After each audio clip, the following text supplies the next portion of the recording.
educate and encourage everyone to speak out against fascism, speak out against injustice, and fight for freedom and equality for everyone.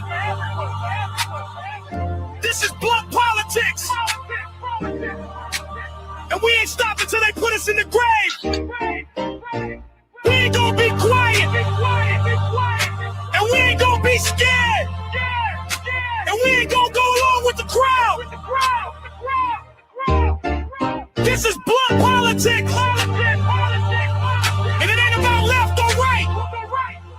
It ain't about Dem or Republican. It's about right and wrong. It's about us versus them. This is blunt politics, and we gonna do what we gotta do. What are we doing? How's everybody? Because ain't nobody else gonna. We jump right into it. Are we gonna do it? We're doing it. Everybody's all right? How you doing? Appreciate you for joining us once again. My name's Brian. This is Blunt Politics. I appreciate you for joining me. Thank you so much. What's today? Today is Wednesday, 27 May, 2026. And we're going to meet here for an hour and talk politics again as Trump's cabinet of sycophants, liars, crooks, thieves. The rest of these fucking people are just sitting there licking the boot of Donald Trump in their cabinet meeting.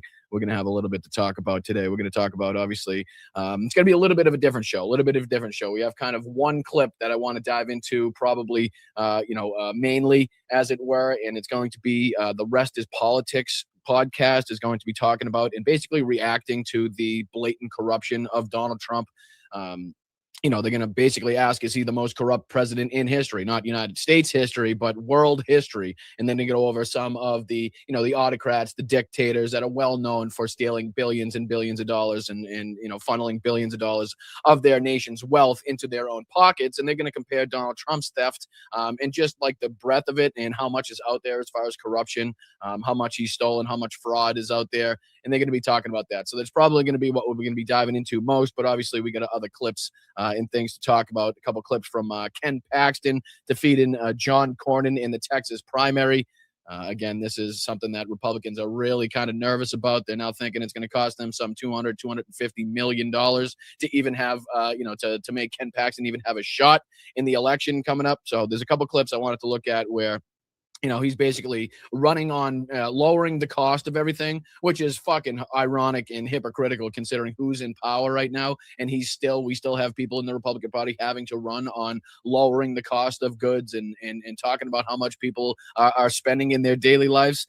So we'll talk about that. And then Iran has allegedly leaked some of the draft proposal, some of the details on their state media. So I want to see if we could get through a clip kind of detailing a little bit of what they said. Like I said, it's take everything with a grain of salt type of aspect as far as that's concerned. But, kind of the more details you've heard, the less you'll be surprised when inevitably this ridiculous deal or war breaks out again, because, it could be either or at this point still. And then obviously this is as Iran is showing their continued ability to track F-35s, which is definitely not a good sign.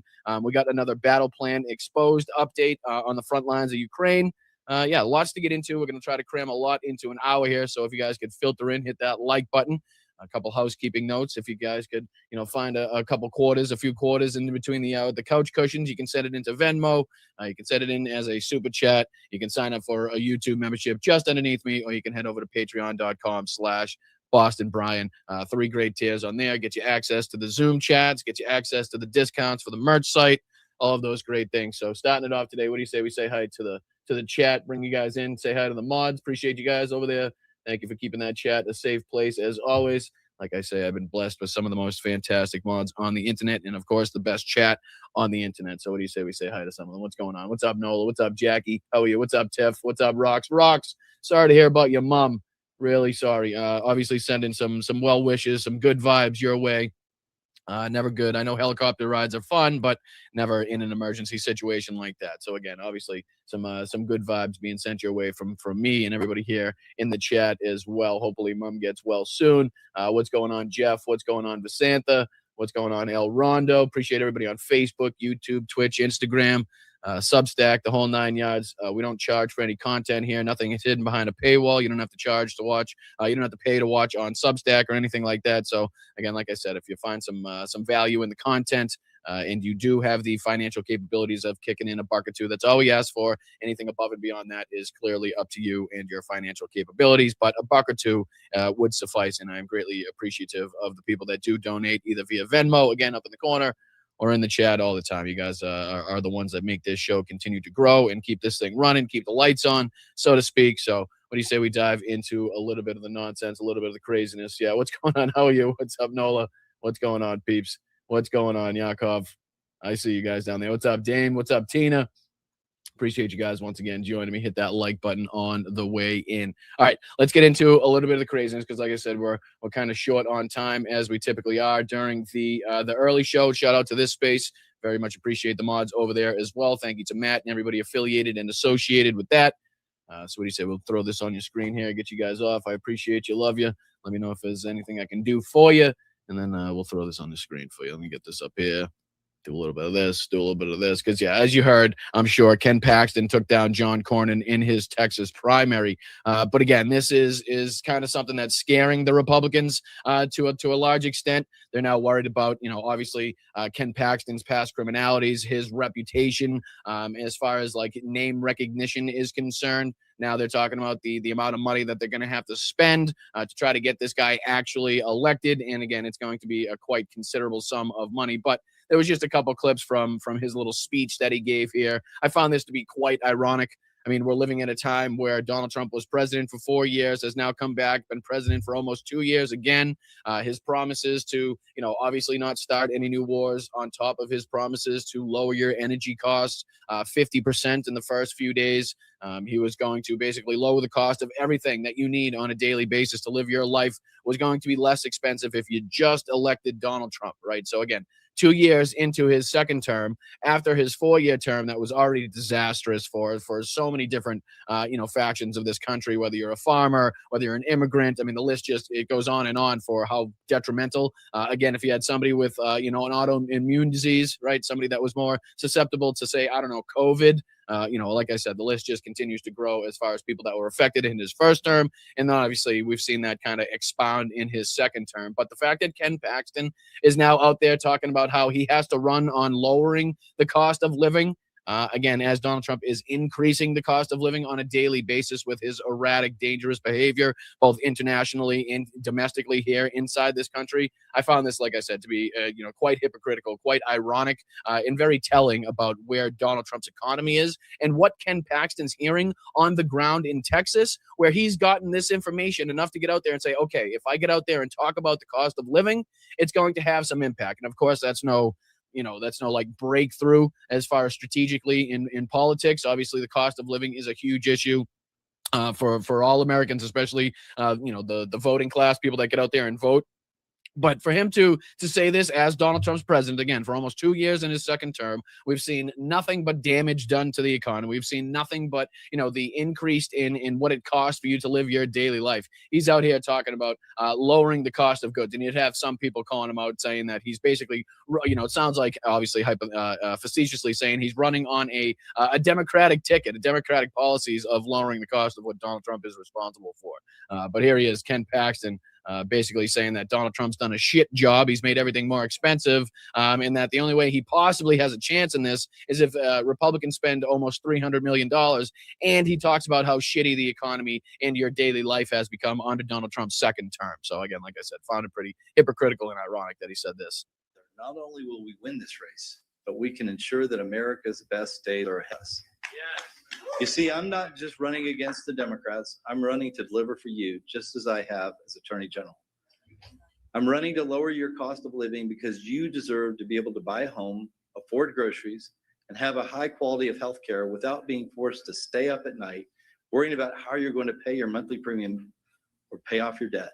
And again, all things that you have to do right now as a direct result of Donald Trump's administration, his policies, and the wars that he's undertaken, right? I mean, Ken Paxton leaves that part conveniently out of the speech. He doesn't add that to the end of that sentence. But, I mean, that's what he's saying, right? That's quite clearly, he's hearing it on the ground. People are frustrated with, maybe the promises that they were told by Donald Trump compared to what they're now seeing, right? And so what he's seeing is people complaining about how much their daily lives are costing. So he thinks, okay, let me just get up there, and maybe Donald Trump won't notice that I'm saying he's shit at his job. He lied, about his promises to the American people, and he's clearly not been able to follow through by any stretch of the imagination. But like I said, I found it, quite funny that Ken Paxton decided to, here it is right here. This was posted by Ace and reposted by Ace, and I should say Diane Savani said he's running as a Democrat, obviously being, obviously saying that jokingly, but there was obviously his attacks on James Tyler Rico as well.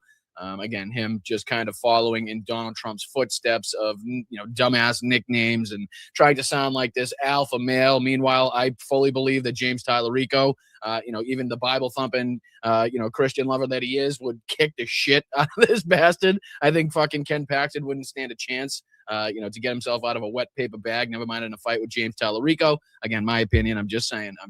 But here he is, again, doing his best Donald Trump impression. Coming up with the worst, the dumbest nicknames, clearly reading off of the teleprompter, right? He actually sat down with a team, sat down with some writers, I'm sure, and hashed out some of these nicknames and sat in a back room with cigars and whiskey and coming up and, chuckling like fucking idiots about these little jokes that they were telling. Oh, yeah, low T Tyler Rico. Like, oh, that's a good one. We're going to add that one in. That's a good one. People are really going to laugh at that one, right? But here he is again, doing his best Trump impression. This campaign is not about red versus blue. It's about so much more. My opponent is the most extreme radical the Democrats have ever nominated.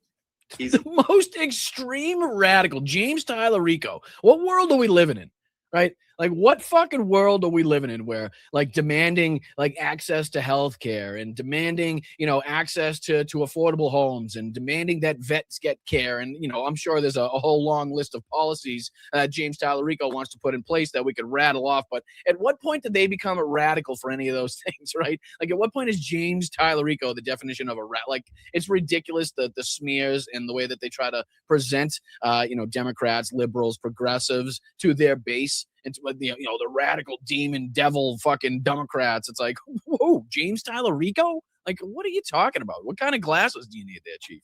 Even running a vegan campaign, whatever that is. He goes by a few names that you may all have heard of. Some people know him as Tofu Tallarico. Some people call him Six Gender Jimmy.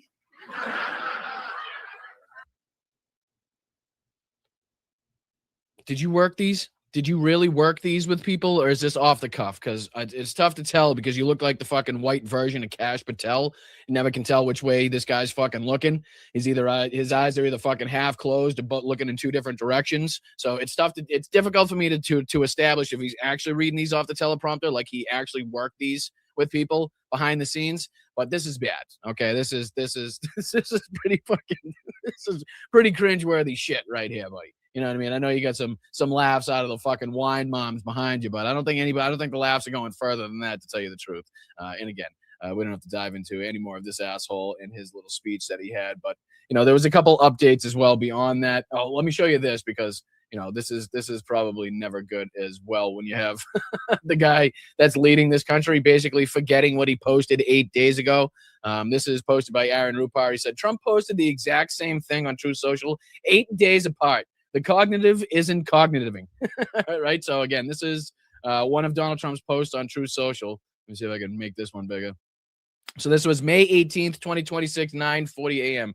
If Iran surrenders, admits their navy is gone and resting at the bottom of the sea, and their air force is no longer with us, and their military walks out of Tehran, weapons dropped, yada, yada, yada. So again, May 18th, 2026. You go to this next one, May 26th, 2026, 2:32 p.m. If Iran surrenders, admits their navy is gone and resting at the bottom of the sea, and their air force is no longer with us, and if their entire military walks out of Tehran, weapons drop and hands held high. It's the same thing, Gramps. What are we doing here, Chief?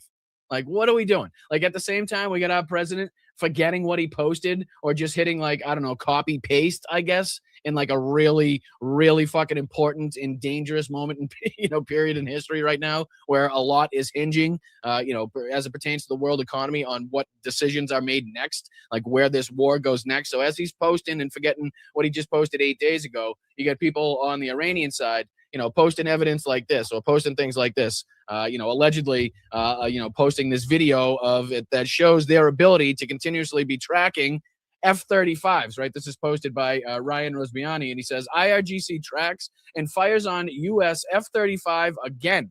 Iran MEHR News reports at 3 a.m. a new IRGC Aerospace Force air defense system confronted a U.S. F-35 that entered Iranian airspace, firing a missile that forced the aircraft to retreat before reaching the country's coastline. The so-called stealth fighter fled. And again, take it with a grain of salt, because obviously during a war, in a serious situation like this, both sides obviously have a willingness and an ability to lie to their benefit, right? To make things up to their benefit. But if we look at, past instances, past experiences of what the United States has gone through, if we look at the reporting of the damages done to the U.S. bases, if we look at the reporting done about the drones that have been shot down, obviously the aircraft that have been shot down, this all of a sudden doesn't look like propaganda, right? This all of a sudden looks like something that may in fact be real, and obviously something that we need to worry about if the Iranians continuously have the capabilities to watch, to shoot at, and to kind of to maintain eyes on our F-35s, which is supposed to be this ultra advanced stealth fighter that's supposed to have the radar plot of a fucking bumblebee or something, as they say. It's supposed to be very difficult to pick up. But again, this is posted by them just really quick, of them basically picking up, honing in on, and allegedly firing on, like they say, the F-35. This was posted 21 hours ago, in case anybody's thinking this might be from the last time we saw this. Nope, this is from this time. There it is. You can see fighter maneuvers and afterburners to escape the area.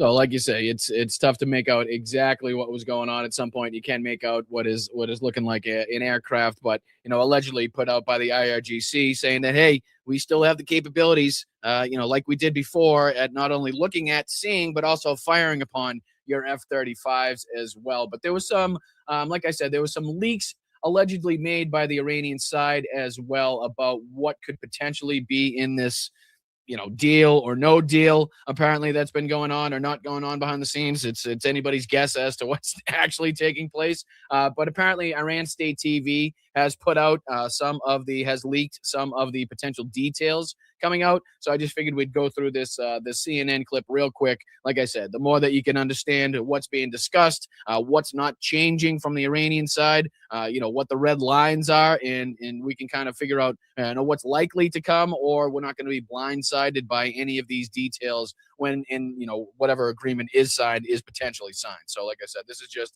a quick update here by CNN. Iran State TV, U.S. will end blockade, Iran to restore Hormuz shipping, according to draft. And I think it gives a few more details as to what they posted. But like I said, I don't think any specific, any specific sheet has been released as, depicting the exact details. So again, take this all with a grain of salt. This is coming from Iranian State TV. Other than that, all we've heard is just like different reports and speculations on what people have heard or suspect will be in this deal or could be in this deal. And then obviously what we've heard from both sides in the past, but nothing really detailing exactly what is going on, what's being discussed, and where they are in these talks or not at these talks. You know what I mean? So like I said, it's kind of been so, the lack of transparency has been such where nobody really knows what's taking place or what's going to happen next. Like it's just as likely that the bombs will start fucking dropping again as it is that we could have some random deal signed where Iranians are afforded billions and billions of dollars and probably much more, geopolitical control over the Strait of Hormuz. So, either thing could happen. But here's this quick CNN update on what these details were possibly and allegedly leaked by Iranian State TV. Iranian state television is reporting that according to a draft memo the U.S. will end its blockade of Iran's ports. And in return, Iran will restore the number of commercial ships transiting through the Strait of Hormuz to pre-war levels soon. CNN's Oren Lieberman joins us now from Jerusalem with the latest. Oren, what are you learning about this draft memo being reported on Iranian state television?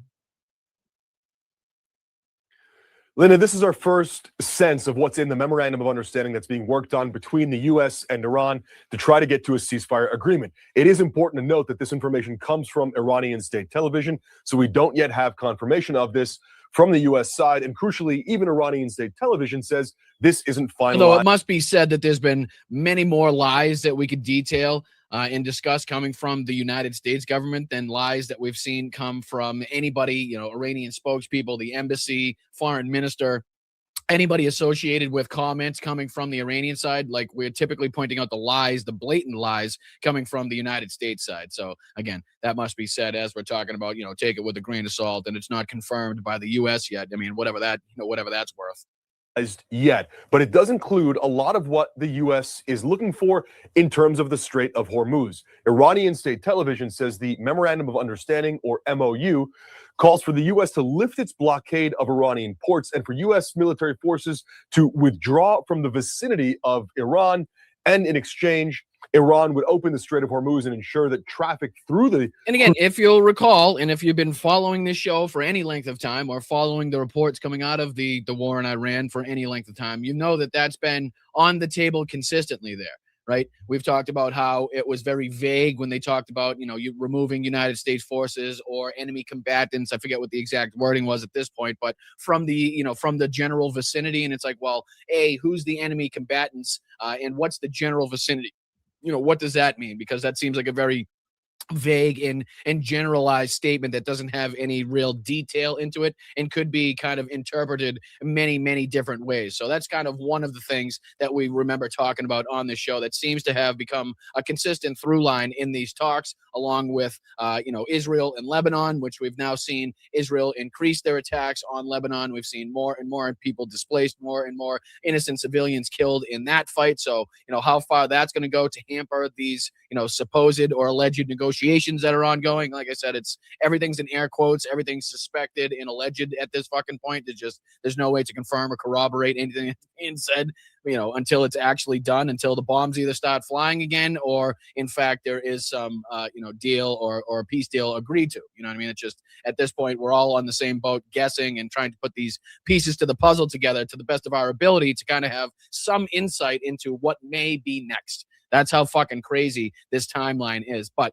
these through lines, these things that we're talking about, I've been very consistent on the Iranian side. And it doesn't seem like he's talking about the nuclear, the enriched uranium aspect too heavily, right? I mean, that seems to be something that's already, seemingly agreed upon to be pushed into the future, whether that's 30 or 60 days or even more. It seems like a red line that, who knows, maybe either Donald Trump has to give up on, or again, that's going to be a consistent red line that is going to cause him to, again, escalate this war even further. So both things remain to be seen, but this is just, like I said, apparently what has been leaked per Iranian state TV. So we're just trying to sift through the details, see if there's anything different, see if there's anything big, any details that obviously look like this may be, a no-go, a non-starter right off the bat. Obviously, the enriched uranium, as said by Donald Trump and his administration, is a red line.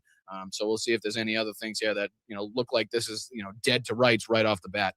Crucial waterway is back to pre-war levels within 1 month. All that according to Iranian state television. Now, that's not it. In terms of monitoring the flow of traffic through the Strait of Hormuz, through which some 1/5 of the world's water flows, through which 1/5 of the world's crude oil flows, it would be up to Iran working with Oman to monitor and control that traffic, according to Iranian state television. That in and of itself. I mean, that sounds like, again, we control, or with Oman control the Strait of Hormuz, and people need to consult or confer with us, or what degree that comes out to how long to how much you have to kind of, I don't know, go through Iran to go through the Strait of Hormuz. Obviously isn't hashed out yet, but that seems like the willingness and the control of the Iranians to not give up their access or their ability to again put a grip on the Strait of Hormuz. If in fact, the United States or Israel or any one of the Gulf nations decides to act up again, they can just do this all over. So again, that seems to be something right off the bat that Donald Trump and his administration said they weren't going to agree to. There's going to be hella fucking Republicans out there, definitely not happy with this if that's the wording that eventually comes out in whatever deal or no deal that decides to be signed or not signed at this point. But, if there's any wording in there was, what's that general that's on Fox News, General Keane or something like that? Like, this is something that he stated pretty specifically. There can be no rhetoric. There can be no wording whatsoever that even hints at the fact that Iran has any further control of the Strait of Hormuz or controls the shipping, or the shipping has to go through the channels that Iran suggests or has to go through them for paperwork or details, whatever it may be, right? I mean, whatever the plan eventually says at that point. But they're very fucking, they're very, very, determined not to have Iran come out of this looking like they've got some win, some victory. They've gained some favorability out of this. They've gained some power out of this and prestige that people have to respect in their ability to control the Strait of Hormuz and then subsequently, affect the world economy at that. You know what I mean? May be unacceptable to the U.S. because that, in a way, leaves the Strait of Hormuz under partial Iranian sovereignty. And that, of course, has been a red line for the U.S. Which, just in case anybody's forgotten what happened, about 10 weeks ago, they did not have that, right? The Iranians, at least, were not utilizing the power and the control they have over the strait. We didn't have to deal with that. We were not dealing with that. Wasn't a thing. Hundreds of ships were going through that sumbitch all the time without a problem. Now, not so much. But again, that's why the Republicans will be so mad if, in fact, Donald Trump makes a deal where Iran comes out of this, where they say somehow they still have some sort of control, some sort of power over the strait and global shipping that goes through there. The Republicans are not going to react favorably. The people that have been speaking out, who are the idiots that were speaking out? It was like Ted Cruz, Mike Pompeo. There was a few of them that were speaking out about this potential deal, and they'll really flip their shit if in fact that is being signed. But on the flip side of that, it's either something that the Republicans are going to be pissed if Donald Trump signs, or it's going to be a non-starter, right? It's going to be Donald Trump's not going to agree to it in the first place, and then we're just looking at escalation. So there's kind of only two options we're still looking at as kind of wide open as the table is, as kind of we don't know what's going to happen in the future. Like, there's really only two options. It's only you're going to have some negotiations and come to some sort of deal and agreement, or we're going to start seeing more shit blow up. That's just that's it. That's it at that point. Now, Iranian state TV says this is still in the works. It's still being negotiated, and it's not finalized. But Pakistan is mediating between the U.S. and Iran to try to get to some sort of agreement here. Now, there's a lot we don't know here. According to Iranian state television, it calls for the U.S. to withdraw forces from the vicinity of Iran. What exactly does that mean? Iran has called for the U.S. to withdraw forces from the broader Middle East. I think that's clearly not going to happen. So a lot depends on how Iran defines its vicinity and whether the U.S. would even see it as acceptable that Iran and Oman are left monitoring and controlling traffic through the Strait of Hormuz. But this is a look at the MOU that's in the works here to try to get to a broader ceasefire agreement. Two things that stand out right away, right, for this. Two things that stand out to me right away. The fact that there is no emphasis, like he hasn't even mentioned in this whole report so far in the, about 4 minutes in? About 3 minutes into his report, hasn't even mentioned enriched uranium, hasn't even mentioned nuclear talks, when that's going to happen, if it's going to happen, what the Iranians said was going to happen. That doesn't seem to be on the table, on the plate right here. You know what I mean? The second thing that stands out as far as this is concerned is the fact that a lot of the talking points, a lot of the key things that the Iranians have been saying consistently in this haven't changed. Right. So it doesn't show that they're like on the back foot. Right. It doesn't show that this, like, the blockade is having such an impact on them that they're now having to agree to things that they were originally saying they would never agree to. Right. They still seem to have the same sticking points, the same key goals in mind, whether that's, Israel's attacks against Lebanon to stop, obviously against their proxies as well. The control over the Strait of Hormuz, like all of these things are things that we didn't have to deal with, but now are things that, are clearly either still being mentioned by the Iranian side or don't seem to be in the talks or the discussions brought up at all, based on, like I said, what's being allegedly reported and leaked on Iranian state TV. But again, we can only take the information that we get. If there's no information out there, if we're being lied to and we're not being told exactly what's going on, then that kind of leaves us in the position to kind of have to obviously either speculate or dig through this stuff ourselves to put the pieces together. But there was one other update. Yeah, there was one here from Fox News as well. This is a real quick one. We don't have to dive into too much of this, and then we'll go on to the rest is politics, because I'm dying for you guys to see. I only caught about the first couple minutes of this, and I figured this is good enough for us to watch on the show. But this is, again, is Donald Trump the most corrupt president in history?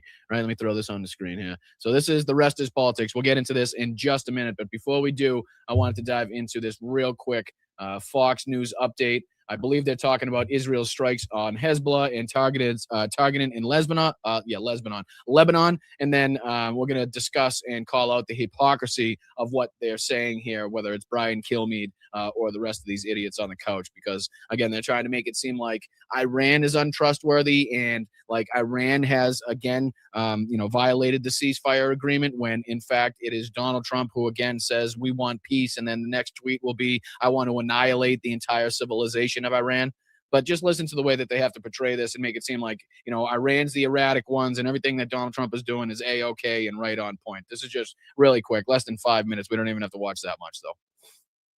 In other news, his cabinet meeting today, President Trump is set to hold this high-stakes cabinet meeting today at the White House, not at Camp David. They moved it as his administration maps out the next steps in their negotiations with Iran. So this comes as Tehran accuses the United States of violating the fragile ceasefire agreement, which is farcical on its face. Chief Foreign Correspondent Trey Ying's joined us live. Why is that farcical? Like, at what point is the control that Iran has had for the entirety of this war over the Strait of Hormuz, since when is them either laying mines or taking mines away thought of as like some threat against the United States, right? Like, how is that an act of self-defense by the United States, where the Iranians seem to be doing exactly what they've been doing this entire time? Either putting mines into the strait, taking mines out of the strait, having speedboats go through the strait, controlling the strait. Like, they've had control over the strait, right? I mean, our blockade starts outside of the Strait of Hormuz. I mean, as much as Donald Trump loves to say that we control it, they control the strait. We're just kind of sitting around on the outskirts, seeing what ships try to go through and come past. I mean, that's kind of how it's working at this point. So I don't understand how they kind of get it across as what Iran's been doing the entire time, right? Is now all of a sudden like cause for us to start striking them because we felt threatened in self-defense, because we struck a boat, they got pissed. We had MQ-9 Reaper drones and planes flying overhead. They decided to be like, hey, we can see you, we're going to shoot down your drones, and hey, we see the F-35, just to let you know. Like, that doesn't seem, again, it seems like a mock fight, if you will, and definitely not an act of self-defense that the United States is trying to make it seem like. It's just in my opinion. I mean, maybe you guys have a differing opinion. Latest from Tel Aviv. Hey, Trey.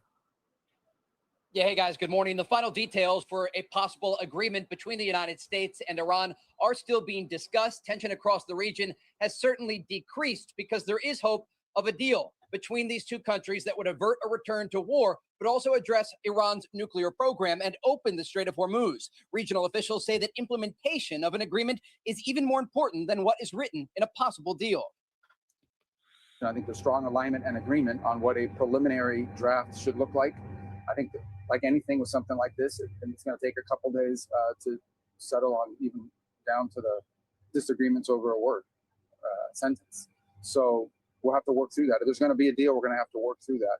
But this is he's like an asshole in human form, Marco Rubio. He's just like what an asshole would look like if you threw a suit on him, gave him a mole right next to his mouth, and decided to throw him on fucking into some proximity to power there. That's what you'd come out with. Is this right here? It's either going to be a good deal or there isn't going to be one. Good. Awesome. Thanks. That's reassuring. Oh, boy, do I feel better about this situation. It's either going to be a good deal or there's going to be no deal. We're just going to continue bombing shit. The price is going to continue to spike for not only you, but everybody worldwide. But other than that, could be anywhere in between. What do you know? What do you think? The conflict between Israel and the Lebanese militant group Hezbollah. An Israeli official told Fox News that preparations are underway for the upcoming meeting in Washington on Thursday that will formally mark the start of the military-to-military channel between Israel and Lebanon. The official added that Iran hopes the broader ceasefire will undermine the current efforts between Israel and Lebanon aimed at weakening Hezbollah. Overnight, the IDF launched a series of airstrikes in southern Lebanon as ground forces are advancing deeper into Hezbollah territory. Under my direction and that of the defense minister, together with the chief of staff, we are deepening our operation in Lebanon. The IDF is operating with large forces on the ground and taking control of strategic areas. We are fortifying the security zone to protect the northern communities. So again, it remains to be seen what, if any, deal could ever be struck. I mean, we've heard time and time again, Iran's inclusion of Israel's attacks against Hezbollah in Lebanon as part of the peace agreement with the United States. So as to how far this is going to go to hamper, again, whatever fucking deals or no deals are in place, obviously remains to be seen. But, this seems to be like, what Benjamin Netanyahu is known best for not letting peace happen, for wanting the continuation of chaos to continue to happen so that he could remain in power, and he can utilize that and say, well, we're in war and, we have all these threats against us, so I can't face, accountability for corruption now, or I can't be removed from power now, or obviously I can't face justice for my international criminal warrants for war crimes, right? There's no way possible. We have so many threats going on right now that we can't possibly have that happen. So, he's trying to expand this. But again, a lot of these reports coming out that, time and time again, there's a peace deal close in there. There's a ceasefire in place. And then what do we have to report on? Not long after is, ships being blown up, more fucking civilians being bombed in Lebanon. That's, again, not a ceasefire. That's not people ceasing to fire by any stretch of the imagination. Overnight, the Israelis also conducted a new air. And thank you so much to Cynthia. Thank you so much to Cynical Cynthia in the chat for the $20 contribution. I see that in there. Very much appreciate that. It says, Brian, given the facts. I try. I'm not always right. I'm human. I flub words. I get facts wrong. But again, that's what kind of makes us not your average political podcast, because we can actually admit that. We're not superhuman. We're just normal people trying to sift through the bullshit, the propaganda, and the nonsense of the mainstream media, and obviously this administration that we're currently under right now. So I appreciate you guys for joining me. Hit that like button, subscribe to the channel, and thank you again, Cynthia, for your kind contributions, and anybody sending a buck or two over to the Venmo, keeping us running here. I really do appreciate it. Let's see if we can just finish out this real quick. I just want to call out the bullshit that they say at the end here. Is it your belief from the sources that you have that if we decide on a ceasefire for that to continue as we work on a deal for 60 days, do you think Israel will still look at themselves as separate from that and do what they have to do to make sure there's no threat coming their direction from Iran? But that's not the question, Brian. Clearly, it doesn't seem like you've been paying attention, because the question is not, is Israel going to see themselves as part of the agreement? That seems to be fucking irrelevant to the point. The point is that Iran sees them as part of the agreement, right? Iran has consistently said that if Israel continues to attack Hezbollah in Lebanon, they will not come to the table to talk at all, right? So again, this has been, pretty consistent, something that we've reported on multiple times here. So it's irrelevant if Benjamin Netanyahu and the IDF see themselves as part of this. It's hampering the rest of the world, and whatever abilities and chances are out there at coming and striking some deal in this. It's part of the Iranians' agreement that this stop, that the Israelis' attacks on fucking Lebanon stop, or again, there's not going to be a peace deal. So we've seen time and time again that, Fox News gets it wrong, and here's another instance in which they do. And maybe continue with their assassination campaign? I think as it relates to Iran, based on the conversations that I've had with regional sources, they will adhere to the directive of the Trump administration. The Israelis at this point do not appear poised to conduct a unilateral operation against the Iranian regime. And again, they don't see how weird it is. And I know I'm running out of time, so we don't have to dive into too much more of this, because I definitely want to get into this next clip here from The Rest is Politics. But I mean, it's crazy to me that they don't understand the rhetoric they're coming out with. And we're talking about the United States engaged in this fucking really, destabilizing war, obviously unconstitutional, illegal war. And it's based off of what Donald Trump wants, and not what is best for the American people, right? It is not what the administration sees as a good deal. It's not what Congress sees as a good deal, right? It's not what the American people see as a good deal, or want to see happen, or not want to see happen. It is literally what Donald Trump decides, okay? It is what one man, a dictator, an autocrat, decides that's going to be the future of the United States and the world economy. And they don't see themselves reporting on it that way. right? He literally just said it's going to be up to whatever Donald Trump decides. It's not up to, again, his cabinet. It's not up to, some democratic form of governance of a conglomerate of people that get together and have, hash out, their opinions and get to some conclusion on what is best, what is, the least dangerous path or the easiest way to get out of a situation like this. That's not what's taking place. It's basically, we have no government. We have no fucking administration. And it's literally what one fucking joke bag, sick orange motherfucker decides to have happen or not have happen. That's going to decide the future of not only the United States, but the way the world economy works. Right? I mean, we've already seen disruption through his idiocy in COVID and what that did to the world economy. We're seeing it time and time again, the way he's made deals or non-deals, I should say, and has, gone on to affect the farming community in this country, and then has to go out to bail them out to the tunes of billions of dollars. Right? I mean, time and time again, we talk about this, and it is one fucking man that this all hinges on. It is, again, not what's best for the U.S., not what's best for the American people, which way we can get out of this with the least amount of harm being done from here on out. That's not what's going on. It's, Donald Trump says we have all the time in the world. He's too busy fucking looking at columns and jerking it to a blue pool or whatever the fuck, you know what I mean? Like, he's doing ridiculous things at this point. And it's based upon, just what he feels, wants to see happen and kind of what mood he's in that day as to what happens next with the United States. And Fox doesn't see themselves kind of having to report it that way. They think they're doing fantastic work over there. But again, they go on.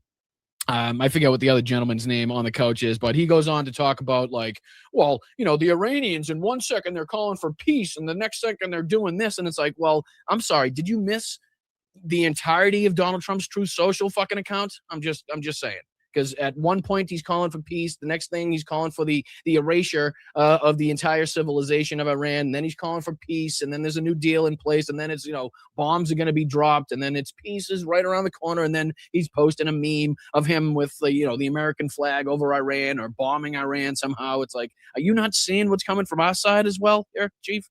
But anyway, I digress on that point. But this is kind of the main thing, and I know I've slightly run myself out of time, as I typically do, since I don't know how to shut the goddamn up. But anyway, that's what I'm here for. But this is The Rest is Politics, right? And a few reasons why I want to play this. One is because it's always insightful, and again, I get a really big kick out of watching other people around the world react to things that are just normalized in day-to-day activity here in the United States now. We've been talking about for quite some time the corruption, the blatant corruption of this administration and how deep it goes. Well, now we're getting to see others react to this in real time as well. And now they're making the legitimate comparison and saying, is Donald Trump the most corrupt president in history? Again, not U.S. history, not American history, not North American history, not fucking, nothing like that. The entirety of history between autocrats, dictators, strongmen, the whole nine yards. And they're going to go through, a few of the more well-known people and then kind of throw in where Donald Trump stands in that. And then another reason we're going to do this is because the last time I made a short from this podcast or utilizing this podcast, it did really well. So again, stick to what works, right? You know what I mean? You got to do that every now and again. So, all right, this is Donald Trump the most corrupt president in history? And again, giving credit where credit is due to The Rest is Politics. And I believe this is Alistair, and I'm blanking on the other guy's name. My apologies. I had it in my brain before I got on live, but my apologies. I know one of them is Alistair. And again, they have about 650,000 subscribers. This came out about 20 hours ago. And like I said, titled, Is Donald Trump the Most Corrupt President in History? And I think in history is, a really big portion of this. Not U.S. history, like I stated, but in totality of history. So what do you say? We dive into this. Hit that like button. My name is Boston Bryant. This is Blunt Politics. Let's see what trouble we can get into. I appreciate you guys. Is Donald Trump the most corrupt president we have ever had? Trump's corruption is about flooding the zone. There's so much of it going on that one can barely keep up. It's the scale of it that I think is making people feel they just don't know how to handle it. The corruption story is almost just too big for people to confront. As usual with Trump, any single one of these things would have been enough to lead to the resignation of a leader in any other country. He really genuinely doesn't seem to care how anything looks. He will brazen all of it out. And the challenge to Americans is, are you prepared to change your constitution? Because if you keep this constitution going, you're on the high road to tyranny and corruption. Well, I mean, unfortunately, it seems like the Constitution is only as good as the people that are willing to defend it, right? The people that are in power alongside of the other people with proximity to power that are willing to stand up and defend that. We've seen quite clearly that no matter what rules are in place, no matter what regulations are in place, it doesn't seem to fucking matter. If again, it's allowed for the president to install his sycophants, his loyalists, his yes men in every single one of the important positions that dictate what happens inside of our government, then this is exactly the outcome that you get. Is just people that are out there just willing and blatantly robbing the people blind and not really giving a shit about who notices or what it looks like to anybody else because of the people that they have put in these very strategic positions of power, whether it's the DOJ, the FBI, the Supreme Court, right, the House, the Senate. I mean, the list goes on at this point, but I'm curious how they kind of compare this to the history of autocrats, dictators, and different fucking corrupt leaders. Welcome to the Rest is Politics. Me, Alistair Campbell. And with me, Rory Stewart. Rory, that's what it was. God damn, I knew it was something like that. My apologies. I had it. I told you, I had it. I did have it. Today, we are going to begin with a really big story, which is President Trump the most corrupt president ever? We're going to do a little bit of history of corrupt US presidents, but then we're going to look into the mechanics of how Trump's corruption works, where the money's going, why it's different from any corruption before, and how it relates to the US Constitution. And then in the second half, we're getting on to Gen Z. We're going to talk about how Gen Z is voting. And we're trying to look at many, many young women voting for Green, some men going towards reform. We're looking at how cost of living is affecting people and how it's affecting what they're looking for from politicians and how they vote. So a great deal to get through. I'm looking forward to it. Alistair. So answer the question, is Donald Trump the most corrupt president the United States has ever had? Yes. Yes. That's a very simple, and again, he almost beat me to it, but I want to say that I beat him to the buzzer on that one. But yes, you said U.S. definitely, right? I don't even think a conversation that needs to be had anymore. I think the real conversation is where he fits in history, in total history, in these people with dictators and leaders and con men that have been heads of state lately.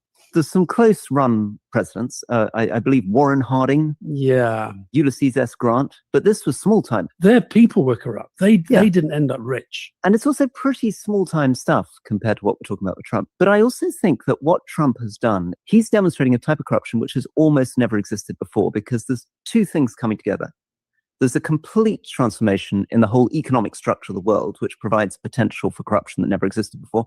And then there's crypto, right? I mean, to a large extent, crypto, the way that people have, transferred money, kept money, the way they store money, the way they, they're using these different platforms. Crypto is a big way in which that Donald Trump has been able to enrich himself through his second administration, his second term as president. So, I mean, he's spot on about at least the first way in which Donald Trump has been able to utilize this for his own enrichment. The transformation in the US constitutional structure, driven by conservative justices who are giving him freedoms that previous presidents struggled. When you give the president carte blanche, right? When you give him basically the power to do whatever he wants to do and just say it's under his presidential powers, it's under the acts given to him and the rights afforded to him by, the people that elected him president, then this is the outcome that you get. You allow him to install his sycophants in the right positions, and then you give this guy, the carte blanche afforded to him by the Supreme Court, and this is the inevitable outcome, right? I think this was very, very predictable. I think we did a very good job at predicting it here on this podcast and many podcasts just like it. People just didn't want to listen. But that's exactly what fucking happens when you have people willing to install, willing to nominate, or willing to vote for sycophants that we know we're going to do the bidding and the bidding only of the president of the United States as he tries to enrich himself and his family. Then this is the position that we're in. And it's kind of hard to kind of sit and be like, well, I wonder how we got here. No, it's pretty fucking clear how we got here. Racist, bigoted, assholes that didn't stand up to authoritarianism and to fascism is exactly how we fucking got here. To attain. But often when one thinks about corruption, one's usually thinking about people looting the government. So traditionally, Abacha in Nigeria literally took all the money from the central government budget and put it in a Swiss bank account. Or when you talk about nepotism, you're normally talking about giving your relatives government positions so that they can get government salaries, or you're fiddling around with government procurement. This episode is brought to you by... So I think they got one commercial here. I'll skip past the old commercial that, again, you don't get here at Blunt Politics. I'll let you know. But that's not primarily how he's making out like a bandit, because Trump has spotted something extraordinary. He spotted that government is now tiny compared to the private sector. You know, you look at the Magnificent Seven companies, they've got a market cap of about something like, I don't know, 17, 18 trillion, which is many multiples of the budget of the US government, federal government. And if he can get his hands on private sector money and international money, it's almost like that. This, what he's saying goes hand in hand with the people that are now surrounding Donald Trump, right? The people that we're talking about investing in his ballroom, the billionaires that have surrounded him and helped him get elected, right? Jeff Bezos saying that he's now the most restrained, and I don't know what else bullshit that he said. Jeff Bezos said in the CNBC interview that he did the other day. But we can go on and on the list of billionaires: Elon Musk, fucking Howard Nutlick, the rest of these fucking bastards that are enriching themselves off the backs of Donald Trump, while Donald Trump enriches himself off the backs of their access to the enormous wealth in the private sector. Right. So it's kind of like, you scratch my back, give me proximity to power within the United States government. I'll scratch your back by giving you access to billions and billions of dollars in crypto, or access to whatever the fuck. You can design your own gold sneaker, design a fucking gold cell phone, talk about a Trump coin or a gold car, whatever the fuck that he's doing at this point in time, NFTs or whatever the fuck. Like, that's exactly what he's talking about here. He's found out that the real wealth lies with the actual businessmen that have actual companies worth actual money that Donald Trump didn't have before he got into politics. It was just the illusion of wealth, him slapping his fucking shitty ass name on a building that somebody else built type of thing. But now he's seen these people that do have actual wealth, and he says it.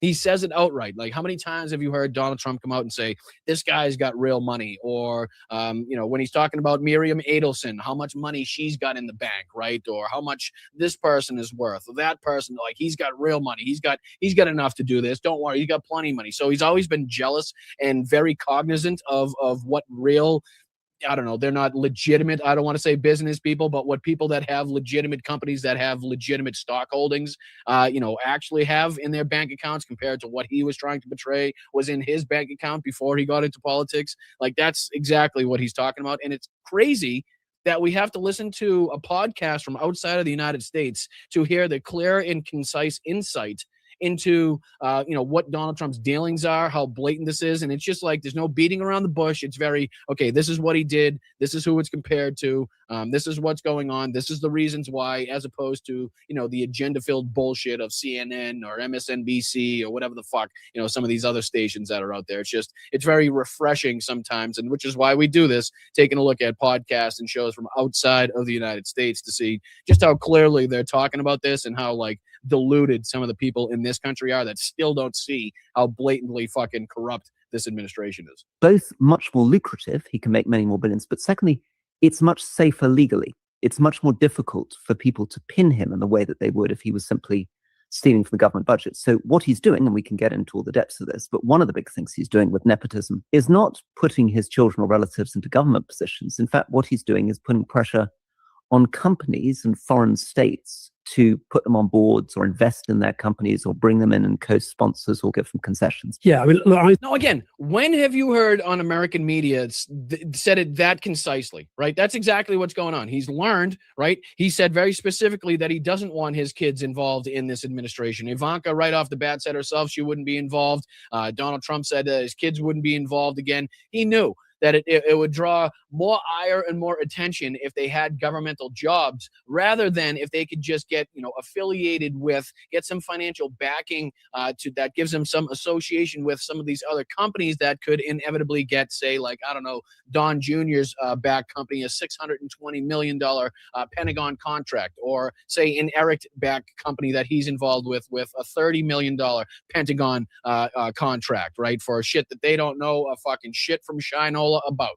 You know what I mean? So that's how he's utilizing this. And again, you can add in the crypto, you can add in the colognes, and you can add in the NFTs, and you can add in the perfumes and the fucking Melania movies and all the bullshit that's surrounding it. But that's all just like that's just obfuscation a lot of the times, right? That's like what they talked about at the beginning, how there's so much of it that it's impossible to stop. The whole Steve Bannon effect. Remember when Steve Bannon was like, we're just going to flood the zone. We're just going to throw so much shit at the wall that inevitably some of it's going to stick. They'll be able to swat some of it away. They'll be able to defend some of it. But, inevitably, much like the Iranians, policy of getting through the Iron Dome or the American air defenses is, if we send enough missiles up, inevitably some will make it through. Will they intercept some? Sure. But inevitably, some will fucking make it through and have some impact, and that's exactly what they're betting on. That maybe some of the little instances of corruption may be reported on, but to a wider aspect, they're getting away with murder in the background. You know what I mean? I think he has already definitely won the American title. He's definitely the most corrupt. Sometimes people talk about Nixon, but he was morally corrupt. He actually died relatively poor for somebody who'd been an American president. I think the question is whether Trump is one day going to be in the running for the world title. If you look through the history of political corruption, generally the podium is probably headed by Suharto, the ex-president of Indonesia. He was reckoned to have made off with about somewhere between $20 and $40 billion. Marcos in the Philippines, Ferdinand Marcos, whose wife's shoe collection became very, very famous, and he was maybe in the 10 billion. And then there was Mobutu in what is now the DRC, was then Zaire. And then I think you could probably give a mention to Mugabe in Zimbabwe, probably Ceausescu in Romania. And of course, corruption do you understand what's happening right now? Right? I know this has been normalized. His corruption, his greed, him being a con man, him being a fraudster has been so normalized. But do you understand what's happening right now in this conversation? Our fucking president, the leader of this country right now, is now being compared to the most corrupt, right? The most fraudulent, the most dictatorial and autocratic pieces of shit in history, world history. You know what I mean? Not just, 20th century, 19th, no. World fucking history. Ceausescu, fucking leaders from all over the world. I think he just said the guy was known for stealing about $20 to $40 billion in wealth from his country. I mean, we're talking about billions and billions and billions of dollars that Donald Trump has been able to enrich himself just in this second term, right? So he's on the fucking level. He's on the playing field here. He's on the same playing field and in the same discussion as some of the most corrupt leaders in human history. Not U.S. history, again, not United States history. World history is now the discussion being had right here. And it's a legitimate fucking discussion. That's the crazy part. It's legitimate. Often easier if you're accompanied alongside it with your own authoritarian rule. And on today, I would say Vladimir Putin is probably the leader on the corruption scale. And that's not that you can point to bank accounts and say there's all his money. It's the way that he controls. You create the oligarchic networks. You have massive hidden wealth amongst the elites. You suppress anti-corruption investigations. And of course, if you go to the ultimate extreme, you take out people like Alexei Navalny, who made his name by exposing that level of corruption. I think if there's an American to compare with Trump, we might have to go back to somebody who wasn't president, but this was a guy called William Tweed, whose legacy is that Tammany Hall, which is what he ran, is now a byword for corrupt politics. And this was a guy who died in jail. So, he was eventually, they got him, but he stole what today would be in the, it was tens of millions back then, but it would be in the billions if you put it up to date. Now, the reason why we're talking about this, the reason why this question was being asked and is being asked in the American debate as well, whether he is the most corrupt president ever, is because of this very live debate about this slush fund issue. So Trump, who loves a frivolous lawsuit. And let's be honest with ourselves, much, much more than that. That's just the fucking tip of the iceberg. That's just kind of the latest piece of evidence detailing the levels of corruption, the levels of fraud, and the levels of cooperation that it's taking within Donald Trump's administration and the people that he now has in place, whether it's Todd Blanche, his former personal attorney, right? That is basically, Donald Trump's got attorneys on both sides of the fucking table. He's got his own attorneys suing his own attorneys. He's got his own attorneys suing the government that he's presiding over. And again, like I said, this is just kind of the tip of the iceberg, the latest that we've seen. Add that in with and I believe they discuss it here. We might not have enough time to dive into it, but they also go on to discuss the ongoing amendment of Donald Trump's taxes, and him and his kids and his businesses not being eligible for investigations, previous investigations for sure. And obviously it remains to be seen if that details, future investigations or forever going forward. But like I said, there's so much going into this and there's so much to call out that it's nearly impossible to do it all at the same time, which is exactly what they're betting on. They're betting on there's too much to call out. Some of it's going to filter through. You may be able to stop some of it, but eventually they're going to be able to get so much of this through that they're going to enrich themselves just over the vast amounts of corruption that's happening in general. Source of funds. He sues the IRS, the kind of tax man, for allegedly leaking his tax returns or lack of tax in his case. So this is a case of Trump suing his own government. He's got two sets of lawyers. He's got Trump lawyers on this side and Trump lawyers on this side. And the government lawyers, they sent a 25-page memo to the Department of Justice explaining that this lawsuit... He can't even contain himself, right? This he can't even contain himself. He's like, this is just asinine, right? I mean, the fact that we're sitting here talking about this and having a legitimate discussion on like the most corrupt people in history and the current president of the United States fitting right in with those people, like he doesn't even know what to do with his hands. He doesn't know. He's just like, this is wild shit. You know what I mean? And unfortunately, we have run out of time, and maybe because we're on also at 8:30 p.m. tonight for a 2-hour episode of Blunt Politics. I typically can say that correctly. In an average amount of the time, at least, I can say that correctly. But maybe we can pick this back up tonight on the later show, because I think there's a lot of good conversation that comes out of this. A lot of good insight and a lot of things that, we could probably do with hearing a lot more of inside of U.S. mainstream media and in media in general. It's just more realism, more clear, concise speak on what's going on, and clearly calling out the bullshit that is bullshit, right? Not trying to make it seem normalized, not trying to be like, oh, there's something on the other side that we can compare this to make it seem like it's not that bad. No, it's fucking erratic. It's crazy. It's nonsensical. It's idiocy in practice right now. And again, the corruption is on a level that quite clearly has only been seen, on a handful of number of times in history, which is, clearly showing you the levels of corruption that we're dealing with now. But I'll send it over to my main man, Jeff Waldorf, over there on this space. I do appreciate it. And big salute to all the mods over there, and especially Matt and everybody that allowed me to be a part and to be affiliated with it. But stick around over here on Blunt Politics so I can make sure to say thank you to everybody that contributed via Venmo, obviously as a super chat, super sticker, and those things. But big shout out to this space, and I'll shout it out to send it over to Jeff Waldorf, my man. Appreciate you, brother. Salute. All right, let's see.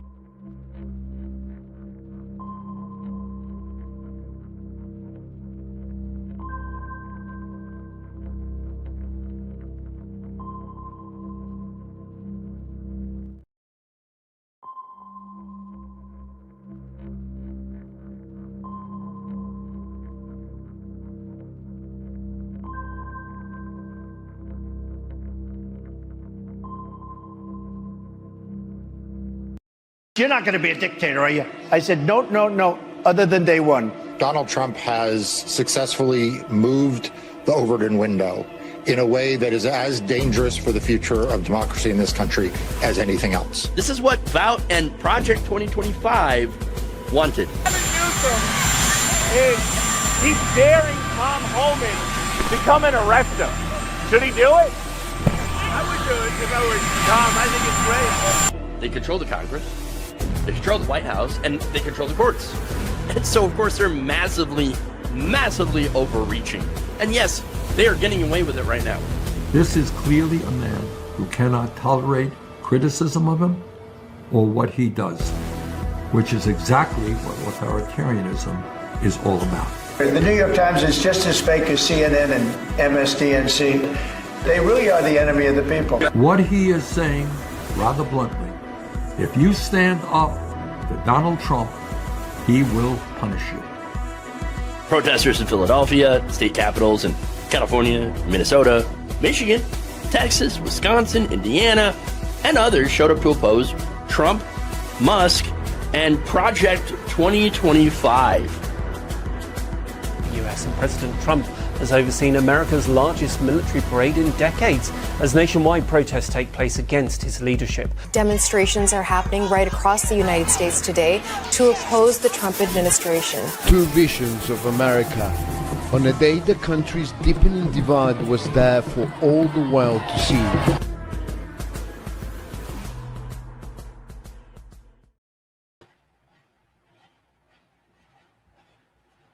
Good afternoon, everybody. Welcome to the show. I'm Jeff Waldorf, the Logical Leftist, and I am here broadcasting live on this space. I want to thank you all for joining me this afternoon. Got a lot of fantastic stories to talk about, including something that the audience in one of my previous videos was like, hey, wait a minute, why didn't you talk about this? Why didn't you cover this? I have my reasons, but trust me, you're going to love it. Okay.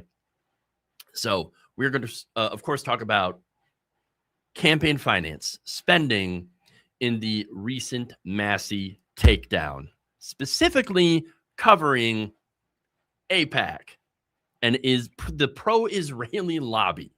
So strap in for that one. Okay. That's going to be a deep dive into that whole entire mess. And speaking of messes, we got a whole bunch of other ones as well. We have Donald Trump's favorite shoemaker calling his policies a debacle. Oh, I think you're going to enjoy that one. We also have more MAGA defections, including, what is it? One of the OnlyFans models. I mean, it's pretty amazing. So we're going to be talking about that. I mean, we've got a lot of great stories here. So stay tuned for the next roughly hour or so, as we're just going to dive right into it. So with that said, strap in. Let's get logical. Okay. So I'm going to start out with the Massey story. So I did a video on the Massey takedown last week, and I got a lot of feedback from that. I got a lot of criticism on that. And it's because while I got the Trump part right, I did leave something out. But it's not for the reasons that you think. It's because it rightly deserved its own video. And that is who else was in that war chest that was used against Massey and why. So let's get to the numbers. According to Ad Impact, the race that took down Thomas Massey was the most expensive House primary in U.S. history. He spent $32.6 million in ad spending, but less than 6% of it came from actual Kentucky donors. That's right. And the money that crushed him, of that, $15.2 million came from two PACs tied to one specific foreign policy lobby. And it's not the Republican Party's money, but it's AIPAC aligned money.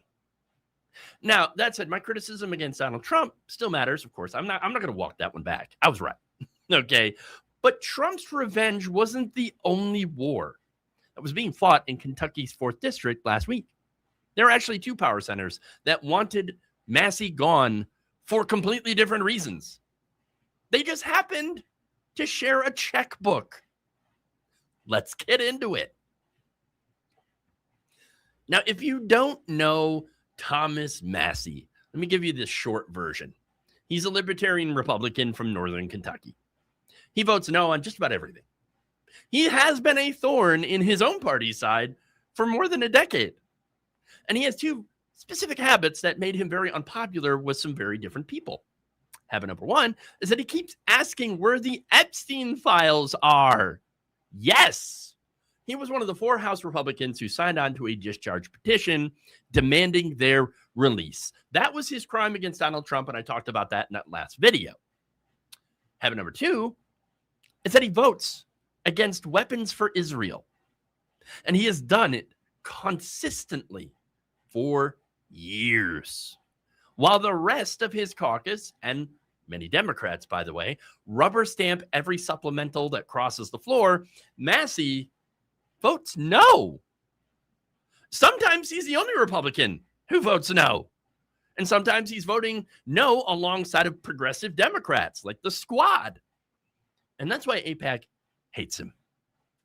Now, I don't think either of those things really had anything to do with the other.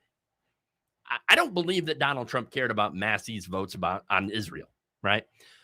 Donald Trump believes that he is entitled to the loyalty of Jewish voters. He has said so himself. And on the other side, I'm pretty sure that AIPAC doesn't really care all that much about the Epstein files. That's really not their problem. But starting in February of 2026, the checks, the money started flowing into Kentucky's 4th District from both directions all at once. And against that massive flood of money, Thomas Massie didn't stand a chance. He was done. Now, here's where it gets specific. And this is the part that you probably won't see on cable news. The challenger was a man named Ed Galrain. He was a pretty unknown state representative. He went ultra MAGA, but he was unknown generally until the spending started, the flood of money.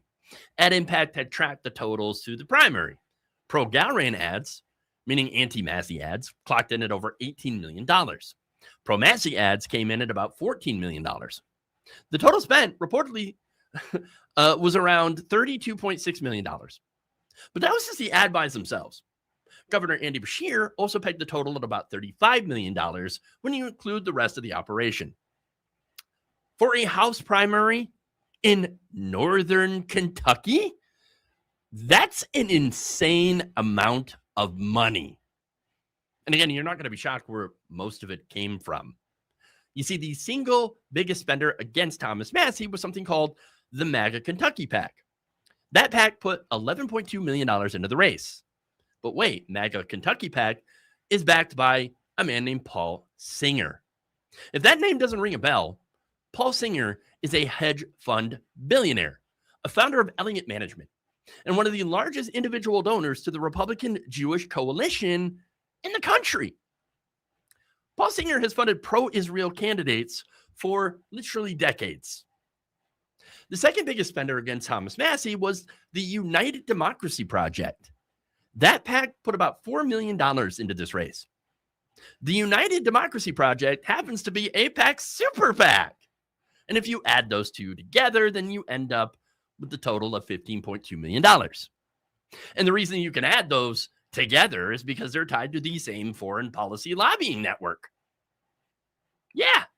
So if you do that math, you end up with nearly half of the entire $32.6 million spent in the race coming from Israeli-aligned donors. But how much came from the actual Kentucky donors? Less than 6%. You got to wonder why half of the spending in this primary came from donors representing the interests of a foreign country. That seems weird, doesn't it? Yeah. But what about the donors of the PACs that ran the most aggressive ads? Well, according to a report in Al Jazeera published last week, the actual sources of that money have not been made public, not fully at least. You see, they route through shell PACs with innocuous sounding names, Kentucky sounding names, patriotic sounding names. And by the time you trace the money back to its real origin, primary is over and the candidate targeted is gone. That's how this whole thing works. And they make it really hard to follow the money on purpose. And as a result of that spending, the most independent backbencher in the Republican Party ends up going home. This is not that I like Massie, okay? And it's not the fact that I agreed with him. No, I've got huge disagreements with him on many different issues. But understand that I'm bringing up the story because this was a calculated political hit job. And so this is the part I want you to sit with. You see, Thomas Massie had his brand of America first, right? No foreign entanglements, small government, American sovereignty, the typical libertarian stuff. And he ended up getting taken out by $35 million, less than 6% of which actually came from the people living in his state. The single largest source of money used against him was from a network tied to a foreign policy lobby, a foreign government.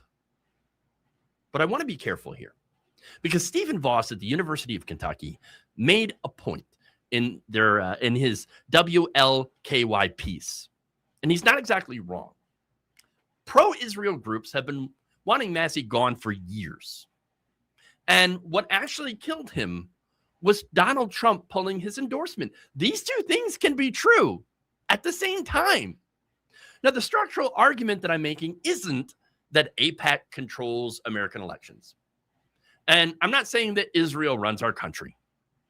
What I'm saying is that money in politics gives wealthy donors, both Zionist and Christian Zionists, a vehicle to keep American foreign policy locked in place.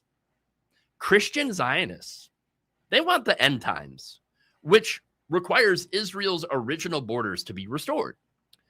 Zionist donors want those same borders because they believe that they were promised them by Yahweh. You've got different motives, the same checkbook, and of course, the same target.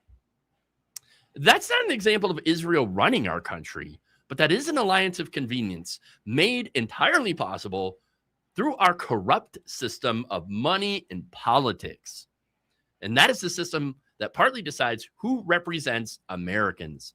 Yes, we still have power, the power of our votes, and more importantly, the power of our labor.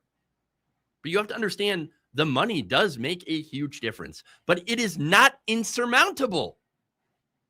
But the sad reality is that most of the money being used is not coming from Americans. And in this case, Kentuckians. In a primary that was supposed to be about who represents Northern Kentucky, the people there put up less than $6 out of every $100 spent. That is not how a normal country should operate. That is a corrupt country with corrupt campaign finance. Now, let's move on to talk about what Massey loses. Obviously, the seat. And more than his decade in Congress. Now, that said, he is running in 2028. So he's going to come right back. Or at least he's going to try. But what we lose is the loudest voice in the Republican caucus against unfettered aid for Israel. We also lose the loudest voice asking about the Epstein files. He's the second one. Marjorie Taylor Greene, of course, being the first. The Libertarian wing of the party, which is already pretty weak, they lose their reliable nay vote. And that seat ends up going to Ed Galrain, who is expected to vote with the leadership on spending bills that Massey used to block. So the Israel aid critic is now being replaced by a guaranteed vote for more aid for Israel. And the Epstein discharge petition signer is being replaced by a guy who's never going to bring this up again. So the donors got exactly what they paid for. Both sets of them. Donald Trump got the silence, AIPAC got the vote, and Singer got his rubber stamp. Mission accomplished. And all it took was dumping $35 million into a race where only 6% of the actual American citizens donated. And that, unfortunately, is the reality of our so-called democracy, thanks to the Supreme Court and Citizens United.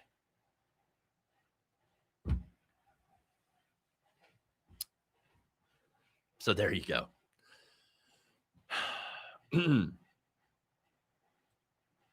He sounds like a reverse Fetterman. Yeah, pretty much.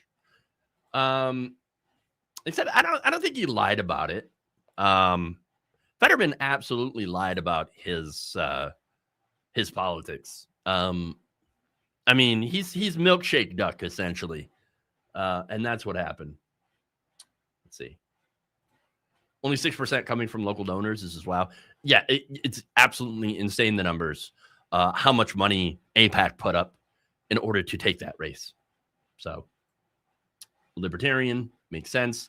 Yeah, again, I've got big differences with a lot of libertarians, but there are some, when it comes to like foreign policy and getting involved in foreign wars, libertarians are a lot better than your standard average Republican. Still would be better if a progressive was in that seat, but what can you do?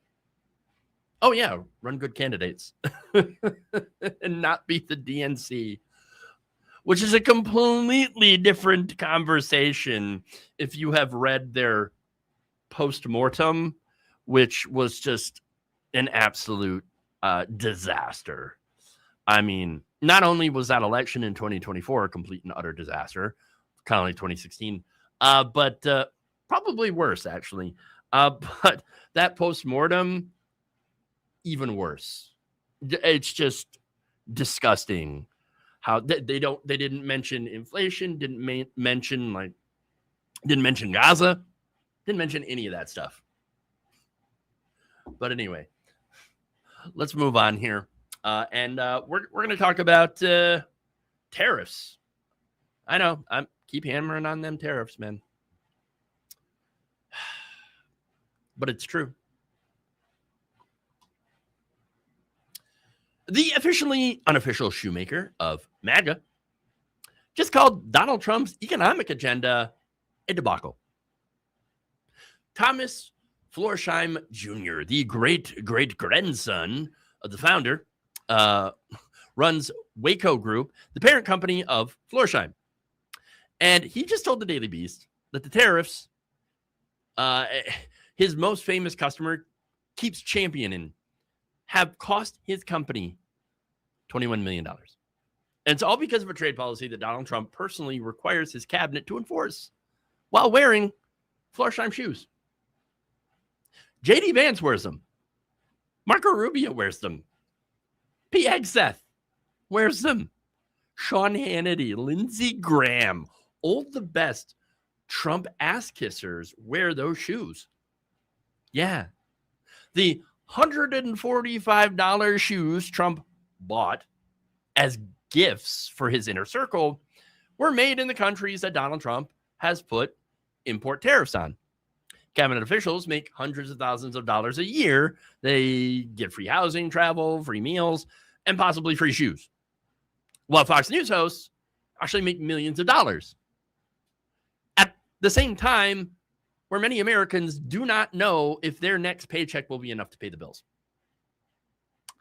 Speaking of bills, Florsheim has paid more in tariffs than most of you will probably earn in a lifetime. They've recovered $1.5 million. Now, the federal government still actually owes American importers about $35.5 billion.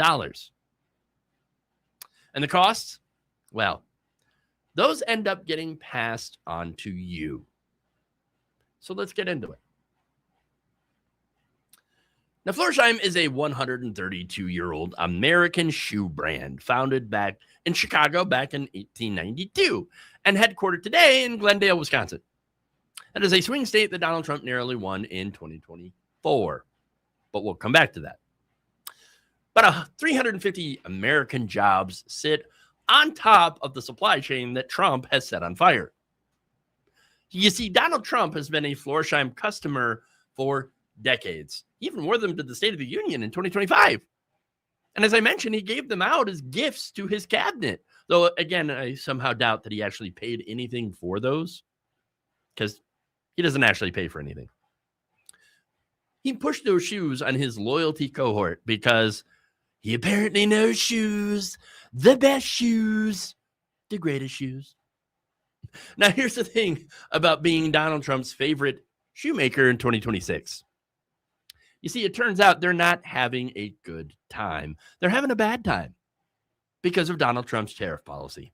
That's right, the one he campaigned on, the one he called the greatest economic policy in American history, has cost Florsheim $21 million in import duties since going into effect. That's not a projection here. That is the number the CEO told the Daily Beast on the record. As I mentioned, the federal government has refunded them $1.5 million, which only leaves about $19.5 million in net losses. Passed on, of course, to the American consumer. The same American consumer that Donald Trump claimed to be protecting. So about that refund, Florsheim did not get that $1.5 million back because the administration changed its mind or exempted them somehow. No, they got it back because they sued the government and because the federal court ruled on their side. And the Supreme Court ruled that the IEEPA tariffs Donald Trump had invoked were illegal. It's IEEPA.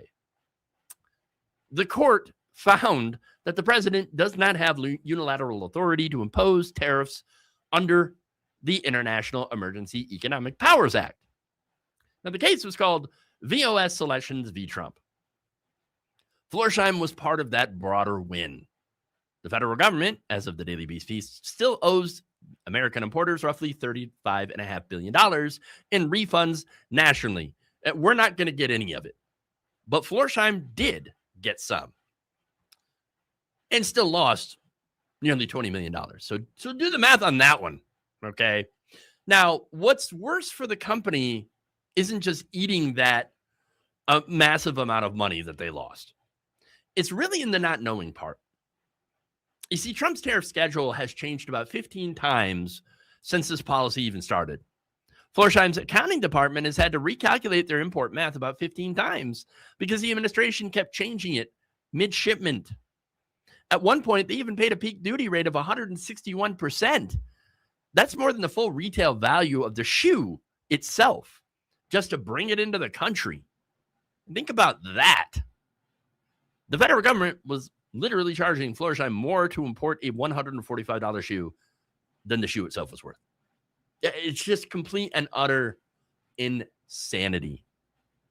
Thomas described it as trying to run a 132-year-old company through a fog machine. I don't know how you would do that. Now, the CEO didn't just say debacle because he's some Antifa-loving leftist communist who hates business. No, he said it because he actually runs a business. And that Donald Trump's policies are killing said business. Now, here's the thing. Donald Trump campaigned on protecting American manufacturers. He claimed that tariffs would bring the jobs home and punish bad faith foreign competitors. He said that tariffs would defend American manufacturing. Well, that sounds great, doesn't it? Well, Florsheim is the American manufacturer, and Trump's tariffs have succeeded at extracting $19.5 million from it. The president who wears the shoes is taxing the company that makes them and the customers that buy them. Because tariffs aren't really about protecting manufacturers. They're about replacing the income tax revenue Trump just gave back to the richest Americans. That's the whole game here. The Treasury is collecting record tariff revenue this year. Florsheim's $19.5 million net loss is part of that. So it was a higher price on the next pair of shoes that you buy.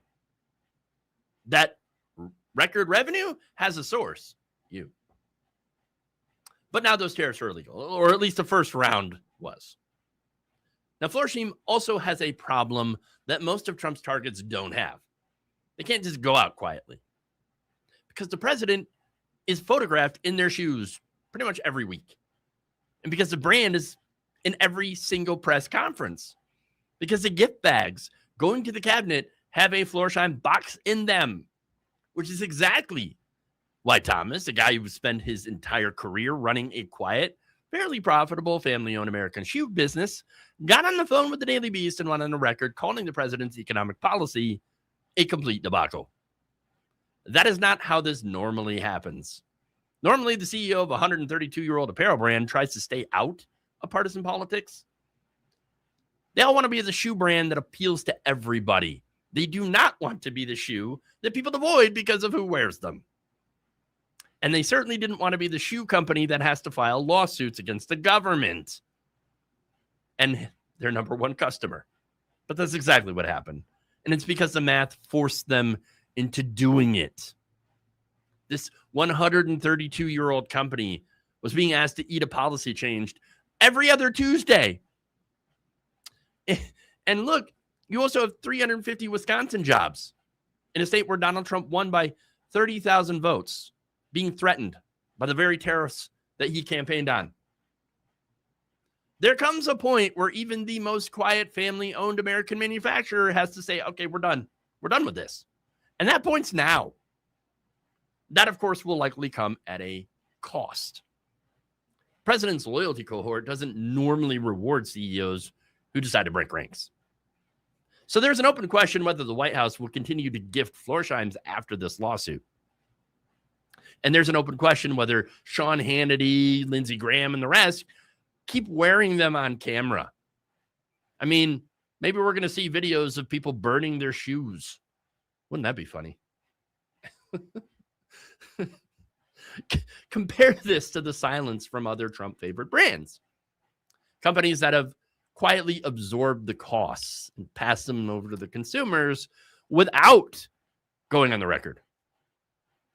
But Florsheim is the exception because the math demanded it. Look, most American manufacturers that are stuck paying these tariffs, they've just quietly shut their mouths. But Florsheim's talking, which means the costs are way, way worse than the public reporting suggests. And the reason that most of them don't talk is because CEOs, well, they want to avoid retaliation. And I think that is pretty notable. Thomas Florsheim Jr. had inherited his 132-year-old company and watched his most famous customer set fire to his supply chain. He sued, he won, but only recovered 4 cents on the dollar.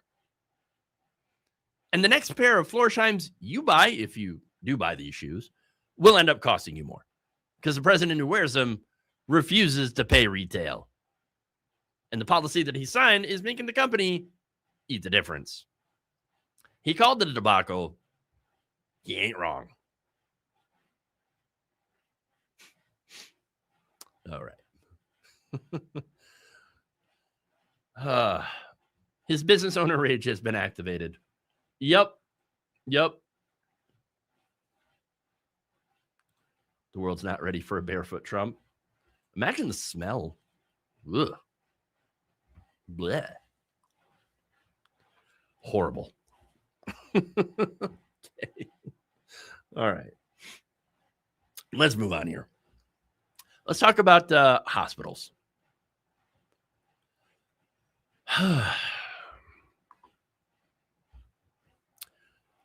Last July, Representative Zach Nunn went on television in Iowa and told the people of his district that rural hospital closures, the kind that was being predicted by every healthcare expert in the state, were a myth.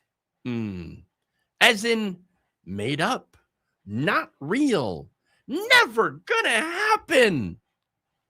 And that was in July of 2025. 7 months later, Mercy One, Ottumwa shut their doors. And that's not all. The following month, Mercy One South Des Moines closes. I'm sorry, that happens next month in June. And on July 31st, the River Hills Community Health Center in Centerville locks their doors for good. The federally qualified health center serving Appanoose County, the poorest county in Iowa, and the only Medicaid-accepting dental clinic for miles around. 3 closures in about 12 months. In the same state where the sitting congressman called these warnings a myth. The Appanoose County supervisor didn't even get a phone call. He actually found out that his county was losing its only clinic by reading the news. This is what happens when you let Republicans run the country. Let's get into it. Now, Zach Nunn represents Iowa's 3rd congressional district, a stretch of central and southern Iowa that includes Des Moines, Ottumwa, and Appanoose County. He was elected in 2022, reelected in 2024, and he's one of the 218 House Republicans who voted in July of 2025 to pass what Trump named the One Big Beautiful Bill. That's a bill that cut nearly $1 trillion from Medicaid over the next 10 years. During that vote, healthcare experts, hospital associations, rural medicine advocates, the actual administrators of actual hospitals had warned that rural facilities would close their doors. Oops. They named the math, and they named the timelines. They named the counties that it would impact. And Zach Nunn, when asked about those warnings on WHO 13 in Des Moines, called those predictions a myth, like dragons or ghosts or fairies. Not real. Except that these hospital closures are 100% real. River Hills Community Health Center has been operating in Centerville since the 1970s.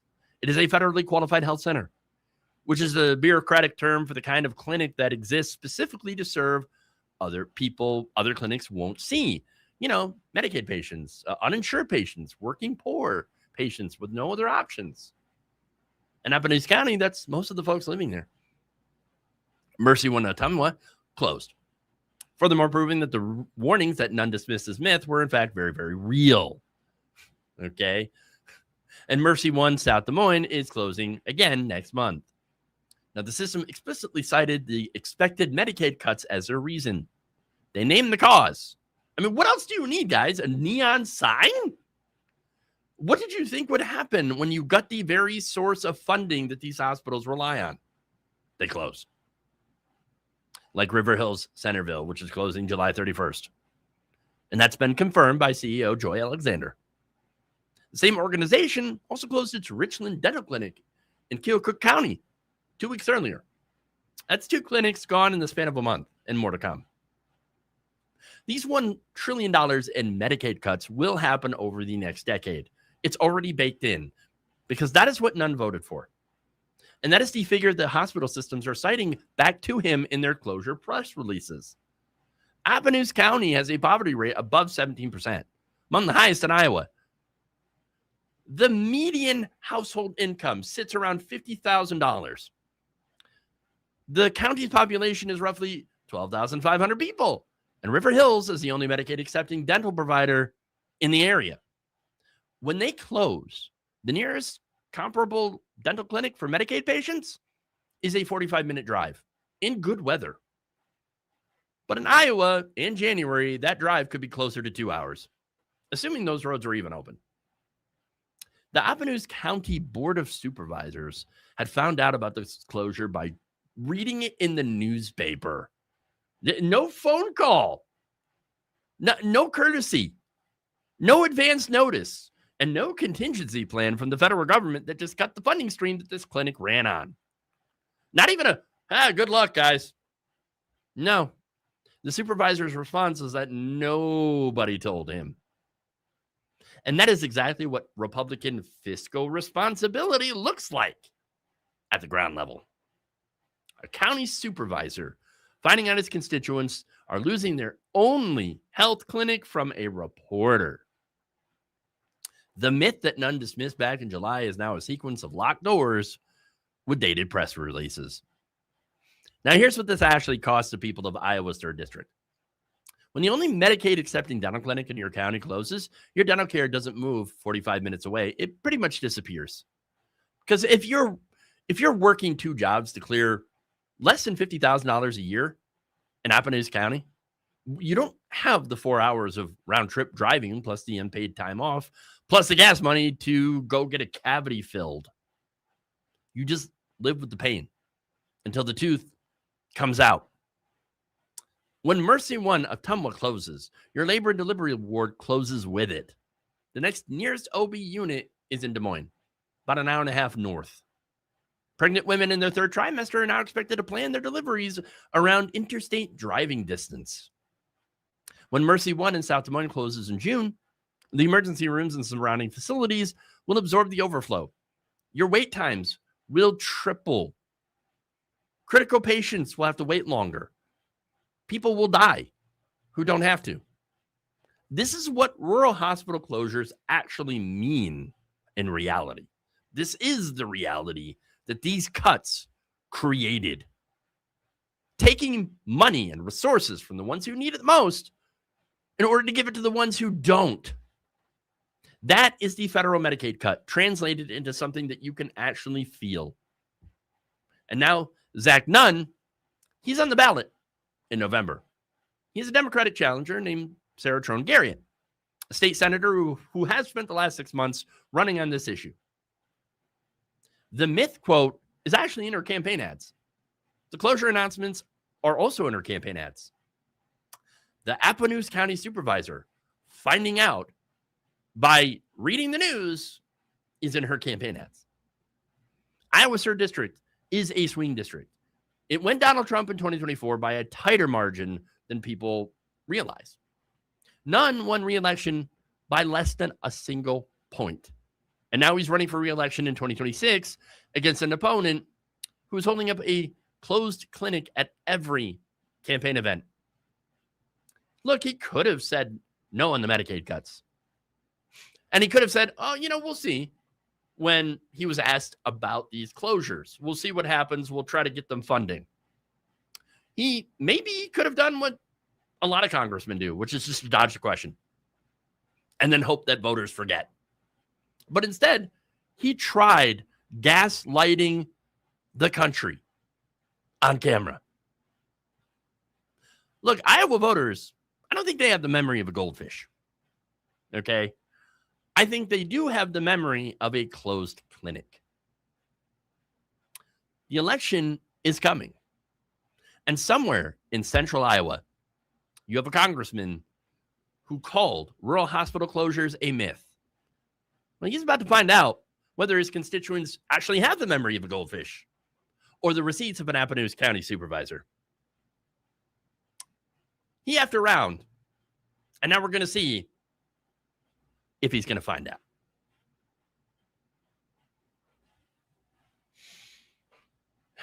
Okay.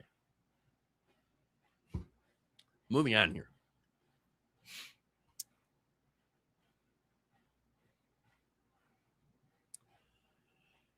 Representative Derek Van Orden gave a speech over the weekend at the Wisconsin Republican Party convention. He talked about gas prices. He talked about grocery costs. And he talked about deportations. And he got a standing ovation from the crowd.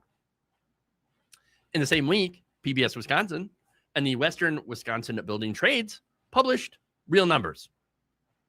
And they are absolutely devastating. Over $2 billion worth of threatened investments all across his state. More than 30 of them, by the way, are located in his own congressional district. They're clean energy projects, solar, wind, and as well as manufacturing. And they're all funded through Inflation Reduction Act tax credits. The same tax credits that Derek Van Orden had voted to kill. All so the Republicans could pay for tax breaks for billionaires.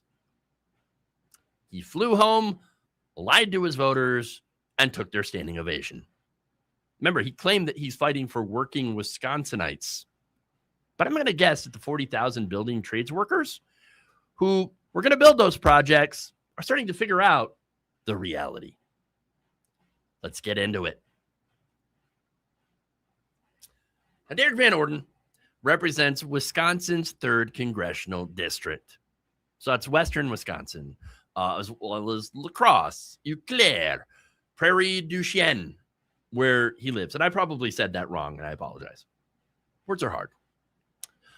Van Orden is a retired Navy SEAL, and he had flipped that seat in 2022 after Ron Kind had retired. Kind had held that seat for 26 years as a Democrat. Van Orden held his own seat in 2024, beating Rebecca Cook by about nearly 3 points, 2.8, 51 to 48.6. So it's not exactly a safe district. That's a swing district that he happened to win twice. Wisconsin 03 is a rural county. It's farm country, but it's also clean energy investment country. Because over the last 3 years, tax credits from the Inflation Reduction Act have flowed into more than 30 projects across that district. And according to Western Wisconsin Building Trades, those projects represent roughly $2 billion in threatened Wisconsin investments and thousands of construction jobs. And on May 22nd, 2025, Van Orden voted yes on the One Big Beautiful Bill Act, which killed those clean energy tax credits. Yeah, over $200 billion slash from wind, solar, nuclear, and other energy investments across the country. $15.5 billion in canceled energy investments nationally just from January to June of 2025. And that was just from the threat of this bill passing. The same bill also cut Medicaid by roughly $1 trillion over the next 10 years and SNAP by $186 billion over the same period. But don't worry, they did pass a $50 billion rural hospital fund spread out over 5 years for the entire country. Wow. Wait, let's do some quick math on that. Rural Medicaid cuts slash $137 billion from the program a year. That's according to a KFF analysis, right? They lose $87 billion from healthcare. Oops. The very bill that Derek Van Orden voted yes on, along with, of course, every Republican. And that's the same bill that he went home to brag about. Now, about those 30 projects, The PBS Wisconsin segment and the Western Wisconsin Building Trades op-ed put both put the number at more than 30 in that district alone, which would have been supported by the tax credits that Van Orden had voted to kill. Matt Gans, the union president who wrote the Journal Sentinel op-ed, was explicit in his analysis of what happened. The threat was $2 billion in canceled or stalled investments. The threat is thousands of construction jobs. The threat is to the 40,000 building trades workers across Wisconsin counting on the clean energy pipeline to stay open, the one that Van Orden voted to close. Now, what gets me is the math on who got what. Big Beautiful Bill gave millionaires a tax cut worth approximately $90,000. Working families making under $50,000, they got a tax cut worth about $300. $90,000 to the millionaires, $300 to the worker. Per Matt Gans in the Journal Sentinel, the millionaire's tax cut is worth more than many people in Wisconsin 03 make in 2 years of working. The workers' tax cut won't cover the higher energy bills the same bill is going to cause, not to mention inflation. That's the trade Derek Van Orden had made. Now, here's the thing. The Inflation Reduction Act, we know, was a Democratic bill. Van Orden obviously didn't vote for it, but his district still benefited from it because the tax credits went to the places that had the workforce, their grid capacity, and the buildable land to host these projects. Rural Western Wisconsin had checked every box. The money came in and construction crews immediately went to work. Then the Big Beautiful Bill came. Killing those credits was the entire offset structure. They got killed so billionaires could get tax cuts. The money for the people at the top came directly out of the funding mechanism that was paying unions to, build these things. He cashed the political credit on the front end and cashed the donor credit on the back, while the Wisconsin contractor pays for both. But here's your F around and find out moment. As I mentioned, Wisconsin 03 is in the middle of nowhere. It's farm country. The Big Beautiful Bill cut SNAP. Farmers depend on SNAP, demand. So every cut to food assistance is a cut to the farmer's customer base, okay? And so the Big Beautiful Bill also cuts Medicaid. Western Wisconsin has already lost 2 hospitals. Per the Journal Sentinel op-ed, the same rural hospitals already hanging by a thread are about to lose even more Medicaid reimbursements. How many more will close before Van Orden admits that what his vote actually cost? Oh, wait, he'll never will. Wisconsin 03 is now, look, they could have been clean energy country, but instead they're not. These contractors are now looking at canceled projects. Construction workers are sitting there looking for their next job. The $2 billion in investments, they're not coming through the pipeline anymore. And all of this happened in a district that Van Orden just barely won. And his pitch at the Wisconsin GOP convention was about gas prices and grocery costs and deportations. He did not mention the jobs, the 30 projects, and didn't mention the trade workers, and didn't mention the hospitals that have disappeared. PBS Wisconsin mentioned them. Other news organizations have mentioned them. The Milwaukee Journal Sentinel ran an op-ed under the headline that Van Orden chose GOP party bosses over Wisconsin workers. It's pretty damning. The Wisconsin contractor reads that op-ed. Is he going to forget who, is on that ballot? The farmer whose SNAP-dependent customer base just disappeared. Is he going to forget? Hopefully. The hospital administrator in Western Wisconsin, watching his peers close, isn't going to forget. And the workers that Matt Gans speaks for, they're not going to forget either. Derek Van Orden barely won re-election last time. He's expecting to get reelected this time. But I think things aren't going to turn out the way that he hopes. We'll see. Okay. Moving on. Last story here. A MAGA influencer named Brett Worsham apparently has some regrets. Taken to X, she said this: "At this point, Trump is no longer just a global novelty. He's no longer simply an embarrassment. He's a threat to the country that he was elected to represent. He is, at best, a narcissist and at worst, a sociopath. Either way, he's out of control and poses a direct threat to this country. He must be removed from office before it is simply too late." Wow. So now, under normal circumstances, I wouldn't be opening a video with a X post from a right-wing influencer, unless, of course, I was mocking them. But as we've learned over the last about 10 years, normal no longer really exists. Things have gotten weird. And they're going to stay weird for a very long time. Now, Brett Worsham, I've got to give you some background on her. See, she's not a bulwark contributor. She's not a Lincoln Project Republican or a never Trumper who spent the last decade going on MS Now doing podcasts with Mary Trump. No, she's the founder of the Patriotic Blonde. That is a MAGA opinion platform with about 160,000 followers on X. Well, probably less now. And by her own account, she voted for Donald Trump 3 times. And by her own account, she even worked on 2 of his campaigns. Then the reality sunk in. And by last Sunday, she was calling the man that she voted for a sociopath and demanding he be removed from higher office. Look, a lot of us were wondering when this would start happening, and it turns out the answer is now. So let's get into it.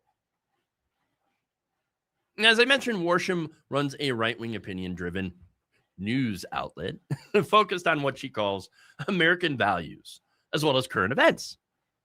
And as I mentioned, she's got a pretty hefty following on social media. Her audience is the audience that bought what Donald Trump was selling.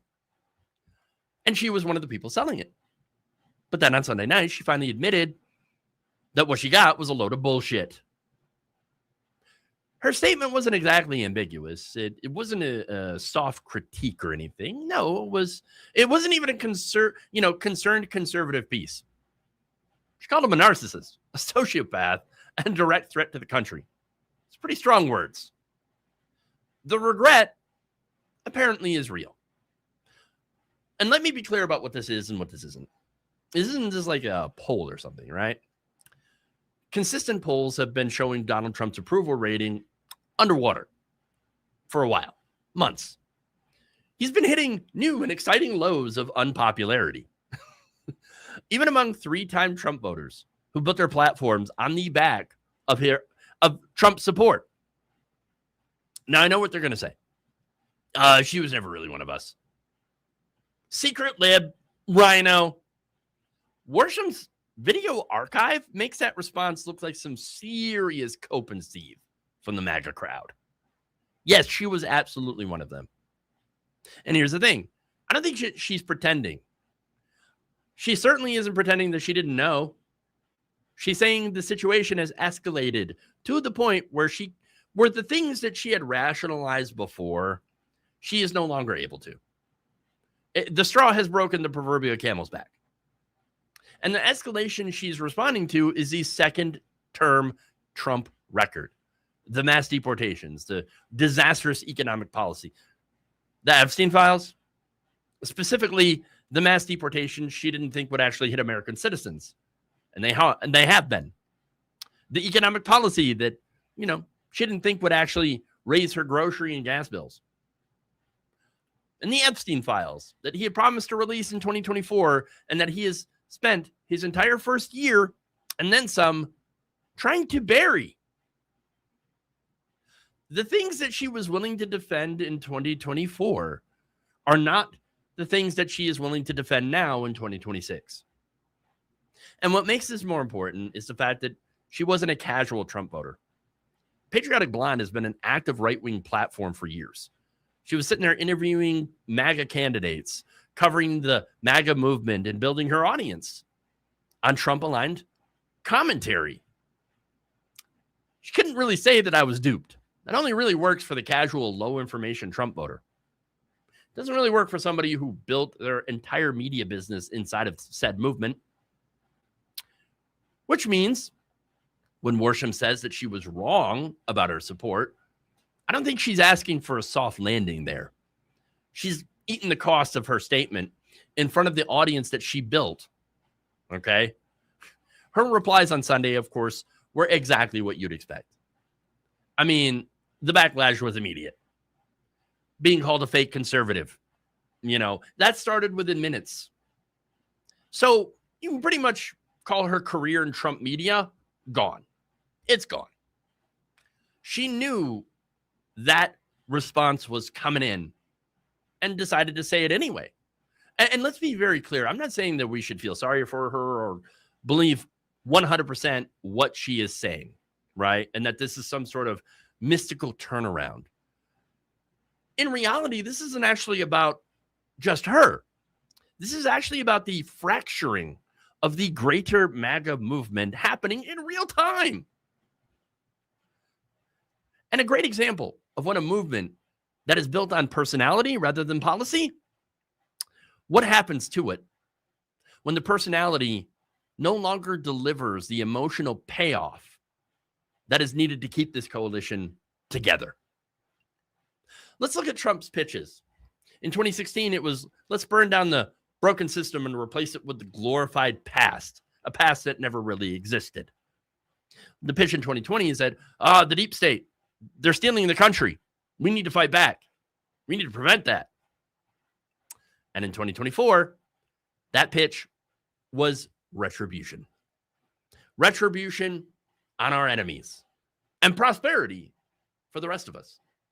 Well, he's delivered on that retribution. We have deportations happening. We have cruelty happening. We have political prosecutions that are happening. The personal score settling, that's happening. But the one thing he hasn't really delivered on was the prosperity part for his voters. And that's because the promised prosperity wasn't actually for them. It was for himself, his family, and his donors.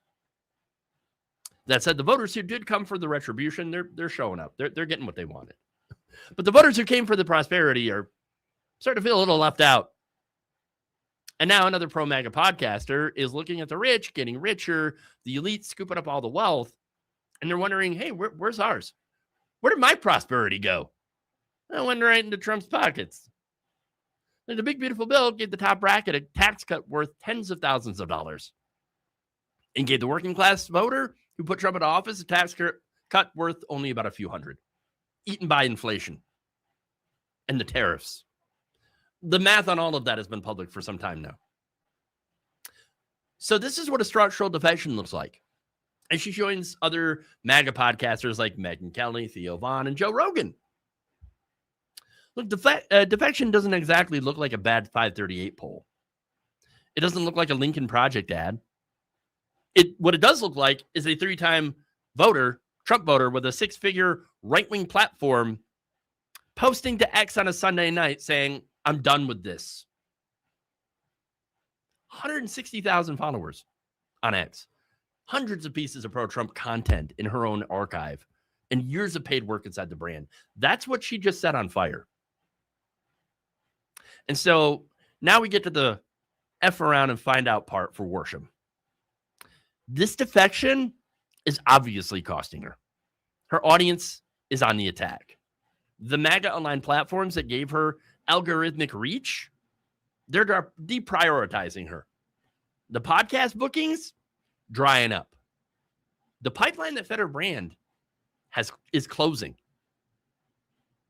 And I don't think she's asking for credit for taking 10 years to get here. Or she's asking for forgiveness. I don't think she's going to get that. She's saying she was wrong and is paying the price for saying it in front of the very audience that she built. That's not nothing. She could have just kept taking the money. Now, here's why this matters strategically. The Trump base is far from gone. They're intact and they're angry. But when the people whose paychecks depend on the brand start walking away from it, That's a pretty big indicator. Not of immediate collapse, but of a slow erosion. She's only one influencer after all, and one defection isn't going to move an election. But the pattern of the loudest voices inside that brand breaking away from it, well, that's worth watching. Because it turns out the math doesn't really care how loyal you are. The math just adds up the receipts and gives you a total. Now, she got that number on Sunday. She's not wrong about it. She's late, but at least she got there eventually. All right. So there it is. That's all I've got for you today. Thank you for tuning in. Really, really appreciate you watching. Thank you to the mods. Thank you to the folks over at this space. Thank you for letting me be a part of this group. Coming up next, of course, is Andrea Rovenski. The sign's up ahead, and it says, "Welcome to Fville."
Hello. You are currently scheduled to be watching a show called Fville. Welcome to Fville. Is normally scheduled for every Wednesday at 8 p.m. Eastern Standard Time. However, an account of I didn't come up with an excuse in time, but it's my birthday soon, and so I'm taking a vacation. Where is this vacation? I don't know exactly.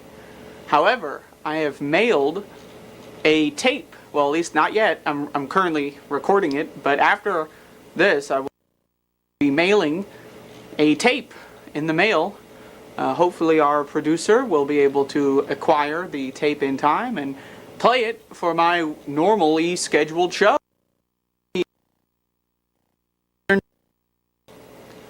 If you're in the Eastern Time Zone, that's when it would be. In the Eastern Time Zone. I'm nowhere. Either way, welcome to Fville Season 2, or Series 2, depending on where you're located, will be starting on June 10th. I think. Anyway, Series 2, it's going to have some more stuff in it. It's not going to be great. It's going to be well, I'm not going to spoil it. You'll see.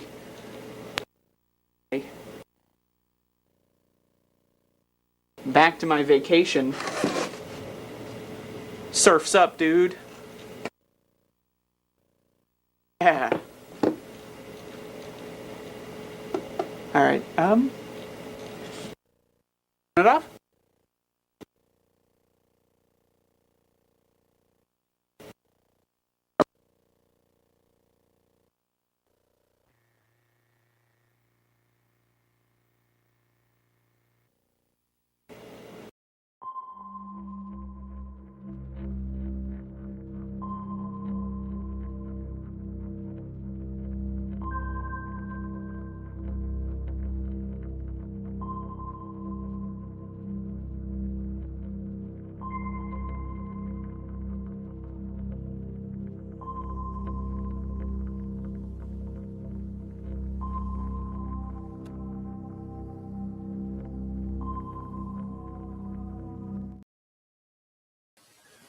All right. Hey, ho, let's go. Are we recording? We are recording. All right. This is Resistance Radio, where natural selection selects resistance. And logic usually survives the first round, hopefully. All right. Welcome back. I'm your host. Today we are talking about everybody's favorite dinner party topic, and that is Ebola. But before you start building a bunker in your backyard, let's get some facts straight. This isn't the Hollywood movie version of Ebola that you're thinking of. It's actually a specific strain called the Bundy bugju, and it's currently making a bit of a mess in the Democratic Republic of the Congo and Uganda. The World Health Organization has just slapped a PHEIC label on it that stands for Public Health Emergency of International Concern. In the world of public health, that's basically the equivalent of a check engine light coming on in your car. It's not a full-blown, the wheels are falling off pandemic emergency, but it is a signal that the international community needs to stop scrolling through TikTok and start paying attention. So let's talk numbers, because context is everything. As of mid-May, we're looking at 8 laboratory-confirmed cases and 246 suspected cases in the Ituri province of the DRC, along with 80 suspected deaths. Wow. Now, 246 might sound like a lot, or maybe it sounds like a little to you. I don't know. To me, it seems like a lot. But let me put it into perspective. Imagine a standard Boeing 737 aircraft. If every single person on that plane was a suspected case, you'd still have about 50 people left over waiting in the terminal. It's a significant number of people in a very concentrated area, especially when you consider that Uganda has already seen 2 confirmed cases and travelers arriving in Kampala. Now, here's the snarky reality check. We've gotten a little spoiled lately with the magic bullet medicine, right? When the Zaire strain of Ebola hit a few years ago in 2014 and 2015 in West Africa, we were able to develop vaccines, and that's essentially how we were able to end that outbreak. But for the Bundy bugju Ebola, there are currently no FDA-approved vaccines or therapeutics. None. Zilch. Zero. If you show up with this, doctors can't just give you a shot and send you on your way. Instead, we're going back to the basics of high-resource supportive care, like fluids, electrolytes, and keeping your organs from quitting their day jobs while your body fights the virus. It means that preparedness for health systems isn't just about stocking a freezer with vials. It's about making sure triage and isolation protocols are actually followed so that the virus doesn't hitch a ride to the next town. The CDC has already activated its emergency response center to help with things like contact tracing and lab testing in the affected regions. They've also issued travel health notices. But before you start demanding we close the borders, the WHO is actually advising against broad travel bans. Why? Because broad bans are just like trying to stop a flood with a chain link fence. They consume massive resources and usually just end up stigmatizing the people who need the help the most. The real challenge isn't just the virus, it's the fragile health systems and outbreak fatigue in Eastern DRC.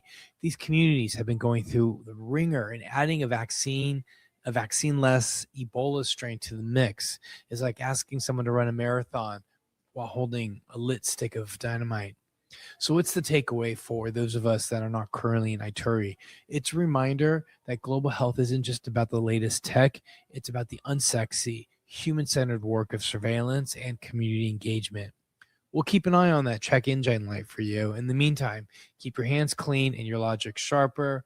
This is Resistance. This is Resistance Radio. Be well, be smart, and remember, pathogens don't need a passport to travel, but they do hate a prepared plan.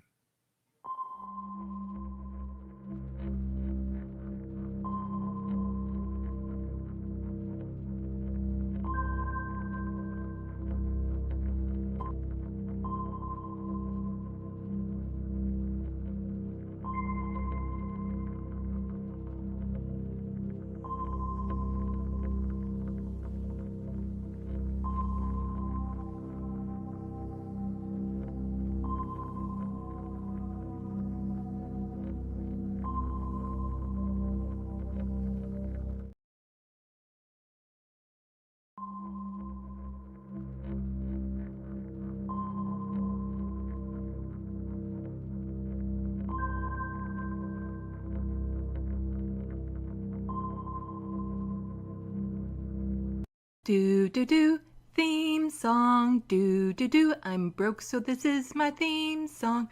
Do do do, just imagine this is an awesome theme song.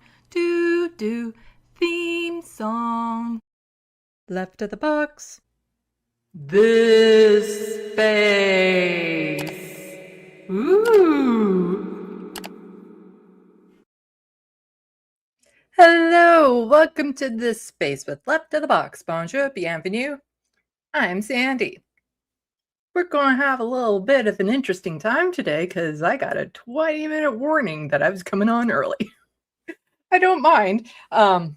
It's just I wasn't checking messages or anything because I was busy getting ready for the vending markets that I'm going into, painting and stuff. So it's going to be a bit of an adventure, as in, can I fill this time? I don't know. Anyone who's tuned into my live streams might be able to figure that out. I tend to ramble. So I was able to just slap together some tabs because, you see, during the week, what I do is I like things for my news live streams on Sundays, but then I also like things for, things I want to do on this space. And so I copy the links into a Word document. I'm old-fashioned like that. And then I paste them. So I have a bunch of tabs open now from things that I had saved. But I have not actually watched the videos yet because normally I wait till the end of the majority report before I watch the videos to be like, okay, I'm going to do that. If I haven't pre-watched them. Because sometimes I watch them right away and I'm like, I want that one. But other times I'm like, I'm pretty sure this is going to be an interesting subject to talk about. And so I'll save it without actually watching the video yet. So I got a bunch of those. And so we're going to be surprised. Is it a good video? Is it not a good video? Who knows? Also, because of the quick little stuff, Minuet didn't have time to get down here today. Because this was all kind of last minute. So I'd say she sent us her greetings, but she was kind of relieved. She's like, oh, good. That was kind of her response when I told her we didn't need her on today. She was like, oh, good. Because, she's not a day kinfolk. She is much more of a night kinfolk individual. But I don't mind the last minute thing. I'm an improviser. Normally the best way to reach me though is a Twitter DM because I have the notifications on for that versus Gmail. Which again, I was so hyper focused because I'm super stressed. I'm not even going to the gym the rest of the week because I need to get some things done. And I've already kind of realized I'm not going to get everything I was hoping to get done by the time this vending market on Saturday happens. And I'm kind of fine with that because that's not a big vending market. That's a minor one. The big vending market that I'm stressing out about is the Pride vending market that I'm going to be at the following weekend. And so I'm trying to get everything done. And, people get misled, I think, if you watch a lot of YouTube when it comes to painting and art. Because I've been doing a fair bit of it. And they always make it look so fast. 15 minutes, they have this beautiful painting. And I'm wondering, it's kind of like, those amazing basketball shots you see of people where, they shoot the basketball backwards from the upper decks of the arena or something like that, and it just magically gets in. Well, what you're missing is all the times they did it leading up to that it didn't go in. And so it's a strong possibility that the videos that we see are the ones that maybe they practiced that particular painting a bunch of times first. Also, if they've been doing this for a while, there are some things that's just muscle memory and they know how to do the blending and things of that sort. Plus, they can afford the better quality paints. Because my biggest stumbling block, I find, my biggest frustration is for a lot of the paints having to do multiple coats. And there could be something I could use to thicken it, but I'm also trying to put like a metallic shimmer in it. And so then it's like, I don't know if I can mix those two mediums. So, there's some things that people do on the art channels where they've been doing the art for so long, they already know these things. They don't need to do the research ahead of time and whatnot. But one of the biggest time consumers I have is just having to redo the same thing over and over again to fill it in and make it look good. That says, when it's done, they look pretty damn good. But I'm trying to get a bunch of stuff done by the vending markets. Again, this upcoming vending market, not terribly important I get everything done, but I do need to get everything that I at least have on my plate right now done by the next weekend. And by the things that I'm just want to get done by then are all the little leaf paintings I've been doing. So I found these things.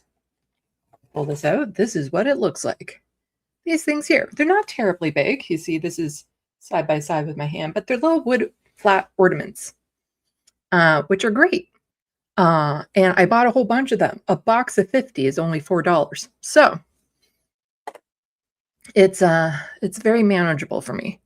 And I thought, why don't I make them into pride flags? And they look really sharp when they're done. So I've done 50 so far. So we have a whole bunch of these ones. There we go. So we got your trans flags here. But you see, the thing that makes them so time consuming isn't just the painting, it's also tying these, tying all the strings onto it type thing. So got all of these done. And so one just as is going to be $5. So if I sell one, I've already paid back the cost of the packaging, or $10. And I'll give you one with your name on it. I'll put your name on it while you wait, or come back in 15 minutes type thing. So I got these ones done. And these ones. So this is the pansexual flag. But also, I think these ones look really sharp. These are the intersex flag. And there's actually a whole bunch of like lore behind, well, not lore. There's reasonings. So whenever you see a pride flag, they didn't just randomly pick the colors. There's meaning behind the colors and the symbols. I forget off the top of my head why the circle for intersex is the chosen symbol, but the yellow and the purple are specifically because they're not, you don't think of a gender necessarily. Like blue and pink, you think boys and girls. But with yellow and purple, that's not really attached to a specific gender. So that's why they picked that. And so like, even if you go over to the pansexual, there's a meaning behind the blue, there's a meaning behind the yellow, there's a meaning behind the kind of like fuchsia color there. So I'm currently working on the pride flag. So that's like the 6 colors.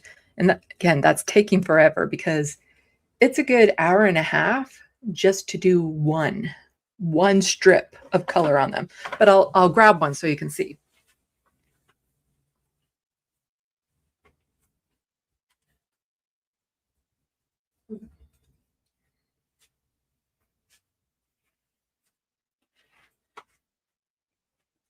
So this isn't what it's going to look like.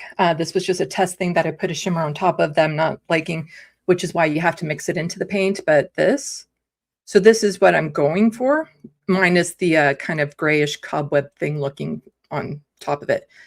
So that stuff I'm supposed to mix into the paint to give it kind of like a metallic look. And it's okay. It's not as noticeable as I would like. Let's put it that way. But at some point you have to cut your losses, because the other thing I could do then is put a gloss on over top. That's a lot of extra time. And so that's one of the things that maybe if I get everything done and some time to breathe, then I'll think about putting a gloss on top to make it a little bit more shiny. But as is, that's not going to happen. So this is the 6 colors.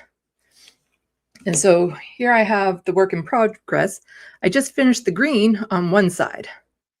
And so you can't quite tell in the camera so well, but there's the purple, blue, and now the green. And so from this, I have to put a base coat on. And partly because some of them have the word Canada on it, but they're wood. So some of them have like weird stains, like wood colored stuff on it. It's not white, it's a light brown. And the stuff that I'm putting on is called gesso, and it's supposed to help with surfaces like wood and stuff so that the paint doesn't sink into it as much. So I don't have to do even more coats. And so I have to do that front and back to begin with. And so then you have something like this. And so I have 50 laid out right now, 50 of these, a whole package. And so you do one, I do 50 on one side, purple. And then by the time I get to the last one, I can go back to the first one and start redoing, putting the second coat on. Then I flip them over, do the same thing. And then I put on the next layer. And 2 coats were needed for the blue, 2 coats are needed for the green. And so it's, you know, basically for one strip of color between all 50 of them, that's like 200 applications of that one color. And I'm probably going to burn out. I'm totally suspecting I'm going to burn out, but I can pull it off because I know when this is going to be over.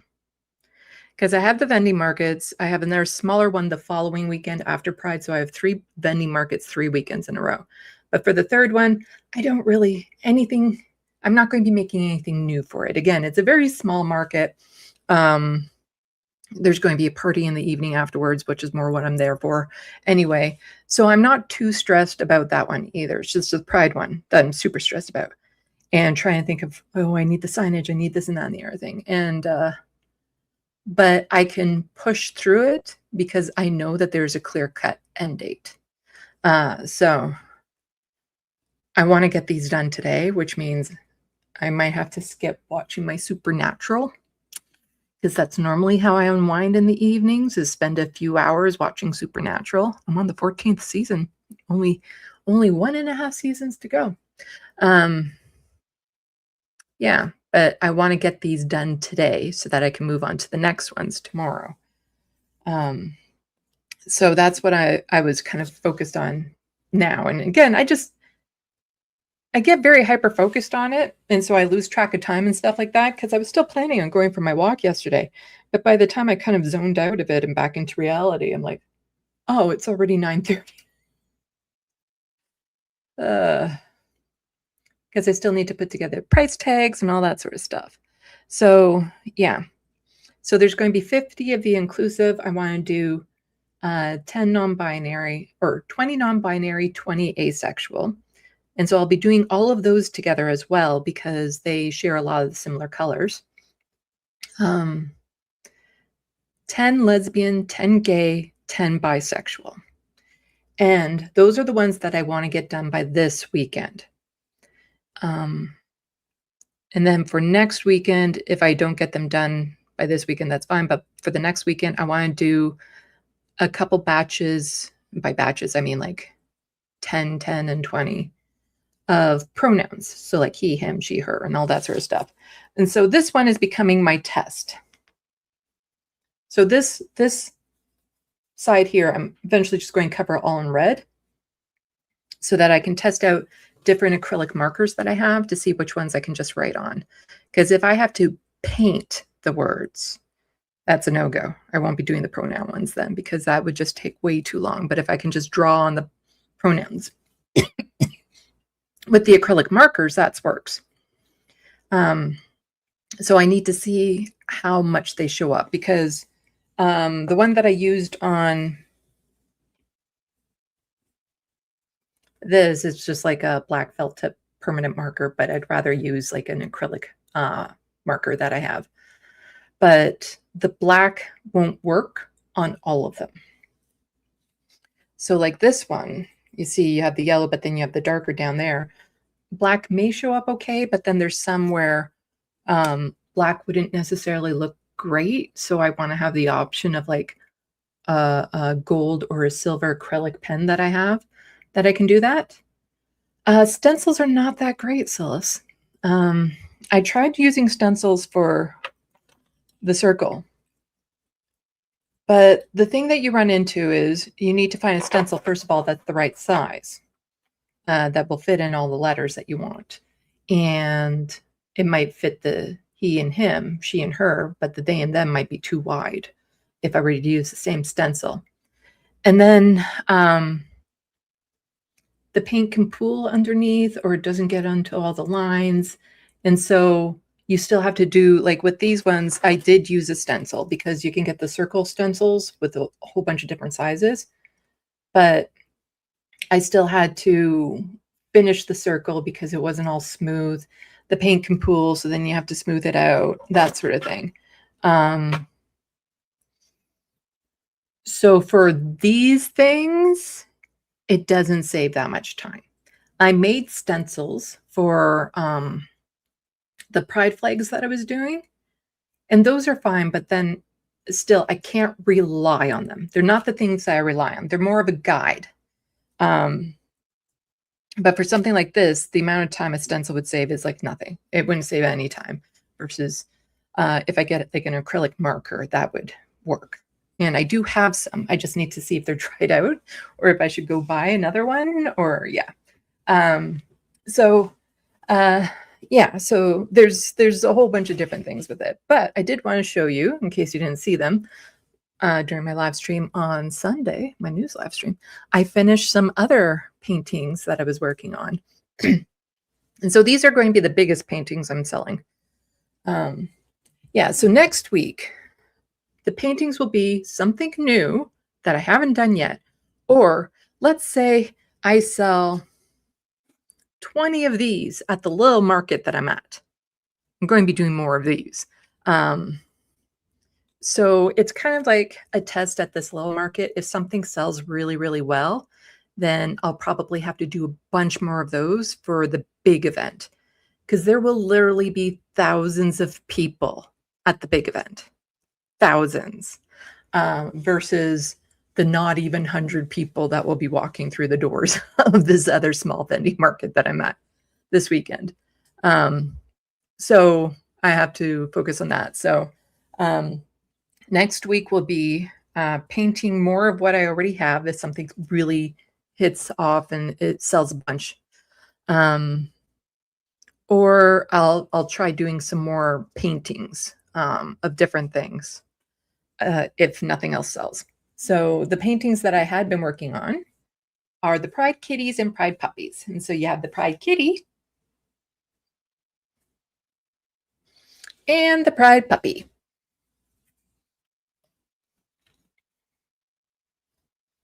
Now, as you might be able to see, there's a slight difference color in the blue, because again, all of these colors, and part of the reason why it's difficult is I mix the colors. Most of these colors you see here are not just straight from the tube.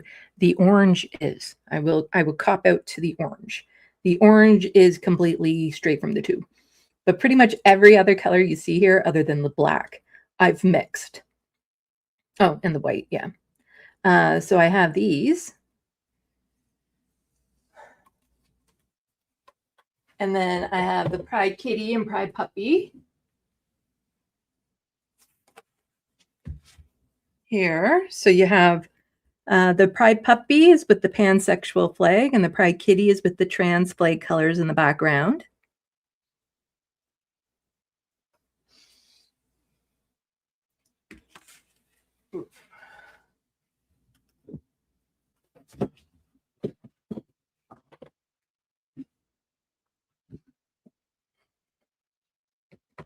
And I have the Pride Kitty and the Pride Puppy here.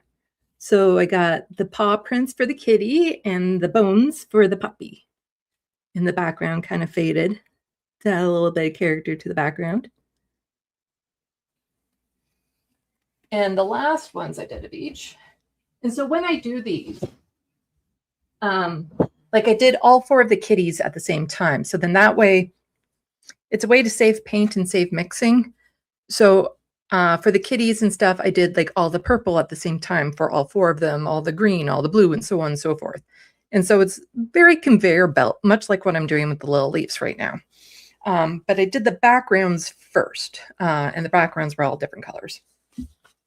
And so then we have these ones here, the Pride Kitty and the Pride Puppy with dots.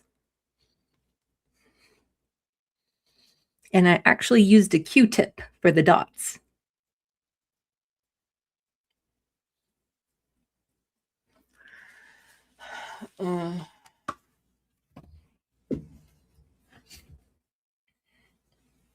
But I think they look great. And then, so like part of the issue when you're broke, when you're trying to start a business, you see, now we get to talk about some politics. It's harder to get out of that hole. It's harder to start doing your own business and stuff. Like the cost of the canvases, the cost of the paint, all of that sort of stuff. It adds up. But then also, how do I display these? Because you see, if you go to vendor markets, you'll see people with like these big tall racks that they can put things on and hang things on. I can't afford those. Also, I can't transport them in my tiny little car. So I have to get creative in how I do things. And this is, you know, a lot of the outside of the box thinking that people who live with poverty have to do, because we have to find ways to save money or to do things on the cheap. And so a friend of mine found this stand that has like the two poles and then a pole that goes across. It's not like a curtain rod. It's designed for like green screens and stuff like that, but there's no screen attached with it or something. It's just the stand. And so I have a light blue blanket that's woven. And basically what I'm doing is I'm taking a paper clip and I'm pulling it just slightly apart so I can hook the paper clip in the woven blanket and then use the other part as a hook. And so the paper clips in the blanket, something I already had. And I tested it out earlier this week with a friend in the hallway here. It works. Does it look professional? Not really, but it works. And a lot of the times that's what you have to do with poverty. It's not so much like, how good does it look? How much, you know, does it look professional? It's just, does it work? It's the same like when you make food.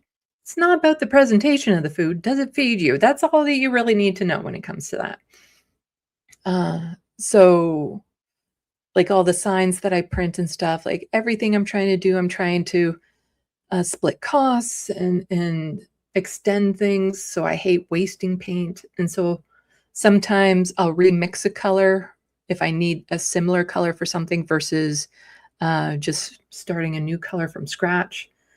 I'm worried about the green though, because like I said, I only got the one side of this done. And I'm worried about the other side of getting too dried out. Like it's covered and in the fridge right now, which is how you keep acrylic paints lasting longer. But I don't have a wet palette. And that's something that helps with acrylic paint, keeping them moist, because acrylics dry super fast, which has its pros and cons. So it's important to, you know what you're working with, know the limitations of what you're working with, and then figure out the best way to use that tool. And that's, generally speaking, a lot of the times when you're living with poverty, that's how you have to go. You learn the limitations and you work within it.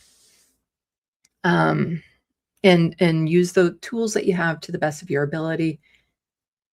And you can't sit there and dwell, well, I don't have these tools, I don't have all this. You just need to focus on what you have in front of you and deal with it. And a lot of people, you know, especially with the economy the way it is, are learning that firsthand. And, you know, I am very fortunate right now. I live in a nice apartment. Just got the notice for my rent increase, yearly rent increase. Not too thrilled about that, but I live in a nice apartment. I you know, somehow the whatever God you want to think of was looking kindly on me, and I was able to land that. Most people who rely on disability get really shitty apartments with really shitty landlords. But since I had a rental contract that stretches back over 15 years, pretty much, I've been able to keep a decent place. And it's only because I had that rental contract that kept the rates only increasing a certain fixed amount as I was going along. If something were to happen to my current rental contract or my housing here and I had to find something at market rent, I wouldn't be able to. There's just nothing. There's nothing out there I'd be able to use or move to. I would lose everything pretty much. So it's, you know, you learn to live with less when you live with poverty. And you don't, you end up becoming more grateful for the options you have versus whining about the options you don't have. Because a lot of people, they like their options of 15 different boxes of cereal or something like that. But when you've been without cereal for months and months and months, and suddenly you have the option of 3 cereals in front of you, that seems like a fucking miracle, Like that's like best day ever. Finding a $10 bill on the street where I could just go to one of those pizza places and get some slices and a pop. Whew, that made a good day back in the day, But we are inundated with all of this capitalistic variety and told that's what makes us free. But these are things that we don't necessarily appreciate because they're there as a distraction. They're there to make you think you're doing okay because you live in a society that offers you, 100 different types of chocolate bar. So therefore you live in a good society. But you can't afford housing. You can't afford a decent groceries, healthy groceries. You can't afford transportation. You can't afford hydro. You can't afford the things in life that help you live. But you should be grateful that you have 100 different options of chocolate bar and focus on that. And then we're going to get rid of one or we're going to add a special one. And it's all distract. Versus are your needs met? It doesn't matter if there's 100 types of chocolate bars. It matters that there's a roof over my head. It matters that, my cats are fed. It matters that I can have cats. All of that sort of stuff is the important stuff that people take for granted, I think, sometimes. And the way the economy is going and how tight it is, more and more people are going to learn how to cope with less. They're going to be forced. Like I remember hearing people say to me back when they didn't know I had been homeless, "Oh, I can never be homeless. I would unalive myself," or something of that sort. And the truth is, you learn to survive it. That's it. You're not really living with it. You're surviving it. And I would always get these insights from people because I never looked like I was homeless. I didn't look the part. People don't think I rely on disability right now because I don't look like the stereotype of people who wear crappy clothes, don't bathe, all that sort of stuff that a lot of people associate with people living with poverty or disabilities. And part of that is nobody wants to live like that.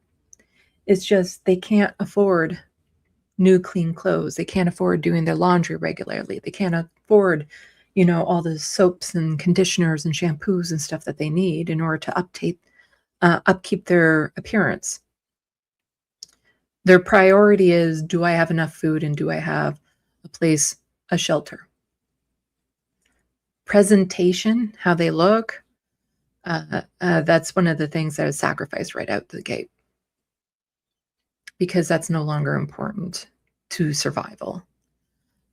So a lot of people never really looked at me and thought, oh, I had been unhoused, or, oh, I live with poverty right now.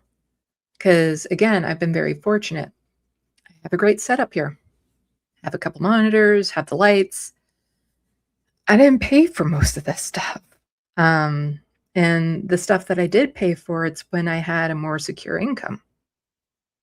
But I've been fortunate that they've been gifted to me, like through my Amazon wish list or from friends who are doing a lot better than I am. And without that, I wouldn't have this. And so, again, it falls into the trap where you need money to make money. So back when I was like struggling to get a job and stuff like that, you know, if you wanted to work in retail in a clothing store, most I couldn't work in because I was too fat. And that's because when you work in it, you have to wear their product. So you can't work in a Reitman's if you're not wearing Reitman clothes, or the Gap without wearing the Gap clothes. You have to be wearing the product. And so that would rule that out. Or if you wanted to work in a certain type of restaurant, you needed a certain uniform or outfit. And that's always on the person needing the job to get. You know, there's certain sales jobs out there where you need to buy the product first so that you have it so that you can go around and show it to other people. Those are pretty much pyramid schemes to begin with, but you know, you need to be able to afford transportation. You need to be able to afford, you know, looking, you know, okay to have a job and things of that sort. And it's a high fee. Like right now, I still have to pay for the table for the big Pride event that I'm going to.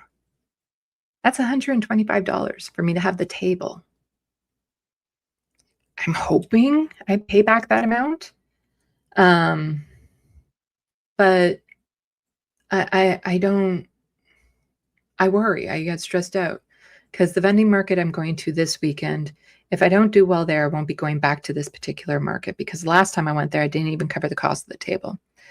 But fortunately, again, I had to have a friend come through for me, and he did. And I'm super grateful for it because he was able to buy me one of those table canopies.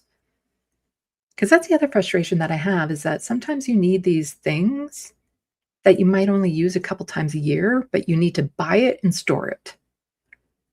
It's like a lot of different types of tools or luggage and things of that sort that people have to get. You know, you have to buy these things and store it. There might be programs in your community where it kind of works like a library, but you have to pay membership and stuff for. But yeah, he was able to buy a canopy for my table, but it had to be specific one with walls because I need something to block out any breezes or rain because especially when I have my blanket set up with all the paintings on it, that will work like a sail. So if a breeze were to catch that, it would throw all my art all over the place. I have paper product art stuff. Just, you know, the weather elements in my stuff don't work well together at all. And so another friend is going to help me, I think tomorrow, just go out into the courtyard and set it up and make sure that it works and stuff like that. But, you know, a lot of people are like, well, why don't you just go out there and get a job? And it's like, for one thing, no one will hire me. I don't have a college diploma, so that rules me out of most places. Also, if they were to do a check of my name and find my YouTube channel left of the box and do any research on that, they might be looking at me like, fuck no. Don't want somebody like that political working for us, because if we try to screw them over, they got a platform, which is true.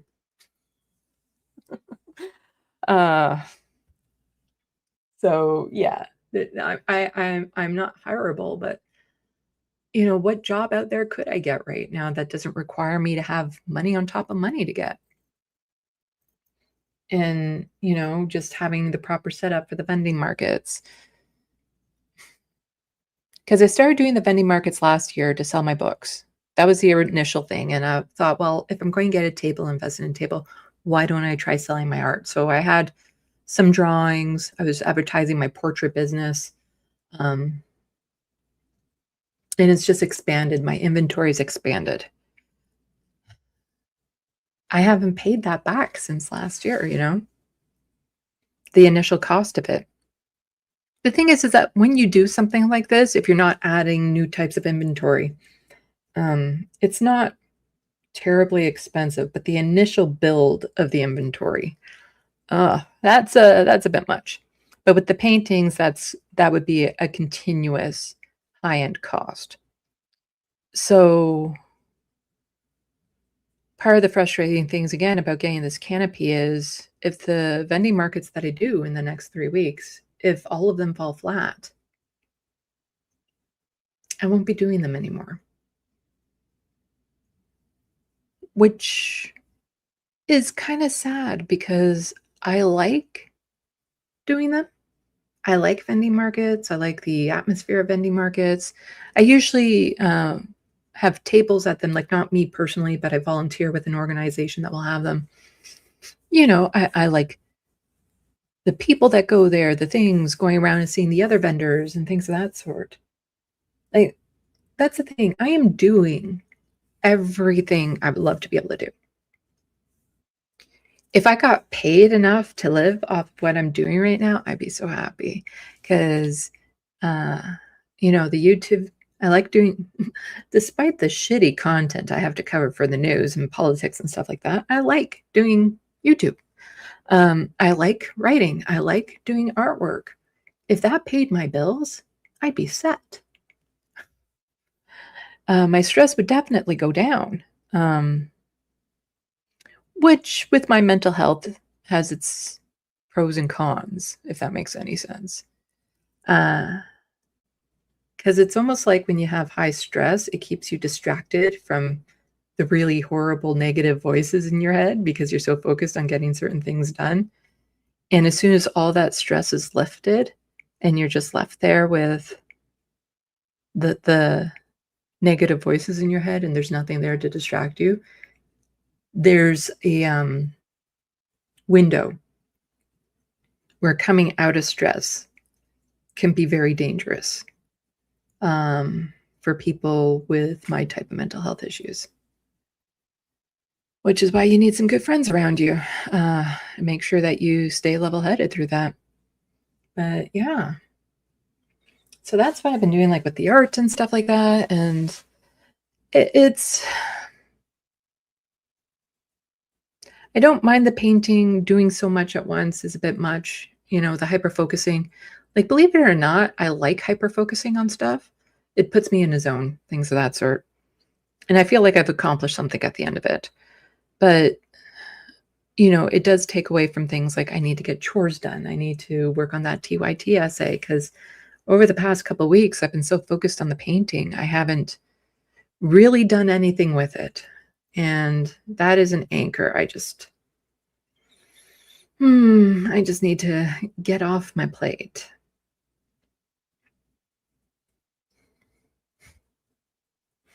Yeah, Trevor Bourne's here saying, I survived off selling my artwork for over a year many years ago. It was very stressful and hard to pay rent. Yeah. If I sell all my artwork at the asking price, I'm not making minimum wage. I might be able to make minimum wage with these things. Because again, I'm doing them in bulk. So even though it takes me a long time to do these, it's because I'm doing them in large batches. But like if I sell 100 of these, and I'm doing a couple hundred of them, if I sell 100 of these at $5, you know, that's nice. And then if I sell 100 of these at $10, it's really nice. But that's the other stressful thing about this is that I might end up with all of this inventory at the end and be like, what the fuck am I supposed to do with this? Because I made it. I ran into that already with the hidden message art that I did. And I have so much inventory of that I thought would sell. That hasn't, it hasn't moved. And it's to the point now, if I want to get rid of it, I'm pretty much just going to have to give it away. Like, I don't even know if I can recover the cost of what it took me to print all of it. Because just nobody's interested in it. I thought it was super neat. I thought the LGBTQI plus one here. Right here, actually.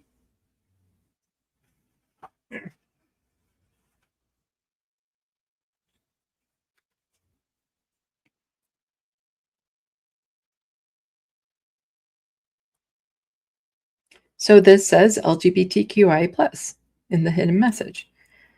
Can't really see the distinction between the pink and the white over here. Yeah, maybe if I hold it more like that, you can see the distinction. I thought these would sell. They have not. And then I also have one, it's not quite as big as this, but it's just the lines without the colors. So it works as like a coloring sheet so that you can color it in and make it as obvious as you want. And then you can see where the letters are hidden here. So you have like, here's the L right there. And then over on this end, you have the plus sign right here.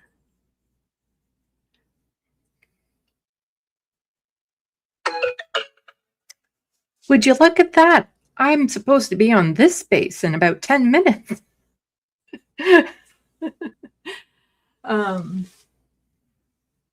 I thought those would sell.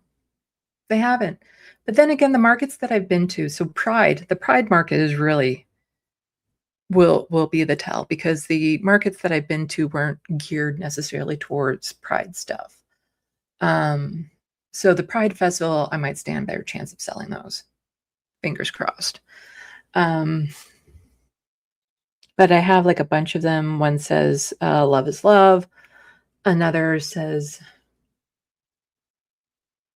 I can't even remember off the top of my head. Oh, pride. So there's love is love and pride. And I think there were two more. Maybe. I'm pretty sure there were two more, but I can't remember them off the top of my head. Where you have the option again of getting it already pre-colored. I have them in 5x7s. That one's bigger because it's long, but I have them in 5x7s. And then the coloring sheet is like a full 8.5x11 type thing. But I kind of figured that they would sell, and they haven't, but hopefully at Pride they do. I'm going back to my roots. I've worked in supply chain before, so I'm hoping these are going to sell like crazy. Because I'm only going to be charging $5 for the plain hand-painted wood ornament. And it's picking up on, there's a lot of Canadian nationalism right now, just given what's going on in the media, not with Trump and the United States and stuff. There's a lot of Canadian nationalism going on. And so, you know, Canadian themed stuff will probably do well. So the Pride flags, I painted up the Canada flag. If I have time, I want to do another like 12 of those, a batch. I buy the 5x7 canvases in packages of 12. So I would think I would do like another 12 of those if I have time next week. But I think these might sell like hotcakes because they're cheap, just $5. You know, a couple toonies and a loonie for you Canadians. Pocket change, really. And you don't, then, you know, if you don't want to pay the $10 for me to put this on your name on there, a person could do it themselves. They could get the marker and put their name on. The thing is that if I fuck it up and I mess it up, then I just pick up another one and redo it at no charge to them. But if they fuck it up, they have to come back to me and buy a new one. But oddly enough, like I have the potential, like if they all sell for like $10 to make $2,000 on just these. Oh, that's dreaming big. Also, I wouldn't be able to do that because that would be too many names. That would take too much time at the vending market. Because that's the thing, if you're going personalized stuff on the spot, it will take a while. And so for a lot of things, it'll be like, okay, I can do it now or, you know, later, you know, if you want to do a commission type thing. But, you know, I will probably have at least 200 of these with me. Because I've already done 50 here. I got the 50 there. That's 100. The 50 of the Pride flag that I'm working on right now, these ones, which I don't care how long it's going to take me. I'm finishing them today. And then they'll look like this, but without this weird gray coating on top of it. But that's kind of what they will look like. Oh, it went in focus. There you go. So I put the shimmer on top of it to see if that would make it look good. It doesn't. Let's see. If I hold this up close, will you actually see the different colors? Almost. Put it in front of my face. Focus on this. No, the camera still has a really hard time picking up the different colors. And it's like I can kind of see the shimmer in it, but it's not as shimmery as I had hoped it would be using the mixture that I could put into it. But it's like only if I get all of them done on time will I add the layer of gloss, because like this one has a gloss layer on it, because this was like my trial versus this one. So let's see if you can see the difference. Okay, you can't see the difference on the camera. You can't even tell which is which at this point, probably. But one is more shiny than the other. I don't know.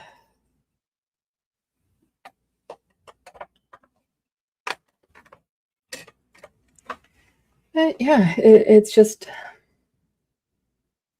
fingers crossed. Like if I were to sell all my inventory, sell out things, like I have the potential of making thousands upon thousands of dollars, because it's like I sell out of everything I have. Paintings, at least paintings. So all the little paintings I've done, I sell out of that. I would make a lot of money. And then there's an unlimited potential, because people could then be like, well, I want my pride flag with this symbol. And so I could, get a whole bunch of commissions racked up too and stuff. Yeah. Let's see, Trevor Barnes is saying, venue is everything. The first time I tried to sell my artwork was beside Blue Fest, and I stood there for hours to only make $35. I then took that $35 and my art to the local punk bar to have a couple of beers and made $600 in about an hour. Yeah, venue is everything. I'm really hoping with Pride, because a lot of my paintings are Pride themed, that they sell better. But the first vending market I went to is the one that I'm going back to after Pride. And I did pretty well there. Like I made enough to cover off everything and then some. I didn't make hundreds of dollars.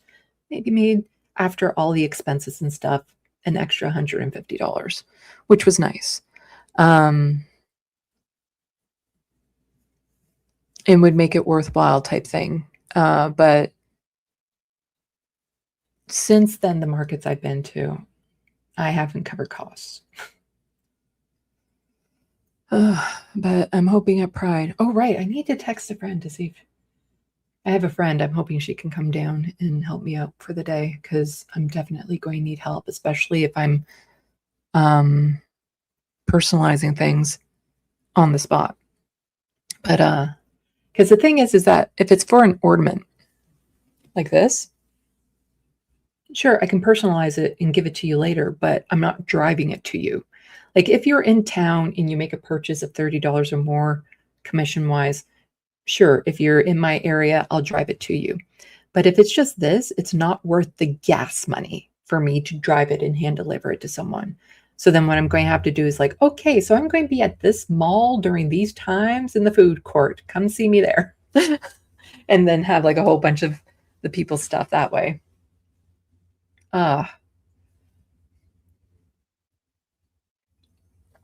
You see, I've been going for like, what has it been, like 45 minutes now? I haven't even hit the tabs that I had opened up for y'all. I haven't even gotten to the tabs yet. I talk a lot, don't I? I hope you guys are at least enjoying this. I've been talking about politics because politics is entwined with everything we do. So yeah, I'm super stressed about them. I have a lot of work to do. I'm probably going to be up pretty late finishing off the Pride ones. But the thing is that once they're done, such a huge sense of like, oh, I've accomplished something, you know, like there's that sense. But like right after this, I have to go to Staples to print off a couple things related to the vending markets. I want to go to the dollar store to see if I can find a few more packages of the leaves.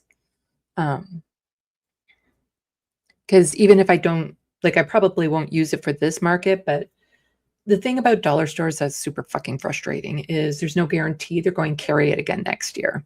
And so I like these. I don't know where to source them if not for the dollar store. And quite honestly, it's a good fucking price. 50 of them for $4. Yeah, especially when one of them will sell for $5. That is a good general margin for me. But am I getting paid for the time it took to paint them? So, yeah.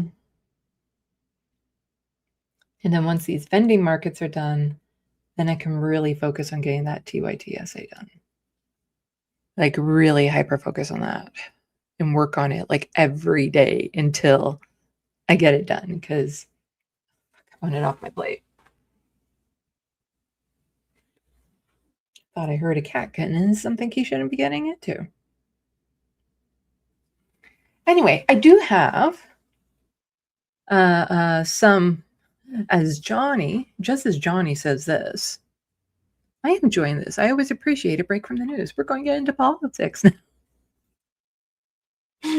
More specifically, well, actually, the first thing I wanted to do was just a little bit of shits and giggles, a little bit of fun. I did a live stream on May 10th that was titled Time for Justice, Believe Women live stream. And I was covering some really hard stories in it about sexual assault and whatnot. And I put it into its own live stream, just given how sensitive the content was. And so that it'd be separate from my news live stream and whatnot.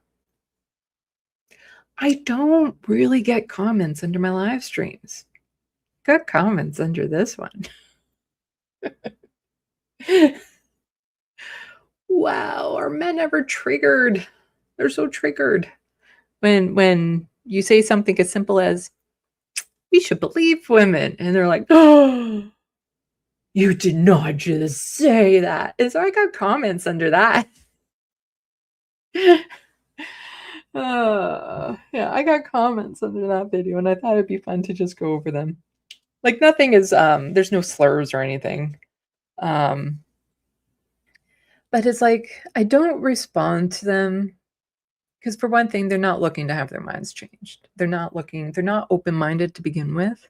This isn't something where I can give them a response back and then be like, huh, I guess you have a point. Because in order to get to where they are right now, they would have had to already ignore a whole hell of a lot of stuff.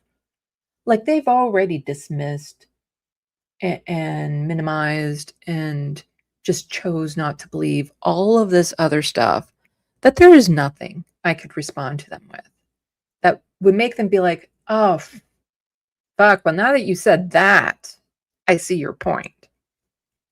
Especially not in the comment sections of YouTube video.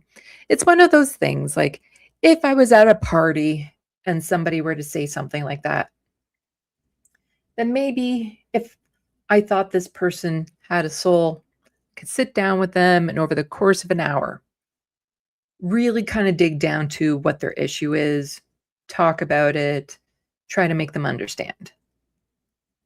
This can't be done in a comment section. This is why, I appreciate people engaging in the sandbox.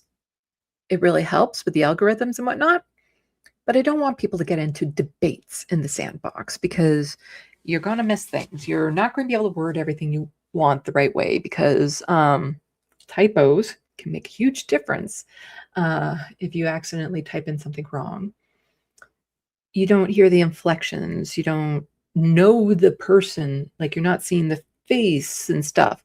All the physical cues that us autistic people have to study really hard in order to try to understand and still can miss it by a mile. But you're not going to change someone's mind in the sandbox.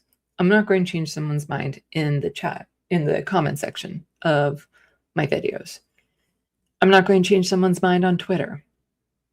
Because, again, like a lot of the people who are, like, let's say, still a Zionist and still trying to minimize what's happening to the people in Gaza, they've already been presented with everything. It is now an active choice to be who they are. So for a lot of the men commenting on my stuff, they're making an active choice to be that way. Because it's always this balance when you're trying to reach out to men. Because I do. Like, that's the thing. I want to be able to reach out to men. I want to be someone that they can come to ask an honest question of, regardless of how stupid the question might seem, how obvious the answer is to a lot of people. If it's a sincere question, I'm more than happy to answer it. I've already, I think I've opened the door well enough that when it comes to queer-related issues, my identity is non-binary, I'm more than happy to answer even the most, what a lot of people who are already progressive think, wow, that's pretty fucking obvious. Because, again, I'm autistic. There have been some things in my life that I've gotten really wrong, some cues I misread, some situations I misread, and partly because no one told me. There's this unspoken rules and etiquette and stuff that you're supposed to know already. Ryan George, who I love on YouTube, he recently did a video on his channel about it and was like, I'm feeling this really hard right now. Believe it or not, a lot of us autistic people are fucking funny. And Ryan George is just the best. His video was just amazing. It was like, I'm feeling called out. I'm feeling seen. No, it was more like I'm feeling seen. We could actually play it. I play his videos on my channel all the time without issues. We might be able to play it at the end to kind of unwind. So for a lot of men that maybe get into some bad behaviors, part of the reason why they get into those bad behaviors is because no one's ever corrected them along the way. And part of that is the misogynistic patriarchal culture that, caters to young boys and boys will be boys type stuff. But if no one ever tells them they're doing it wrong, how are they supposed to learn? So I want to be a place where if the question is sincere, they can ask. And the thing is that for a lot of them, though, especially those who are online or exposed to different things, they're making an active choice. And so I'm trying to separate, like, the people who are maybe unaware, who went down that rabbit hole, who want to be good people, versus the people who are the unsalvageable, the people who are making the choice to be there. Because, just blaming men for all of men's problems won't help the good ones. And it will just make the good ones shy away. But there is a separation there. And generally speaking, since none of these men were asking me a question, they weren't asking me to clarify. They weren't saying, I want to understand this. They were just making these dumbass statements. They're the ones that I feel, I could be wrong, but I feel they've already been told this stuff. They already know. This is their choice to be like that. And me, as someone who presents female, who's queer in ways that they probably don't understand, they just see all those flags and think, oh, she must be gay. They're not going to listen to me.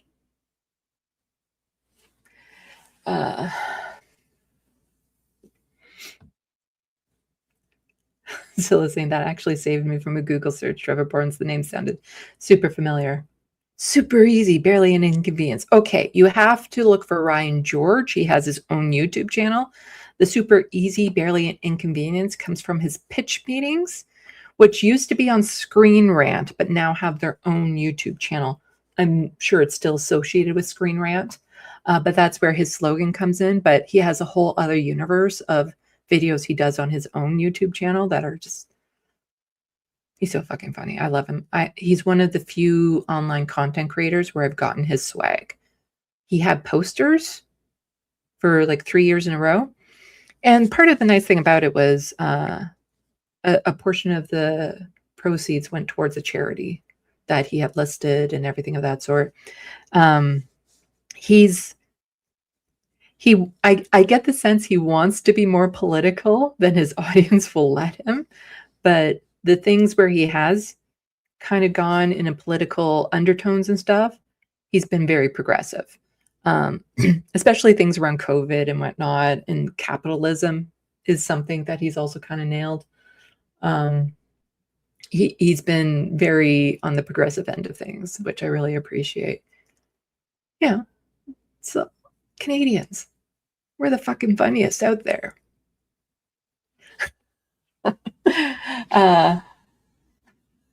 Trevor Bourne, stay out of politics. So you know about his second channel. Brian George has 2 channels. So one is for the skits, and then their one is kind of like a longer form.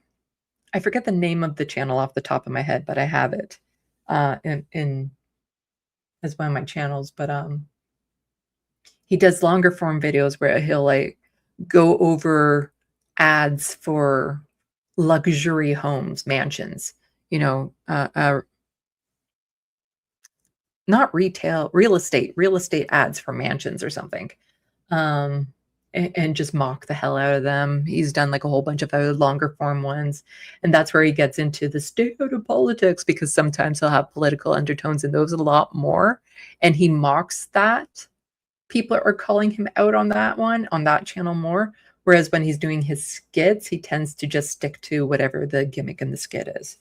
But I think at the end we'll watch the recent one, because it was fun, and I love him so much.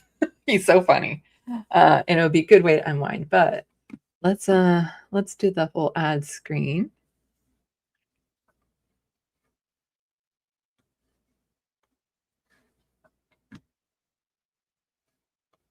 There we go. Everyone should go check out this channel, Left of the Box, huh? Let's see if I can get a better freeze frame here. Not that we're going to be there. There we go. No, that's not it. There we go. We'll go with this. This is me looking for a thumbnail. Because I usually pull a thumbnail from the video that I was doing. Yeah, we'll go with this one. We'll go with this one. No, not top. Let's do live. There should be a replay in there. There were people in the sandbox at that point. But let's scroll down. I always find it interesting, the recommends I get while I'm on this channel. So this channel is my Sandee Lovas account for YouTube. So I have my Sandee Lovas YouTube channel. Still need to get 100 subscribers on that one. You guys got to get to work. But since the only 2 channels I follow on that account are Left of the Box and this space, the algorithms, very interesting, very interesting. The videos that will get suggested to me in that one versus my Left of the Box account. So I'm just wondering, actually, I'm wondering what the recommends are. We've got some news, city news and stuff. Oh, because it would pick up on things that I think I use for this. No, maybe. Yeah. Because in Google, I'm on my Sandee Lovas account, but in Firefox, I'm on my Left of the Box account. So I think tabs that I open up to use for this, for YouTube on this space, because I have to use Google for this space, for StreamYards, I think it probably picks up on that.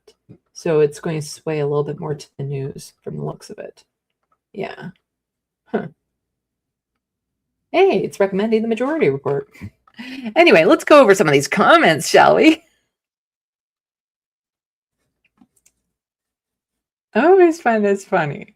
Here we have, and there's two comments like this. Someone says, I need to have a talk with this algorithm.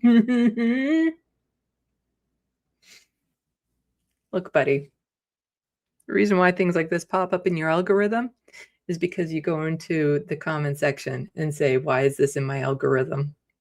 That's kind of how it works. If you don't want things like that, pop it up in the algorithm. You probably shouldn't be commenting on. It's not rocket science, you know. Just saying. If you engage with something, it means that the algorithm is going to show you more. Yeah, on the reference frame. What does that even mean? Yeah, it's just I get the feeling they don't like that my video showed up in their algorithm. So what did they do? They immediately go and comment on it. I don't think they watched any of it, but they go and immediately comment on it based on the title. And the title was Time for Justice, Believe Women Livestream. Totally just like, Then this one, again, my autism shines through. It says, Dear Lord, that thumbnail teleported me back to 2016 for a brief second. Okay, how? Like, I'm not sure. I wasn't really that on YouTube. So they're dating themselves for one thing. But I wasn't really on YouTube that much back in 2016. I had a life. Not to say that none of us do now, but what? Was it normal to just have screens? Frames from your video for a thumbnail back then? And somebody said, I thought we were done with that insane pile of horse poop emoji. Can't even say the word shit, can you? Huh? So again, I'm wondering, like, so you just don't like frames from the video, or was it that specific frame? Because the specific frame I have of that one, I'm holding my dear kitty Lanier in it. And so you don't think a thumbnail with a person holding a cat is a good idea? Is that a 2016 idea? So what makes it a 2016 frame? Is it, the fact that I didn't put words on it? A little bit more feedback would be appreciated if you're going to say that's from 2016. Then we have, I believe women. I believe women when they're able to be believed, and I don't when they aren't credible. Same for men, same for everyone. That's how it should be.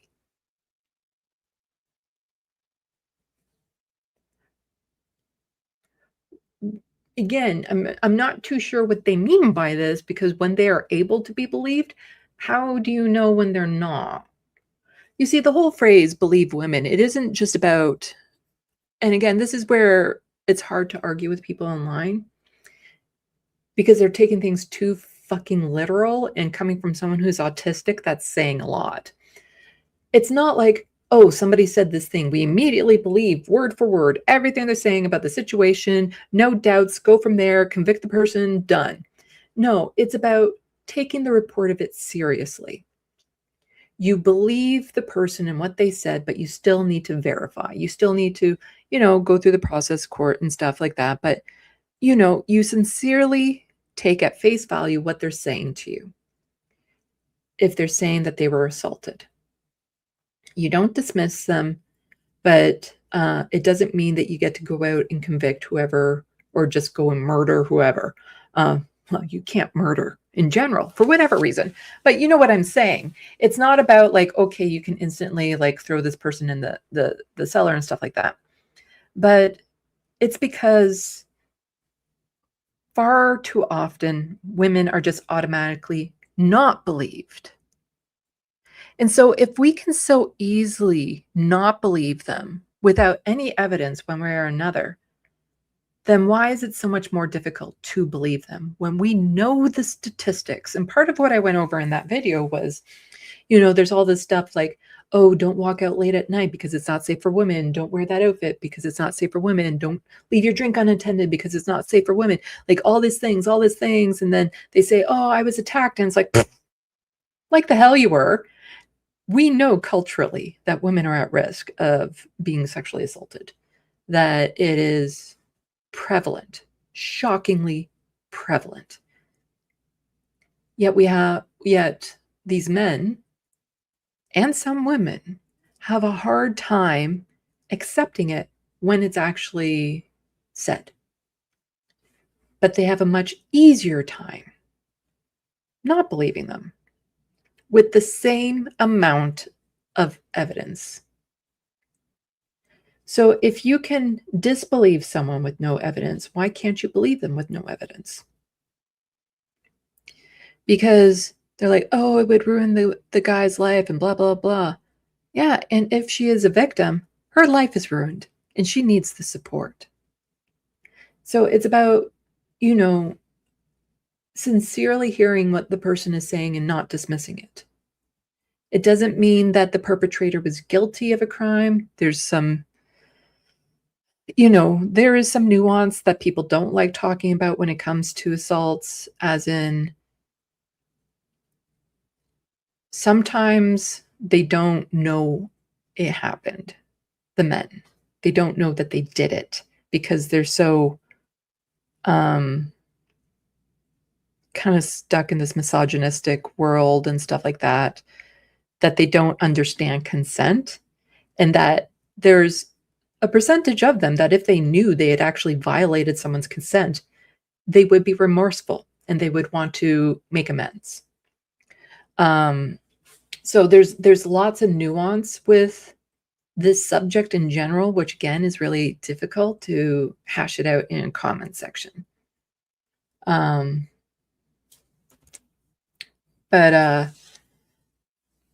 Yeah. So I believe when they're able to be believed and not when they aren't credible. Well, who gets to determine that?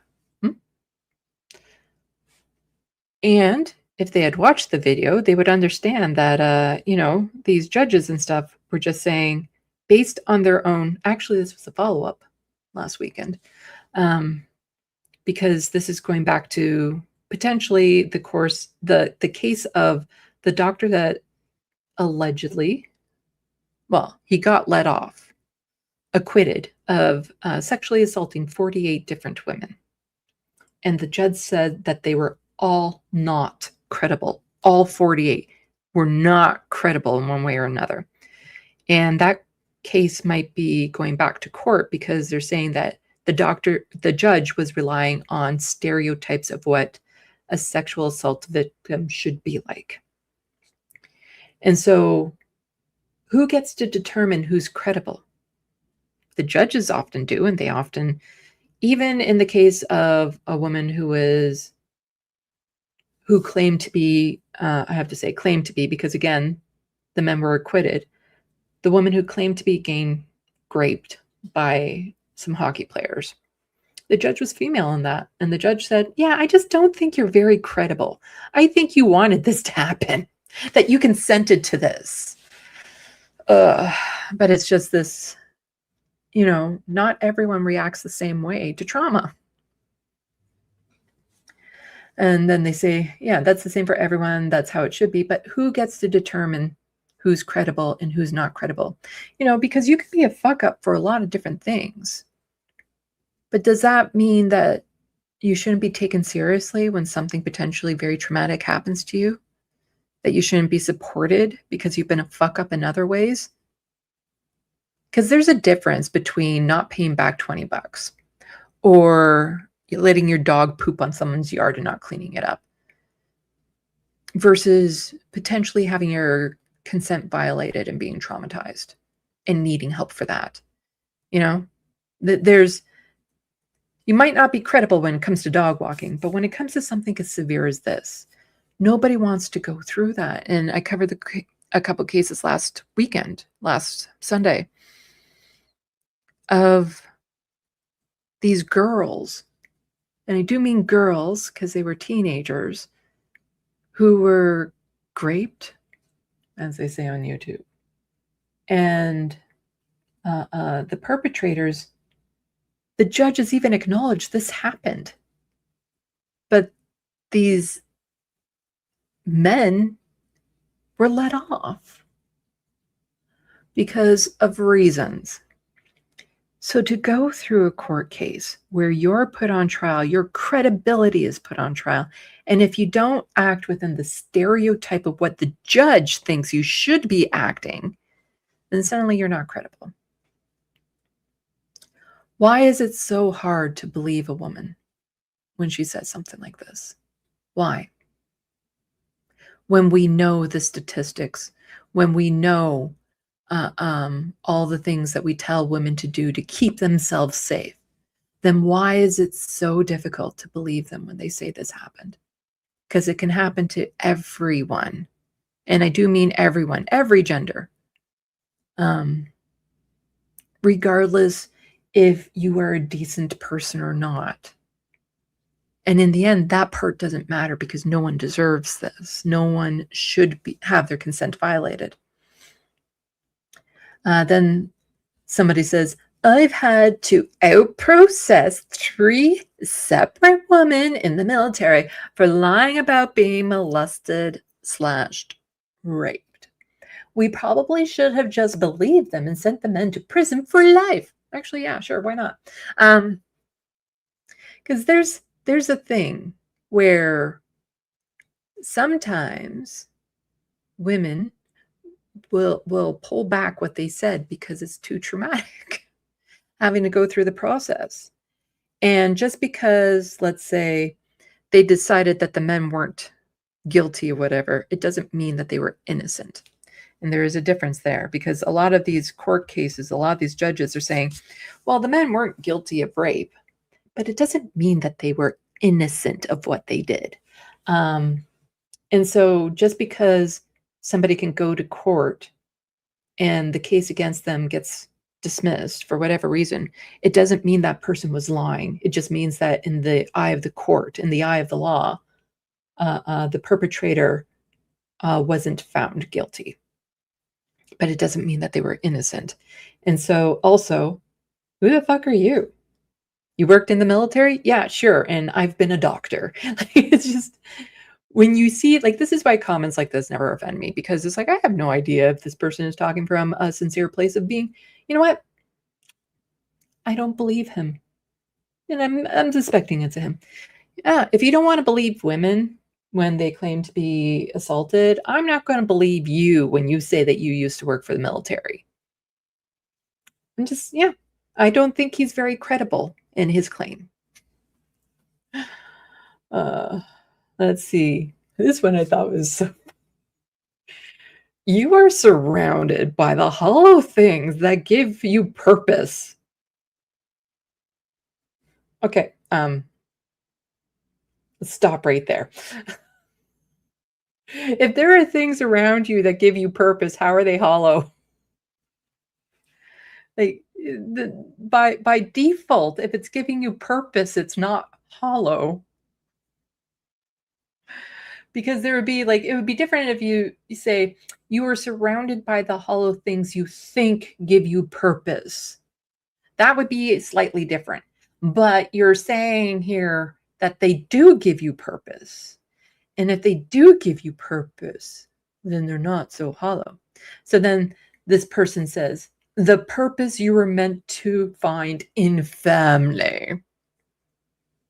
I have a family, and part of the reason why I'm not having kids is because of that family. I learned from their mistakes. Let's put it that way. And also, they are assuming, because I seriously doubt they've watched any of my content or any of my videos, they're assuming I don't have, like, you know, the stereotypical husband and children and things of that sort, because I'd be too busy with that family to be having a YouTube channel and concerned about issues surrounding women if I had a family. And that's part of what these men miss, is when women were too busy to be vocal and be speaking up for themselves. You know, where they were forced to settle for a man that would treat them poorly because they needed to have that man in order to survive in this fucked up society. But here's the thing: when it comes to finding purpose, that is something you get to determine. What brings purpose to you? Nobody else gets to decide what brings you meaning, what brings you purpose. Doing my artwork, doing this channel where I am helping people. You know, I've had plenty of positive comments of people saying that I've helped them to understand being non-binary, or their queer children, or autism, or people who have gotten involved in politics and written to their ward counselor and all this sort of stuff. That's very purposeful. I actually feel like I'm making a difference. Granted, with my tiny channel, it's a tiny difference, but it's still something. Much more than I was if I'd been slugged down with children. Oh, fuck. My life would have been shit if I had kids. I would be such a horrible parent. And I also, like, all these things that I've come to realize in my life about my autism, about being non-binary and stuff like that. I'm pretty sure if I had kids, I would have never figured that out because I'd be so focused on trying to raise them, I wouldn't spend time working on fixing me. And by the time I fixed me, I realized, yeah, I don't want kids. And I'm not fixed. Like, that's the thing. My mental health issues, they're not going away. I'm severely medicated for that, but really the only way that my mental health issues would go away is if capitalism died. That's it. Most of my mental health issues can be correlated specifically to this capitalistic world that we're living in. If I didn't have to worry about housing, about groceries, about and I mean really not worry. Not worry in the sense like, oh yeah, my disability check technically covers my rent. I mean, I can fuck up and not end up on the streets. That there are social safety nets, that I can have the medical care that I need and all of this sort of stuff. If all of my needs to survive and thrive were met, I'm pretty sure my mental health would be doing a hell of a lot better than it is now. That's the thing. My mental health isn't going to improve as long as capitalism is here. I'm never going to be cured. This is just my default setting at this point. This society would need a reboot for me to change. And I don't see that as happening. So then somebody's saying, your destiny was robbed from you under the illusion of liberation, and with it, your happiness. What the hell are you talking about? I don't feel like I live in a liberated society. If, hate crime against queer folks is on the increase, rights are being stripped away all over the place. There is no illusion of liberation in my life. I'm not tricked, but also again, you don't get to determine what my destiny is because not everyone is destined to have a family, to have kids. And sometimes, a lot of the times that's by choice. And there's a lot more people, I would say, who have kids that didn't want them versus people who don't have kids who want them. Let's put it that way. But it's just who are you to tell me what my destiny is? Oh, you're upset that you don't get to command what happens to what you think women are, huh? That you don't get to dictate the terms of us in society because you don't know where you fit in society unless you can pigeonhole everyone else. You don't know how you belong. So you want to put it on everyone else and you want to tell everyone else what their destiny is and what their purpose is, just so that way you know where you can fit in this puzzle, as opposed to, working on yourself.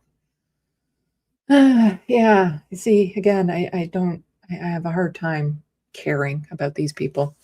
Let's see. We have believe women, yet you don't trust other women around your man. Oh, that is such a trick comment for me. I'm polyamorous. If I had a partner, I'd be totally fine with them sleeping with other people. See, that one really doesn't work on me. If I had a boyfriend and he wanted to have a boyfriend or a girlfriend or a friend be, I'm totally fine with that. I'm polyamorous, so that one really just doesn't, that falls flat. That falls so flat. Yeah, so I would, if I had a boyfriend, I would totally be fine with other women hanging out with him. Yeah. Because in order for me to be in a relationship with a man or anyone, I'd have to be confident that they're not going to, like, here's the thing about being polyamorous, is that you can still cheat on your partner in different ways. And so if somebody were to dump me so that they could go be monogamous with someone else, that's cheating. But if I'm in an open relationship and they date someone else, but they still maintain what they have with me, that's fine. Like, there can be some negotiations, some things change and whatnot, some compromises if they get into another relationship, and that's totally fine. But to fundamentally change the relationship they have with me to satisfy the needs of someone else, that's a form of cheating. And so if I am with someone, I'd be confident that they could be around other people without having to worry that they're going to dump me to just be monogamous with someone else. So then that same person says, don't try to understand women, son. Women understand women and they hate each other. That's more, again, that's a misogynistic culture. That's the trying to put women against women so that women don't actually unite and fight back. And when it comes to believing women, when it comes to uplifting other women, you know who's the best at that? Women. Women tend to be extremely supportive of other women. There's whole organizations around that of women who uplift other women. Like that's you know, there's catty bitches out there, but that's every gender. Let's see. This one says I think, you see, they capitalize the L-I-E in believe to make it, you know, highlight that it says lie in there. And there's not enough there to work off of. And I'm pretty sure at least one of these people went through and liked all of these comments because they all have a minimum of one like. It's like, you hate women too. Like.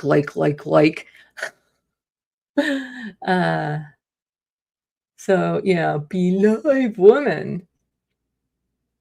Yeah, some women do lie.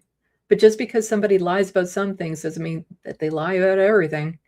And if you can choose not to believe women based on no evidence, why is it so much harder to believe women based on no evidence? Just saying. Just saying. Here's a douche canoe, Soul Life. Who's this Soul Life person commenting on my video saying, well, damn, it still said live on my screen. What on earth, Soul Life? How dare you?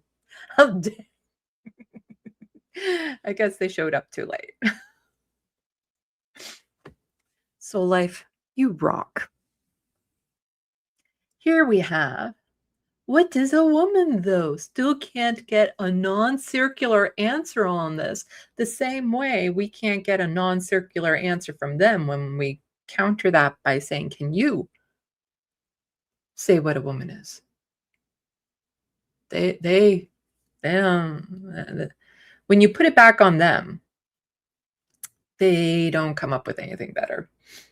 You see, they don't have an answer to that. And this, at this point, most of these men who say, you know, oh, but you don't even know what a woman is. At this point, I would have to say 99% of them are making the choice to be ignorant. They're making the choice to be hateful on this because there's been enough counter pushback and stuff out there and words.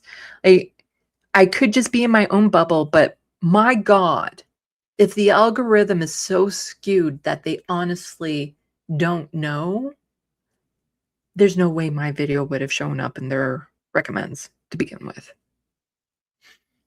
So they know. They're just fucking around with that. But they also can't give a non-circular answer for that sort of thing because there is no concrete definition. There just isn't. Gender is a spectrum. I have a video that was maybe going to show about that, but fuck, I only have 20 minutes left. But yeah, they still, I didn't read the read more. Let's see. Gender is nothing more than a collection terms that describes personality, behavior, and interests. It is literally just stereotyping the sexes.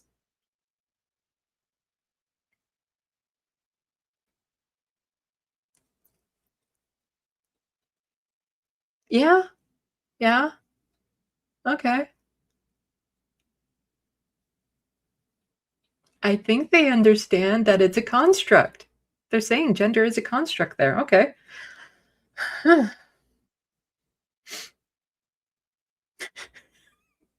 So I think this person gets it. They just don't want to because they're basically in that saying gender is nothing more than a construct.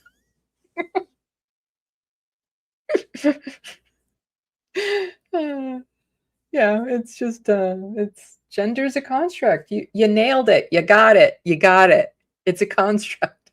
It's just a collection of terms that describe personality, behavior, and interests, and it fluctuates.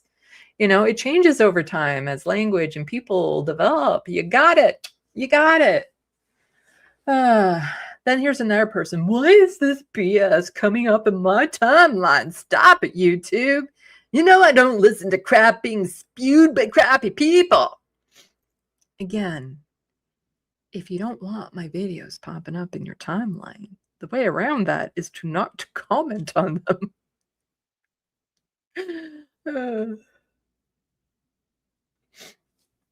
Then we have stupid. Ask yourself why I believe men wouldn't work as a slogan, and the answer would apply to women too. Well, here's the thing. If a man said to me, hey, I was sexually assaulted, I'd believe him. Actually, yeah.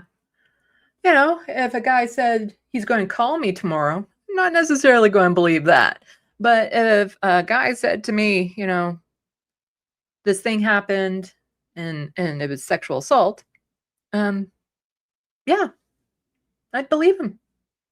That's not a gotcha there. I believe him. Okay, let's see. Let's see if I go to, I think I have, where is it? No, not that one. Is it this one? No. This one. No. This one. No. Where is it? I had it here. Oh, this. No. I thought I had, so it wasn't a pre-watched video. Oh, here we go. So this isn't a pre-watched video, but I follow this Twitter account, and she's generally tweeting out good stuff.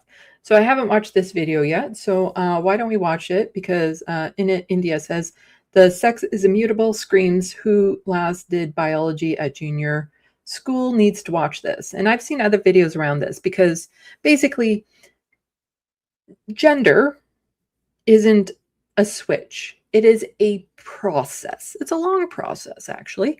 And somewhere along that process, things can diverge, or they don't line up the way that it would for a cis person. It doesn't mean it's wrong. It just means it lined up differently. That's all. It's just different. It's not wrong. It's different. So why don't we listen to this? Because, like I said, India is a good follow, and so I think this might be a very good video. Plug in my headphones. How long is this video? Oh yeah, it's only 2 minutes long. Okay.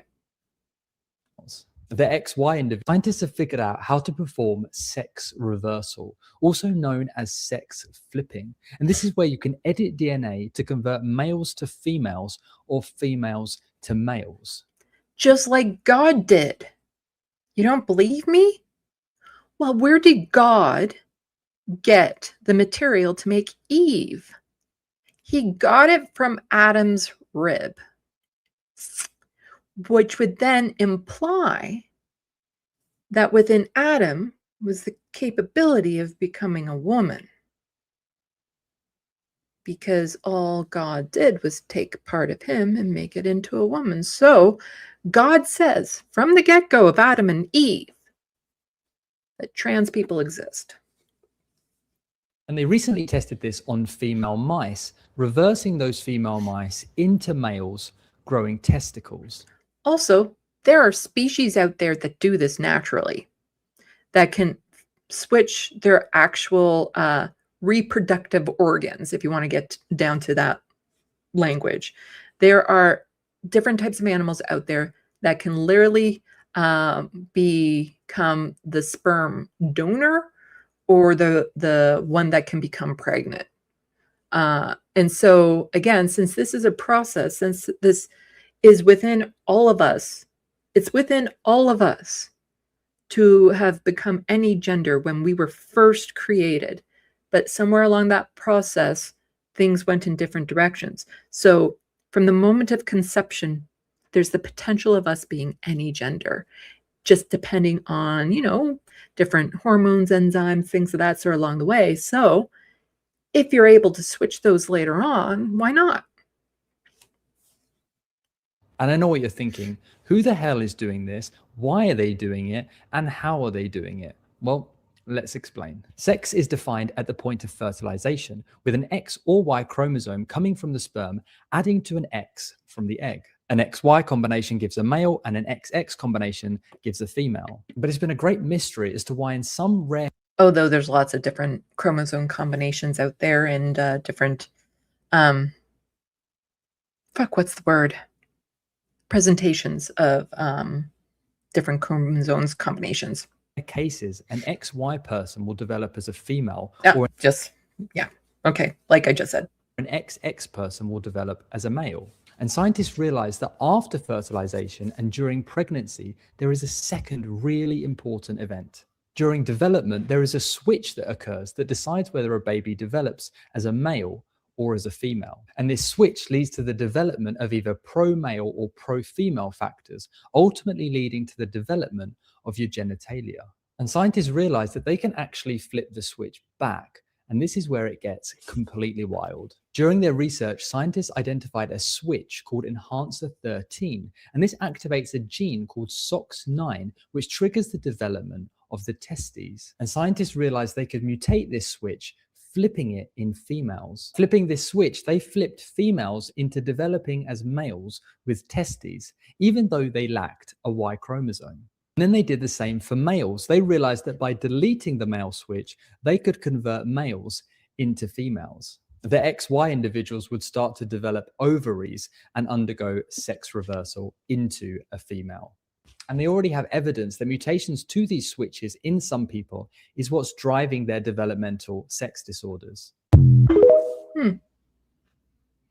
It wouldn't surprise me if we do get to the point where right down to the chromosome level, like the ability to reproduce. I think that's what people get hung up on, the ability to reproduce. I think at some point, you know, far enough in the future with science, we can get to the point where that can be absolutely switched. Okay, so, we only have a little, we're going to watch Ryan George. All right, I don't have, there we go. It's over there. And then I'll do.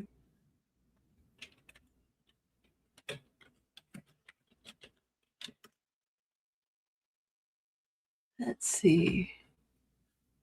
Oh, don't autoplay videos. I'm not subscribed to his channel on this one. Here we go. Oh, it's 5 minutes long. So I've seen these videos on my other YouTube channel without a problem, so I'm pretty sure I can show them here. So I'll do the share this tab instead, so you can see this is Ryan George. And this is his recent video, and damn, I was feeling this.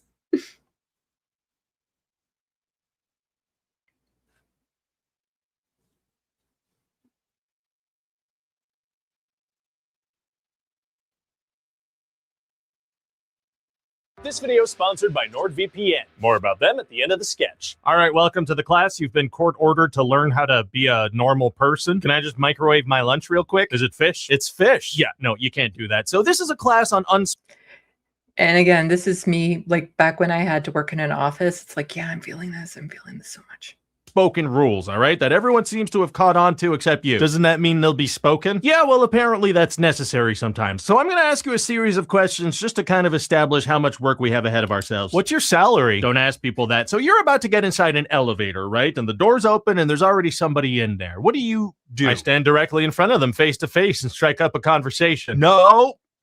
What? No talking, no standing face to face with anyone. I'm only allowed to look at him from the side. No, everyone faces the same direction. Every time? Well, unless it's a crowded elevator, then that's just a free-for-all. You just gotta lock in and ride it out. Okay. I've been fucking this one up in my building. not that I'm talking to people, but I usually stand, depending on where I am in the elevator. If I'm off to the side, I'm looking more across because then I go out the door. Anyway. I don't even want to talk about that. Just feels weird to be in a tiny space with other humans and not acknowledge them at all. Well, you better not acknowledge them. It's a transitional place. You're near people, not with them. Oh, so you look up at the changing numbers or down at your phone, okay? Now, moving on to urinals. You're moving on urinals? No, we're going to talk about urinals now. You walk into a bathroom and there are 5 urinals and one person is using the leftmost one. Which one do you use? Well, depends if I want to talk to him or not. No, you can't be talking to anybody at the urinals. We all agreed on that silently. It's just like the elevator. Well, it's not just like an elevator. People get mad when I pee in the elevator. Okay, add this to your mental list of unspoken rules. Don't pee in elevators. Don't pee in elevators. So for urinal placement, you just go as far away as you can from the person, okay? Now, pop quiz. Pop quiz. You walk into the...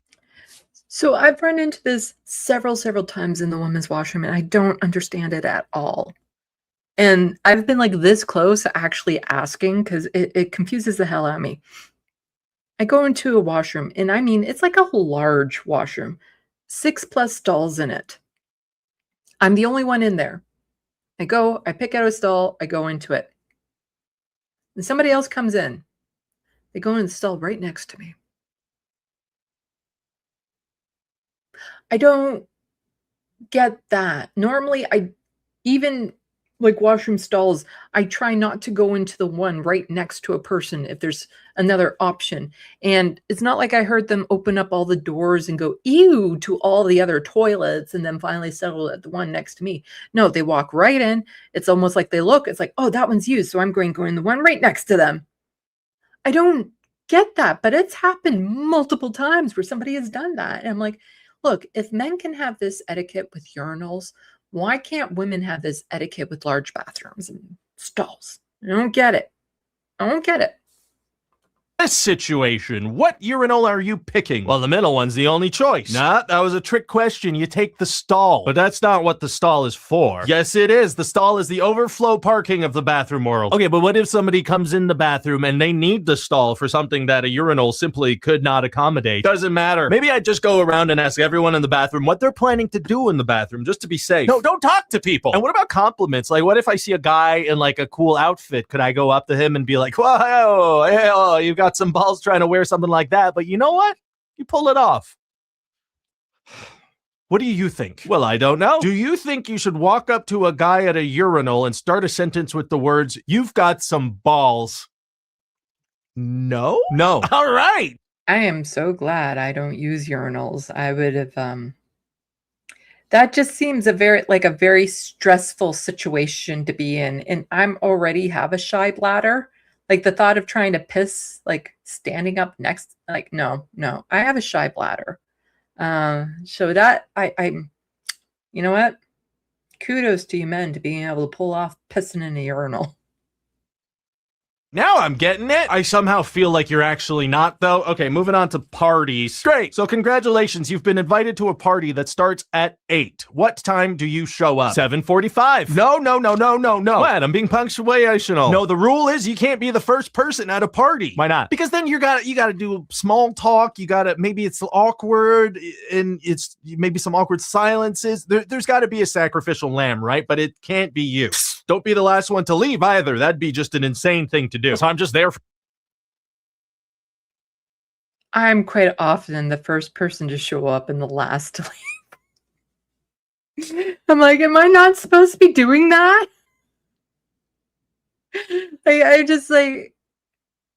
I'm usually the last one to leave if they keep on talking to me. Isn't that the cue that they seem open to the conversation? Because I try to put in little things where it's like, okay, this is your opportunity to say goodbye, but then they keep on talking, so I keep on talking. And so then I usually say that, am I doing this wrong? Am I not supposed to be showing up on time? Like, what's the point of saying show up at 8? If they don't want people to show up at 8, then just say show up at 8:15. Or depending on the person, if you know they're going to be late all the time, say that starts like a half hour early or something like that. But yeah. I feel hurt by this one, learning this revelation. For the middle of the party? That's right. It's a little frowned upon socially to witness the beginning or end of a party. These rules are stupid. What? Seems like a lot of your rules are just to avoid interacting with other human beings or even making them feel seen. Well, let me ask you something. If you saw the same person at the bus stop every single day, would you ever acknowledge that they exist or just pretend like you can't even see them? I'd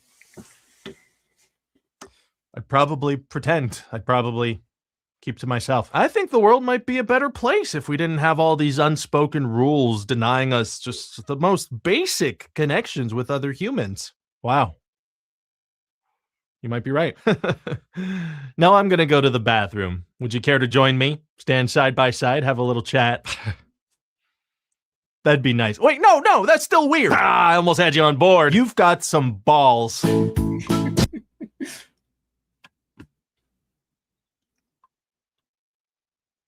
I love Ryan George so much. He's so funny. Oh, damn it. I still have like 5 minutes left. Quickly, somebody asked me a question about the book. My book. This book. And then we can make Nicholas really pissed off when I'm on here for another 20.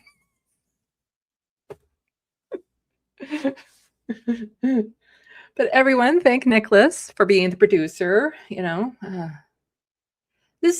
would imagine this is very time consuming, having to be the producer for this space, considering how much this is on. So thank Nicholas. This channel is a collaborative between many peoples. So it's always good. This is a team effort. Let's see. Johnny is saying, it is, Sandee. I think talking about the urinals. It is awful. Me as a guy, I can't stand using urinals. Hell, as a germaphobe, I avoid public restrooms in general. Well, I have a very shy bladder. So back when I used to work in an office, the first thing I would do is turn the fan on in the washroom just so that there would be some white noise going on in case somebody else walked in. It's usually what I would do. I like to, use washrooms that are away from people. So it's like if I'm in somebody's home and they're like, oh yeah, we have a washroom just down, by the entryway, or there's like this washroom that's on like, the third floor. I'm like, I'm going to the one on the third floor. Because I don't know. I feel weird when people can hear me go to the bathroom.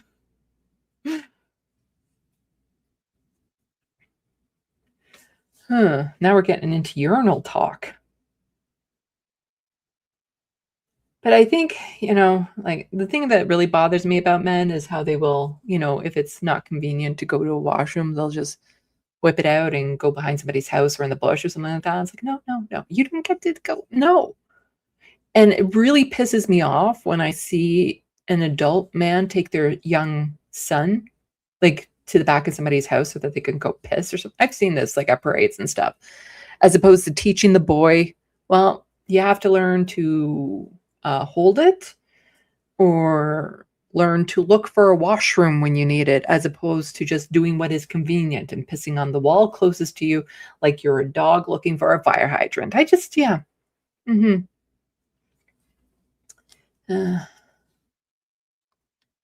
Reference frame. This is going to be like the next boxers of briefs, Do you prefer urinals or stalls? The world needs to know which is preferred, urinals or stalls. And John is saying, feel there's a bit of a macho incentive to use urinals. It's quite silly. Then maybe I should. I would take some interesting maneuvering, but I'm pretty sure I could pull it off. I'm not saying everything would get into the urinal, but it's doable. Wouldn't be the cleanest thing ever, but it's doable. Anyway, with all of that said, check out my channels, Left of the Box and Sandee Lovas. I don't know if I'm going to be doing a news live stream on Sunday. It all depends on if I need to unwind from the market that I'm at on Saturday. So I can't guarantee there's going to be a news live stream this week. So yeah, and I'm going to be super crazy busy next week. Heads up, producer Nicholas. I might be freaking out and unable to do my spot on Wednesday, but we'll see. We'll see. I'll try. So yeah, next week is going to be kind of really insane for me, trying to get ready for the big vending market and whatnot. So I can't guarantee I will be doing a live stream on Sunday. But yeah, go check out my channels, my book. Somebody posted a link to my Amazon wish list, which is super useful to help me build my studio. Become members of my channel and my patron and all that sort of stuff. And now everyone is like really getting into like the urinal versus stall conversation. I think with that, my time is up and I need to get back to my work for I need to print out, I need to get some things together to print, to go to Staples, print them. But then I'm going to get a slice of pizza for dinner, so it's not completely a wasted trip. Anyway, I think with all of that, salut, à la prochaine. Thank you for watching and stay tuned. I'm Sandee, wishing your tomorrow is better than your today.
Cancel culture is about canceling.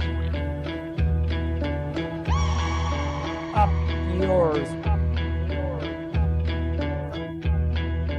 Woke moralists. Up yours. Systematic bullying that's happening. And they believe that Cocaine.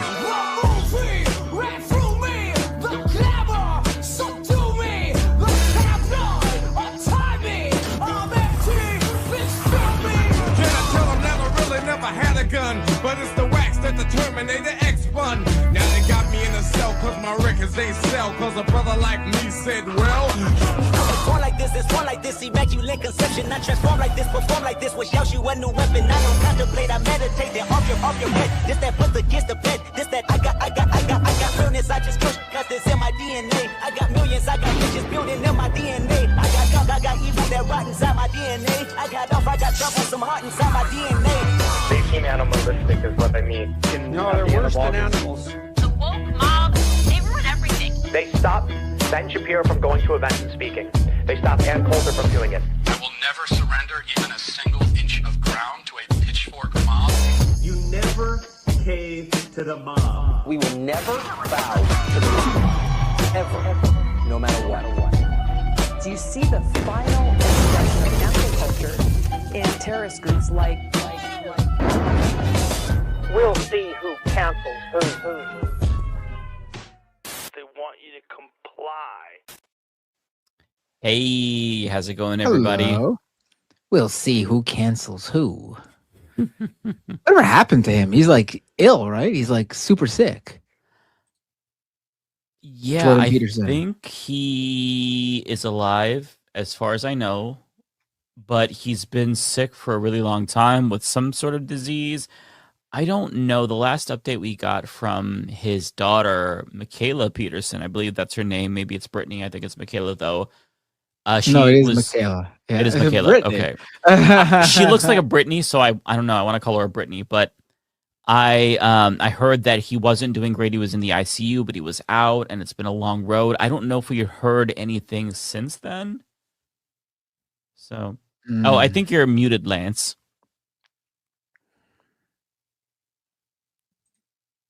Still muted. Hello, Lance.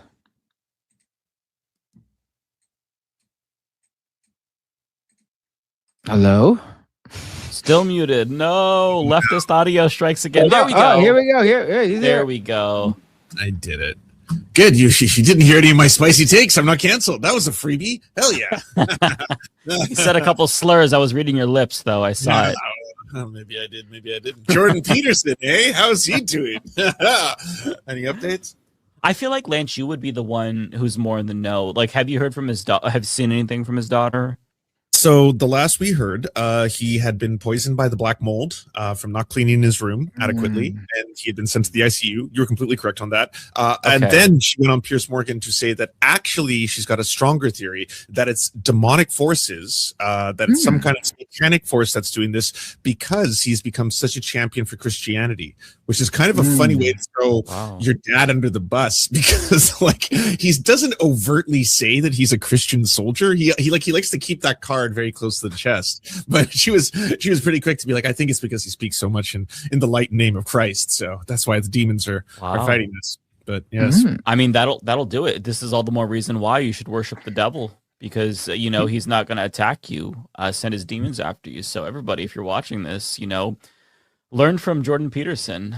Don't become a Christian, become a Satanist, because that's the only safe way. The angels aren't going to do that for you. So, or they're not going to do that to you, I should say. So, hail Satan, I guess, right? Hail Satan. Yeah. So I wanted to start out. I have a really great clip that I just saw thanks to Right Wing Cope.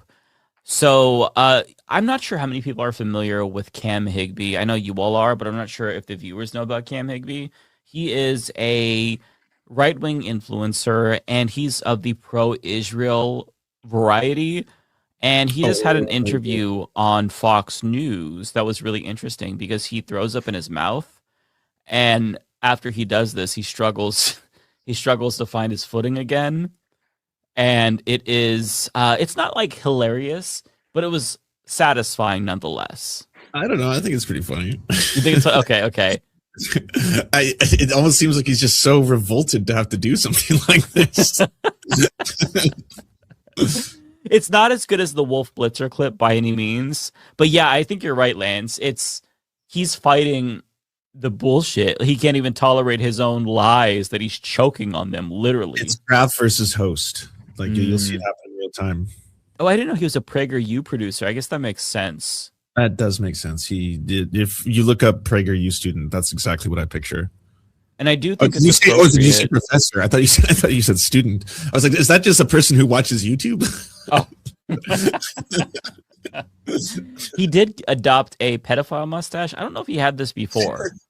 Is this new for him? I don't follow him super closely. I don't know. Oh, somebody says Hitler hair. He is looking a little bit more Hitlerian. Yeah, I mean, he's a Zionist, so if you turned up, the pedophile slider on the character attributes, that it would be certainly not insignificant. I'll just say that. I think that makes sense. Yeah. Well, okay, I'm gonna go ahead and press play and let you all enjoy this beautiful segment. This is all intentional. It's Hamas's plan. The problem is that their plan is essentially to spread this propaganda throughout the internet by using sorry guys. All right, let's go to RA's Cam. Get yourself together there, my friend. The launching of missiles from densely populated urban areas like the Gaza Strip, it essentially they want people to see what is happening. I'm sorry. That's all right. What? Let's get to this politically. I don't understand how that happened. What is even happening to him? I have a theory. I think that after he puked into his mouth the first time, he tasted it, didn't have the chance to drink water, and it was making him gag the second time when he was trying to talk through it.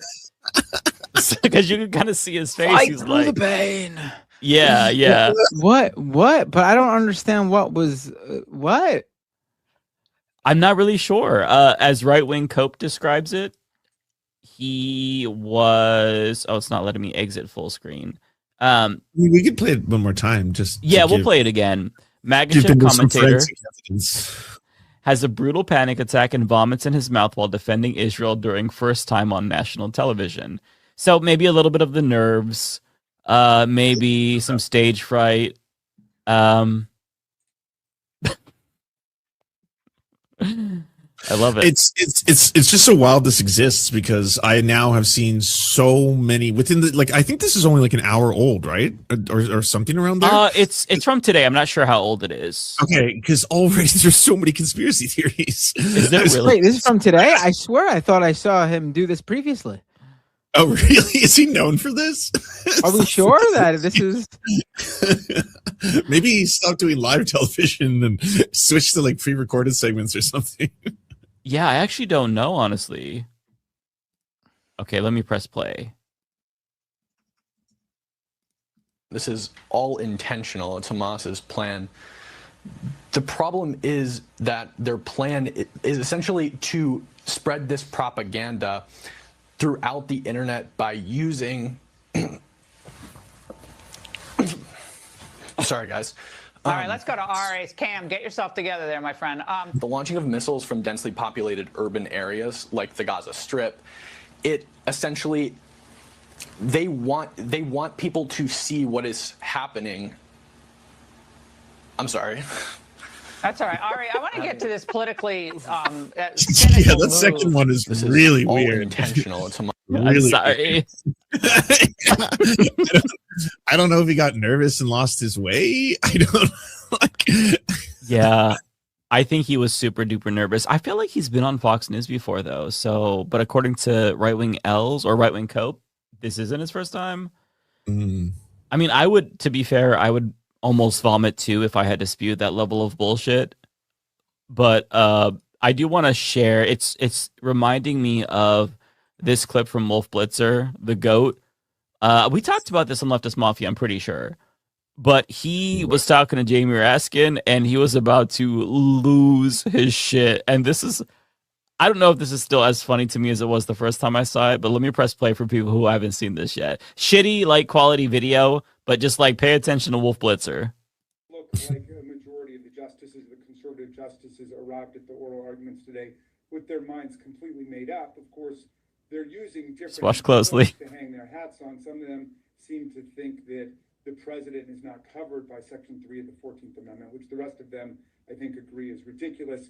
The others seem to be congregating around the argument that was offered by Trump's able lawyer, basically making... He's like, shut the fuck up, hurry up. Oh, no. Disqualified from holding office, but he's not disqualified from running for office. And if he were removed from the ballot in Colorado, as the Colorado Supreme Court found... Oh, no. You can see the... Oh, no. The contractions are happening more quickly. And then they cut away. Oh, wow.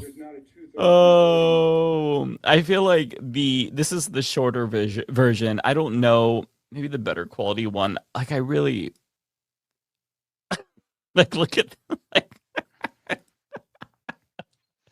But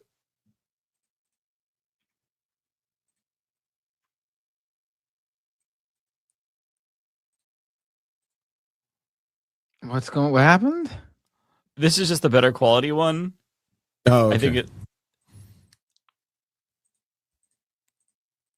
We've switched to pure dead air. That right there. Damn.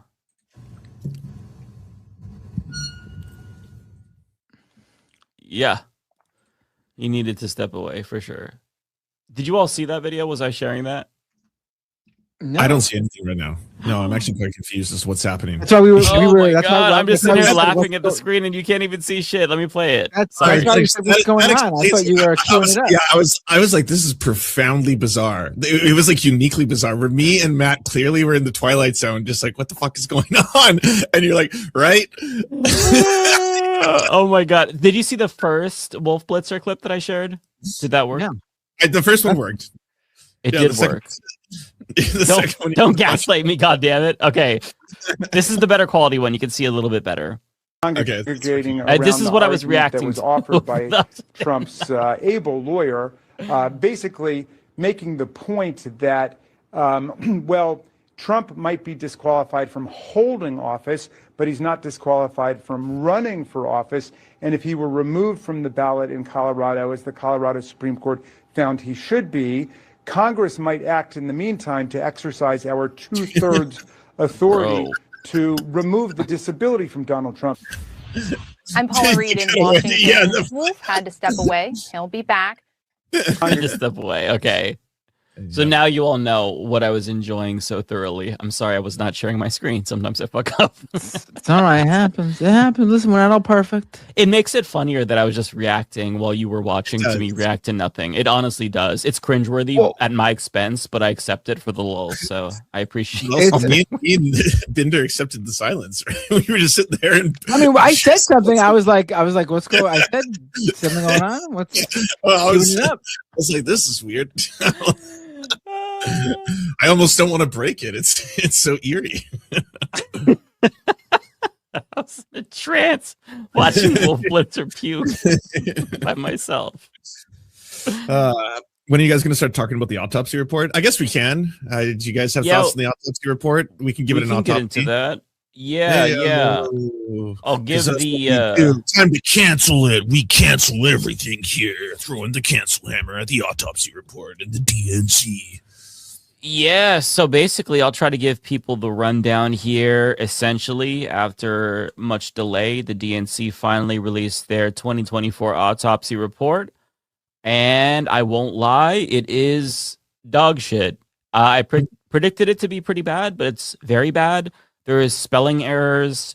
There is incorrect data. There's people speculating that it was written with ChatGPT. And as Prem Talker points out, the entire 192-page autopsy does not include any mentions of Israel, Palestine, or Gaza. It also notably doesn't include mentions of inflation.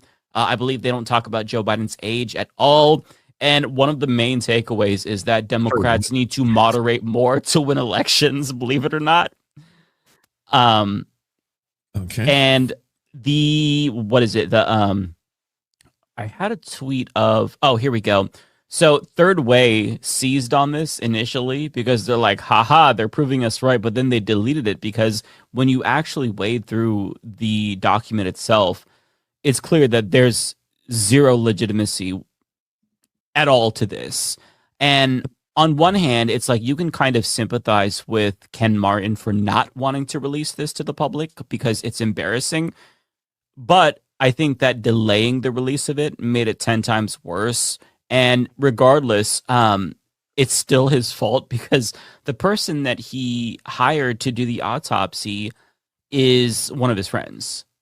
And it's Paul Rivera. He has since been fired from the DNC after this was released, I'm assuming because it's so embarrassing. And to make matters worse, this is according to Jon Favreau, who says that he held a call just for DNC members, and according to a person on the call that talked to Jon Favreau, Martin essentially just read his public statement on the autopsy and then refused to take any questions. And I think it's this statement that he already released, where he talks about how, I wasn't ready, the report wasn't ready for prime time, there was no source material provided, yada, yada, yada. And really, I went through the document itself. I cannot impress upon you enough. It is fucking crazy how bad this is. There's just a heading for executive summary. It's blank. There's different data for the same candidate. It is really, it shows you how unserious Democrats are. I don't know if Prem Talker had any additional information here. He kind of has a thread. I don't know how much it cost. I would imagine it was fairly expensive. But this is also important here. I wanted to point this out. Everyone's pointing out that it's AI. They're all saying it's AI generated. Like some people think that it's written by ChatGPT. I cannot confirm or deny this, but I think that those suspicions are valid. Although again, we can't really tell. And other people are saying that ChatGPT would have done a better job. I mean, yeah, that's a really fair point. I want to go back in both directions. There's like there's potential on both sides here. I mean, that's fair. But to go back to the zero mentions of Israel, Palestine, and Gaza. So the IMEU. So I don't know if anybody remembers, but sometime late last year, I want to say, maybe it was early this year, the IMEU, they talked to people. I think they might have actually talked to Paul Rivera themselves about how the autopsy definitively showed that Kamala Harris lost a significant amount of support specifically because she refused to break with Biden on the genocide. And they're kind of confirming that information is being withheld, maybe from Ken Martin, maybe from Paul Rivera, but we're not getting the full picture. So he says, while Institute for Middle East Understanding responds, Ken Martin should release the information that the author of the autopsy told us clearly and unambiguously. DNC officials' review of their own data found Biden's support for Israel to be a net negative for Democrats in 2024. So yeah, they are saying they told us this.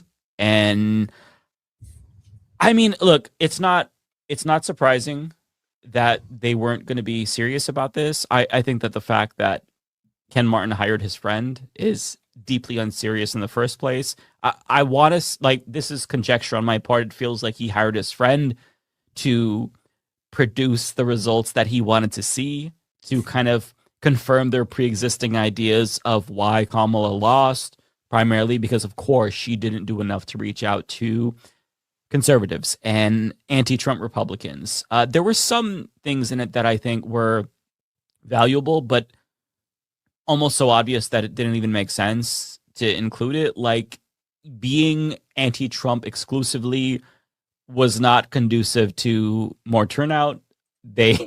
Democrats need to be affirmatively for something and not just anti-Trump. It's like, you think? You fucking think? Yeah, that's the DNC autopsy in a nutshell. There's other tidbits here and there. I think that's the TLDR version of it.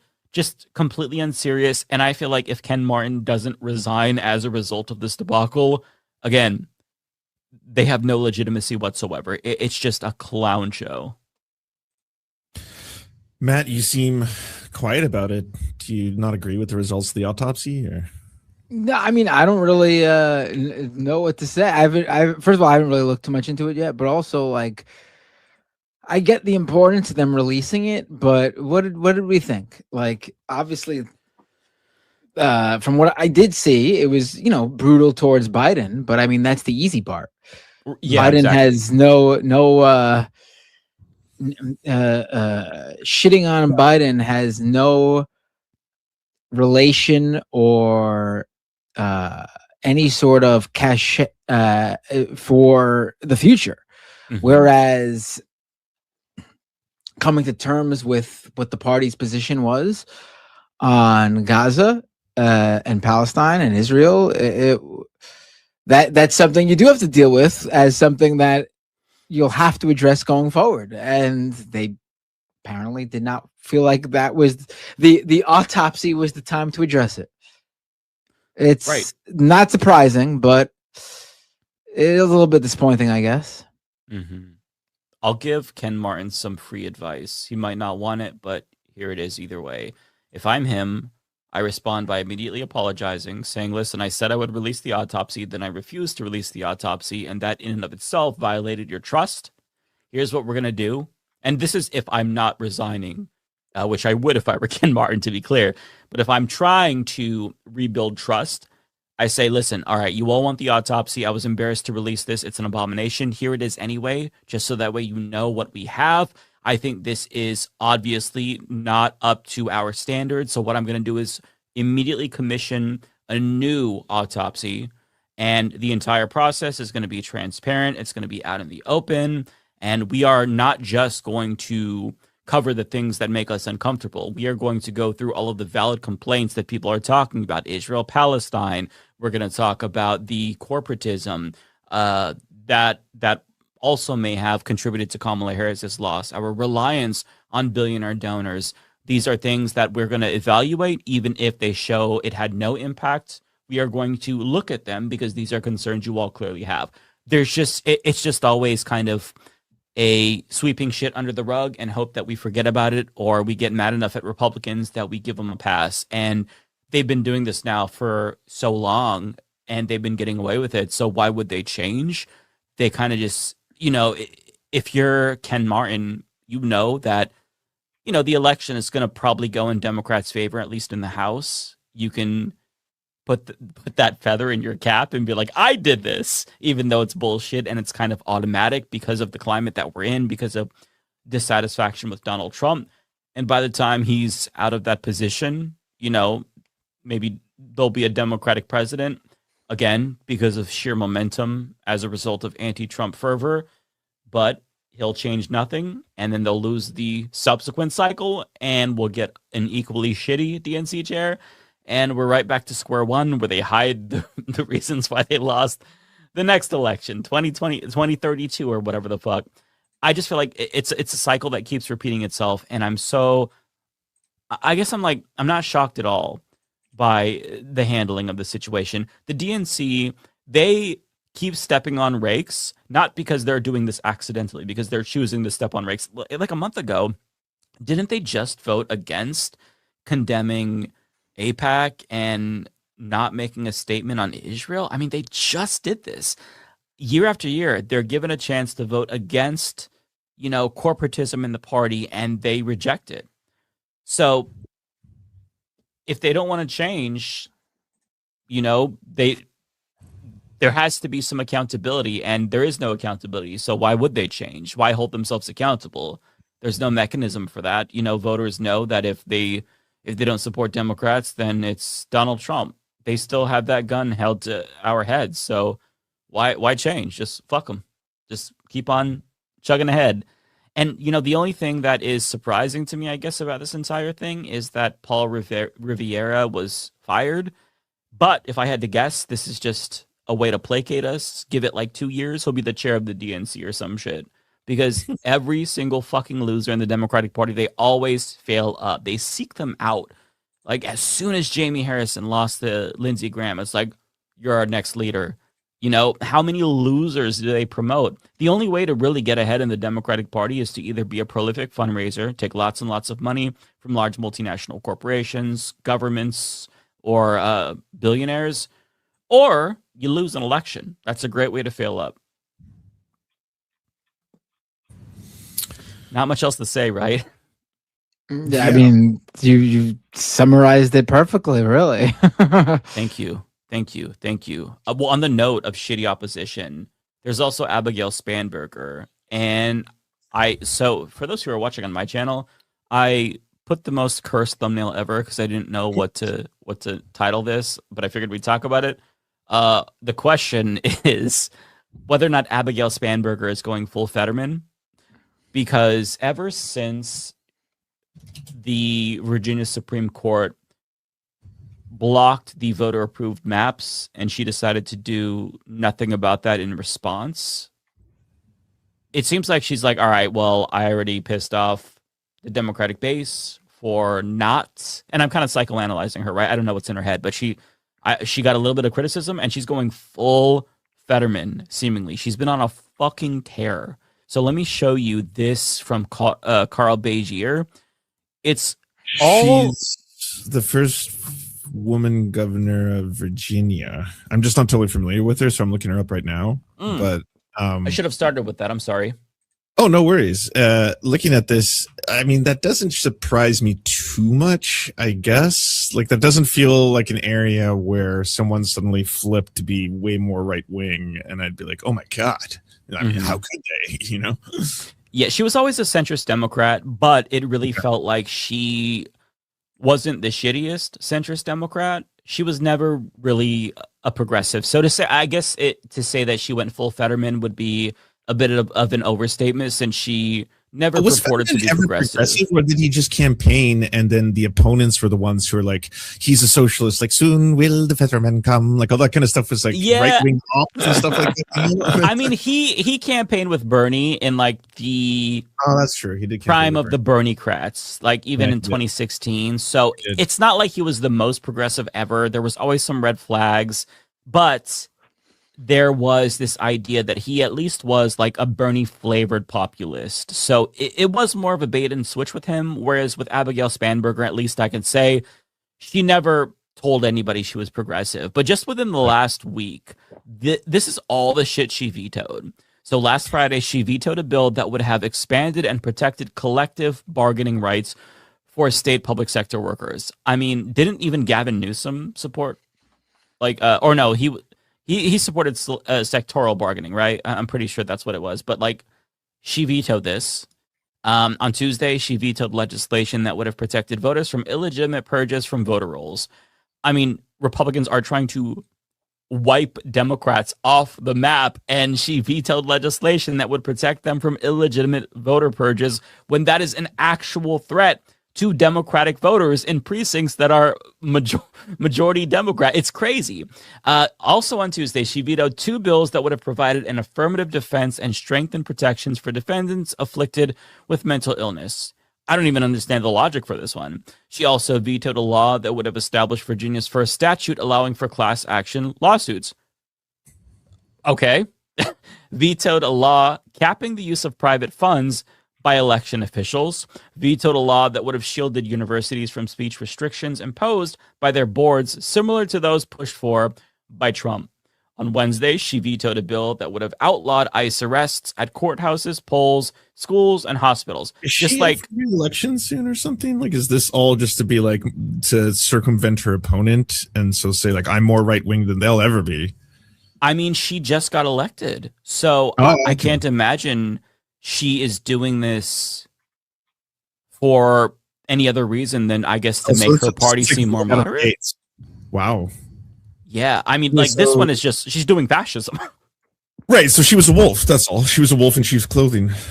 Yeah. Yeah, she also vetoed a bill that would have legalized the sale of marijuana in Virginia. Like, she vetoed that. Like, that's crazy. On Wednesday, she vetoed legislation that would have lowered prescription drug prices in Virginia. So she is pro high drug prices. So I don't know what she's doing. She's done some good things initially, but it seems like after that fucking Virginia Supreme Court decision, she snapped and she's like, fuck it. I'm going to go full Hitler. I'm going to become a fascist. We're going to let ICE into the courts, going to veto marijuana. Like, I don't even understand what's happening here. And it's just, you see article after article about all the shit that she's vetoing. And yeah, a lot of people in the chat are pointing out that she's former CIA. Yeah. Yeah. That explains a lot. Well, that's fun. Can you explain to me all these rumors I've heard of a so-called Marjorie Taylor Blue? What? The internet is all over this. There's a Marjorie Taylor Green of the left, and they're calling her Marjorie Taylor Blue. Are we talking about the actual MTG or that No, Democrat lady who was running? The Democrat lady. She said something about putting people in concentration camps. Is that the one? Okay, is that all she said? Because I've seen other people say that she's spreading full-blown, like, Elders of Zion style anti-Semitic conspiracies about like how Jews control Hollywood and stuff like that. And I was like, oh, well, yeah, that's just like, easy to call it anti-Semitism. No one should associate with her. And then other people are like, no. She specifically said that like all she wants to do is like lock up all the Zionists and put them in concentration camps. And then I was like, well, even that language is pretty, like, you gotta understand, in America in 2026, I don't see how far your ticket's gonna go doing that kind of stuff, right? I don't know, unless America got way more radical in the last like 2 days. I have not heard of her. So I saw that she made that post, and then I saw that Neera Tanden attacked Hassan Piker for endorsing her. Sam Cedar called her out for that. Because he didn't. Yeah, he didn't. And then Sam Cedar called her out for that. And then she apologized to Sam Cedar for being wrong, but not Hassan Piker. Like, Hassan? I'm so sorry. No one Sam. ever heard of this woman before. yeah, I don't know like, who she the other is. day. Yeah, it's like, Marie she's Galindo, right? Is it Marie? like let me- she's some like hero of the left or something. No one knows. No, I'm not saying she is. I'm more curious. Who is this person? Because I saw people being like, "Oh, the left has Marjorie Taylor Blue now." And I'm like, "What the hell? When did this happen?" I thought they were talking Jackson Hinkle or something like that. It's Maureen Galindo. I was thinking Marie. Let me see here. Give me 1 second. I'll pull it in. No, I mean, yeah, I don't know who this person is. Never heard of him.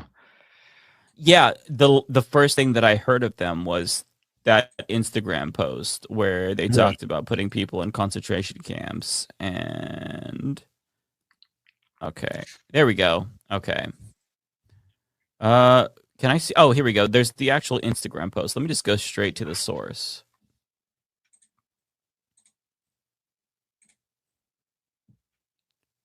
Okay, this is a lot. Oh my god. Hang on, let me just that's a long post. It is giving Marjorie Green energy. Are you scanning it first to make sure whether or not you can even say it on stream? Is it that bad? Let me just describe the post that I saw, because the one that I saw, it seems like she took it down. The one that I saw, she was talking about throwing Zionists in using ICE detention facilities to convert them into concentration camps for Zionists, and putting pedophiles in there too, who she wants to kill.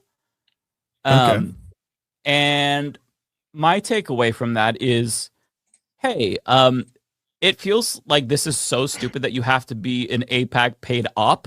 Like you're kind of you're giving them so much ammunition. Like, are you on their side? Very, very bizarre thing to go for. Yeah.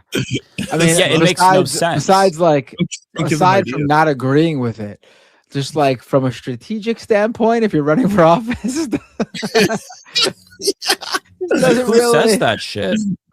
From a leftist perspective, I wanna kill all the pedophiles myself, shoot them all dead. Okay, what are your policies like? Let me see if she has a campaign website, because again, I don't know. She's running in the 35th district of Texas, and I don't know anything about her aside from the fact that she has views that I guess. Oh, my mistake. She wants to castrate the pedos. Sorry, I haven't read it. Okay. The chance, like you're misconstruing her words. I didn't read the post yet.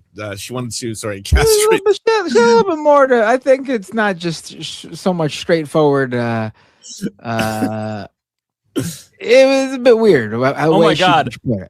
Get a little okay. Weird. I have her campaign website. So by that, right? You think this is an extremist, right? When it comes to healthcare, she only supports a fucking public option, bro. What?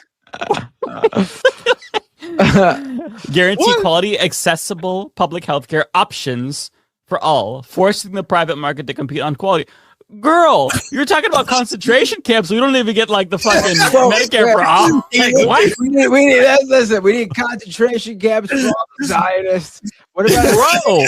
Well, we can't get extreme here, all right? This isn't communist.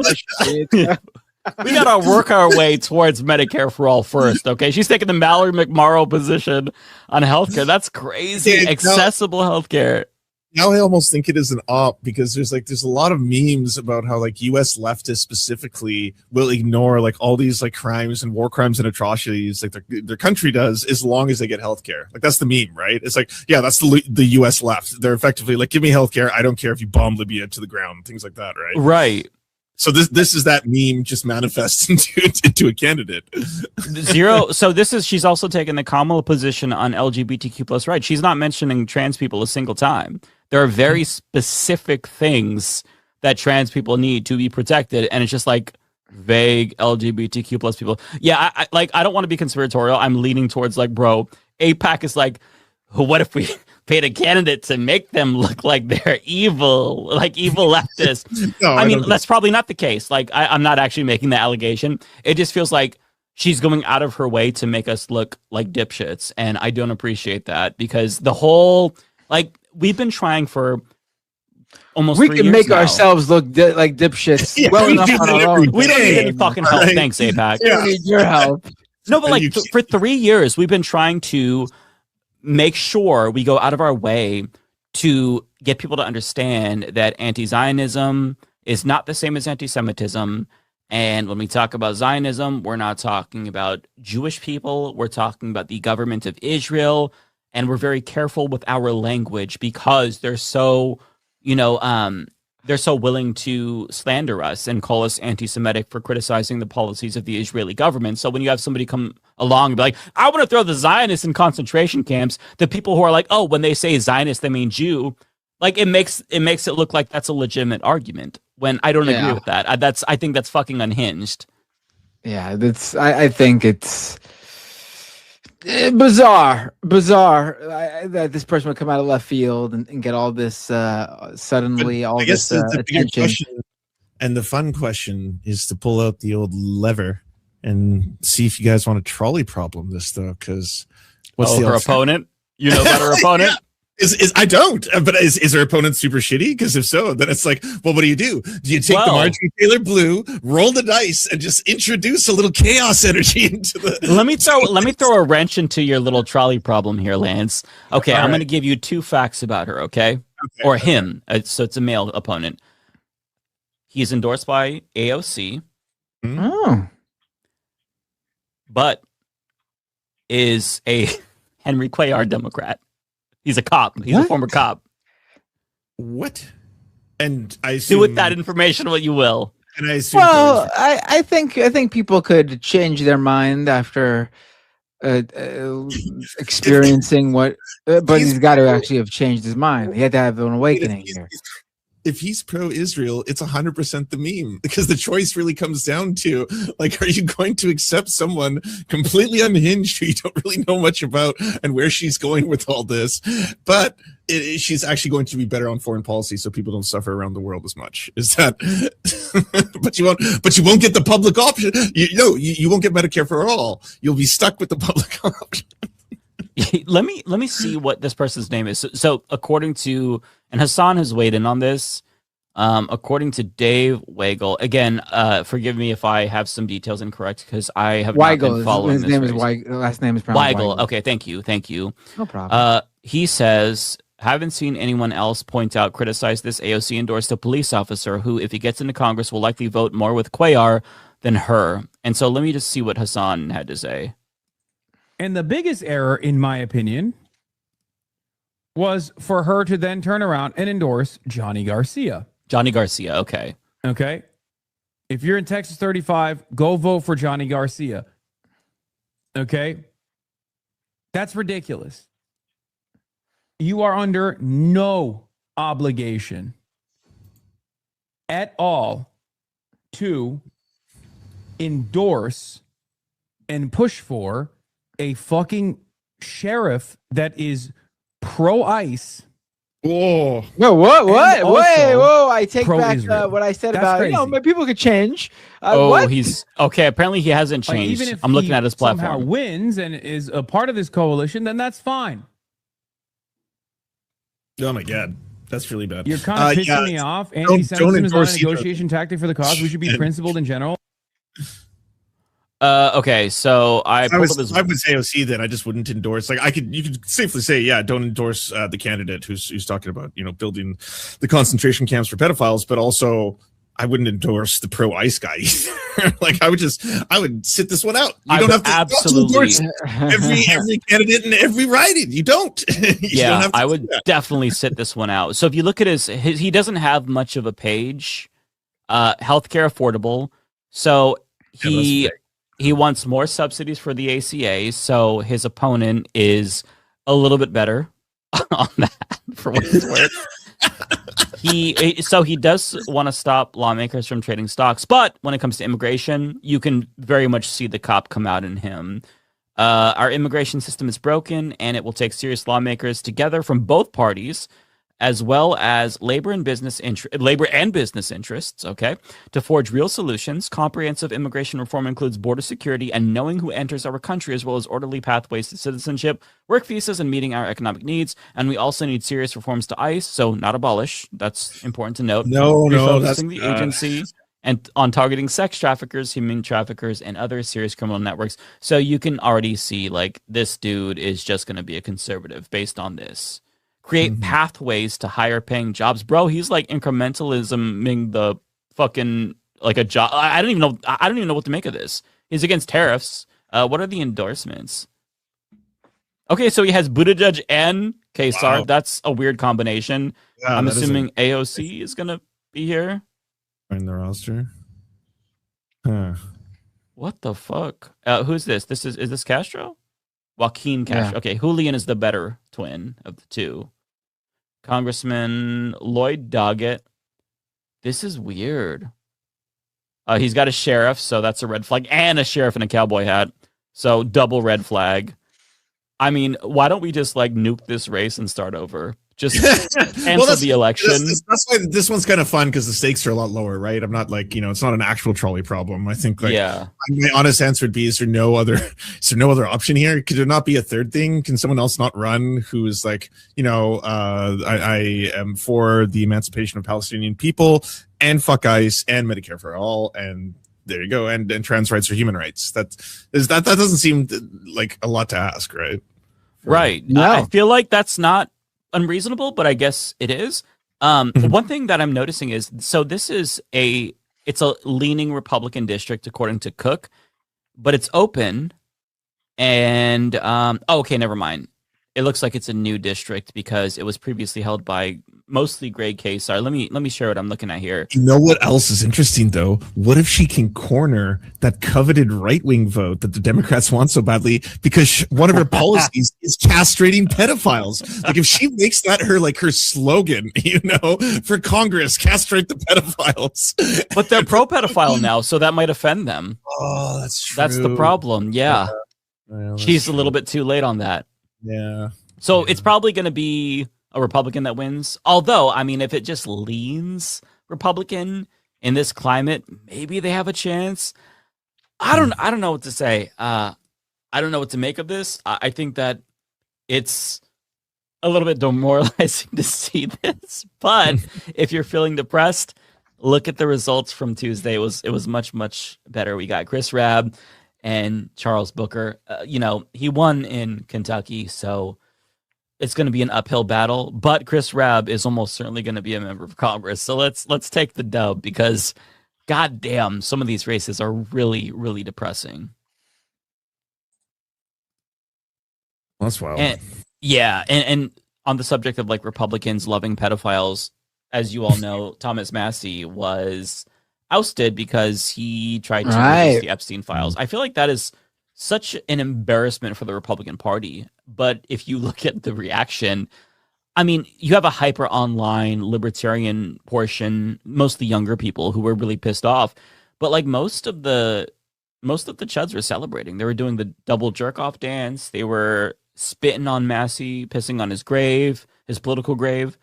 And I feel like that is so unhinged, because again, he got ousted because he tried to release the Epstein files and he didn't take money from Israel. This was the most expensive House race in the history of the fucking country. And it just goes to show you can't defy Donald Trump, even though he's unpopular. He's still the king of the Republican Party. And you got to be pro-pedophile if you're a Republican. And you got to be pro-Israel. Because the boomers, younger Republicans who watch Candace Owens and Fox News, they're more anti-Israel.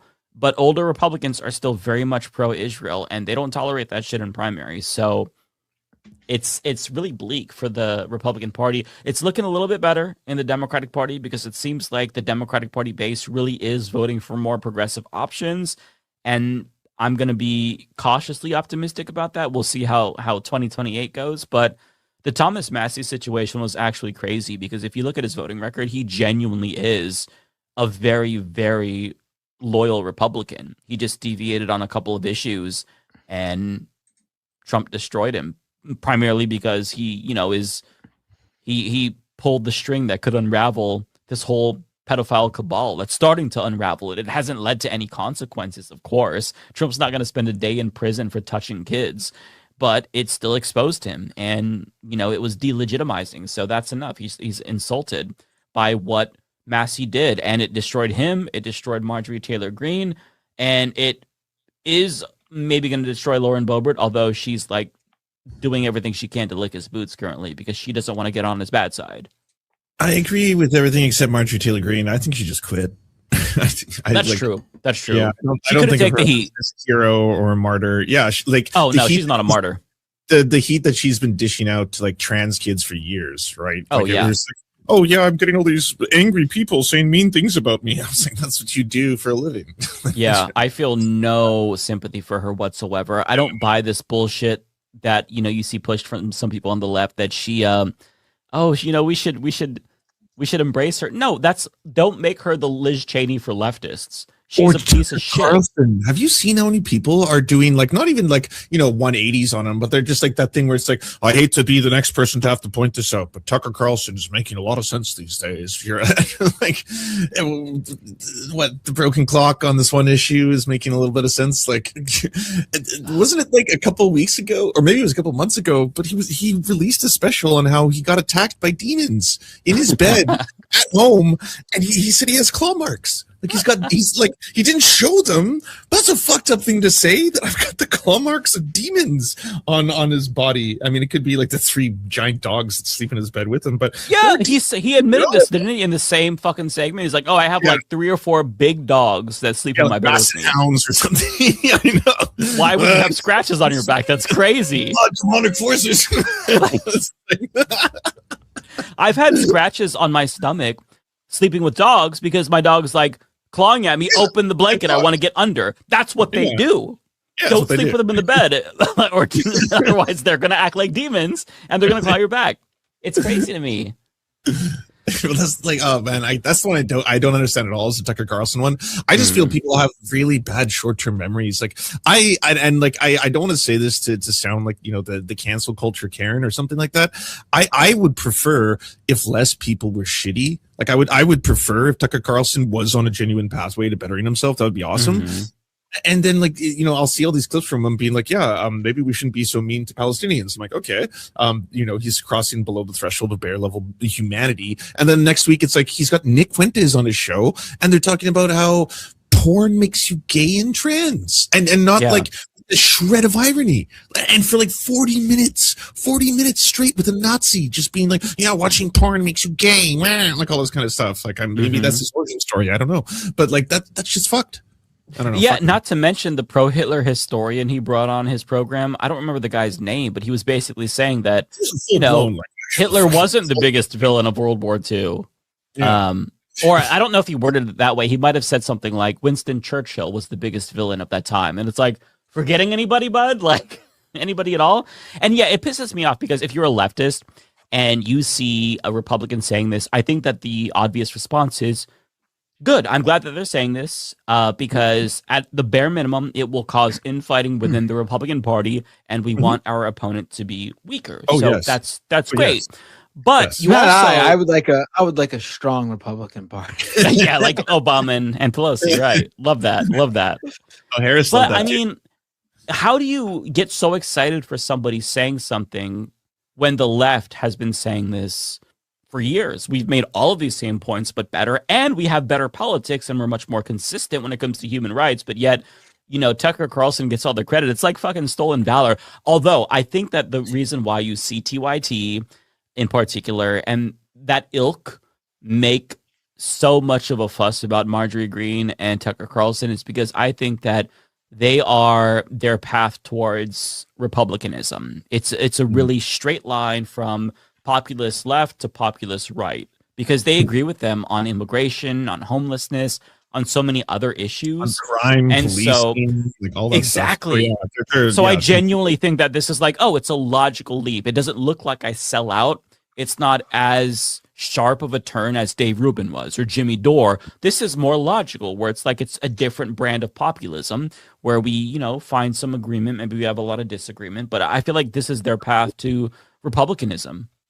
And that's why every single one of them is such an opportunistic grifter, right? Like, it's not as like they're ahead of the curve. That's what I've been thinking when you see people like Megyn Kelly and who's else in the shit list. Well, I mean, Alex Jones is just going to be in his own world, but same thing with Nick Fuentes and all these people now who are basically now anti-Trump and they're like defectors and all this kind of stuff. Every single one of them has just seen the writing on the wall, right? Like Trump cannot be the future of the right forever. This all has a finite limit to it, and right now he's like historically unpopular, and like even a lot of people on the right hate the fact that he like just won't stop war. He just loves war. Just loves doing war. It's not really popular right now, so I think a lot of them that's more what they're seeing than anything else. Except for Candace Owens, who is on a holy war to take down Erica Kirk, and I'm so here for it. And please continue, go harder, comrade Candace. I want to see more of it every day. Right. You're some of the best content on the internet right now. Honestly, yeah, she has. Let me just say this: Candace Owens is a demon, but she's so fucking entertaining. And the way she is going after this grieving widow, as Ben Shapiro would put it, I've got to say, I'm living for it like you are, Lance. I think it is so entertaining. Have you seen her versus Nick Shirley? I saw a little bit of that. Can you give us the rundown? Because I feel like this is my cup of tea. So if anyone doesn't know, Nick Shirley is the guy who did the whole, the Somali daycare scandal, fake documentary guy. Anyways, he's got a video where he goes to Brazil. And in Brazil, he travels there with his friends, or sorry, not with his friends, but his crew and his fellow workers. And they're trying to find out what caused the poverty of Brazil. And obviously they go towards gang violence. It's all the gang violence. It's because of gang violence. Gang violence is so scary. And in it, he interviews, and according to him, actual Brazilian gang member. And it's really scary. And like, blah, blah, blah. Well, Candace Owens calls him out for it. And unfortunately, she goes to Alex Jones. Like, she says to him that the reason that you're experiencing all this, etc., is ultimately because he's a Fed and he's CIA and he got access to like high-ranking gang members. That's the only reason. But in the process, she called him a white boy. That was something that on the right, they hadn't experienced, this was like baby's first prejudice or something like that. Is being called a white boy even offensive to them? It was deeply offensive. Like, he went on to like the Patrick Bet David podcast to talk about it. He's like, I don't know why she would, call me a white boy. And he's like, she called you a white boy? A white boy? You? Just like, this is so funny. Is he purporting to be Latino or something? No, I genuinely don't understand it. How do you gain access to high-ranking gang members as just a random white boy with a camera? She has a point. Like, it's not a thing that just like, unless you're like, I have a connection through Vice, or I'm going to hook up with somebody. Like, it does seem kind of wild. So when you watch it, I think, this is my own personal theory, he gets fleeced by the locals. Like, I think the locals, because he does talk to locals, he gets tour guides, he pays them money. He speaks pretty decent Spanish, by the way, because he was part of a Mormon cult that tried to recruit people. So his Spanish is actually good. His Portuguese isn't bad either. And then I was surprised about that. So he was like, for Nick Shirley?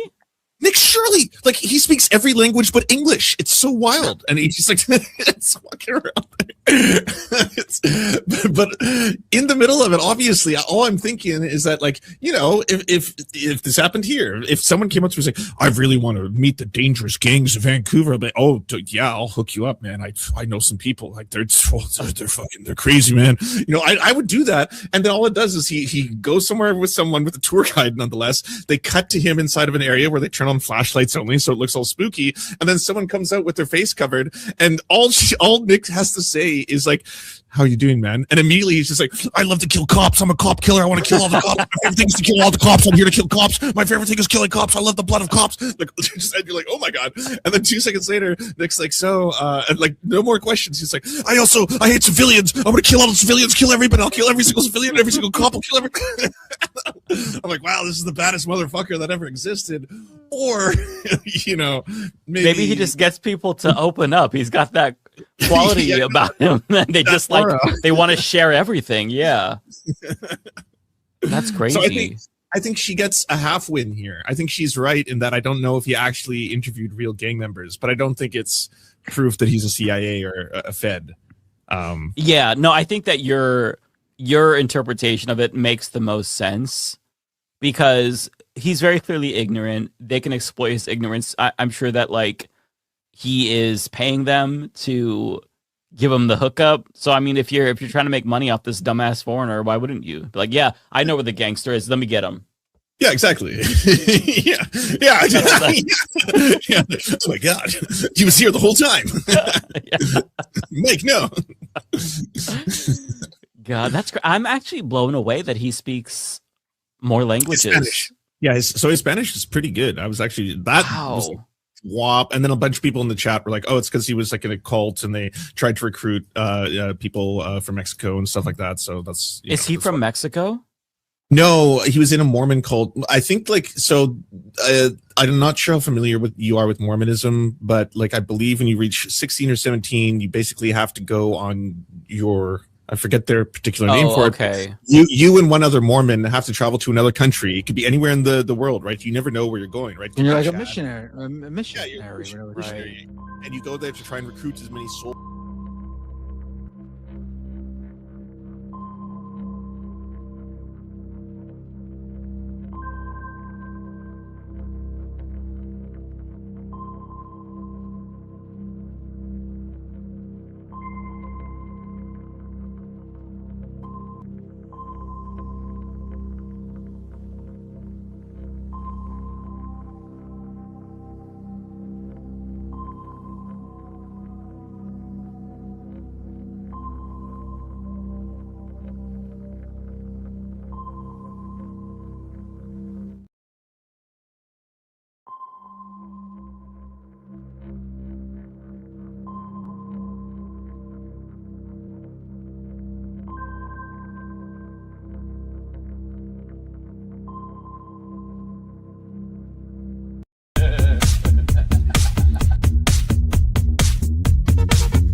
Well, here's the thing that people should look up. The Intercept, which is an investigative journalism magazine with some of the best investigative journalists in the world on that site. They uncovered documents a few years ago that showed that all the police unions got together in the wake of the George Floyd protests and said, hey, let's stop defending ourselves for murdering people, and let's make people feel that they need the police. And they hired publicists and in advance with the intention of ramping up the idea that certain kinds of crime were happening. And their problem was that people didn't think of shoplifting as a terrible thing, right? And they sold this idea of the rising crime rate. They also worked in tandem with the Republicans and decided to do this in places where they thought they could unseat whoever was the Democratic Party leadership there. So it's hype.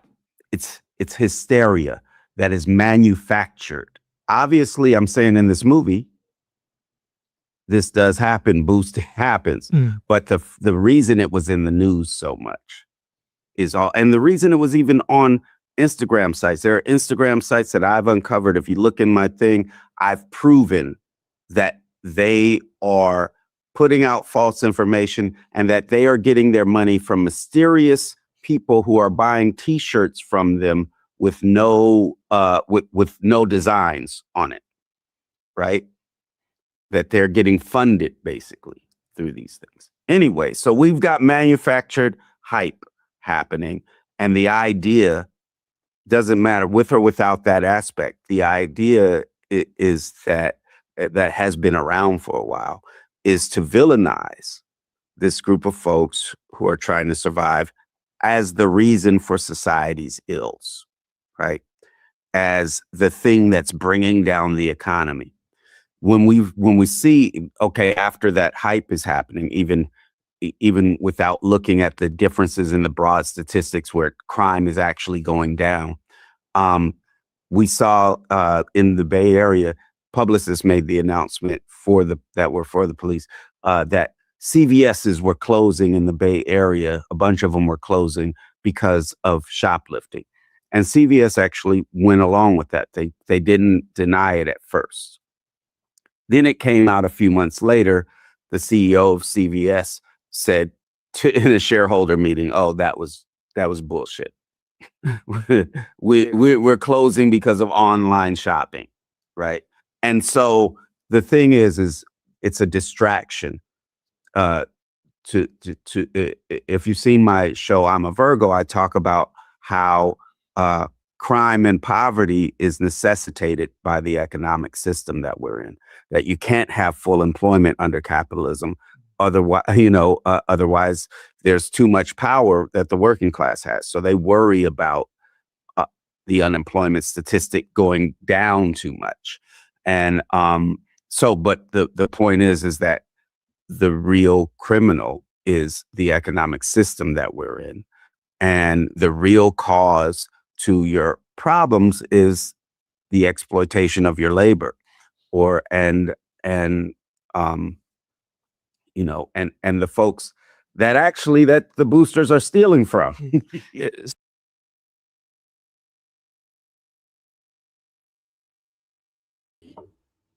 Oh, Forrest, you're muted.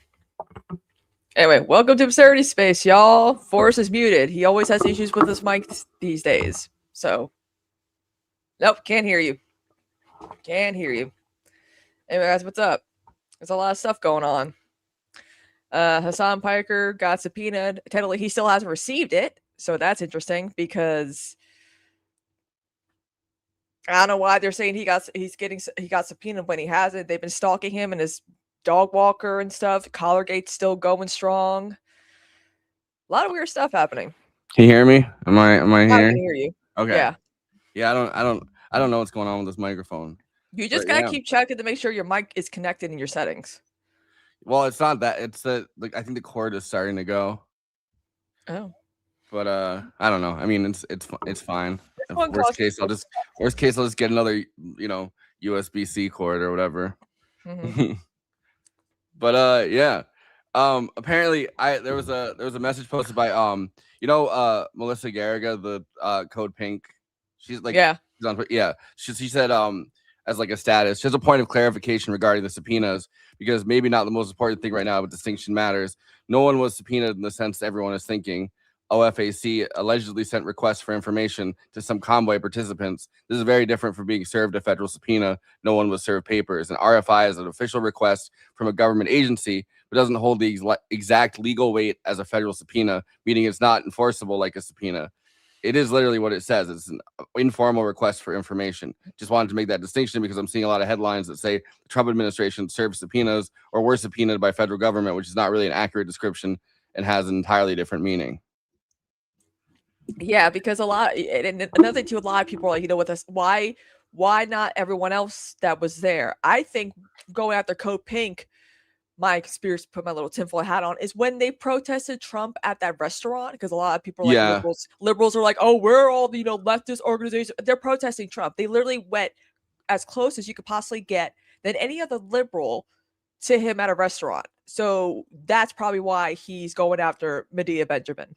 I mean, I also wonder. So they've had a lot of stuff where obviously they under like NSM or MSVN 7 or whatever, the National Security Memo 7. They've gone after. Well, they said that they wanted to go after like the Soros, Open Society Foundation networks, and they said they wanted to go after Antifa, whatever that means, because there's not, I mean, Antifa like obviously exists, but it's not like a federal structure or something. Yeah, it's just a thing you call yourself. Like, so, but they've been looking for a target for one of these things, and it does make a lot of sense that like not just Code Pink, but also like PSL, anything that Neville Roy Singham is really like connected to. It makes sense that that's what they'd probably try to go after. The thing is that I feel like there's a lot of technicalities here because he is an American citizen. He's living in Shanghai, but he's not a lobbyist. He's not an attorney. I see a lot of people that are like in the MAGA movement trying to make the point that, oh, we're going to do to him what they did to Manafort, but you can't do to him what they did to Manafort because he was an attorney representing clients from foreign states. And, whether that's, heads of state, which he did represent a bunch of times, like all, Roger Stone Black and Manafort represented like some very weird clients. Like they represented, they did like the Blowback season or whatever last time, where one of the people in Blowback that was like a pretty like nasty warlord was represented by them in the 80s. Yeah. And there's also, that whole thing that Ken Klippenstein has been reporting about, because a lot of people are like, is that a real thing? I'm like, yeah, it is, because if I have to see one more left-leaning TikToker say, I've been visited by the feds and I'm scared now, like, be careful, y'all. I'm like, that's what that is. I'm like, so many of these paid liberal influencers are like, nah, boo boo. And I'm like, you guys think that you're safe too? It's gonna come down like dominoes. Again, I hate saying it. First they came for the communists and I said nothing. I'm like, it is giving that poem. But everyone's like, well, they've been coming after, black people, immigrants. But I'm like, yeah, but when it comes to actual like political ideology, that's what that entails too. So they're going after someone as extreme as Hassan or like Medea Benjamin. Liberals, you're not safe either. That poem has always been really funny to me because the whole point is they're going after people that I don't necessarily agree with. Yeah, but that poem has always been kind of funny to me because Martin Neumeier, who wrote it, it's not like he wasn't. It's not that he said nothing. He was actively like one of the people that was up until the point where they started, taking Jews away and like taking socialists away. That's right. He was a priest that was very like he was very conservative and pretty supportive of the Nazis till that point. So it's like, and I said nothing. No, I'm pretty sure you said some things. You said like, well, some of this is all right. But yeah, it's confessional poetry. But I like that poem, but it's just kind of funny, like when you learn the background of the guy that actually wrote it. No, I think that but what I was gonna say, like the point that I was trying to make, and then I kind of digressed all over the place because I don't think ADHD medicine works as well for me anymore. you might need to take more than one dose or up the dosage. But no, I'm just all over the place with what's going on in my head all the time lately. But I think everybody is. But no, what I wanted to say with that was that they wanted to originally go after the Open Society Foundation, which I think is a lot harder than going maybe after something like Code Pink, because when it's something like Soros, like they have multiple, like at least the Democrats. I don't think the Democrats would necessarily jump out in front of it like a train or something, but it does have more connections to like the established Democratic Party, and it makes sense if you're trying to give the impression that you're going after these networks of funding, which you consider foreign funding. You'd start with a smaller time thing, which this is not a big time operation, really. I mean, it's like I think he helps PSL, he helps Eugene Robinson, like his BTS or whatever, like that. Soros? No, I'm saying Neville Roy Singham. Like there's a few things that he really he puts funding into, but it's like he's not like, if you're a business person in the United States, right? Like our system is designed so that a rich person can pour money into all of these different institutions and NGOs, and the line of NGOs, Koch brothers, not supposed to be like partisan. But then something like Code Pink, it might be hard to argue that it is partisan. It's anti-war, but like they made BFFs with Marjorie Taylor Greene just as much as they made BFFs with people on the left. It's like, you can't really pinpoint like, oh, they're leftists, they're this, they're that, and it's like maybe they have one specific issue, really, Yeah, but maybe part of that is why they wrap themselves up so much in like our good friend Marjorie Taylor Greene, who's worked on a lot of stuff. Our good friend, this very problematic right winger who says very weird shit, but hey, we agree with them on this issue. That matters, But I mean, it is kind of funny that like just by that, right? Like it's automatically not it's a nonpartisan institution. At least you could argue that if you're. But it's just so funny that. It's just so funny that they still like, make it like Soros like the boogeyman. I'm like, okay, we have Soros. He's like the only like liberal billionaire, but I'm like, how many conservative We don't have billionaires Soros. are there? That's the thing. That's Soros the thing. has funded a lot of. He doesn't fund anything. If Soros wanted to actually make like real, he funds like, a lot oh of my stuff. god, he funds a lot of stuff, but not like a political movement that can, oust Republicans. He's not thinking about like that. That's Soros the is thing. actually kind of a cancerous figure. During the entire time where where they pretty much privatized everything in the former Soviet Union, Soros was one of the guys who was working with like the Russian Federation, which is what it became, to actually like at least temporarily help them stabilize what was like kind of a robust welfare state. So he was kind of pouring money into that. He was giving millions of dollars to that because his entire thing was like bringing down the Soviet Union and creating a democracy in Russia, which it just did not work out that well. But it's like people talk about Soros as like this this left-wing figure, but a lot of the things that he's done, I mean, he also like he shorted the UK in the 80s. He shorted the UK and actually caused their made a bet and reaped like $10 billion or something off of a bet that their economy was going to crash. So there's like a lot of kind of cancerous stuff that Soros has done, but that's not the stuff that ever gets talked about. It's like or like he was like a secret Nazi helping the Nazis when I'm like what huh what yeah that's not he was like 7 at that point, but I don't know. There's like he's kind of during the 90s. If he is this communist boogeyman funding radical groups, where, why not, why I would like for there to be like a left-leaning billionaire who could fund these movements just so they could actually see what we could do with some actual funding and with some actual organizing, because that's the thing we don't have and that the right does. But once Trump's gone, MAGA is going to falter, and what's going to be the next conservative movement after him?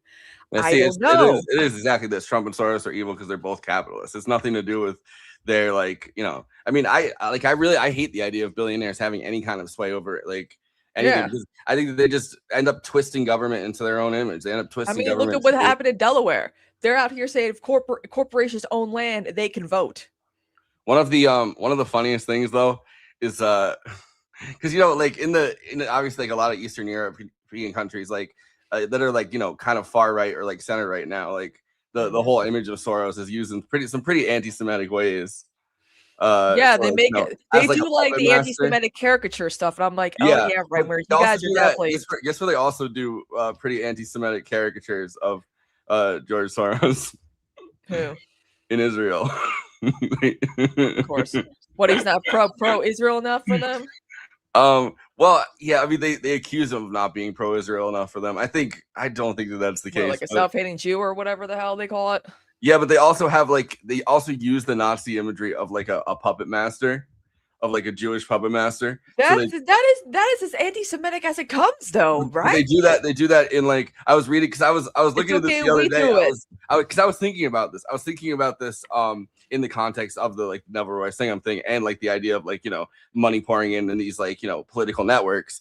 And I was looking at it and I remembered that, and like one of the first things I saw was like a Times of Israel article, and it had like the puppet master George Soros thing going on, and I was like, Did you see the videos from the anti-Mamdani protests? They're like, we will take New York City back. It is ours. And I'm like, just move to Israel if you care so much about Israel in New York City. What you can't even chant what shit you don't like he's doing. They can't like talk to these people. I'm like, okay, what do you don't like that he's doing? Is there a policy that he could work on that can help improve like your maternal, material goods? No? Okay, then shut the fuck up. See, there's another, New York City's thriving. The Knicks won. The weather's great. Everyone's happy. He's filled 100,000 potholes. 2-year-olds have free child daycare. Like, it's good. What is there to bitch about?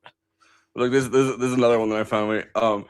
This is from 2018, but this is what, a Soros thing. Wait, this is literally like this is literally like anti-Semitic dog whistle shit. Oh boy. Netanyahu, George Soros behind bid to thwart migrant deportations. Whoa.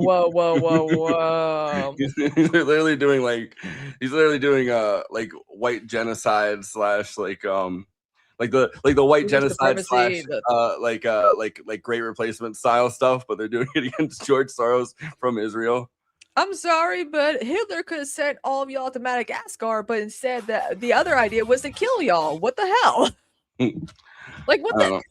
I mean, it's just so weird how so many, people just want to cling on to Israel. And it's like, because it's shout out to, our boy Freddie, the ginger dude.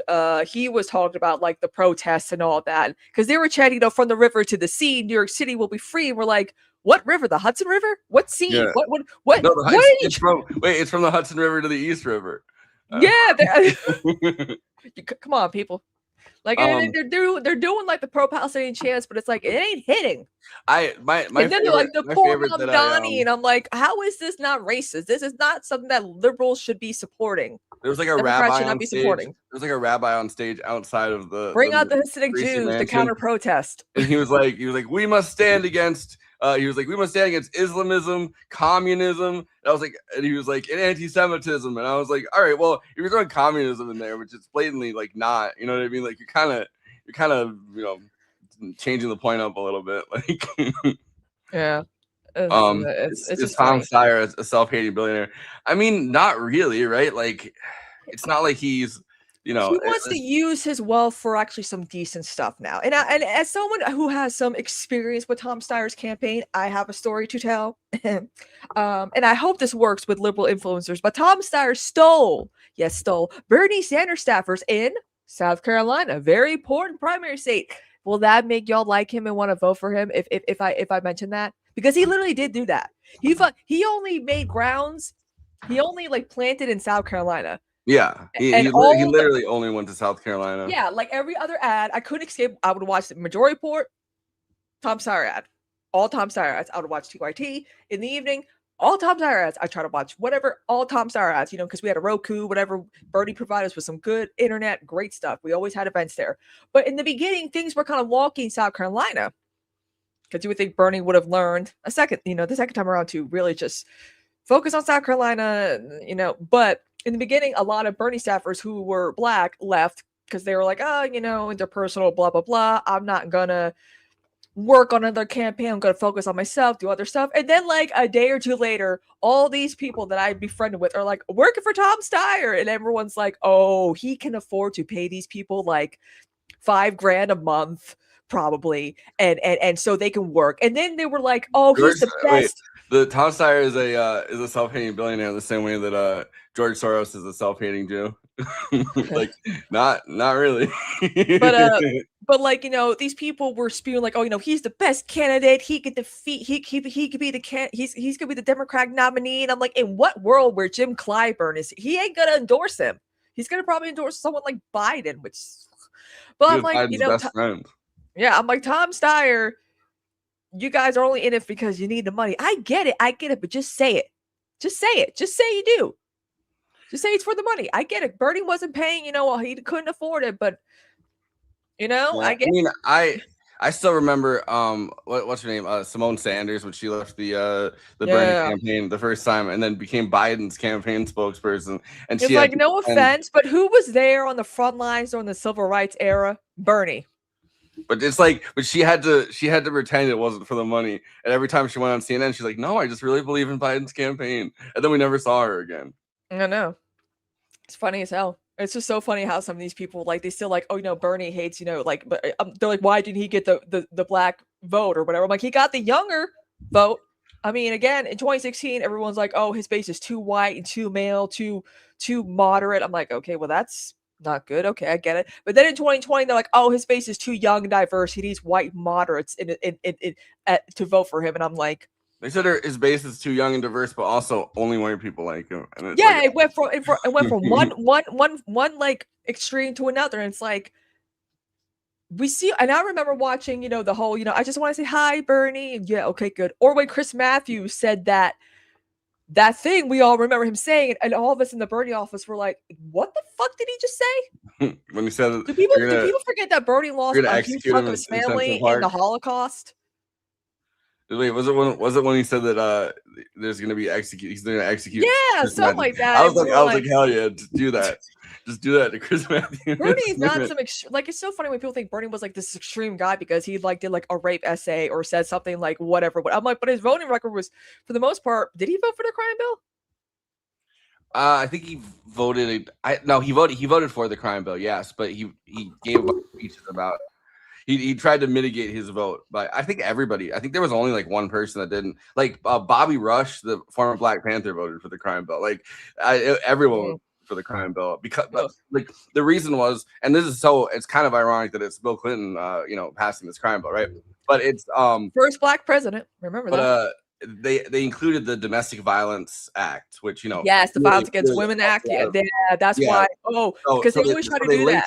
And basically, what they said you is like, hate women if you don't vote for this bill. Pro domestic violence if you don't vote for the 1994 crime bill. And I always thought that was like the most interestingly cynical argument. Yeah, well, it's like Joe Biden and the Clarence Thomas. His like the whole thing with Anita Hill. He grilled her. But yeah, he still voted against him. But it's like, what was the point of doing all that to her if you were not even going to vote to confirm him?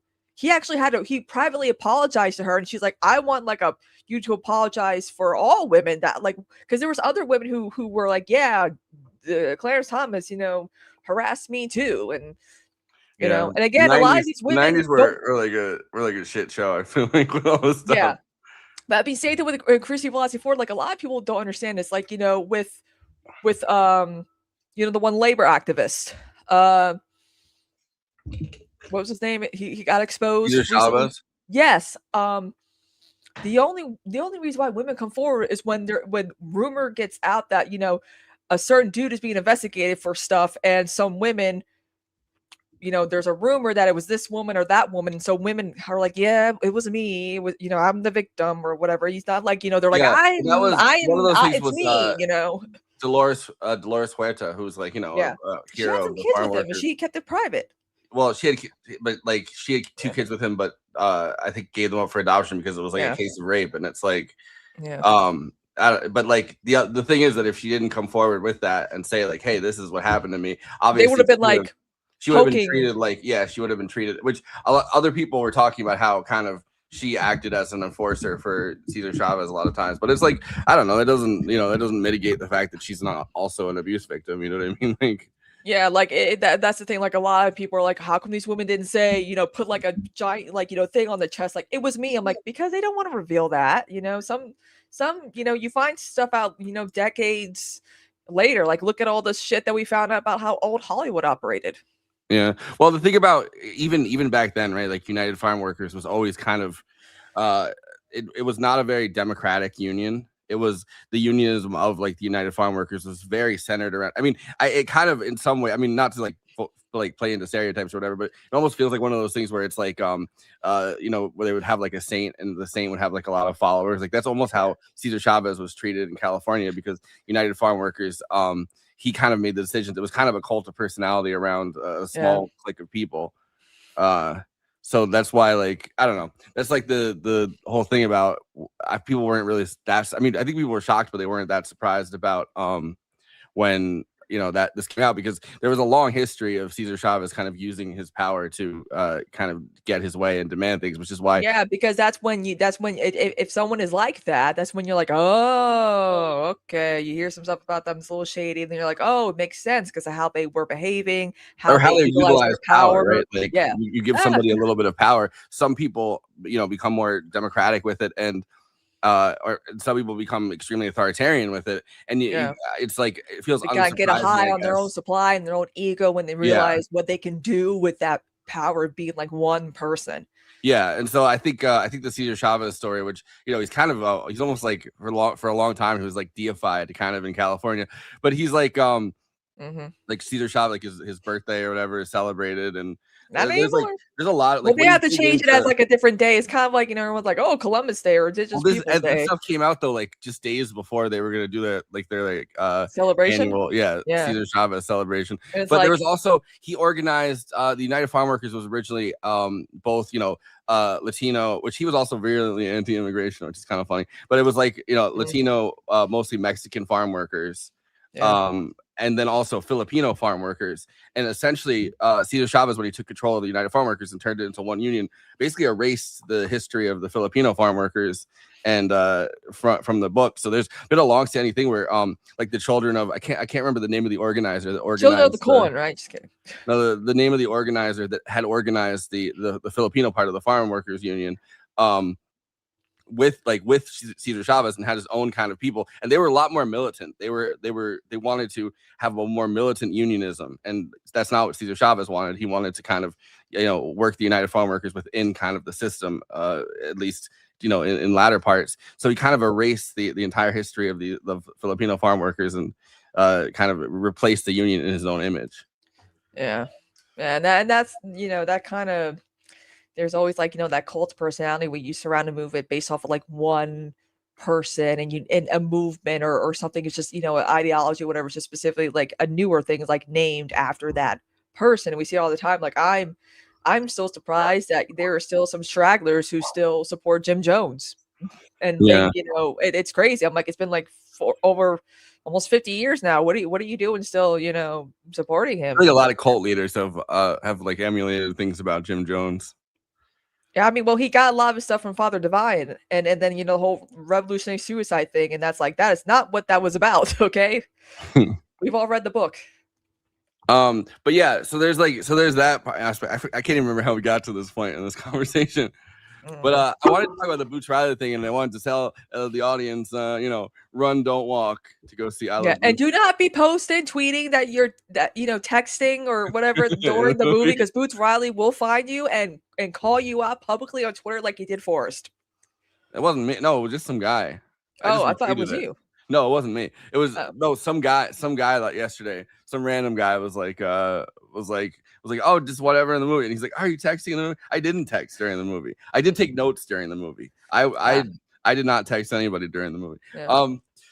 I wish I didn't have to take notes, but there was like lines I wanted to remember, and I knew that they weren't going to be popped up on the thing. It kind of sometimes I feel like podcasting ruins the movie. We need subtitles in the theater again. No, but I mean, I feel like sometimes like podcasting ruins the movie going experience a little bit, because it's like I'm like taking notes while I'm watching the movie, and I'm like, I wish I could just watch this. I was secretly some guy. Yeah. But no, I thought that was so interesting. Because I remember that Intercept reporting with the I guess it was Walgreens and not CVS. Someone went actually on because of the whole they're looting and rioting the fucking CVS and Walgreens, and it's like we all found out that a lot of that was like conservative agitators or whatever. Like everyone always says, the left. I'm like, no, it's always fucking agitators. It was police unions. I mean that's what the reporting was. That was after the wake of the George Floyd killing. Which I guess this week was 6 years ago. That's and people still say, what's fentanyl? I'm like, okay, let me put my knee on your neck and see what happens. Remember when Steven Crowder? Someone's on your phone during a screening.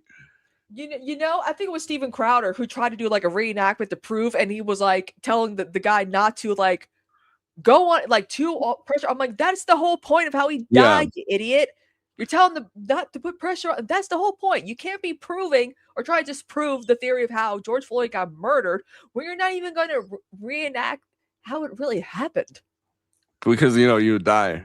Yeah, that's the ironic part. If you actually cut off the breath of someone's neck by putting your knee on it, would.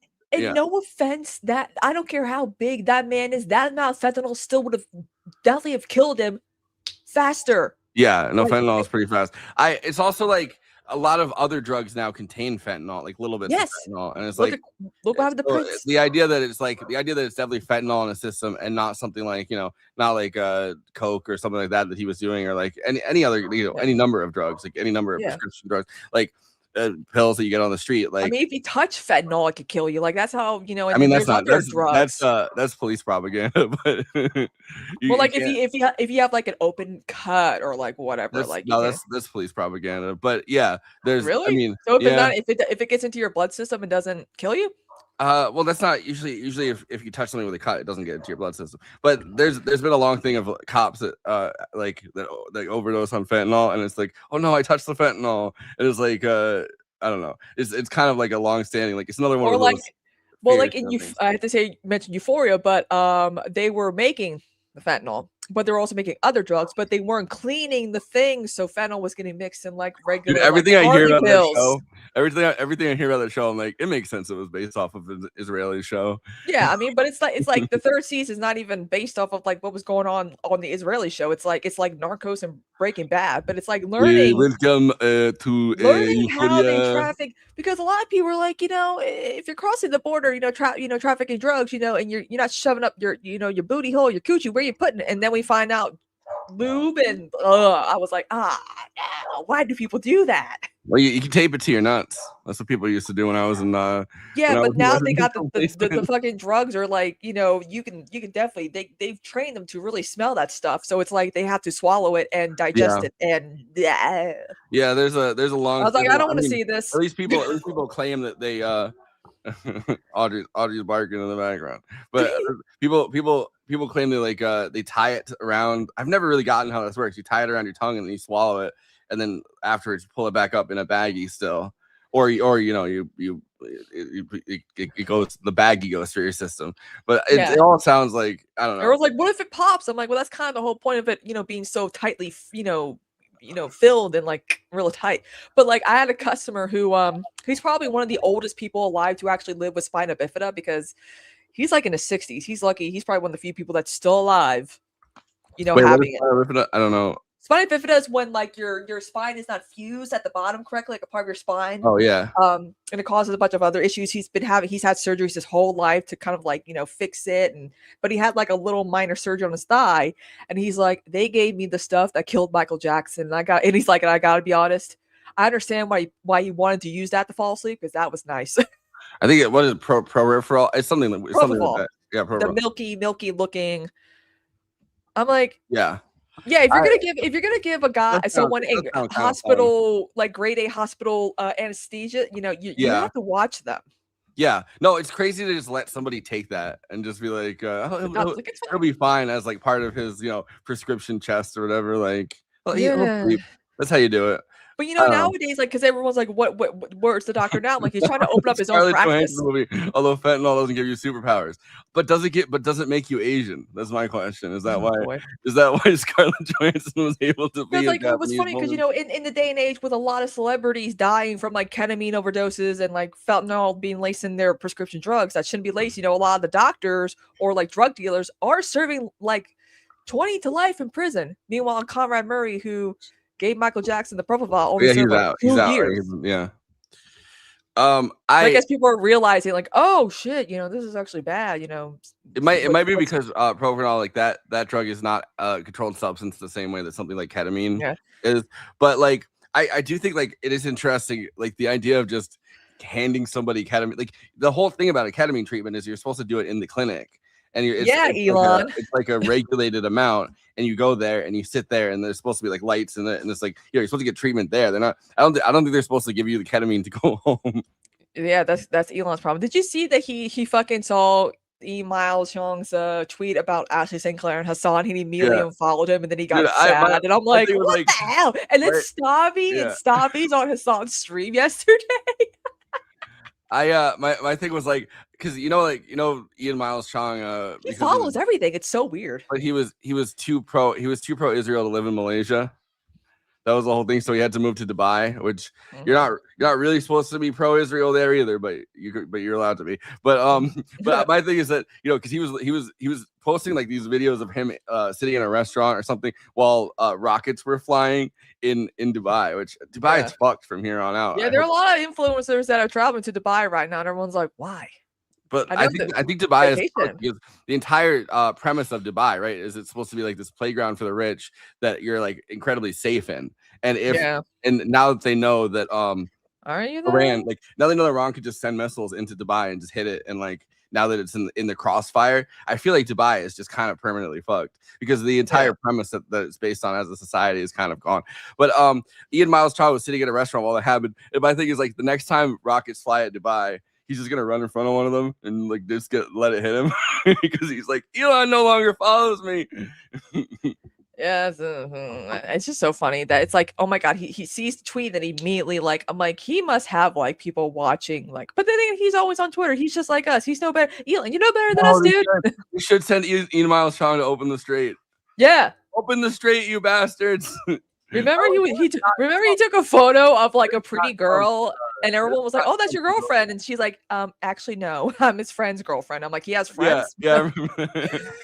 But that was not Trump that wrote that one. That's like, "Open the straits, you crazy fuckers." I do not believe it. I think that that was some like. Did you see the fucking? He wrote it like a pirate. Who the fuck is running the Democrats? Who the fuck is running the Democrats Twitter account? Because someone like Stephen Miller said something about James Tallarico, and the person like, "Shut up, you ugly fuck," and I'm like, whoa, Democrats? Who the fuck? I'm like, okay, why is this energy not on the streets, on the ground? Like, it's funny who's because doing that? yesterday they posted this like very, I'm sorry to say it's gay, but it was very gay. This picture of James Tallarico wearing like an American flag, like a total American flag print like shirt and like this thing, and he looked like a small child. It looked like he was about to you remember that one child that went out there and he was like he was doing the Hank Williams yes. So he looked like that, and he looked like there's something very off-putting to me about James Tallarico, how he looks, but he just looks like a 5-year-old 40-year-old man. Like he has like a baby face. That's his thing. And I'm like, "Oh, Beto, we need you now." But he also has like he looks almost like AI generated. Yeah, like, but his policies, he has. I mean, I get it. Like a lot of people, but I don't know.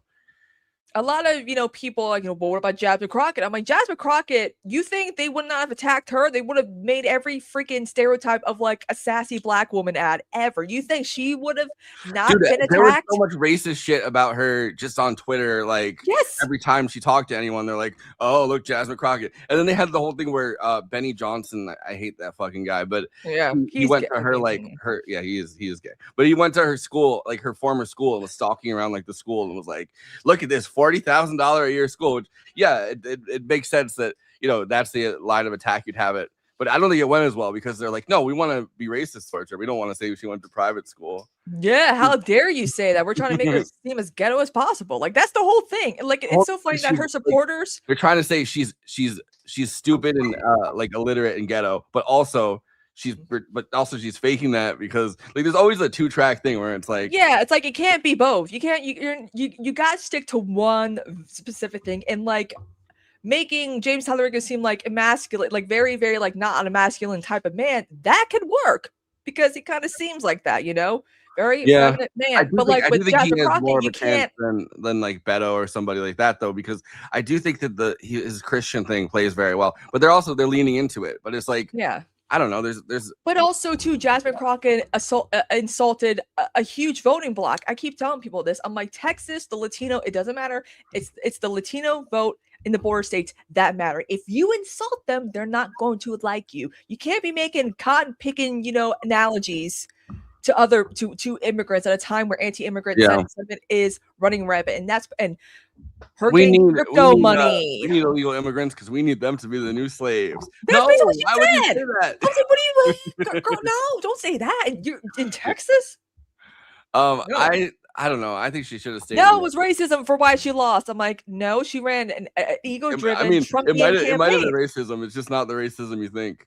Yeah, but it's just so weird how again, the two-way street or whatever when it comes to supporting like, black female politicians in the Democratic Party. Liberals will name 2, but leftists can name like 10 that we support. And it's like, oh, it's not the same. It's like a lot of people are like, why are you going so hard for Cori Bush? I'm like, as someone who's multiple eviction notices, gotten saved multiple times. She did the whole thing during COVID because of, what she did. I am a big supporter of hers. I don't think people don't understand the things Cori Bush achieved in her short time in Congress. So I like the strange dichotomies of things where it's like, I mean, Beto jumping on the table going, heck yes, we're going to take your AR-15s. And then that was a bad idea where he's like, I actually own several AR-15s. And it's like, oh yeah. he's like, and I don't want to take them away from anyone. In fact, I want more of them. And it's like, all right, well, maybe we don't have to do that. Okay, you know what? Maybe the Senate should stay Republican for now. We can wait a little bit. That's the thing I don't understand. He was in the car with David Sirota, and David Sirota was asking him, like, what do you think about what do you think about gun control laws? And he's like, well, I think that we need to handle the root causes. In fact, I own several AR-15s. And I was like, All right. Well, this will probably play well in Maine, but it doesn't play well in my ears. Yeah, exactly. It's funny Maybe too I'm a because libtard though. because I've said it before and I'll say it again. I think suing gun manufacturers is a weird thing to support because guns are meant to cause harm. Guns are meant to kill people. I'm going to sue a gun manufacturer if the gun doesn't work. Sue the gun shop owners who are the ones doing the background checks, who are actually giving people the guns, knowing that there are certain things that they have to follow with new gun control laws. A gun is supposed to kill people. I just don't think that lawsuits are going to do anything with this as a thing. I mean, Bernie got so much heat for saying I'm not for suing gun manufacturers. I'm like, I'm not for it because it does that's how I'm justify. I'm like, it makes sense. So why would you sue gun manufacturers for making a product that's meant to do that harm? I mean, I think that there's a long-standing thing where we kind of assume there's no policy solutions to things. So we kind of have a thing where it's like, well, how can we either use legal system or some form of, I mean, I hate the term lawfare. I feel like it's been really overused, but like some form of legal, or like court, like how can we use the courts to either handle this because we're not going to get it handled as like a federal policy, or how can we, how can we use kind of the incentives of our government structure to dissuade things, but that's not going to fix anything. A lot of the things, a big problem with guns is like the gun show loophole, where it's like you don't even have to work at a gun shop. And the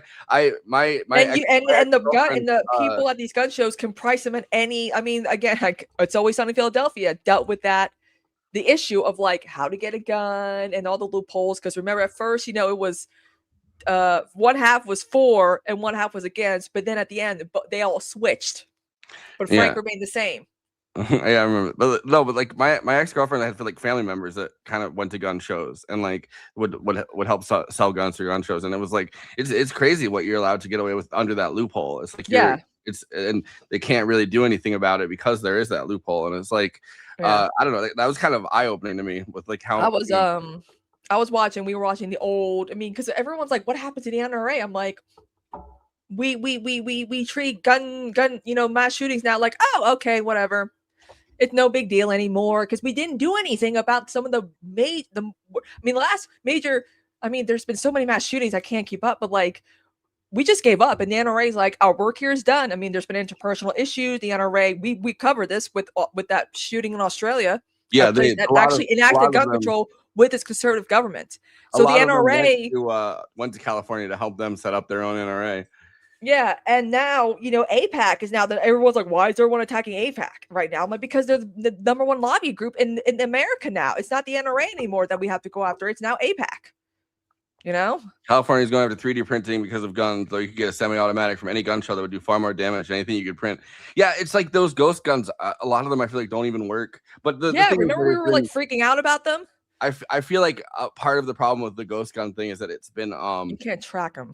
Well, yeah, there's that too, but there's also like I feel like it being used like a ghost gun kind of being used in the Luigi Mangione case. Like I feel like when it's something high profile, right? Like the way that we treat crime is not common sense. I hate the phrase, but like it's never common sense. It's whatever the panic is that week, and it's like ghost guns have been used in so many high profile. Like I bet the ratio between the high profile news making stories about things that have used 3D ghost guns versus all the things that have like all the shootings that have happened that use other kinds of guns. I bet that there's like the ratios are crazy skewed.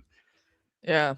And I look forward to hearing about how Trump gets shot again during the 250th anniversary of America, because he's hosting a doing something right to last 200 years. I think it's kind of crazy though that it's like it looks so gross. The building, there's gonna be a UFC fight. There's gonna be a carnival festival, and I'm like, no offense, but I feel like something bad is gonna happen at this celebration. I just have a feeling that that shit's gonna happen.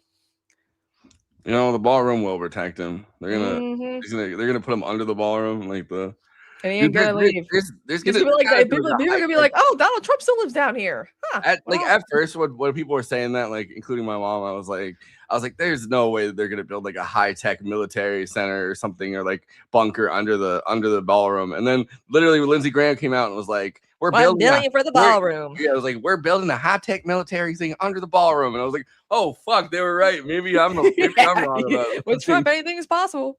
With anything, I just love. Did you see the reaction when they were shooting? That one woman was like, what they're actually building is building is a tunnel that goes straight to Israel, and so under the ballroom. High-speed trains underneath to go to Israel. You go down there, you go on the subway, and then you take the subway all the way to Israel, and then you could be there within 15-20 minutes. And then they're actually building they're taking one of those teleporters from I Love Boosters. Run, don't walk to go see I Love Boosters. So they're using the teleporter, and you walk into the teleporter, and then you're in Tel Aviv. Oh, but it's so funny. And then like a few, they made a list of like some of the people that are going to perform, and one act was like, yeah, we didn't sign up for this. We're good. Yeah, it's kind of funny, like both the 200th anniversary, the one that we must be doing something right to last so long. No, but that happened obviously in the backdrop of like a terrible time in the 70s. Yeah, Watergate, but also like Ford had gas crisis, so all of these things kind of were happening at the same time. Blackouts in the city, and things were getting so bad that obviously Jimmy Carter got elected that year, and it's very funny to like Jimmy Carter's kind of a James Tallarico like figure, honestly, but kind of more of an asshole, I think, at that time at least. I think he became nicer when he got older. But no, but there's like a he should have been more of an asshole when he was running for re-election. That probably would have prevented a lot. But I think that it's funny that like both that anniversary and this one come at like such bad time. Like it's never like, because imagine if there was time like, to feel patriotic, everybody. Imagine if Obama was president during that or something, and it's like, because those were like, I'm not saying those were like great times, but it's like I really think things were a lot more stable at that point. Yes, still, we can bitch about Obama's war crimes and whatever, but like things were good for the most part when he like. I hate saying it. I'm so privileged, but oh my god, I miss the Obama years sometimes. But it's like I feel like those moments where was on LGBTQ plus people were accepted more. We've regressed so much. Like, abortion was still not the first couple of years, because obviously we were still dealing with like, the recession, but like after that, right? Like but like 2012, like between 2012 and 2015, really. Well, I'm like, oh, it's gonna be good. Imagine if it was that kind of time, like that. It's never that. Oh my! After Osama bin Laden gets got. It's never that it time kind of felt like, like that though. It did feel like America's birthday when he did get, because everyone was celebrating outside the White House, and like I remember that. That was weird. The story of how they found Osama bin Laden, like how they found the one guy who fucking like I shot him, and it's like, no, you didn't. You weren't even there. The story is so sordid. It's like after the fact, right? Because they made that Zero Dark 30 movie to and it took to them really pump everybody up to find him, which I'm like, that's bullshit. We all know they found out. Well, they knew where he was the entire time. They couldn't get to him because the Pakistani government was saying that they weren't gonna they weren't gonna give the exact location of him. But we knew he was in the tribal areas, because I remember even Jon Stewart. Like if Jon Stewart knows that, like you know what I mean? Like he was saying that all the way back in like I don't know, like 2001. Probably even because a month after 9/11 happened, the Taliban was like, "Yo, we know where he is. We'll help you with the trial. It's all good." And they had this thing happen. I want his head on a silver platter. And I'm like, they had this whole thing happen where an American kind of went crazy. I think the guy was like severely traumatized and also mentally ill and also on drugs, essentially. And he rampaged through Pakistan.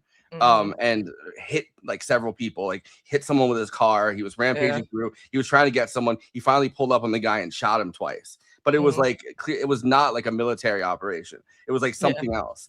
And it was like this own guy's kind of crazy like Fort Bragg cartel style things or whatever. And basically, the Obama administration just paid off the Pakistani government and said, here, just take this money and we'll just forget about this and forget this ever happened.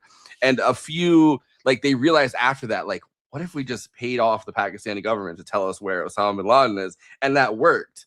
And the fact that the Bush administration But like I said, a month after 9/11, the Taliban was like, "Yo, we know where he is. We'll hand him over. We'll help you with the trial." And George W. Bush was like, "No." And look where we are now, people. Well, War the with Taliban Iran. did not the Taliban wanted to give him up because No, and that's the problem that no one understands about these Middle Eastern like kerfuffles that we started. I'm like, not everyone gets along over there.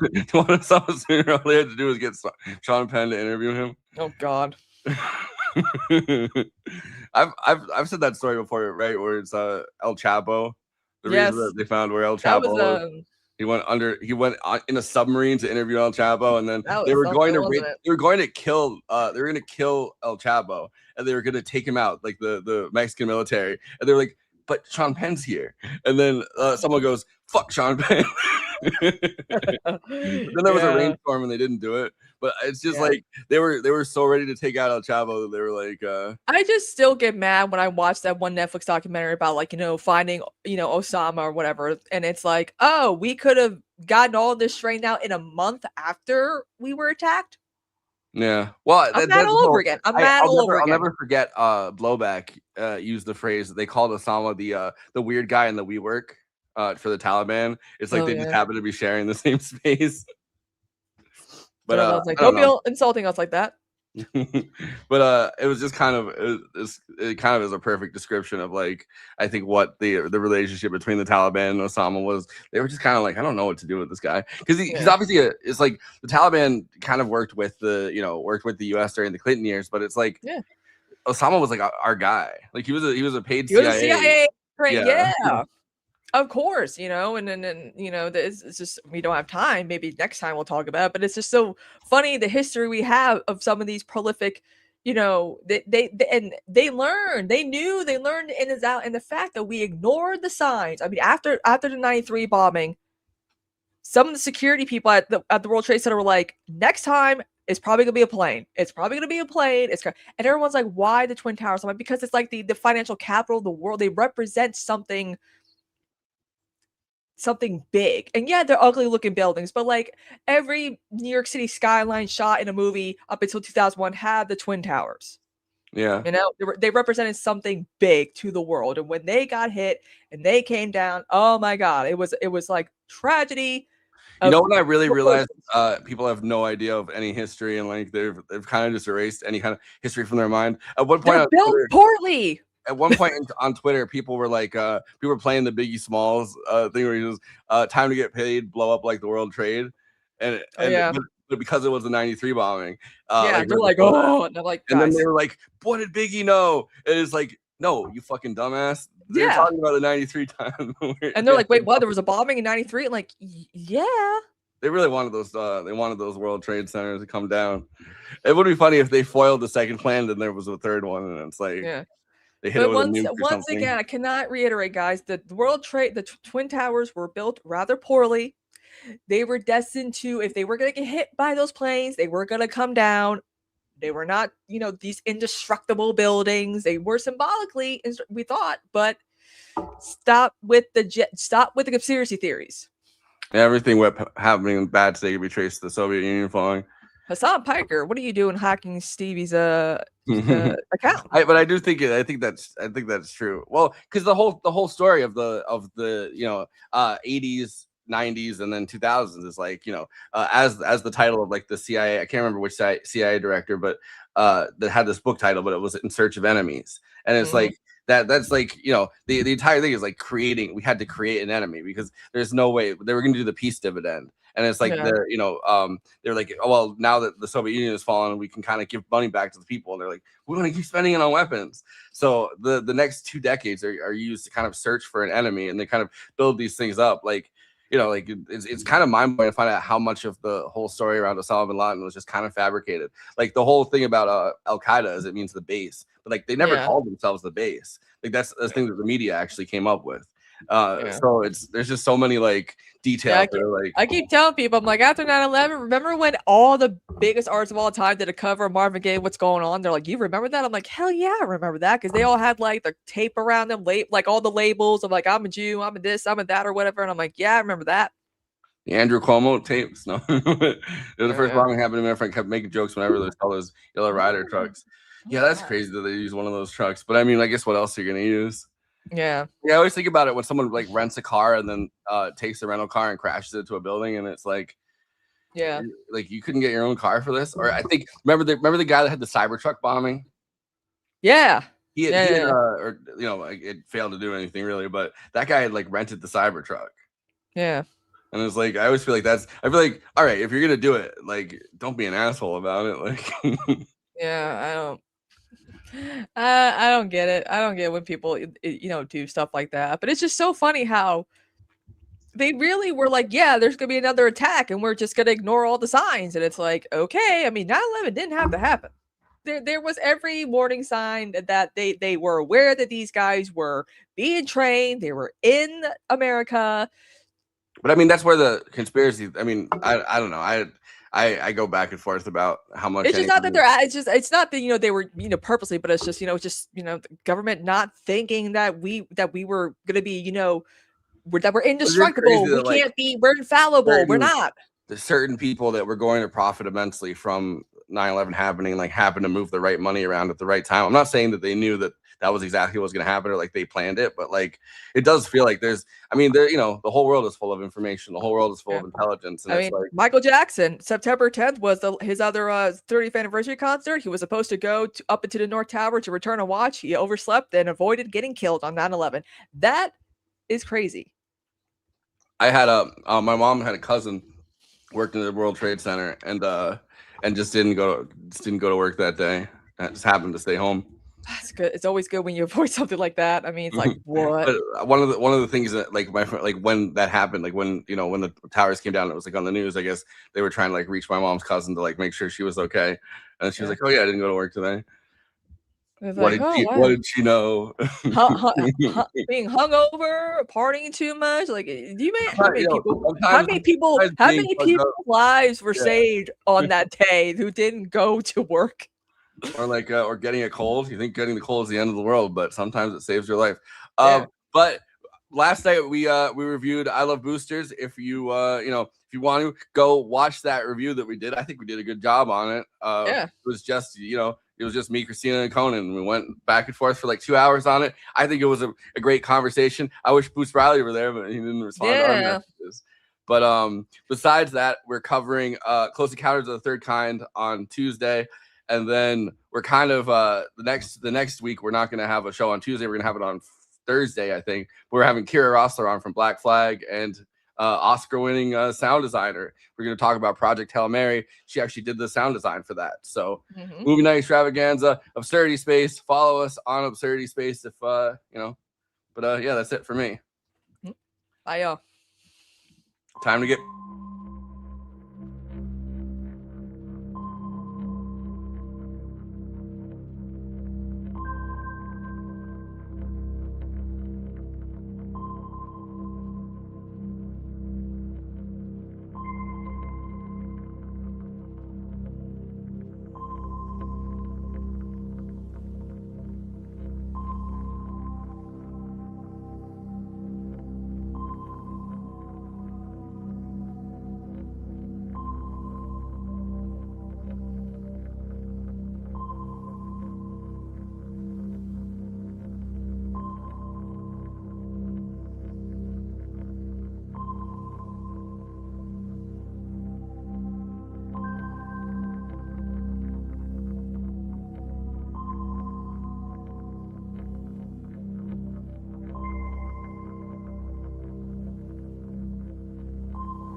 Hello, folks, and welcome to Devil's Advocate Productions on this space.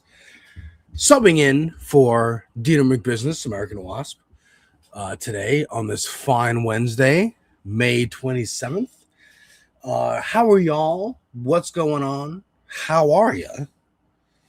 Super duper extra special, extra Alex show today. Deter McBizness is not here today. And thank you, Forrest and Christina, for Absurdity Space. We love Absurdity Space, and we love this space. Absurdity Space on this space. On this space. How you doing, folks? Johnny, Jet. I almost shout out Stream Elements. Latino's there. What's going on? Chuck, Steve. Yeah, bonus Alex time. So, first, I wanted to shout out the fact that they, Forrest and Christina was just talking about their review of I Love Boosters. I'm interested to watch it because I made my own review yesterday. I did a double review of The Mandalorian and Grogu and I Love Boosters streamed right here on this space.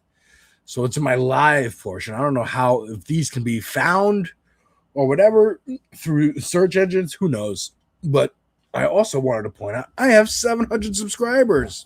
Yay! Little milestone. Everybody celebrate here on this space. And I also wanted to just point out Deter's latest videos. Man, he's got a lot, boy. Where is this? I just wanted to show it the page. There we go. He's got 800 subscribers. Good for Deter. 802. And yeah, he's got some new videos out. Specifically these two. Black America warned us 60 years ago about the moderate/liberal left, and Bill Clinton birthed baby boomer neoliberalism. Check out his essays. They are very much like college level essays. Also, sorry for the air conditioner sound in the background. It is very hot and muggy here in New York City, so there's going to be air conditioner in the background. Today, as is with every week, I will collect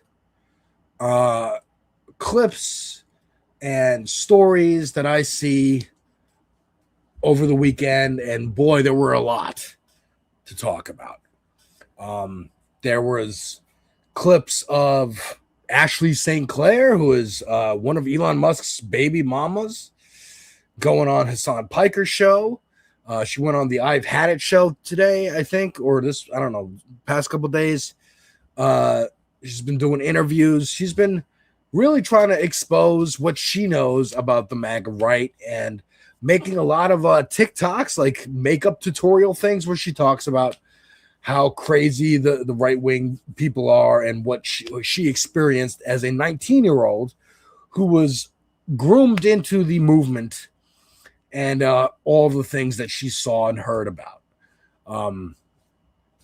We also found out Hassan Piker is getting subpoenaed right after that by the U.S. government. Him and Code Pink, the group Code Pink, for going to Cuba. They're saying, "Oh, you didn't follow the U.S. rules." And of course, as he points out, Nick Shirley, the idiot who went to Minneapolis, pointing out Somali fraud, which was of course made up. That guy. Actually, when he went to Cuba, he didn't stay in an American-approved hotel. He actually broke the law. But, of course, they're coming after Hassan because Hassan's helping Democrats win elections, and they don't like that. We also got the liberal moderate reaction. Again, I point to Deter McBizness's video about the white moderate left and how they will immediately throw people under the bus if they don't like how it makes them feel.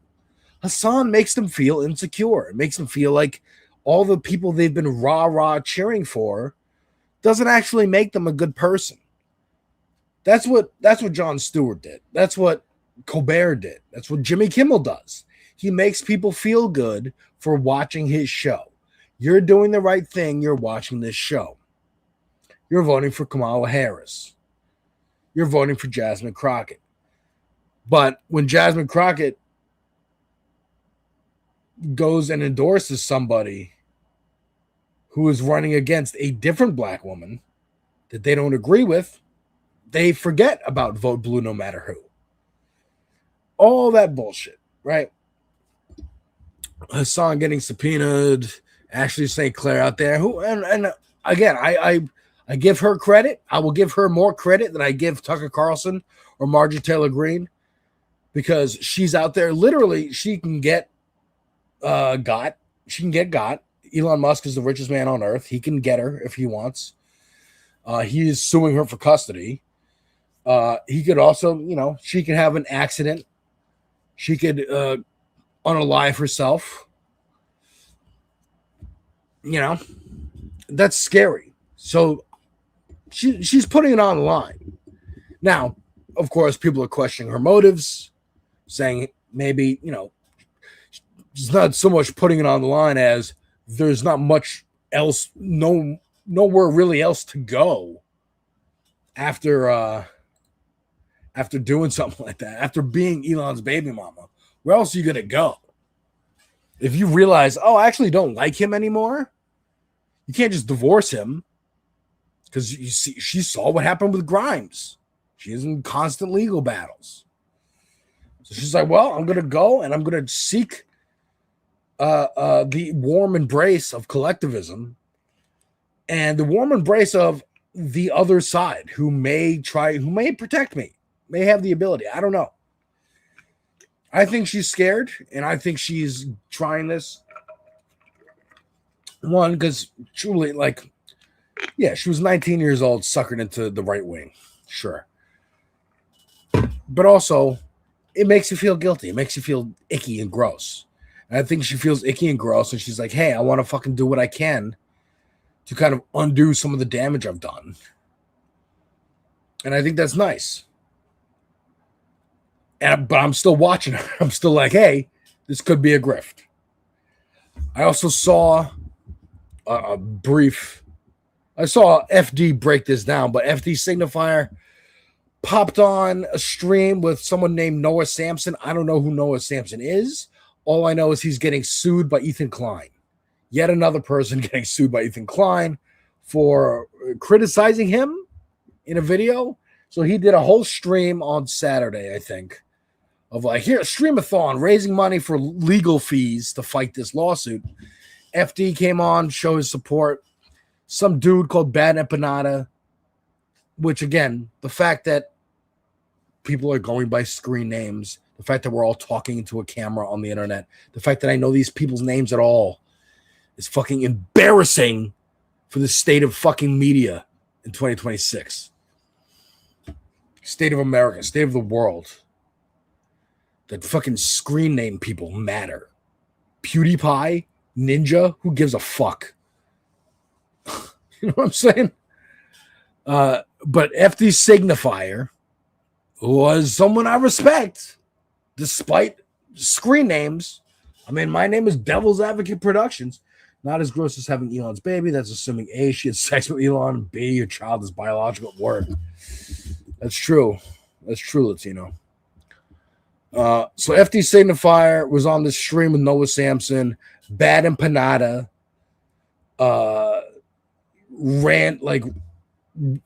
was demanding to come on and debate him over something, over saying use of slurs, using slurs online, but wokely. I'm wokely using Hitler language to call someone a Zog, a slave, or a goy, or whatever. It's like, oh, these are things that Nazis say. And he's like, yeah, but I'm doing it wokely. And I thought that was I watched FD's video on it. He broke it down.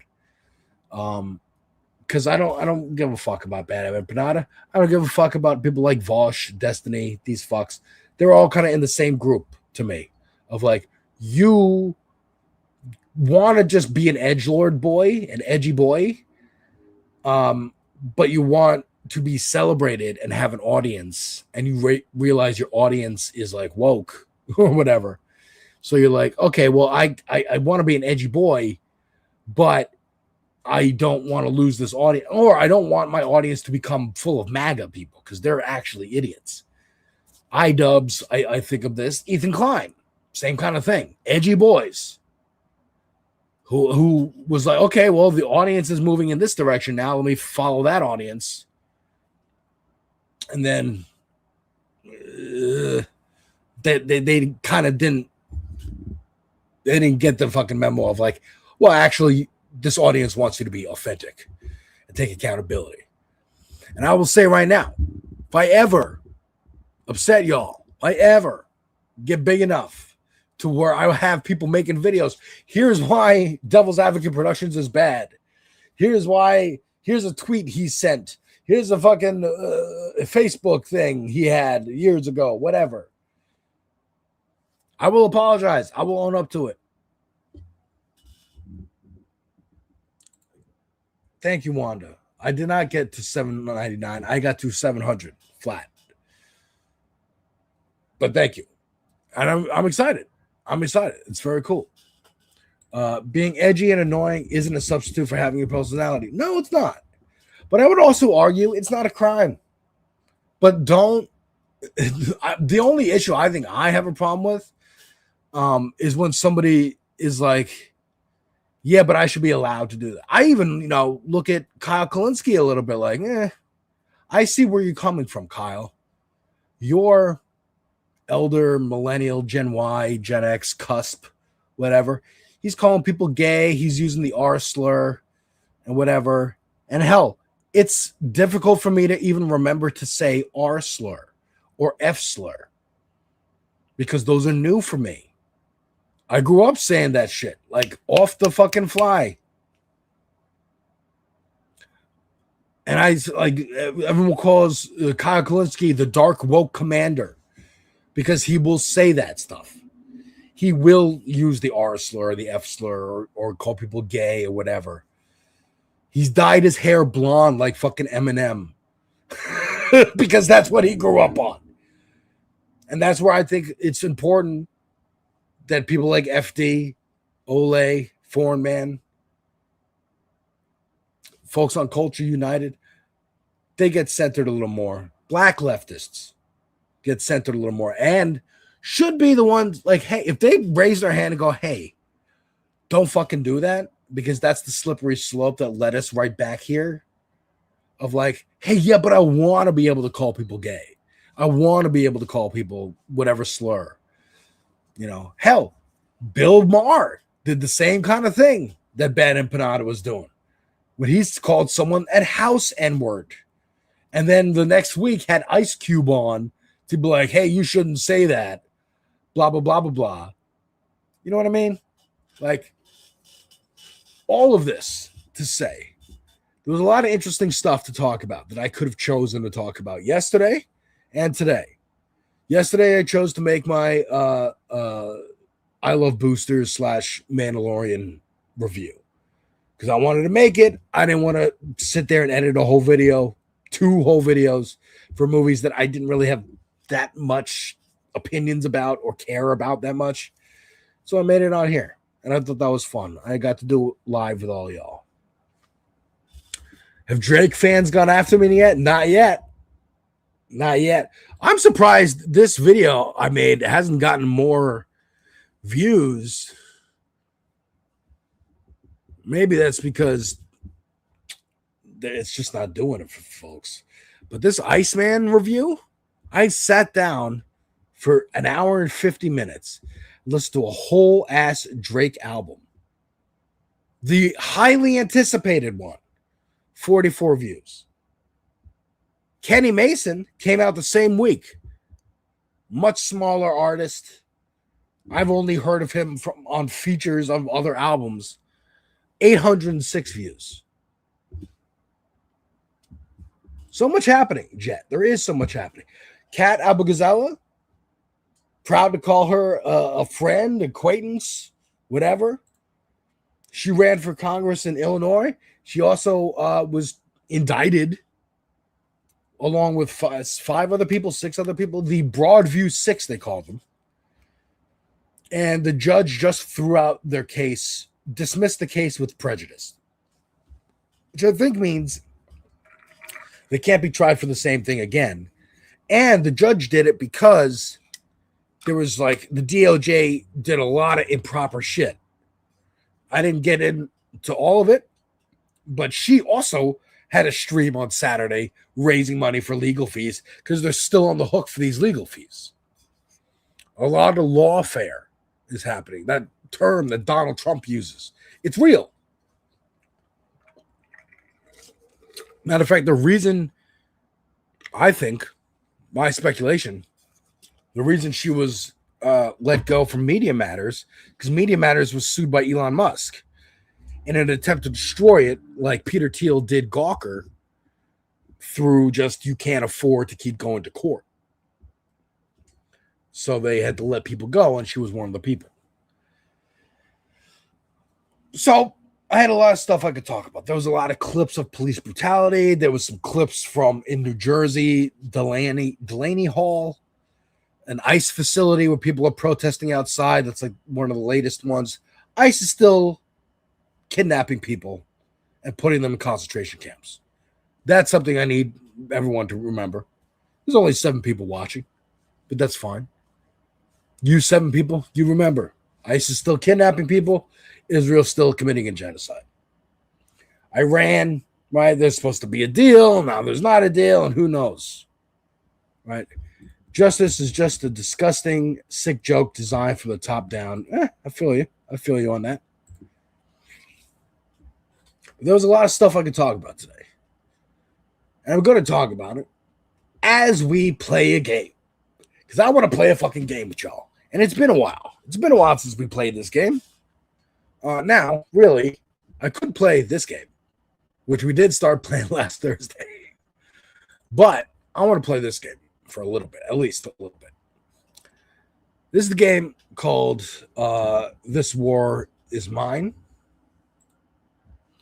And we did play this game a couple months ago. If you're a long-time This Space fan, you remember. So this game is like you're in a war-torn, nameless country. Oh, we got a raid.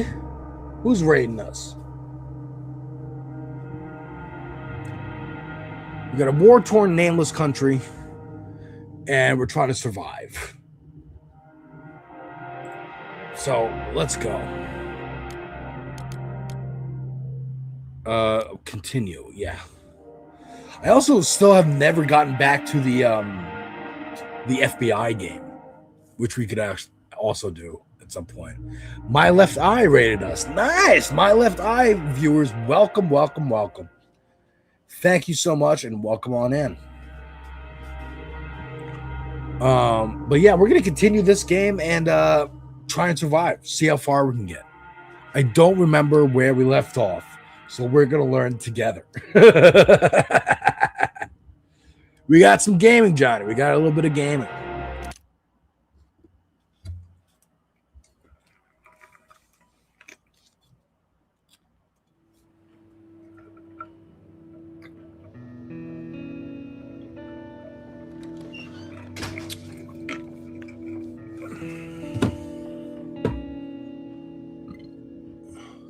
Okay, so the gist of the story of this game is, like I said, there's a war happening.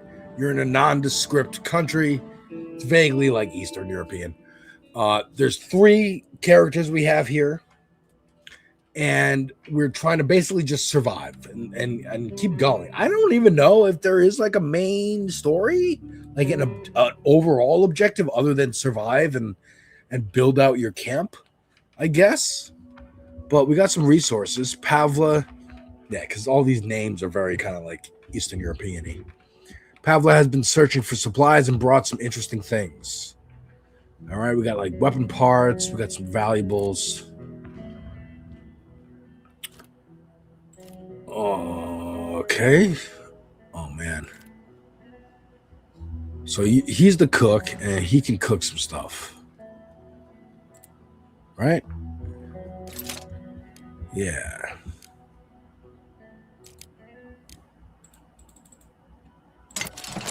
Right, you make that.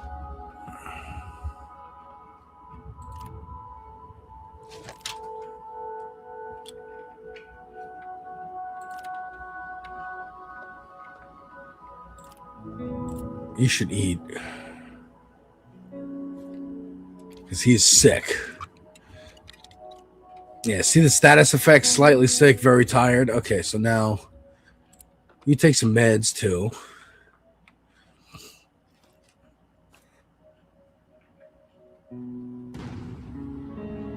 Okay, and then you also go to sleep. Okay, now we switch to you.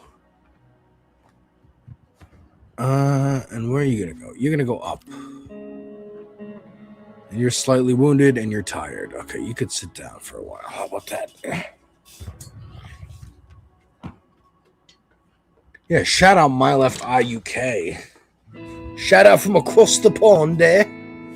Terrible accent. I'm sorry.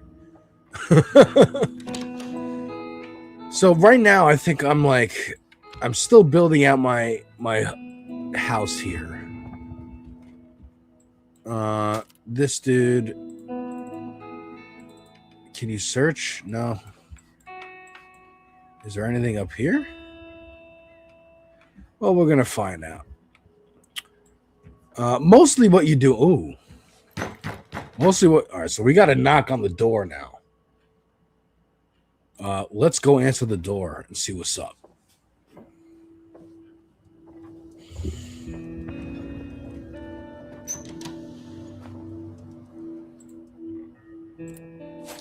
Okay, so he's got. All right, this is what we have. This is what he's got. We need some food. We definitely need some food, and we need some of this shit. And we're gonna need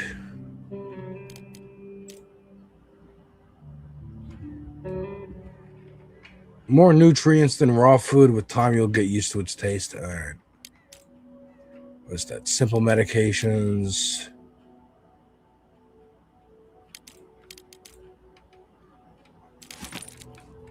And we want the food. All right, so we want this. Just that, so we can make some food for the other two characters. And what are we gonna give them for it? A little herbs. I'll give you some sugar cubes. Take as many fucking sugar cubes as you want, bro.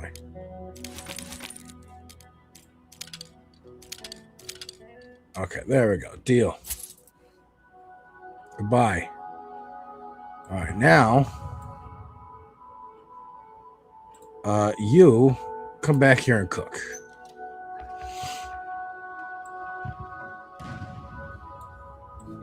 And this guy, what are you doing? So there's really nothing out here. So, okay, so I was confused because, like, you can search your house for stuff, but I think I've searched everything. So all I'm really doing now is, like, building shit. All right, so here we go. Oh, I don't have enough. Oh, that sucks.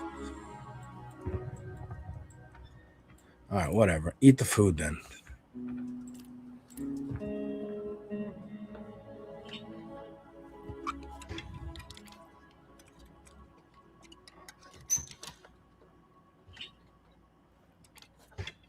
All right, both of you are eat. Good stuff. All right, now we end our day, and now we got to go scavenge. All right, you sleep in the bed. You guard. No, you guard. You scavenge.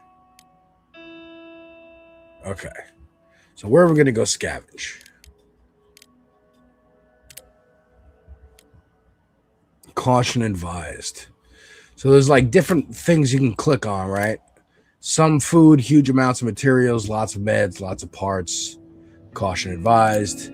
Lots of food, lots of materials, lots of meds. Caution advised. Some foods, lots of meds, lots of parts. All right. This one has danger on it. He said, John Lithium, might have said this before, but you love this game's visual aesthetic. I like it too. Very sketchy, right? Looks like a sketchbook. Very cool. All right, let's go to the hotel. Let's check it out. Let's check it out. What am I taking with me? Fucking nothing. Oh, I should have taken crowbar. Oops. Or lockpick. All right. We're getting back in the swing of things. All right. One noble and bright, now a shadow of its former self like us. Okay. I'm not sure how to get there. The fuck? Oh, okay. We're climbing up. Okay, so we're in. All right, so you also have to like dig through shit. Also, you see the little like waves coming off of me? That's the sound. I'm making a lot of sound. Jet, you wish you could afford games? I will posit to you. This game I got for free. Because if you have a computer, get the Epic Games Store. Download the Epic Games Store. That's completely free. Every Thursday, they give away free games. I have probably over 100 games on here, including this one, that I have not paid one red cent for. I also have GTA 5 they gave away for free. Wolfenstein. Like, a lot of games.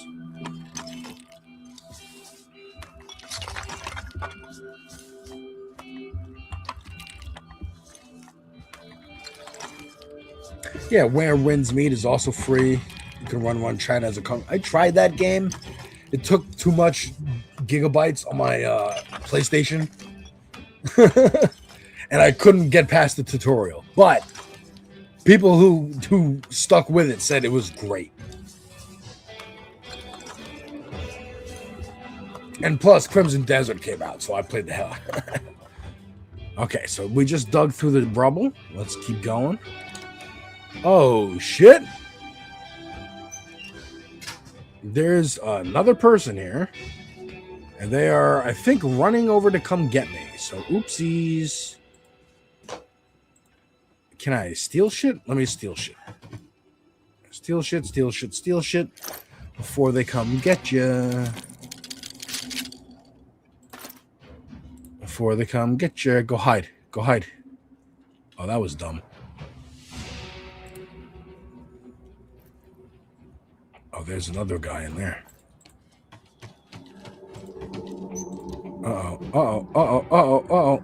Uh-oh. No! Fight. I don't know how to fight. Oh, he's got a knife, dude. I'm dead. I died. Oh, shit. Try the PC version of Where Winds Meet. If your console couldn't handle it, the game is a work of art. Oh, I see. Okay. So, oops. I killed Marco. Marco was killed while looking for supplies. Uh-oh. We've been raided. Someone came at night to take our things by force. Pavlo has a deep wound he could do with some bandages. This was a terrible decision. So you know what? I'm a little terrified.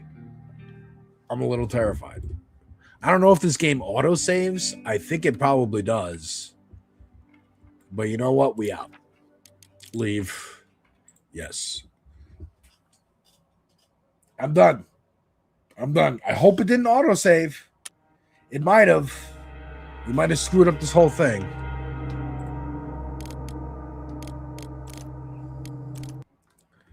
But that's okay. This was a terrible night. It was a terrible night. But again, I will point to you, Jet. The Epic Games Store. This is not an ad for Epic Games. They're the people who made Fortnite. But this is all the games I have. This is in order of recently purchased. But like look, here, I'll show you. For example, right now, there's a sale going on. But right now, if you scroll down here, free games. These are the 2 free games. Tomorrow, because today's Wednesday, tomorrow, in 15 hours, there's even a little countdown. There'll be 2 new free games. The Tomb Raider Remastered Collection is one of them right now, and Bermuda, whatever this is. What is this?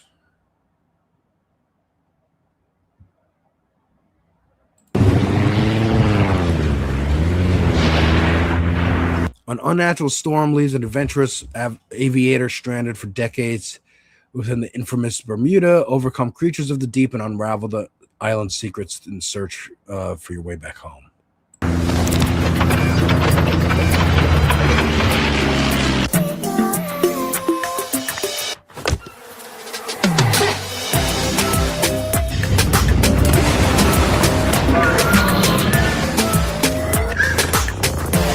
That looks kind of cute.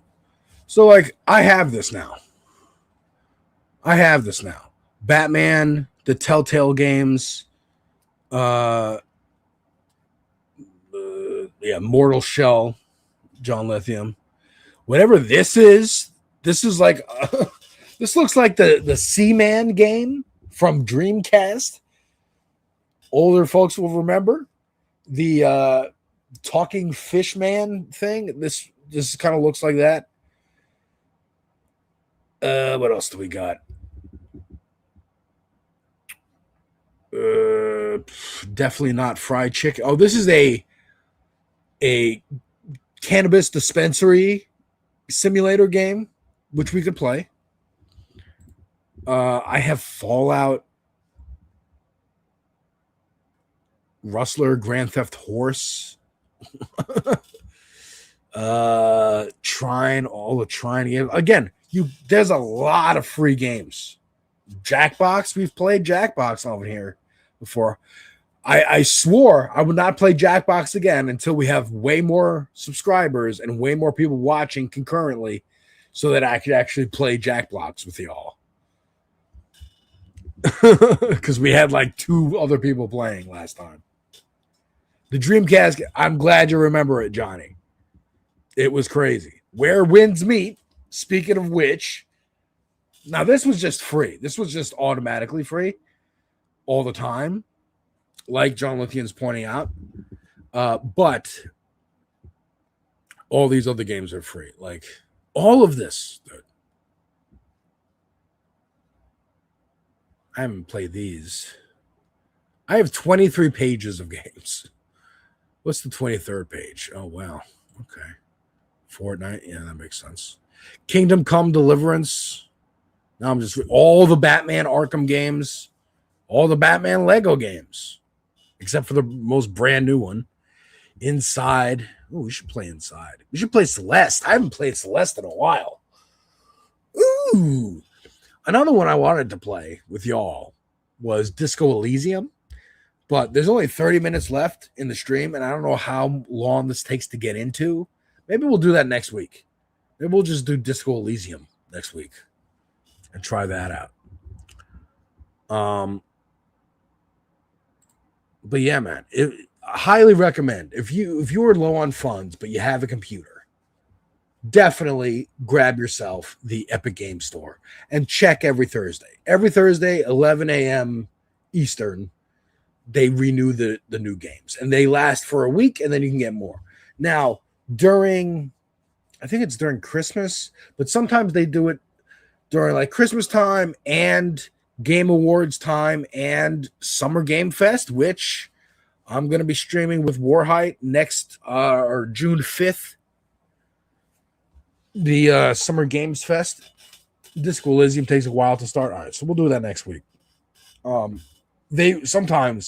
They'll do free games every day for like a week or two. Usually it's around Christmas time. But yeah, definitely recommend. So that scared me. This war of mine scared me.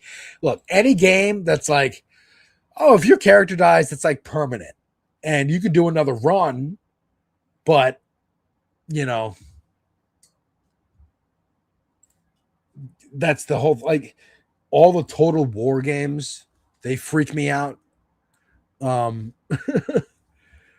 Just because, you know, you could spend so much time working on a Total War game or a Europa Universalis game, and then oops, you made the wrong choice. But you made the wrong choice on move 3, and it's move 40 now, and you lost, but you didn't know that you lost all the way back then. You know what I mean? This war of mine was on the iPad. I didn't know that. Control, I got Control that way too. And I was like, look, as someone who grew up on like Blockbuster and being able to rent games, Gamefly even, this is a great way because you own the game. You'll own it forever once you have it. Once you click purchase for $0, you own it. But I treat it like Blockbuster. I'm like, hey, let me try this game out. Maybe I'll like it. And I played Control, and I'm like, holy shit, this is now one of my favorite games. I can't wait for the sequel. Fucking fantastic. Fantastic game. So I highly recommend the Epic Game Store. And, well, because this War of Mine freaked me out, we are going to switch to the other game, which is Operation Epic Furious. So let's give this a shot. Now, we played a little bit of this last week, like I said, on Thursday with Hank Thompson. Shout out Hank Thompson. But I want to continue with I don't think I can continue from off. Get us to move.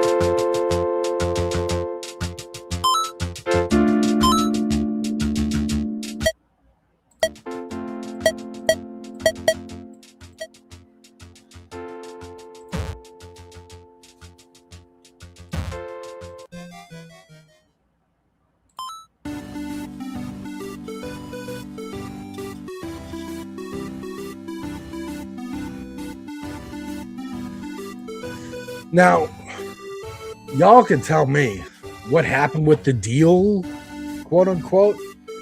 Netanyahu, I think the news was like Netanyahu was like, no, don't take this deal.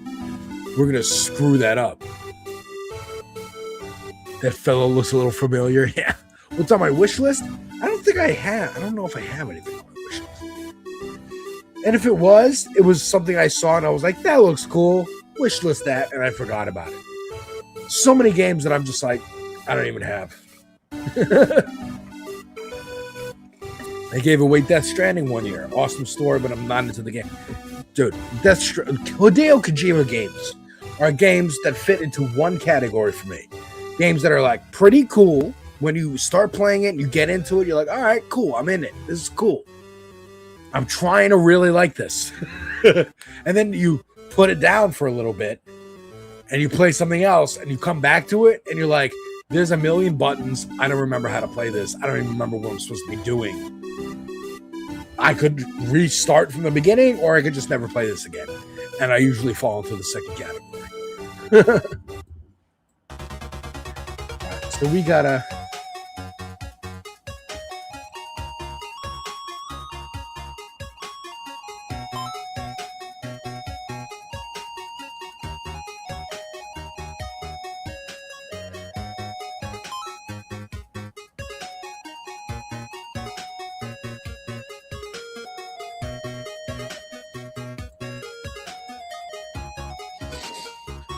That was RFK. Here's Theo Vaughn.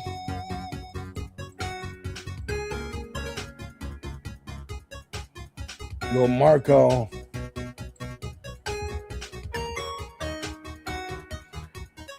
right, let's go.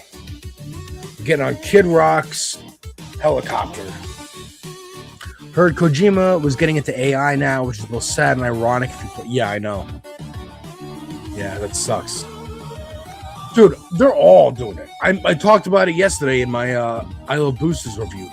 Demi Moore, you've just had a career resurgence after being in The Substance, which is literally about older actresses getting replaced or worrying about getting replaced by younger actresses. And here you are being like, well, with AI, they can replace me and the younger actress. Like, what the fuck is wrong with you? I'll fight this war and win it by hamburger o'clock. This is great. I love this. I will finish this one day. He's sleeping on the plane.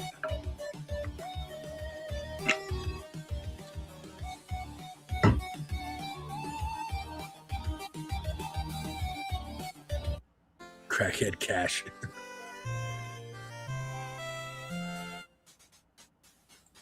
This music is Pokemon.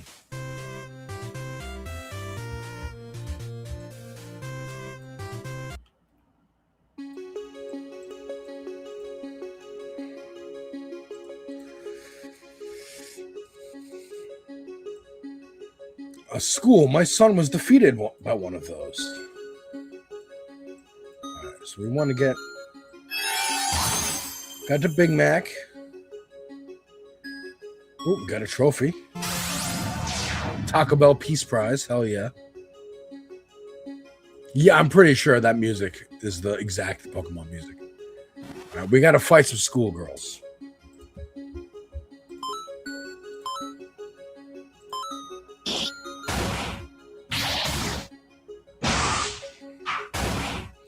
Pleads innocent. Pleads innocent.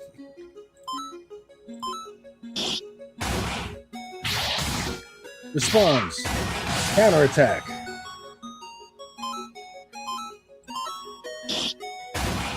I like that he's using his phone. I didn't notice that. He's using his phone to attack people.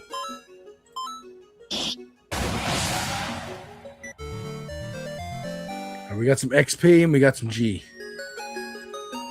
We're now level 6. Okay. Oh, look, there's skulls. Oh, it's Matt Gates. Fancy meeting you here at a school for little girls.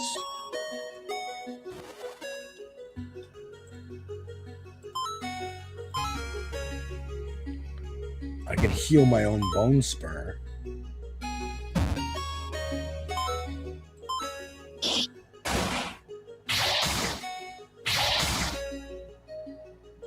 Like, this game's actually in depth and pretty solid.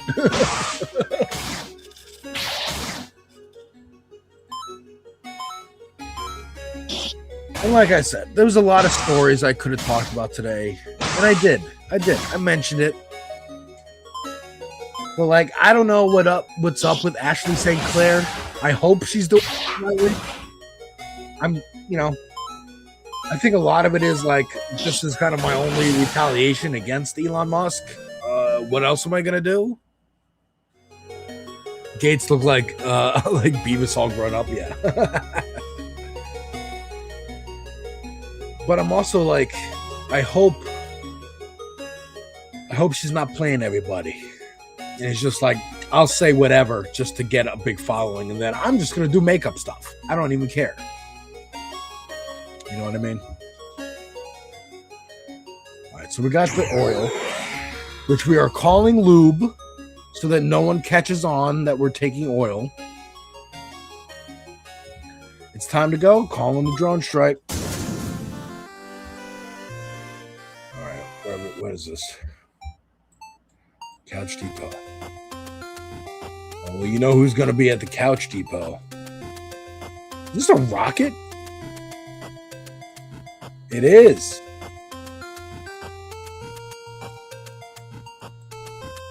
It's a baby. I found Elon's missing child. He has so many children. Speaking of Elon.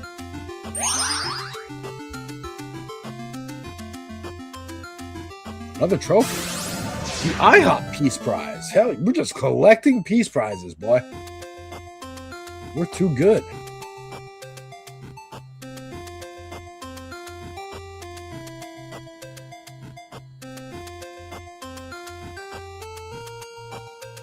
Oh, sir, what are you doing here? Just dominating the expansion of the American Empire. Wait, what is this place? It's not what you think, but unrelated. I seem to have lost my couch stain remover. Can you help me find it?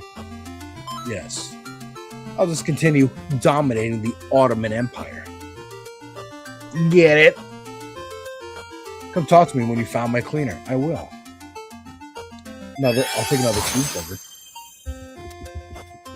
Yeah, rocket baby. That's so funny, the SpaceX rocket. Yes, this music right here, I believe is Pokemon. I believe Pokemon Ruby.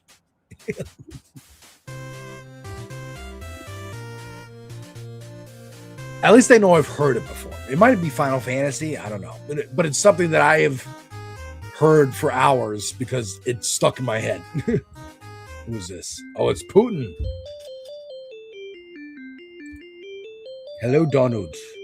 Yes, so Donald, you have so much to learn. I started a war of attrition. But you let Jimmy Kimmel survive. In Russia, he would be banished to Siberia, or even worse, TBS. That's true.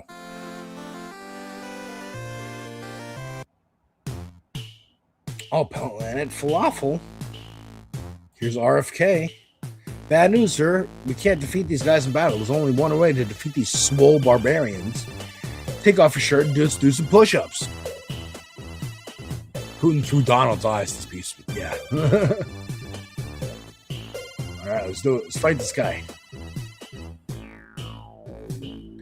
Challenge to push-up contest. Let's go. How could this be? He's weak and finish him off. I will.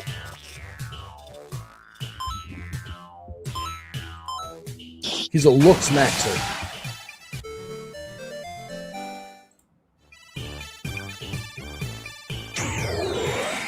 Okay, we got some more lube.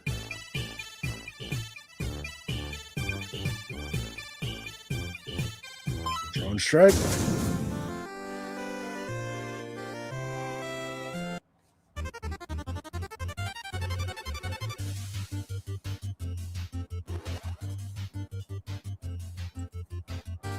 Terrorist, civilian terrorist. RFK, patient zero for the zombie apocalypse. Yeah, right. You see that video? Again, another video I could have talked about. Him yanking up snakes. They were like, fucking... What the fuck is wrong with him?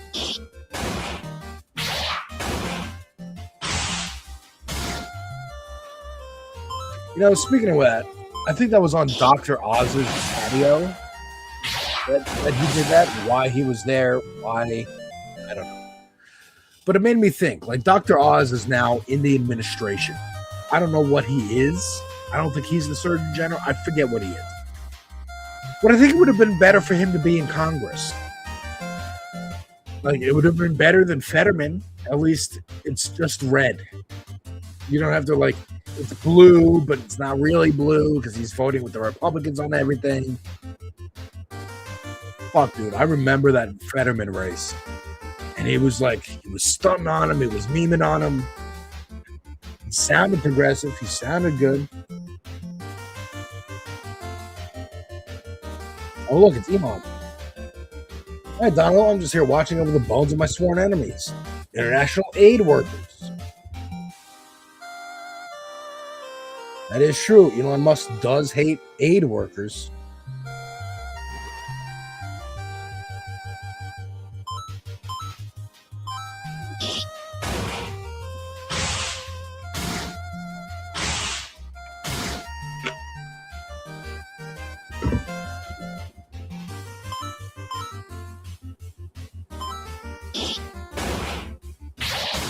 He's also getting on in years, and old people seem to be far more susceptible to that.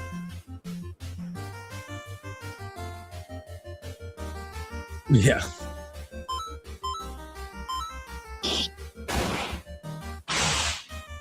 I mean, look, I don't know what's going on with this whole, like...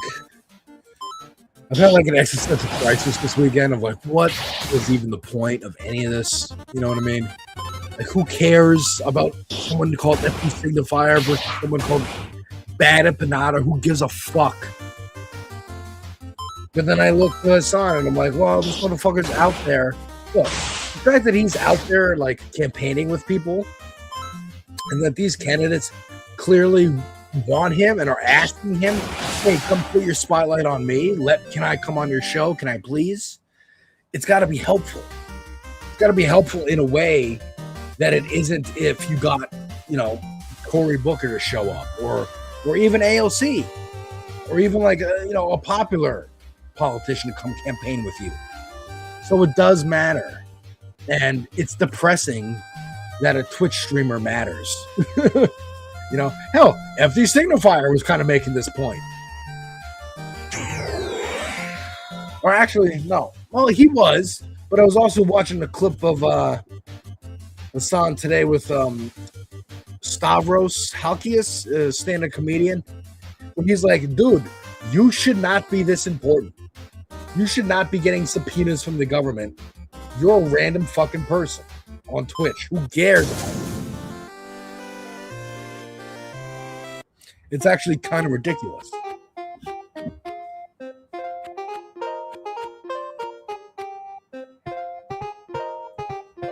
Oh, we found the couch stain remover. What are you doing with your arm? This, I'm pointing toward the future. Space! Actually, while you're there, can you help me find something? Yeah. I love babies. His name is 1001001. Okay, so we found him. I think I have something of yours. We found my ketamine. No, your baby. Baby? What baby? Right, okay, sure. There you go. I found it. New achievement.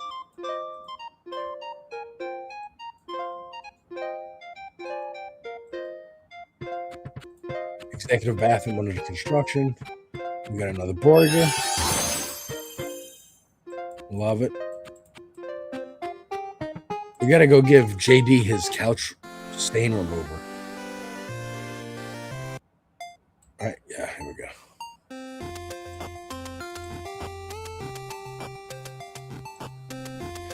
Thank you, thank you. Fingers crossed Ron Howard makes a movie out of this part of my life too. Tee. Yeah, that's true. Ron Howard did help JD Vance advance his career. Don't forget that part, folks. Neoliberals, fucking liberals, moderates will help fascists. Even by accident. Signifier has a much more consistent record of accurate takes to bet up. Yeah, exactly. I see you've met JD's harem of couches. That's the thing. I think, like, look, again, I don't think any Twitch streamer, YouTuber, whatever, should have this kind of power. But then again, I'm also like, good that the gatekeepers can't just gatekeep anymore. And somebody can blow up off YouTube and Twitch, like Hassan. I don't think he's like the best person out there or the smartest or whatever. Matter of fact, I'd rather Sam Cedar have the kind of attention on him that Hassan has. Because he's more informed, older, fucking whatever. But consistent. And hey, these are the levers of power in front of us. Here's what we can do. Hassan is good at doing that, as well as Sam Cedar, as well as FD and Olay. I will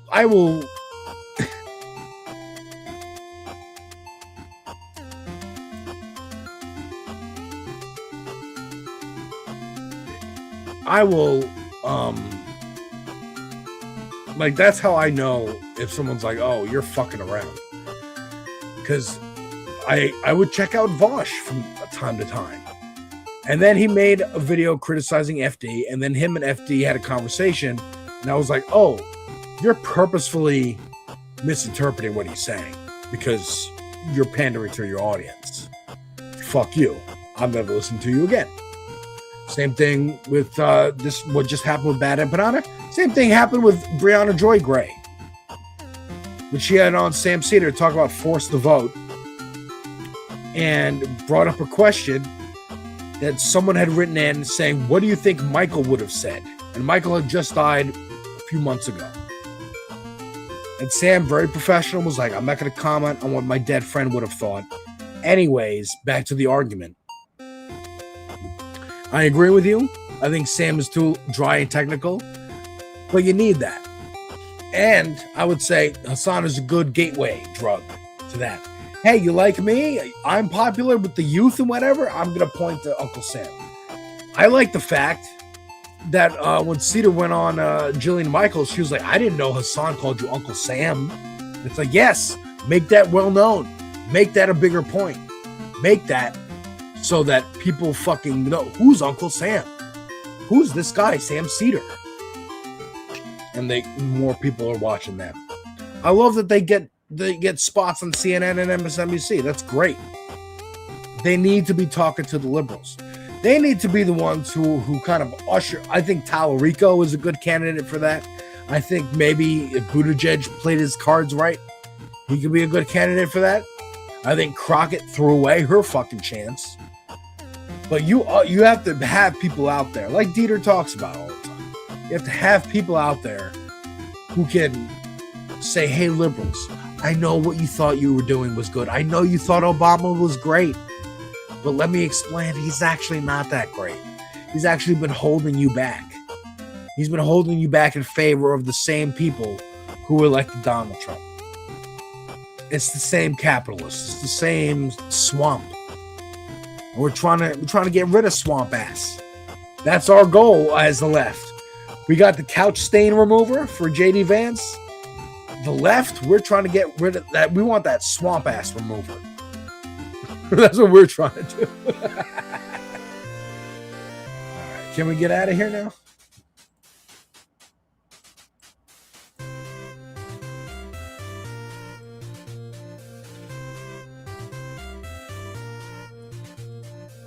Oh, I forgot I can drive the boat.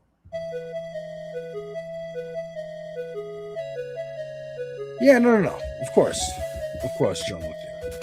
Jillian Michaels let her fitness and lifestyle cult a personality around her convince her she's brighter than she actually is. Dude, yeah. Oh, we're closed. The Strait of Hormuz is closed. Of course. Because Jillian Michaels is a fucking fitness trainer. Same thing with Joe Rogan, where he thinks, oh, I know how to, get muscles. Therefore, I'm very smart and I can weigh in on other things.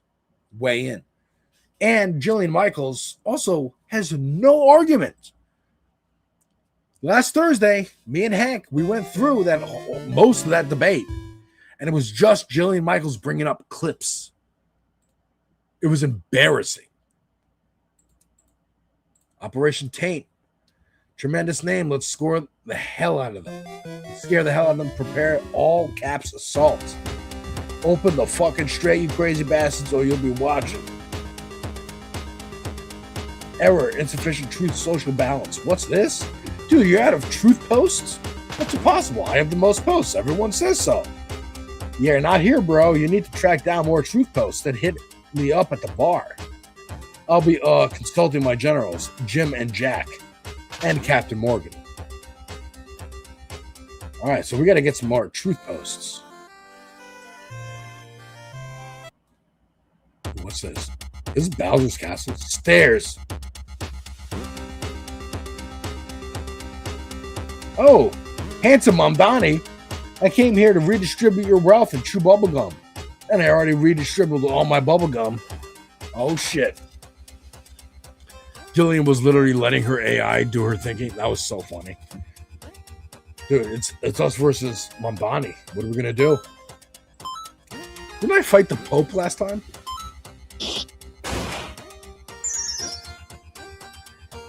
Handsome Mamdani casts Charm Dictator.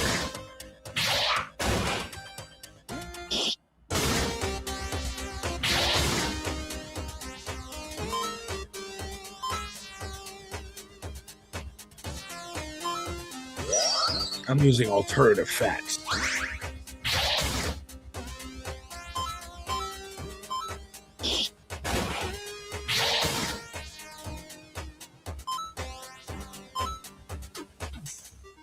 Tomahawk.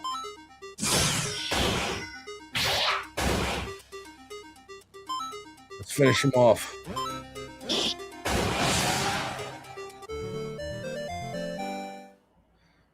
Fragile ego boost added to abilities. So that was fun. Speaking of Mamdani, well, I have this Rick Ross thing. Look, I actually did want to show this to y'all. It's the last minute. Real quick. Just because this is related to Drake, kind of. If Drake was what he thought he was, he wouldn't have been able to clear all this up, address it, and been moved on. It was horrendous. My homies actually sat there. They lost an hour of their life. This is talking about listening to Iceman saying it's horrendous. But I want you, eagle-eyed viewers. I like how Ron is his taco. Yeah. Eagle-eyed viewers, what do you think he's talking? What podcast is this?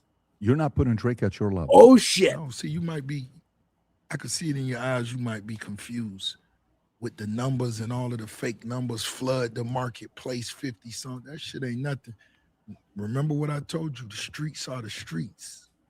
So Rick Ross is on PBD's podcast. Once again, PBD has no scruples. PBD is what Cenk Uygur wishes he was. He wishes he was this successful. He wishes he had on real celebrities and people like Rick Ross and what did he have on? Terrence Howard a couple weeks ago talking about numerology and porn. But this is what all the right is doing now, I think, is they're going into this entertainment sphere, drama sphere, because Trump is fucking unpopular. So he's not going to come on here every week and be like, here's how great Trump is every single show. He's just going to go, we're going to take a break from politics and talk about Drake. Talk about Kendrick Lamar. Because I will also point out a lot of allegations that Drake is MAGA. He is not disavowing any of this stuff. I talked about it last week. But that's going to be my show. That's going to be my show. We played a couple games. We had a little conversation about what's going on in the world. I'm sorry. I'm feeling out of it this week. You know, depression hits us all in different ways. But yes, I will have clips. And again, every week over the weekend, I have so many clips that I want to talk about. And every time I come on here, I go, do I need to talk about all of them? Or can I just broad strokes it? And you let me know. You let me know how I did. Folks, thank you so much for hanging out with me. Thank you so much, My Left Eye UK, for the raid. And thank you all for hanging out and bearing with me. There will be more videos on my channels soon. I will be streaming on Twitch and whatnot, like I said, for the Summer Games Fest next week. But also, we got to get some more Crimson Desert. We got to get some more Ball Pit. I got lots of videos I want to watch with y'all over on my Twitch channel and whatnot. And I'll have some more reactions for YouTube pretty soon and videos for YouTube. So thank you so much. Again, I know it's kind of all over the place this week, but it is what it is. Thank you very much. Have a good rest of your night. Lumencast is up next. And then you probably got Pep Talks and Left Past 10. Take care. Have a good Wednesday, folks.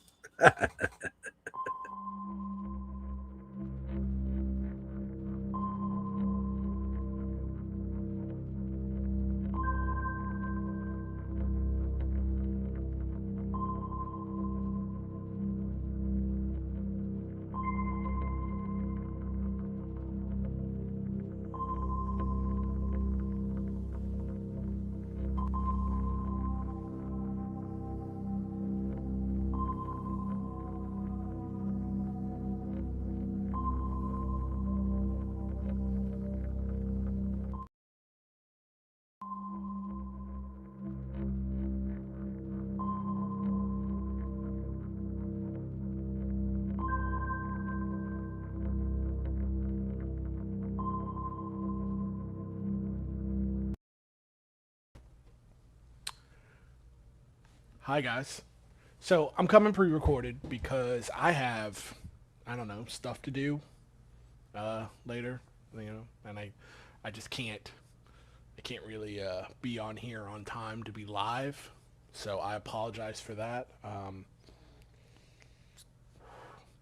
But I do miss being with y'all. I know I wasn't with y'all last week because of life, and I'm not with you this week because of life either. But I am seriously missing conversating with y'all in this space ecosystem. Whew. And I've been thinking about, like, there's so much to talk about, like micro and macro, and from anywhere between, fake ceasefire in Iran,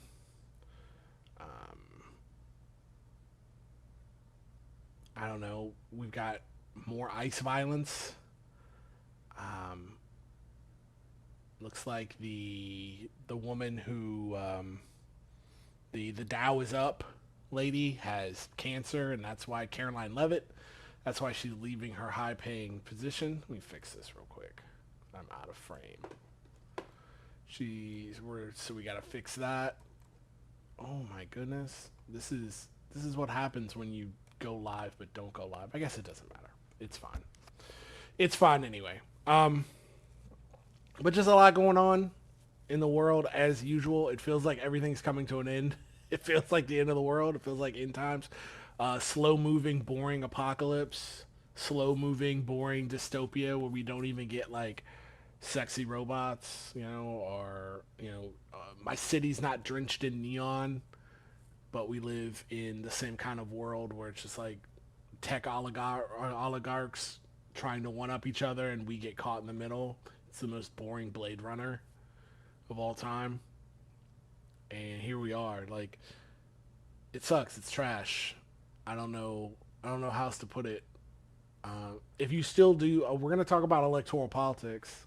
That's the hour I've got for you. So for all y'all who still believe in electoral politics, we got a good one for you.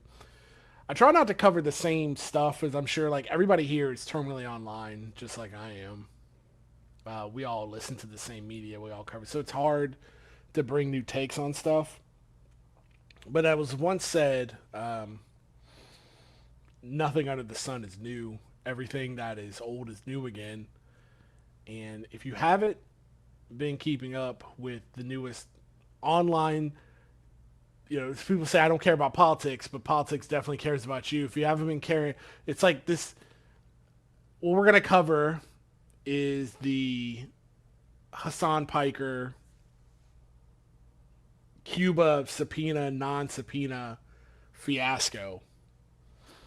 And I'm going to try to cover it from a different direction of like what other people have covering it. Like, of course, how other people are covering it is like, this is lawfare.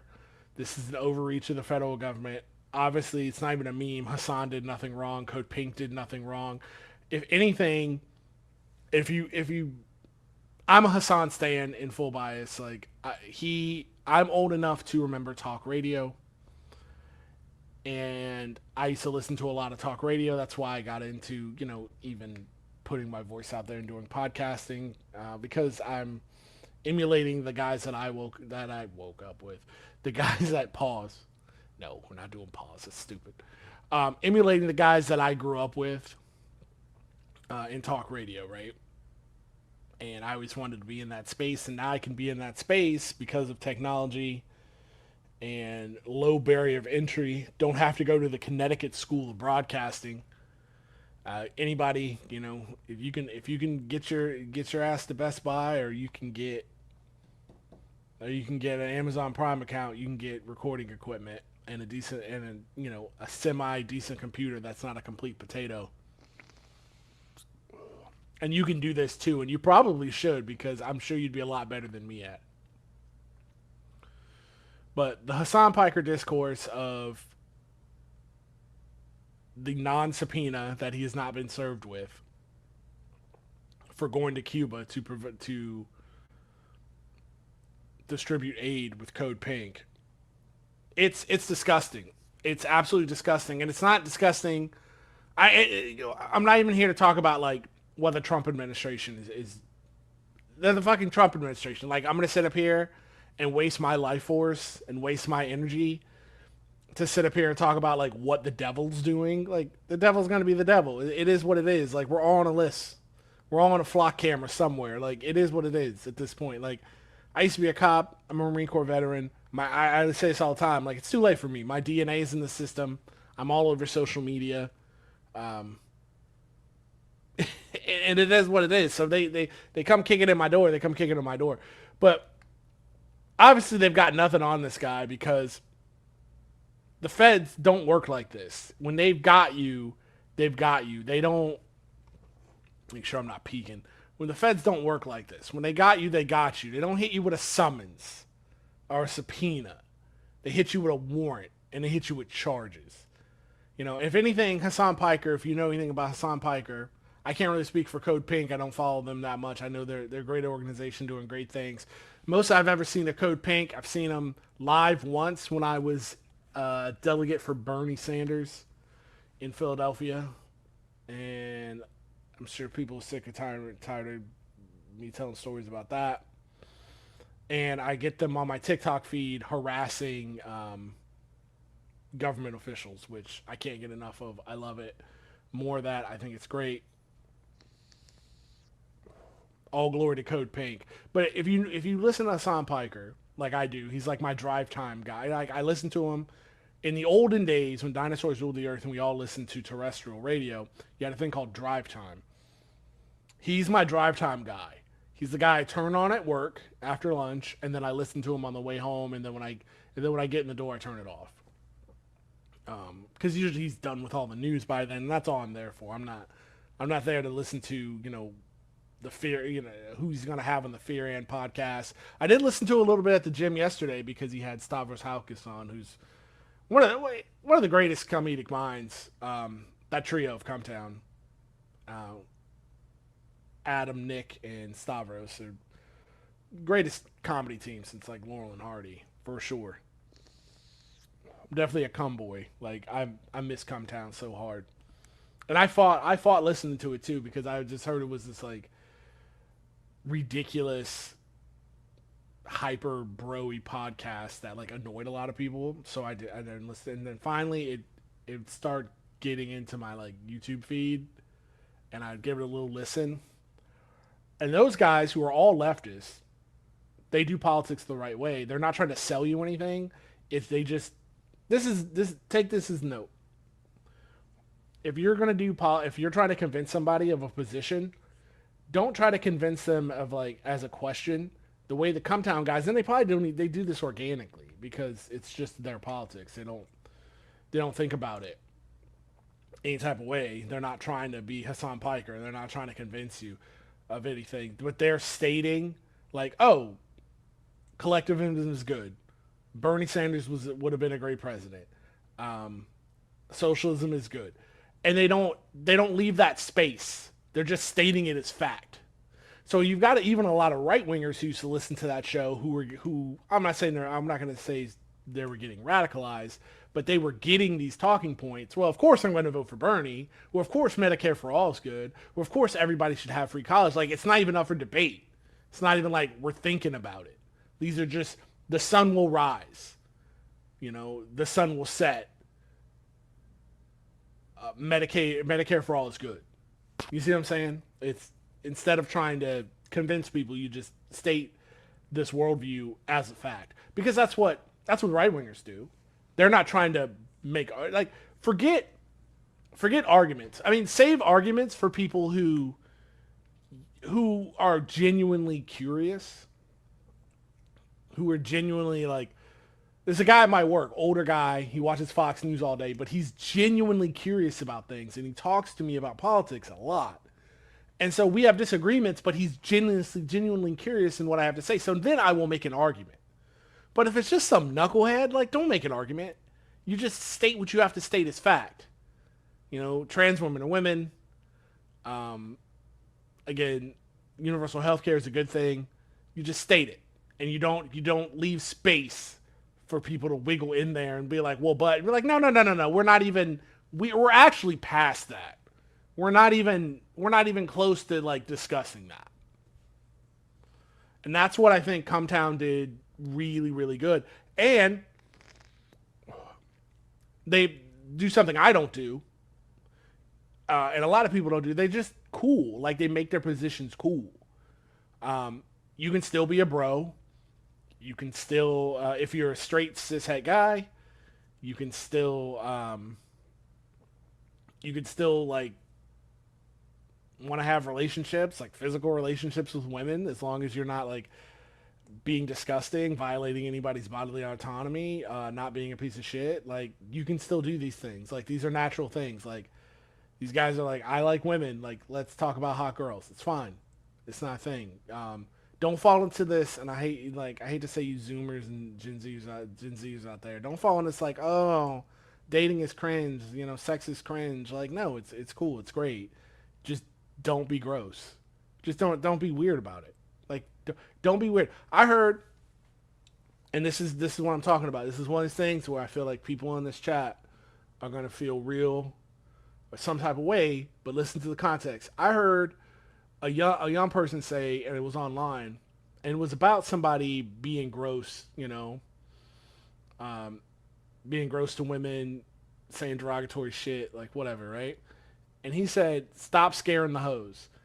And like that on its face, why are we calling people hoes? Don't do that. But the context behind it is like, hey, don't be weird. Like that's not cool. That's not attractive. Like don't be weird. So I say this a lot in my, in personal life. I say it online. There's two tracks that run in my mind personally. There's like an angel on my shoulder and a devil on my shoulder, right? One track says, hey, be a decent human being because you are a human being and that's the thing to do, right? And the other side, that I'd say that's the angel side. The devil side is, hey, don't be a disgusting human being because it's not cool. It's not going to get you what you want at the end of the day.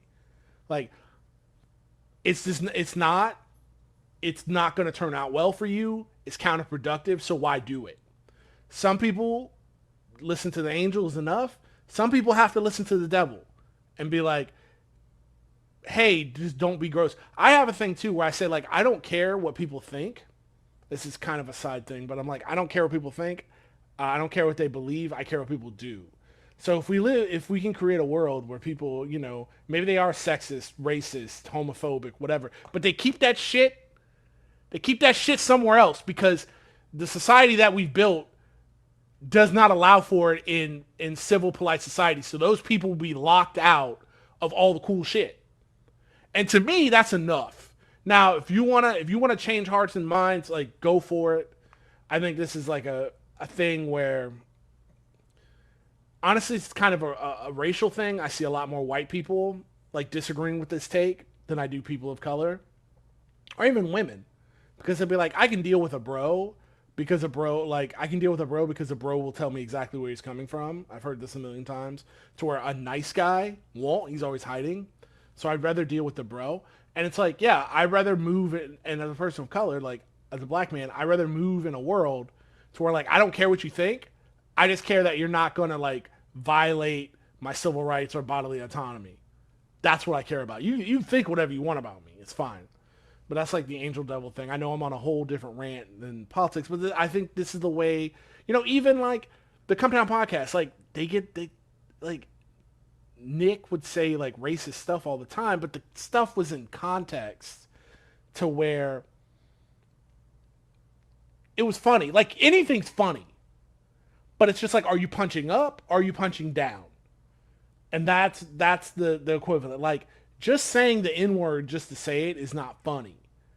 But if Nick would put on like a black guy voice to mock Fox News, the bit I can think about right off the bat is they had a bit where Bernie Sanders was, if you remember when Bernie did a CNN town hall, the last time he ran, and they filled it with like liberals who were like hate on Bernie, so they would ask him all these wild questions, and they found out that they juiced the audience to try to make Bernie look bad.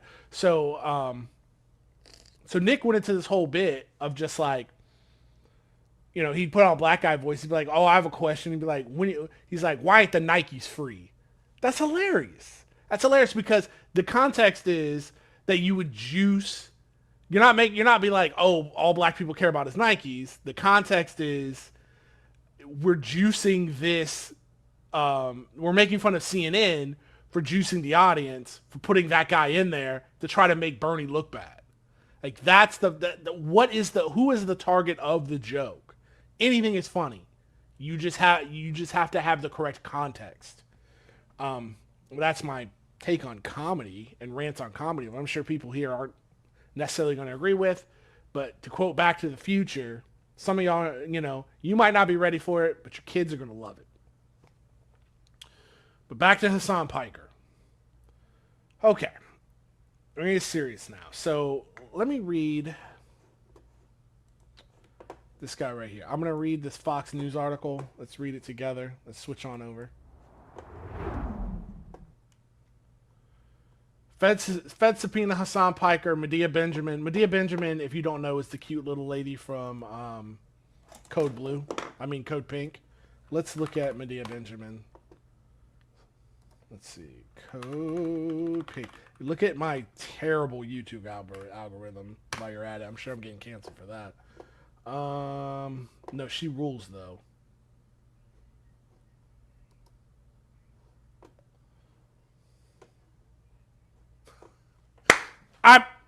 I'm so glad. I'm so glad. The first thing I clicked on is this short, because this is my whole thing as a black woman with a kente cloth talking about how terrible Code Pink is, because that's the whole point of this hour. But we're gonna get to that. I don't want to bury the lead, but yes, fantastic, serendipitous.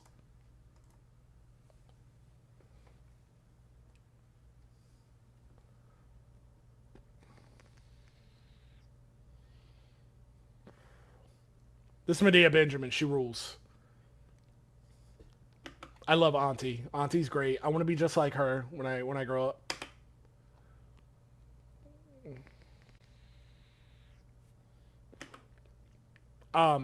Xi Jinping, if you're listening, I will take money from the Chinese Communist Party.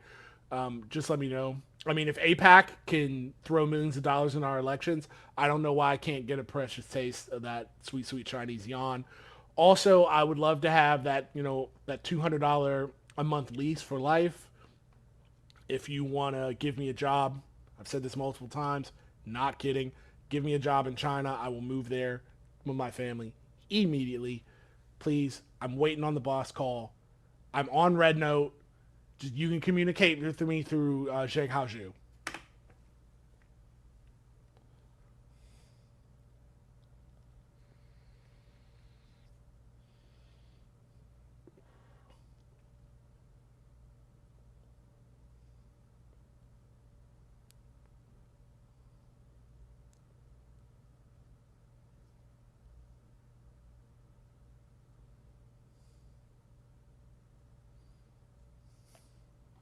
I feel so bad for staffers like this, because they're just guys who are just like very. My wife was a staffer like this for some Republican whoever. Because you just want a job in government. Like you still believe in, like, you're fresh out of college. You still believe in, like, electoralism. You still believe that the system with all its flaws can work. So you're just so idealistic, and you're like, I'm going to be where the rubber meets the road. So I'm going to facilitate, Mr. Smith or whatever, going to Washington and meeting with his elected official and having his say. And it's not. It's crazy people. It's crazy people on one side who are calling you, and then it's your sick government official that you work for on the other side. It's just you're smashing between bullshit. It's a bullshit sandwich.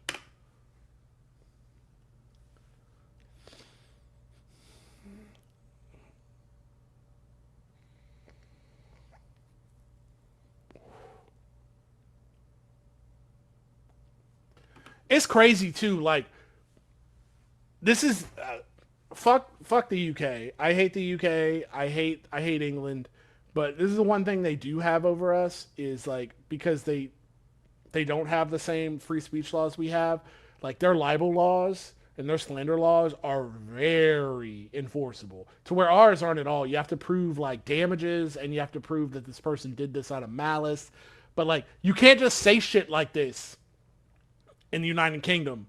You can't just say, oh, you take money from the Chinese Communist Party and get away with it. Like, that is a lawsuit. That is a lawsuit. That is a lawsuit. But here in America, you can just say whatever about whoever and nobody cares.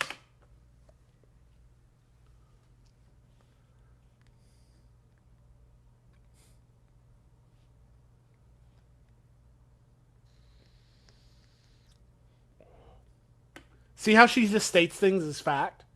That goes back to my Cumtown equation. I never thought I'd Medea Benjamin in Cumtown. But see how she just states things as fact and doesn't. She's not trying to fuss with you. And I know this is a quick, like, media hit on a YouTube short, but she's not trying to argue with you. She said, no, this is how it is. I will be taking no more questions on the matter. That's how you convince people. Not with a strong, logical argument. I used to be like that, and that shit don't work because people are dumb.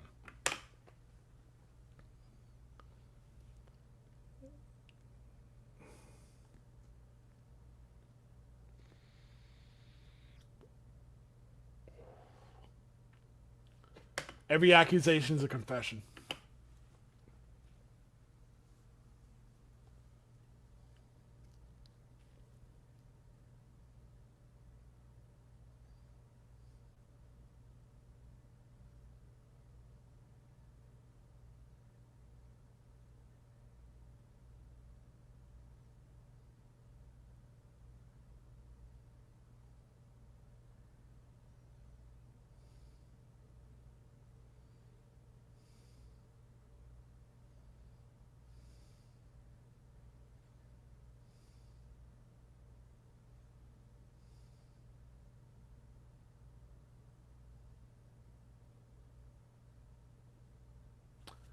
Yeah, we got to change the libel laws in this country. This is ridiculous. So now we know who Medea Benjamin is, if you didn't know. I know we all here know who Hassan Piker is, but here.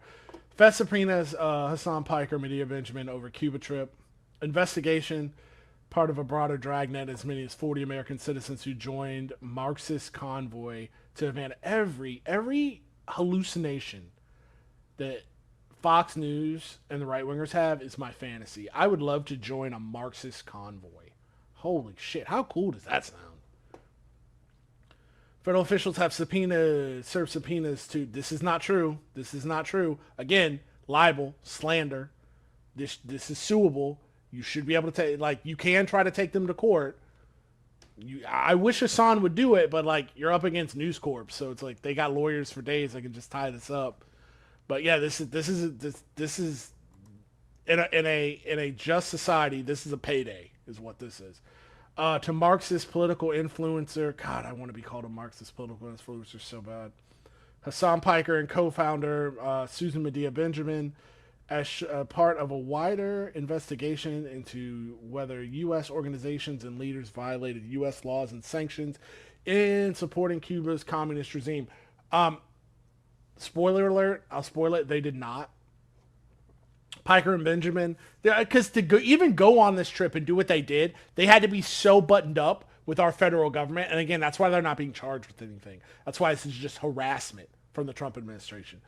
Piker and Benjamin are among those caught in federal inquiry into whether activists who traveled to Cuba in March violated U.S. sanctions laws through the financing, coordination, and delivery of goods to Cuba, including personal contacts with the Cuban government. Personal entities on the island. The administrative subpoenas were sent to the pair by the Treasury Department's Office of Foreign Assets Control. The legal subpoenas, called Requests for Information, RFI, seek financial, logistical, and communications information involving the trips to the two widely bragged about making... sorry, I just got home from work. I'm still exhausted. About making to the island nation in March with delegations for the Nuestra America Convoy, or Our American Convoy, from a global network of communist sympathy. They're so funny. Fox, God, I gotta get through this because I could spend an hour on this. Fox is so funny. They think like McCarthy is gonna come out of the grave and like Inquisition people. They think it's like the 40s or the 50s. Like, this is crazy. Like, brother, everything about this, and I'm old. I am 44 years old. Everything about this, the way they are framing this makes, oh, these are the coolest people on earth. These people are cool as shit. And like, nobody under the age of 40 is who is this for? This is for your grandma in a nursing home who thinks that her Filipino nurse is stealing from her. Like, who is this for? Investigation is part of a broader effort by officials of the Treasury, State, and Justice Departments to curb malign. That's weird. Okay, that's a weird way to put that. Foreign influence operations inside the United States, particularly activities tied to support for political violence, extremist movements, or acts the U.S. government classifies as terrorism. Just to reframe that, just to get some facts out. The act of terrorism that they're talking about is supplying aid to the Cuban people, giving them food and healthcare assistance. Like, what are we talking about? What fuel, oil, food, and oil? Like, what? And how free are we in America? How free are we that you decide to go to an island nation 90 miles away and the American government gets to tell you where you're going to lay what hotels you're going to lay your head in, and what you're going to be there for. How and this is supposed to and they're not supposed to be free, but we are. But the American government can tell me what to do on my little vacay and what little beaches I can hang out with and who I can give a couple dollars to and some granola bars. We're not free, folks. We're not free. We're not a sovereign people. We're not even a sovereign nation anymore.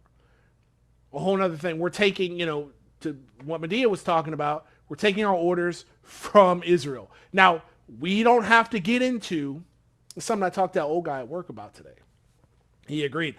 We talked about Israel, and I said, we don't have to get into why it is. We don't even need to waste our time on who's got potential blackmail material on who's a potential pedophile, who potentially allegedly has tapes, who potentially has what on who. We don't need to even, because that'll drive you crazy. Forget that. All we need to do is that we're not a sovereign nation. We don't call our own shots. Israel says jump, and our government officials say how high. That's all you need to know. That no other country, there's no Jamaican lobby that's coming over here, does not have to register as a foreign lobby organization like AIPAC does it, and dumps millions of dollars into our elections to get the candidates that they want over the line. No other country does this. Why is this country allowed to do that? Why? And at the end of the day, it doesn't matter. What matters is it's illegal. What matters is it's wrong. And what matters is it takes away our sovereignty. It doesn't matter what you believe, if you voted for Trump, if you are into Candace Owens, even if you're a liberal Zionist living in America. Why is Israel allowed to meddle in our affairs? Straight up. And before, and his retort to me when I said that to him was, well, China and all these other countries meddle in our elections too. I go, yeah, but they at least have the good graces. They at least have the good sense, and they have to do it clandestinely. Why is this country allowed to just do it out in the open and brag about it and be proud about it, doing this illegal activity? It's because we allow them to do it. Why? No idea. No idea. I don't even care to know. I just know it needs to stop immediately as of right now. Now, that being said, we've got the groundwork for covered. I want to play some readings from a selection from the letter from Birmingham jail, and then also a lecture by Malcolm X. And we're going to get into these politicians in this country and let's just do it, because I'm going to explode. I feel like I am going to explode.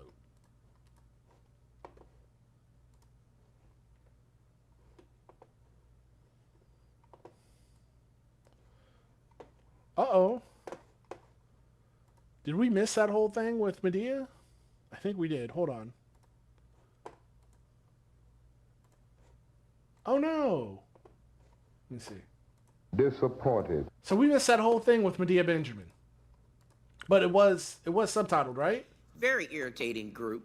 Excuse me, sir, do you work here? Okay, we got the subtitles. Cool. Sorry. Woo. We got the subtitles.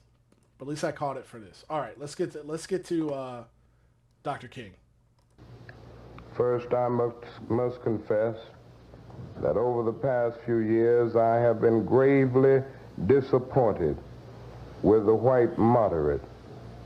I have almost reached the regrettable conclusion that the Negro's great stumbling block in his stride toward freedom is not the white citizens' counselor or the Ku Klux Klaner, but the white moderate, who is more devoted to order than to justice, who prefers a negative peace, which is the absence of tension, to a positive peace, which is the presence of justice, who constantly says, I agree with you in the goal you seek, but I cannot agree with your methods of direct action, who paternalistically believes he can set the timetable for another man's freedom, who lives by a mythical concept of time and who constantly advises the Negro to wait for a more convenient season.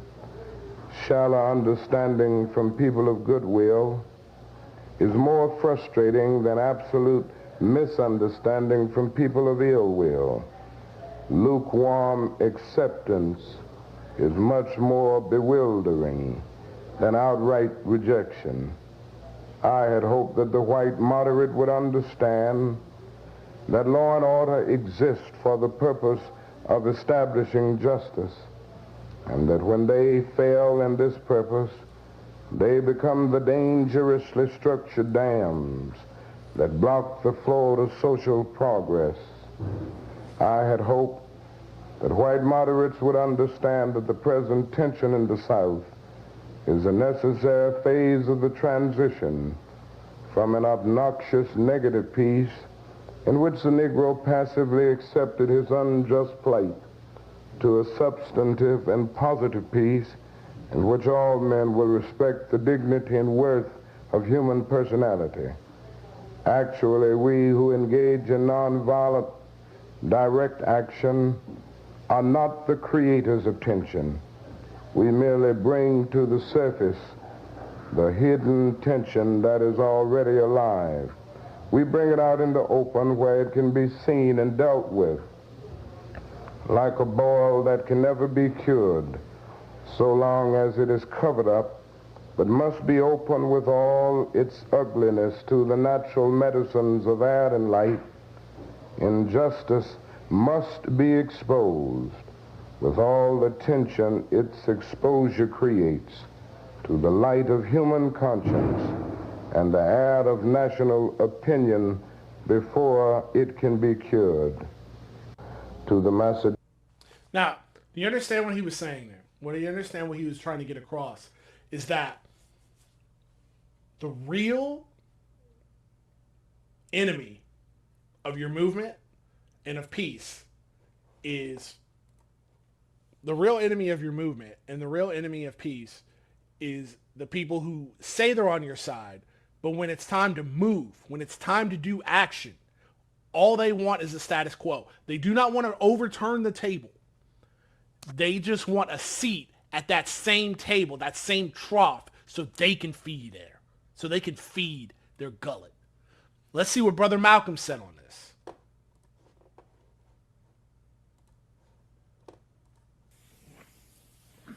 In this crooked game of power politics here in America, the Negro, namely the race problem, integration, civil rights issue, are all nothing but tools used by the whites who call themselves liberals against another group of whites who call themselves conservatives, either to get into power or to retain power.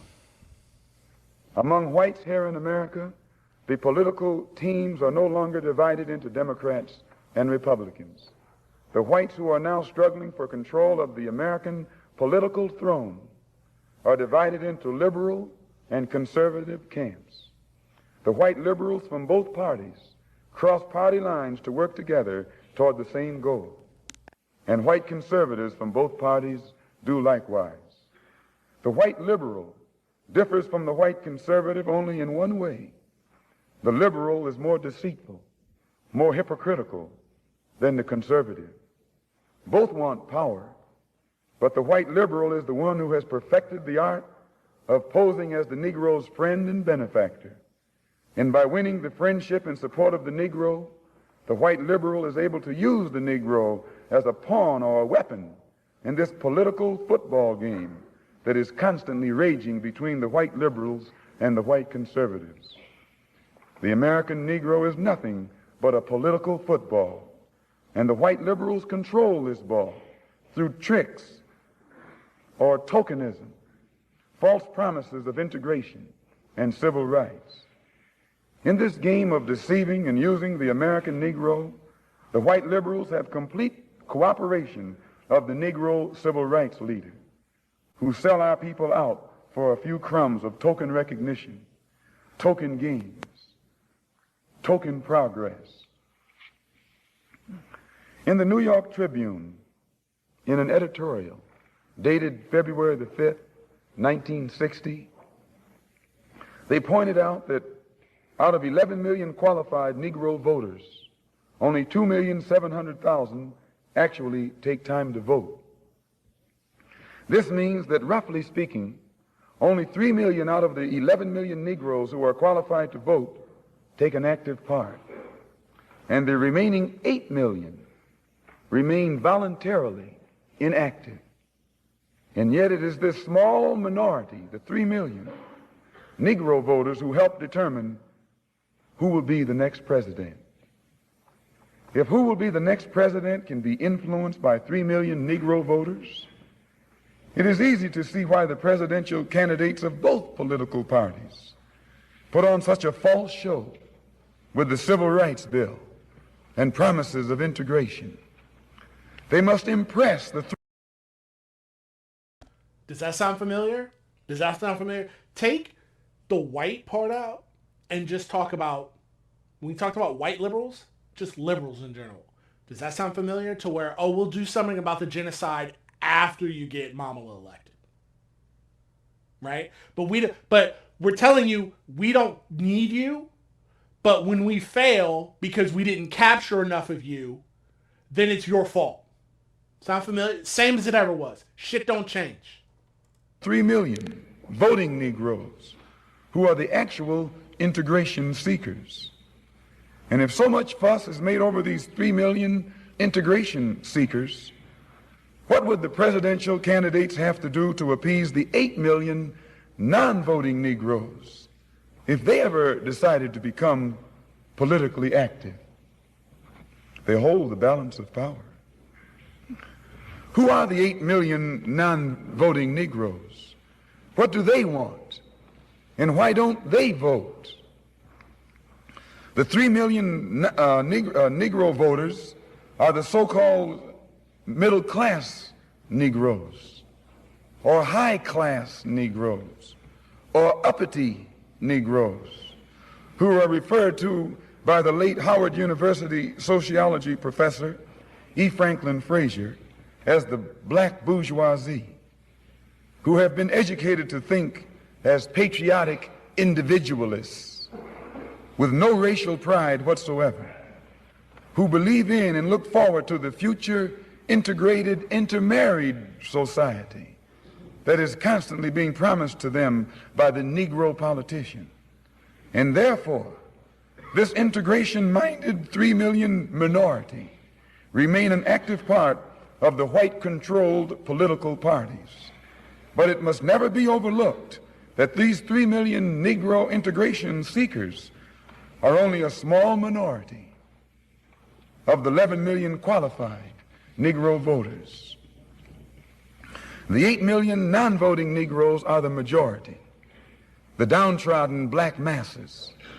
They have refused to vote. They've refused to take a part in politics because they reject the Uncle Tom approach of the clergy politician leadership that has been handpicked for the so-called Negroes by the white man himself. Again, same as it ever was. Nothing new under the sun. This clergy politician leadership does not speak for the Negro majority. They don't speak for the black masses.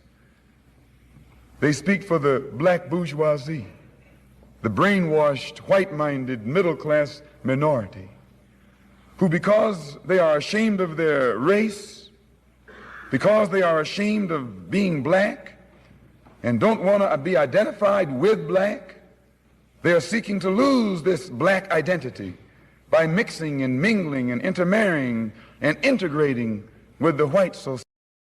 Obviously, he's wrong here. Obviously, this is pre-Hodge Malcolm. We don't co-sign on this. We're doing the whole context of what he's talking about is how liberals will slide in your back. The whole race thing, Malcolm completely changed after he came back from the Hodge. That's a whole different thing. So, I mean, we could probably just stop it there, to be honest. So, I mean, I think we got the idea. We got what? We got 2 minutes left. Now, with that being said, you heard from Brother Malcolm and you heard from Dr. King. I want you to see this bullshit that's going down in the Democratic Party. the Democratic Party that's supposed to believe in equal rights, justice, no more forever wars, First Amendment rights. But we're going to see here how that operates from Hassan himself and Jasmine Crockett. This fucking sent me over the fucking moon, because this is exactly what they were talking about.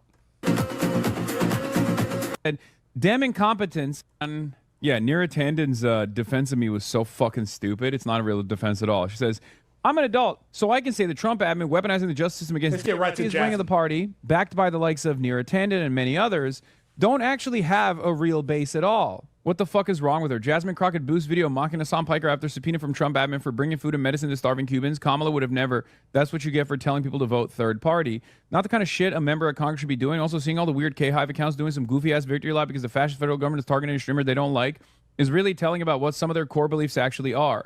Also, not that it matters, but Piker voted for Harris. He spent the 2024 campaign warning people about how bad Trump would be. He did not tell his audience to vote third party, no matter how much K-How weirdos insist he did. It's the same crap that people pulled when they got outraged about Chappell Roan saying they vote for Harris, but not offer some sort of formal endorsement. It's never enough for the cultists. It's not enough to vote for their candidate. You have to be their little cheerleader. I feel like this is the logical endpoint for a lot of the FAFO and leopards eating faces party stuff. It ends up just being an excuse to opt out of having to care if something bad happens to someone you don't like for one reason or another. And I have not actually fucking maintained this position, with one exception. They've gone into the stockpiles and found a video of me literally saying, like, you know, fuck Adam Schiff. If Donald Trump goes after him with a sham trial, you know, I don't give a fuck. Okay? And Adam Schiff, I voted for him. Okay? He's my fucking senator. He's literally my goddamn senator. Will he actually defend me as his constituent?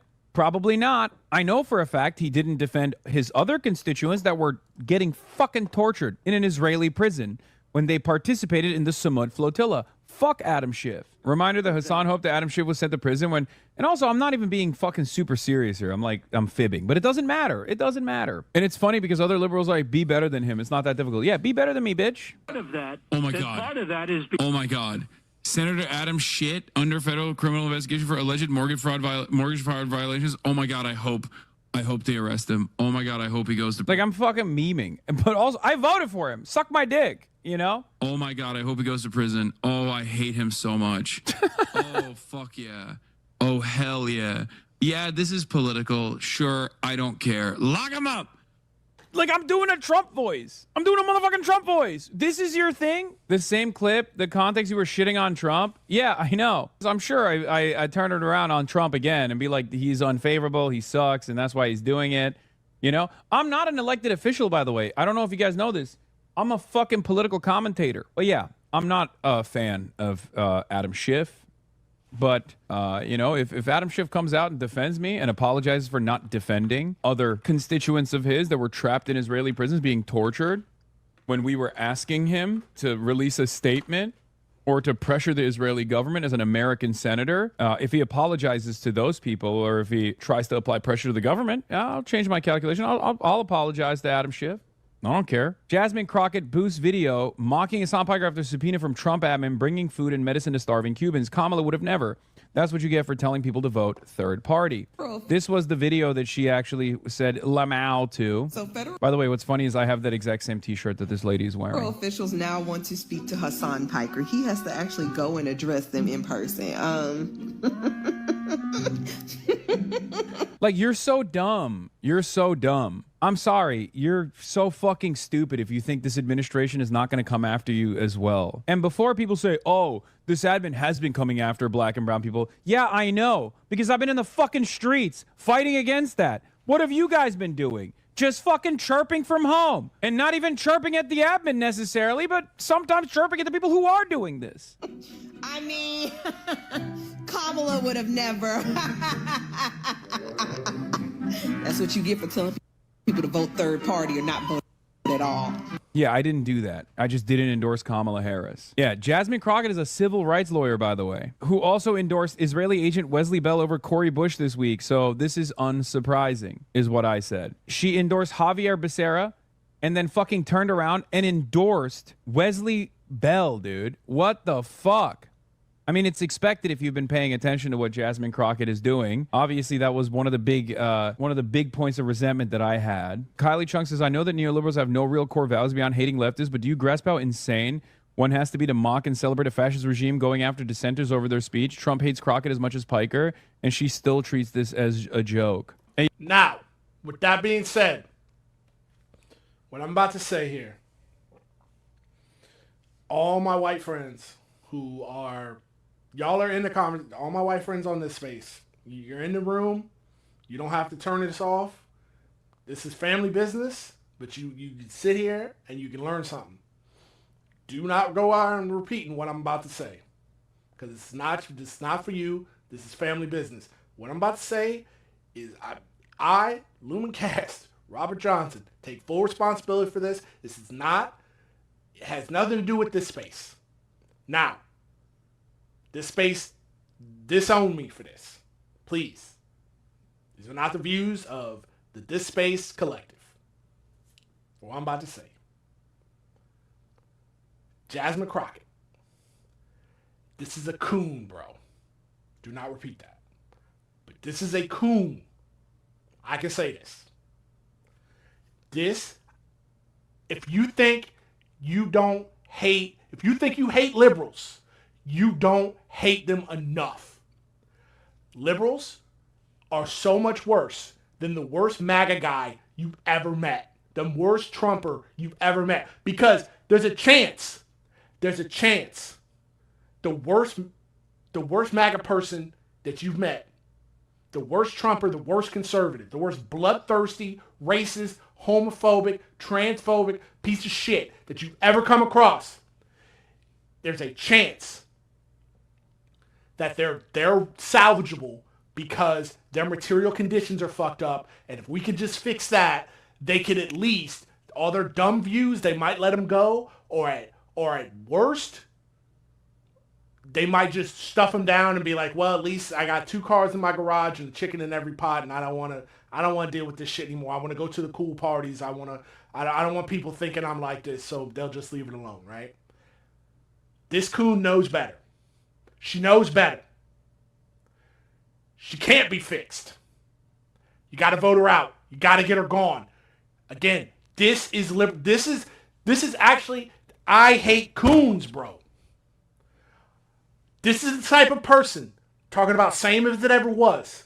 This is the type of person, if we all live together in Africa, I'm telling you this from the bottom of my soul, before the transatlantic slave trade, this is the kind of person who would have sold Mr. Peanut shit, sold Africans to the Holocaust of the transatlantic slave trade for a better position in life. Then when I say it's Mr. Peanut shit, I mean it's a peanut with a monocle selling peanuts to other people, to eat. This is bullshit. We have to clean our own house first before we can focus on changing the hearts, minds, or defeating right-wingers. This shit has to stop. And, my brown brothers out there and sisters, y'all gotta work with Gusano. It's the same shit. This is disgusting. This drives me up the wall. This is exactly what Malcolm and Dr. King warned us about.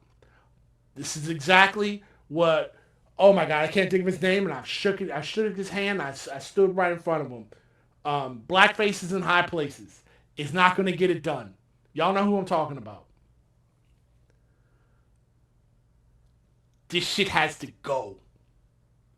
Because she thinks, at the end of the day, that the privilege and the girl boss power that she's achieved will protect her.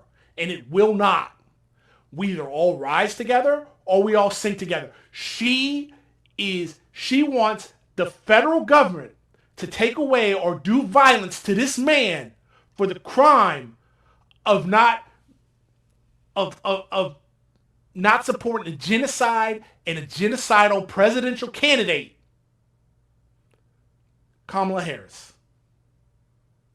For the crime of handing out aid to the poorest, most put upon people of this empire. I don't even know. It's not a oppression contest. I don't know where the Cubans would rank, but they'd rank pretty fucking high, right? If we're going to do that kind of thing, they'd rank pretty high. This is a disgusting human being. Disgusting. Again, if you think you hate liberals, you do not hate them enough. And it's not just black people. It's not just black liberals doing this. It's white liberals doing it too. In the last couple minutes I got here, let's talk about how the dim establishment willing to lose Maine to block Plattner. Now, I've talked about Graham Plattner on the show. I'm indifferent. If I was in Maine, I'd vote for him. I would like to have a conversation personally with him about his time in the Marine Corps. We were both in the Marine Corps. I'd like to pick his brain. There's stuff that doesn't make any sense, but at the end of the day, I would vote for Plattner. But these liberals who are trying to damage this man don't care anything about they don't have any kind of worldview. All they know is this guy is not in our circle to keep the status quo. So he must be defeated by any means necessary. Be joined by Randy Villegas, who is a Democratic congressional candidate in California trying to flip a red seat. He's opposed by the DCCC in that race, but is actually polling a little bit ahead. He has the backing of the Working Families Party, Bernie Sanders, AOC, Progressive Caucus. And so it's a real establishment kind of outsider contest. The same kind of contest we saw in Maine between Graham Plattner and Janet Mills, which we all saw how that one ended with Mills suspending her campaign and Plattner cruising to victory. But some in Washington are not yet willing to take the L. One of those is Jake Auchincloss, who represents a very blue district in Massachusetts. The idea that somebody from Massachusetts is going to have influence in Maine without moving there is a little bit comical in its own right. There was one cycle he didn't even have an opponent, but apparently he has thoughts on how to flip a red Senate seat. So here is Auchincloss getting himself in a little bit of trouble with some elements of the Democratic Party. Find that tattoo and his commentary about it to be personally disqualifying. I hope Maine voters agree with me. I think there would be a mistake for the Democratic Party to think that Graham Plattner's brand of the Democratic Party is what wins us durable majorities throughout this country. Wow. Massachusetts Congressman Jake Auchincloss, thank you so much for being with us. And so the next day, yesterday, he cleaned up some of those comments and said that, if Graham Plattner does eventually win the Democratic primary, which he hopes he won't, then he will oppose Susan Collins. But he kind of didn't really come out and say that he would support Plattner. You also then had a couple of other Democratic officials kind of agreeing with him. Let's roll F2 here. This is a Biden administration official. Are his past comments disqualifying for Democrats? And if they're not, should they be? Well, I agree with Congressman Jake Auchincloss, and he runs a Dem majority PAC, so he spends a lot of his... I can't... As Cardi B would... It do be your own people. Time not only representing his district, but also crisscrossing the country, talking to local Democratic coalitions. And so he knows what will get people elected in the Democratic Party. And he's also a Jewish man. So I don't think there's anybody in the Democratic Party who should feel pressure to support Graham Plattner. I certainly don't. And just because Senator Elizabeth Warren says that that's her kind of man, doesn't mean that has to apply to everybody. My kind of senators are the ones that come from Georgia, Senator Ossoff and Warnock, and they have... And I love this. I love that this is like on Fox News, doing the work of the Republican Party, doing the work of the Trump administration on Fox News, former Biden White House. Now this is the Uniparty. And the Uniparty is getting so small that Elizabeth Warren, another piece of shit who snaked Bernie, can't even be in the Uniparty. Different principles and values than Graham Plattner. So I think that Bernie Sanders and Elizabeth Warren will just have to carry that themselves. So vote blue no matter who, unless it's somebody you don't like. Another one, Melissa DeRosa, who is a former chief of staff to Andrew Cuomo, famous for many things, or infamous for many things, among them leading a smear campaign against Cuomo's sexual harassment victims. She believes that her ethical compass does not point towards supporting Plattner. Let's roll F3 here. No, absolutely. I mean, the main race really demonstrates the civil war that's happening within the Democratic Party, and there are a lot of Democrats, moderate Democrats like myself, who will not cry tears should we lose Maine. I mean, that would be a pickup to begin with. How ironic. Former Andrew Cuomo chief of staff. How ironic. Because this is just John Mondami all over again. Make no mistake about it. To uphold, this is like The Matrix. I don't know if you remember in the original movie, The Matrix, where it said people will fight. You can't trust any of these people still plugged in because they will fight to the death to uphold the system that they're in, no matter what. They're all ciphers out here. They don't care if it's an illusion or not. They just want the juicy steak. She's gotten used to the juicy steak, and that's what she wants.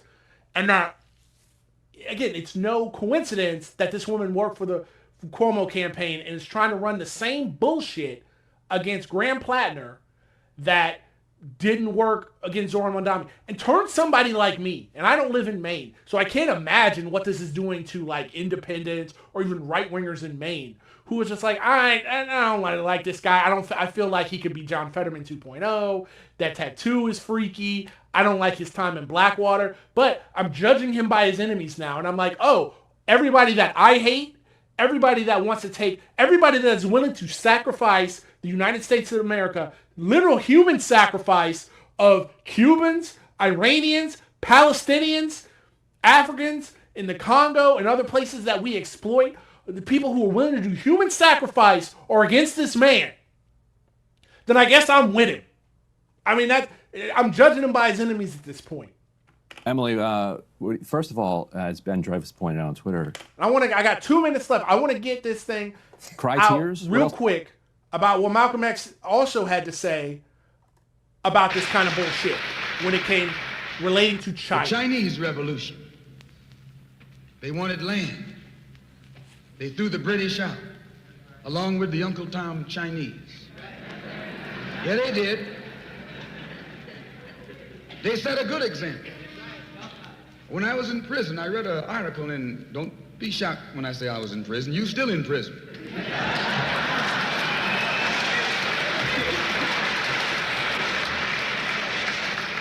That's what America means, prison.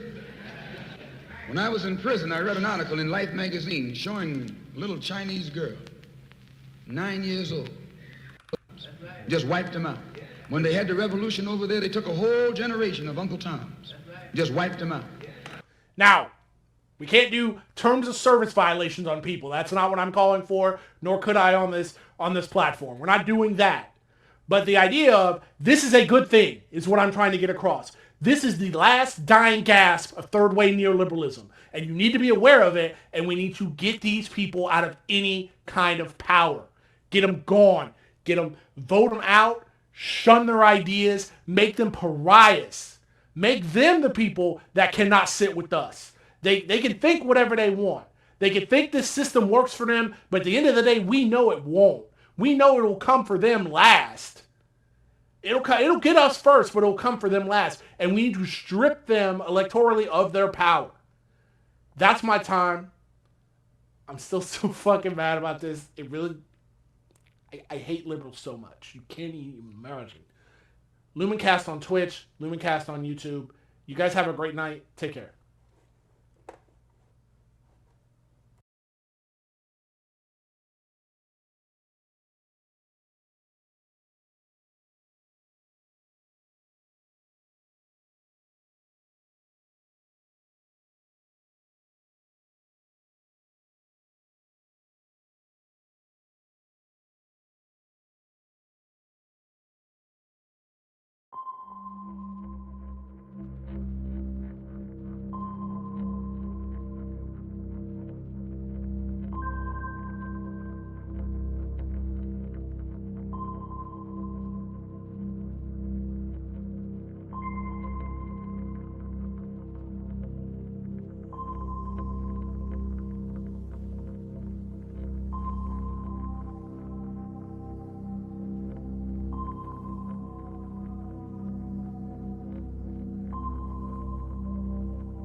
Who the heck is Pep Talks?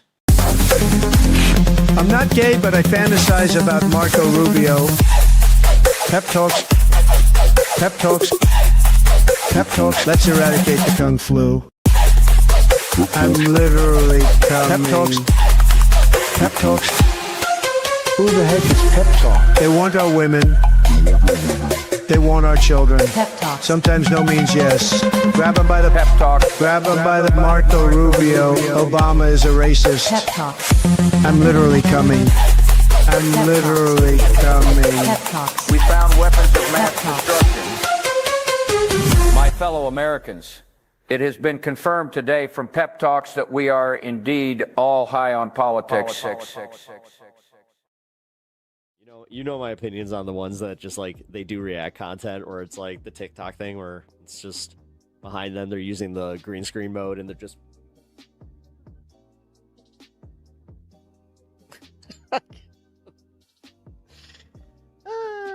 it's fucking ooh.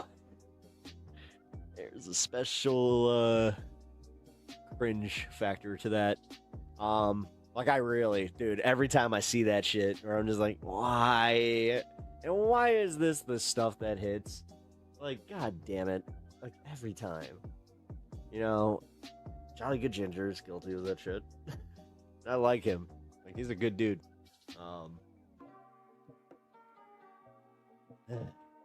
Gotta get that content out there. Slow effort, but it spreads. Yeah. People like faces. Is that what it is? It's just like they like the person's face, so they're just like, yeah, I like this person. I guess that's cool.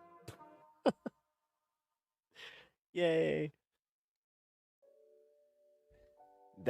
Wait, oh my god. Let's see. Do I just have to do... Is that what I have to do? I have to make the faces... Oh!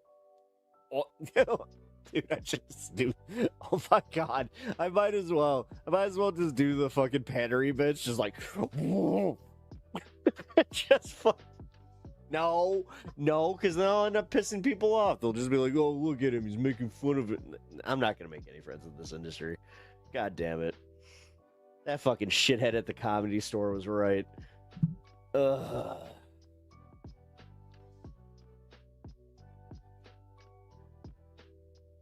I really hate the fact that I have that in me, where it's just like, I wish I cared more. I need to. Because I only care when it's just like I accidentally burned a bridge. Which,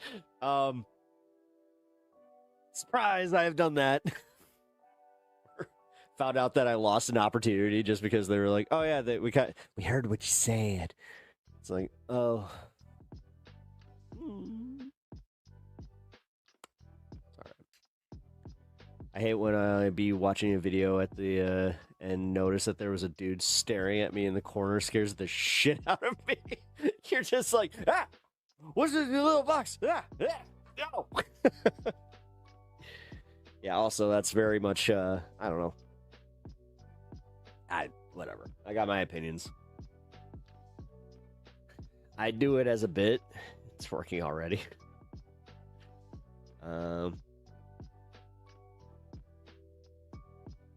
Have you asked yourself, are there enough faces? I mean...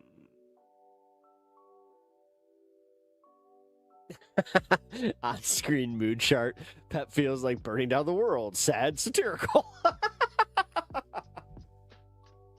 All right. It's not bad.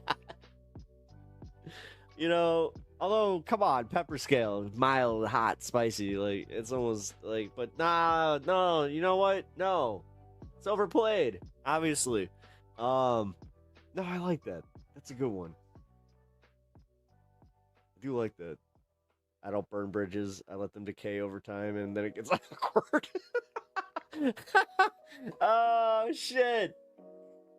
All right. That's kind of funny.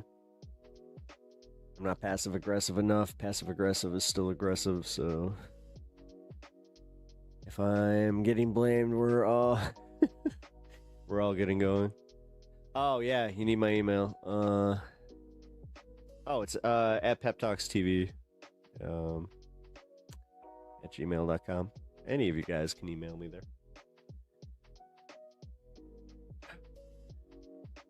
Trust me, actually. I thought that was listed on my channel. Yeah, I still occasionally get the emails from, although it's been a while. Let's see, when's the last one? Somebody emailed me telling me that they were unfollowing me. That was on April 6th. So that was a little bit ago. But still. I do think it's funny when somebody takes the time out of their day, which also tells me that it had to be a boomer. It had to be. All right, so they said that they were unfollowing me because I was being crass. So this was right around the poop talks era. 0 days, Pep.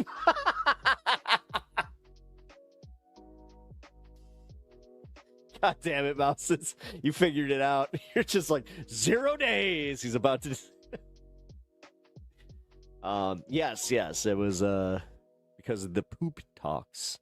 And I'm sure, fucking dude, you know how many times I've had to ask myself this one, sometimes where it's just like, okay, what was it? Was it the racist Winnie the Pooh?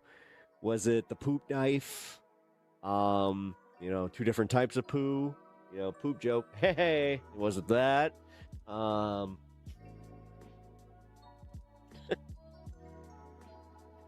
don't know. I don't know what people fucking expect of me, realistically. That's why I'll say this for the crew on this space. I do really appreciate the fact that they've put up with some from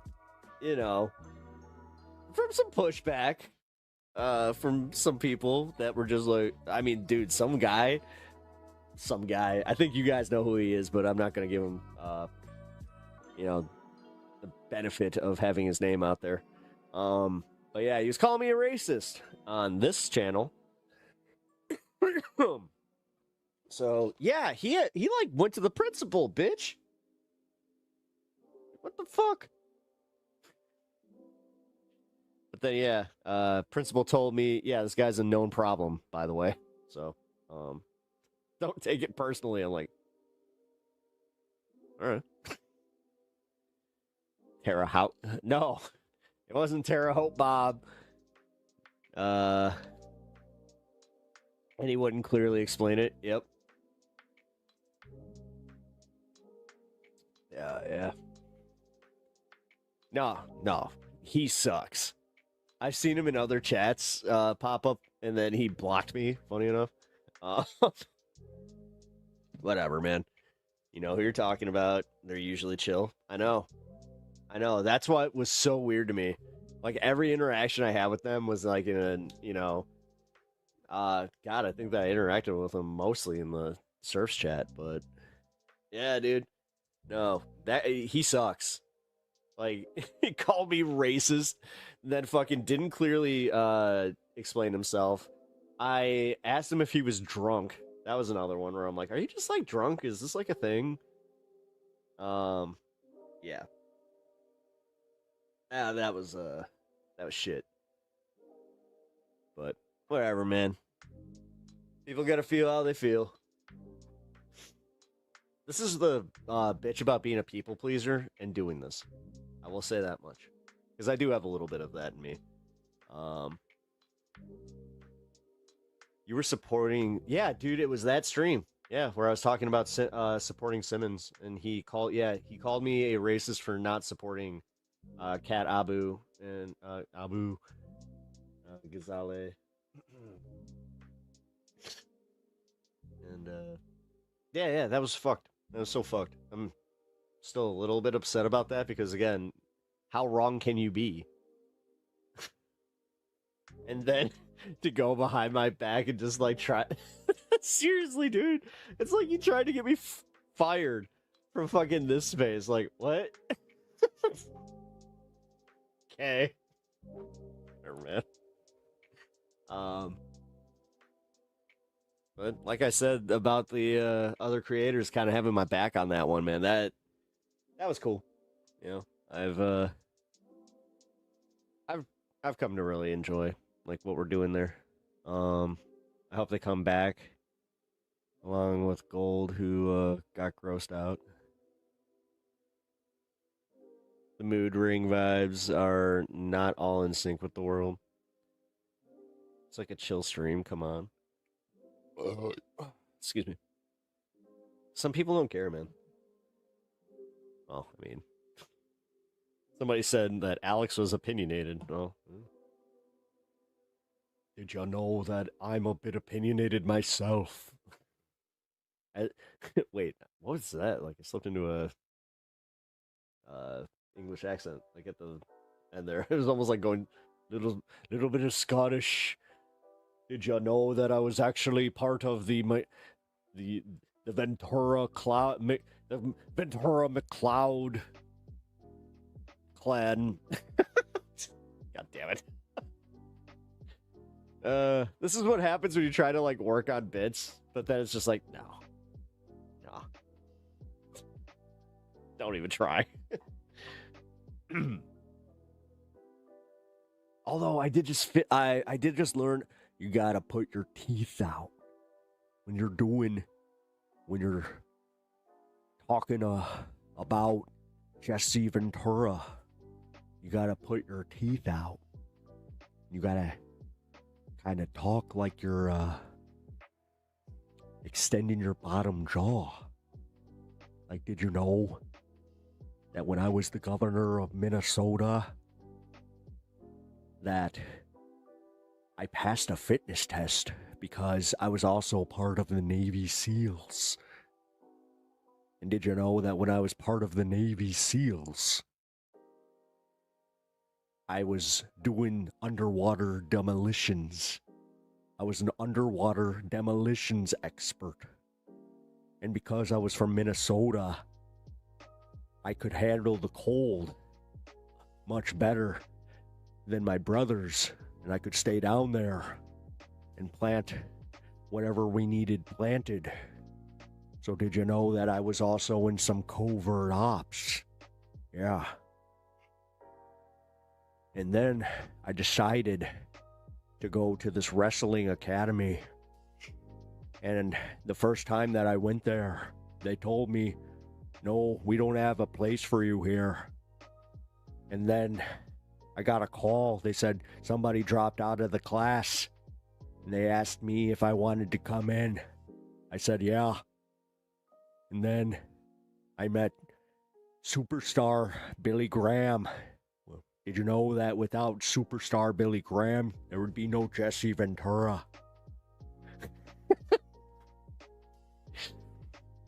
True story. Actually. Yeah.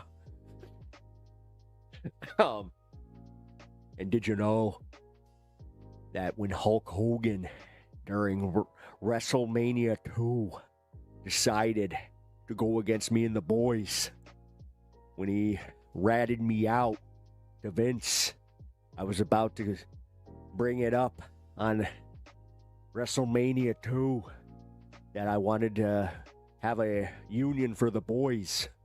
And then all of a sudden I get pulled aside and they say, hey, you gotta go. Vince wants you out. I knew who did it. Fuck, you wanna know who did it?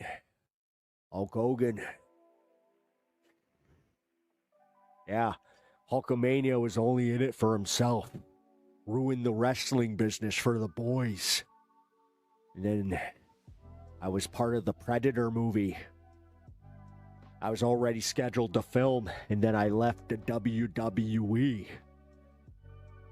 Then I dropped the line, I ain't got time to bleed. And all of a sudden, I had the people of Minnesota asking when I'm gonna run for governor because they thought that line was so badass. Ventura kind of shakes his head when he talks. Yeah, dude. Yeah. You need to kind of shake your head a little bit.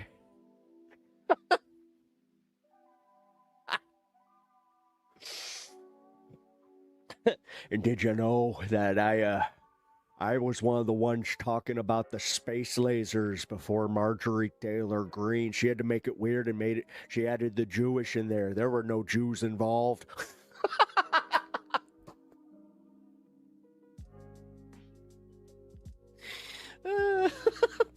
All right, I think that's good. Oh fuck. That was all almost shock. I actually, all right. I don't think, have I ever done my shock counter here? God damn it! Let me tell you something about something here. If a woman wants a slap, dog nabbit, I'll give it to her.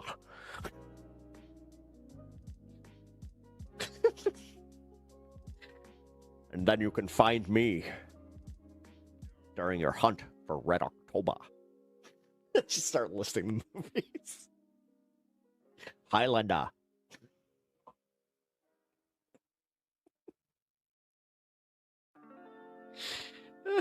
We're breaking into the Rock. Now. It's almost like you're the man now, dog. One of my favorite bits that me and my friend, actually my friend, I gotta give him credit on this one. One of my friends, we were stoned as fuck. We were at Burger King. And he's like, for some reason, we were just like stuck in impression mode. We get to Burger King, and he's just like, "Excuse me, I would like a mushroom and swish burger." It's just like, dude. Hold the mayo. Thank you. The fucking, he's just like, what better way to? I was like, dude, for some reason that was the perfect order for him.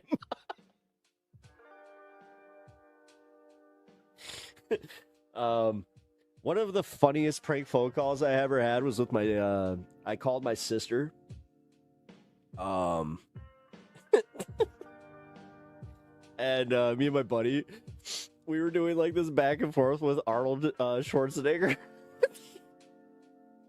And he's like, yeah, I need you to do something for me. You need to answer one question. Who is your daddy and what does he do? And like, she's like, huh? What? So like, she kind of caught on, but like, this is before like we were, this is when texting actually cost money. She calls me and she's just like, was that you? I was just like, it's my buddy. And she's just like, tell him he's an idiot. But he was bummed, so he's just like, fine, I'll call my work. He worked at Meijer, which is a grocery store in the Midwest. And so he calls Meijer, and he's just like, hello, I need to ask you a few questions.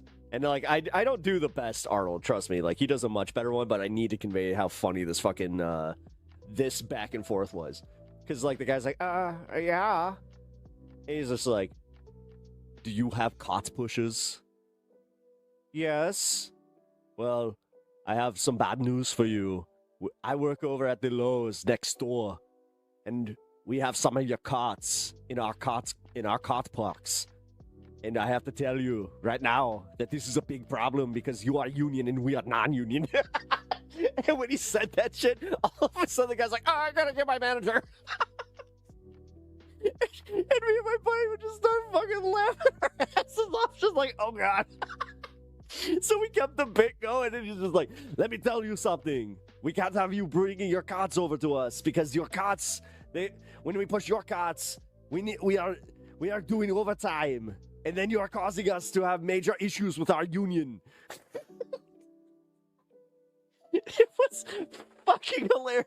And the guy, it took him like 5 minutes to kind of finally catch on, or he's just like, So you work for, wait, you said you work for Lowe's. Yes, I work at the paint department. It's like, but I was on COTS duty, and then I realized that all these COTS said Meijer, and I'm like,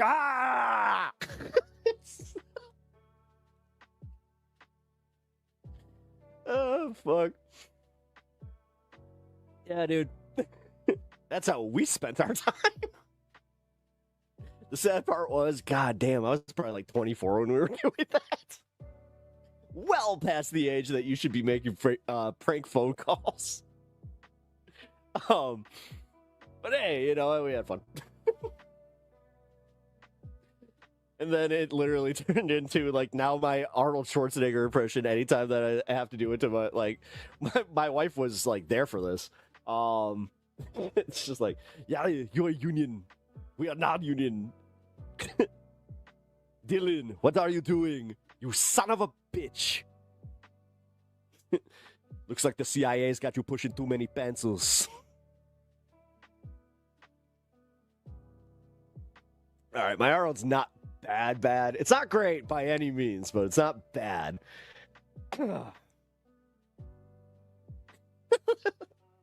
What is the buffet called? A Schwarzenegger. Wait, a Schwarzen German. Yeah, you get it. It's because I'm Austrian and I'm not German. People think that the Germans are fairies. Letter Hack had a hilarious prank bit when he got his colonoscopy. What, really? Yeah, dude, I miss. Yeah, the Hack is. He's gotta figure his stuff out, man. And at least, like, if he can just bring it back for like a week, or like just make it exclusive. Like, if he wants to make his stuff exclusive to this space, like, I as a fan, but mostly as like a pal, like I miss like having him around. Seriously, he's the first person out. Actually, he's the second person. I gotta give credit where credit's due. Angry Ginger was the first person to take a chance on me, so I really owe him a lot. And then yeah, Letterhack is he actually like was the big one. Like, dude, I still think I told you guys this, but he was one of the people that, like, when I was building this channel, I was kind of like, yeah, I should probably like try to get at least like a hold of this guy. Like, he seems like, you know, he cares about leftist content creation. We made him deliver a pizza across the street, and we watched him and laughed.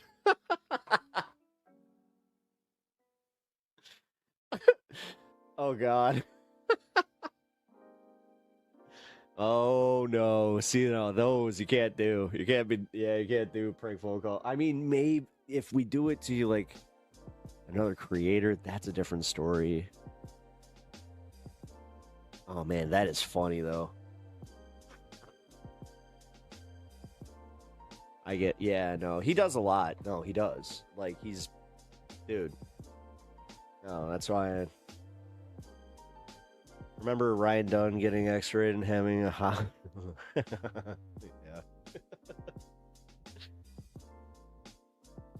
Yeah. Yes, I do. Yeah, I'm gonna see Jackass forever, because Jackass 3D, dude. I took some fun guy, you know what and dude, seeing it in 3D, and the start where it's like they shoot the dildo out of the cannon. It's wow. I absolutely lost my shit. You found Andrea on your own, and from there I found the letter hack and Sandee. Oh, nice. Damn, that was like 5 years ago? Shit. Damn. So you kind of... Wait, are you saying that you're like the glue that has brought this space together? Hey, that's pretty bitchin'. Gotta say, that's pretty cool. Something to be proud of.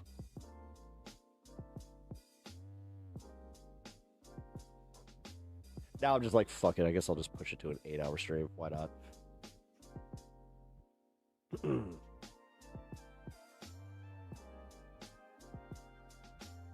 Yeah, I think the Jesse Ventura impression, by the way, got a little bit better. Actually, Karrion Kross, a working wrestler right now, he does a pretty good Jesse Ventura, and he was the one who was like, yeah. And Jesse actually like taught him that, where he's like, you gotta put your teeth down. You gotta try and over enunciate. Do a little bit of a deeper voice, you know. Eventually, when you do too much Jesse Ventura, it gives you lockjaw. How'd you get this lockjaw? Doing Jesse Ventura impressions. Just fucking keep going. I can't stop now, Doc. Did you know that it might be a bit of a conspiracy theory to get us to all shut the fuck up over on the left? They get us doing Jesse Ventura impressions. Oh, dude, that one actually did hurt. Yeah. You're gonna have a swollen jaw now.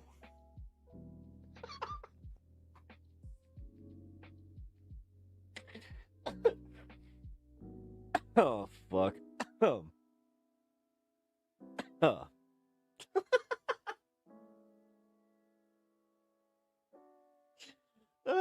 fuck, man. What are my favorite bits? Yeah, and did you know that I moved to the Baja, where, yeah, that's where I was introduced to Baja tacos. Yeah, they used to call them by a different name over in Japan, where, for a long time, you could only catch fish that were, bottom feeders. So we had to, take the worst parts of fish and put them into something. So they deep fried them, put them in tempura. So then they cut up the tempura shrimp and put them into tacos. And then they brought them back over to the Baja, where I figured out to use a little bit of cilantro and a little bit of, curry flour. And then made a little bit of Baja tacos. And I opened up a little restaurant over in the Baja. It's where I spend most of my summers away, or my winters away from Minnesota, because it gets too damn cold for my knees.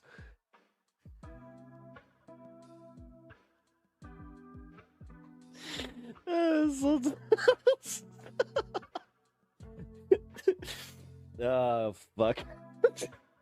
Did you know that I moved to Mexico and I live there part-time? So when I'm down there, I have to go down and I can just disappear. Sometimes my generator goes out and then I have to read by candlelight. I don't have any problem with it. It's only when the indoor plumbing goes out. And I have to go out and I have to pee in the desert. But the missus, she doesn't like to go pee in the desert.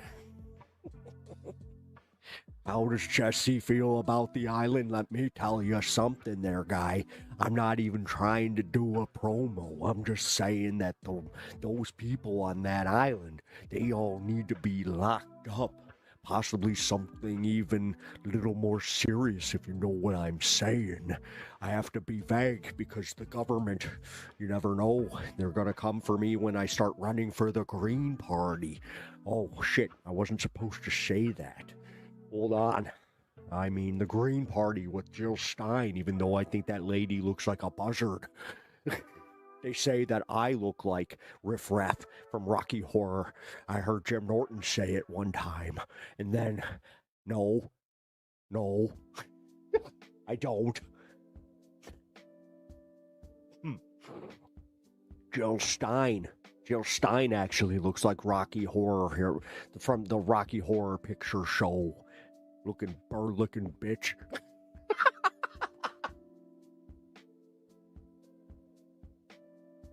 Jesse just gets mean about the Green Party.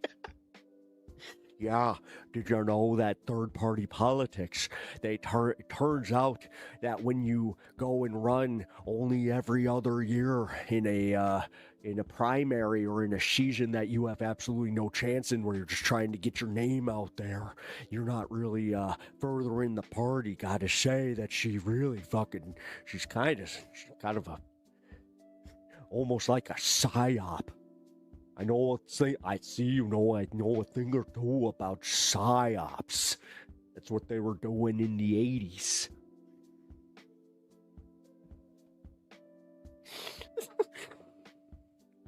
Oh, fuck.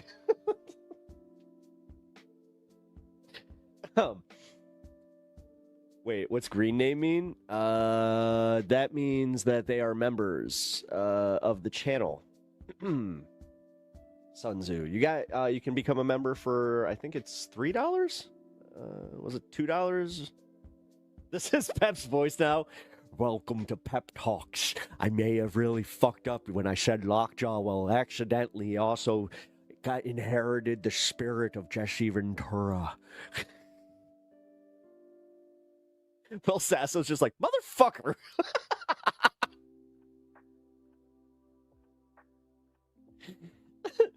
Third party candidacy is a LARP. Yeah, this guy gets it.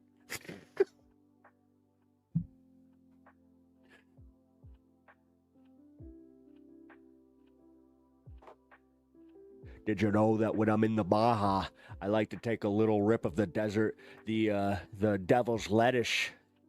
I gotta say, he was bitten by He was bitten by a radioactive Jesse Ventura. Then he became Pep Ventura. Hey, let me tell you something. Do not go in there. Whoa. Alrighty then.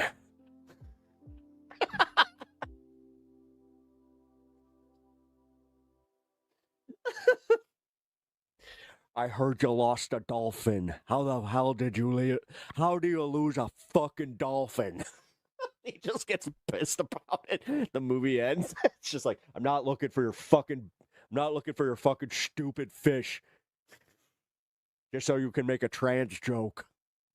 Very poor taste.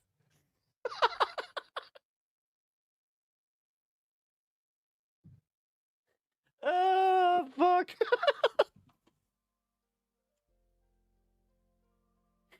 He is Ventura. Oh, fuck.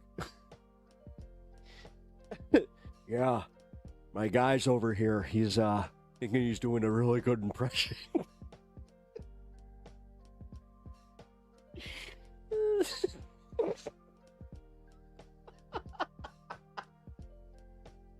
I'm not looking for your fucking fish.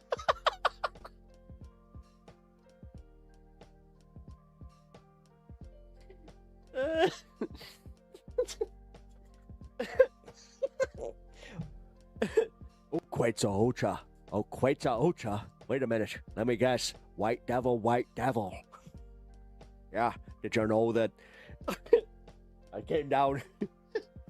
Oh, God. I just start doing the entire Ace Ventura fucking movie franchise.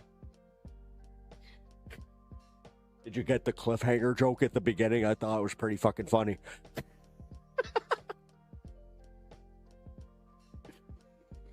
Oh, fuck. Oh, man. Dude, seriously, like, I hope that doesn't actually hurt. How'd you hurt your jaw? Although that would be very funny. If I swear to God, I'm not even, no bit, if I had to go, like, get something medically done for this, I would just... Do you know who Jesse Ventura is? Yes, the wrestler, and also the governor of Minnesota. It's because I was doing this too much, and I was extending my jaw.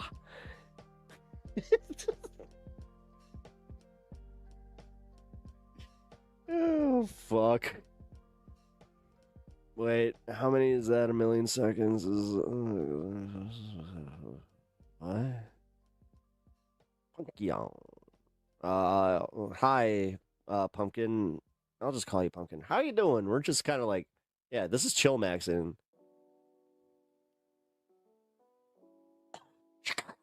Oh, yeah. That was always funny, like how like when he was running.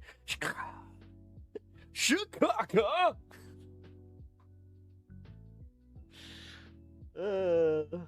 Just keep posting that every stream. Oh, really? That's weird. Like right around the same time. Oh, that's weird. So I wonder if they like just go like every stream like that's in the live and go to that. It's weird. Give him my MAGA fish. He eats for days. If you teach him how to fish, he steals your.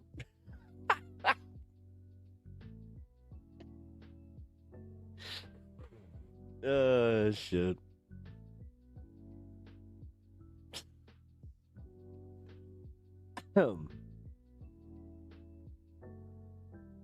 Just realized that Mr. Stan called it a night. No.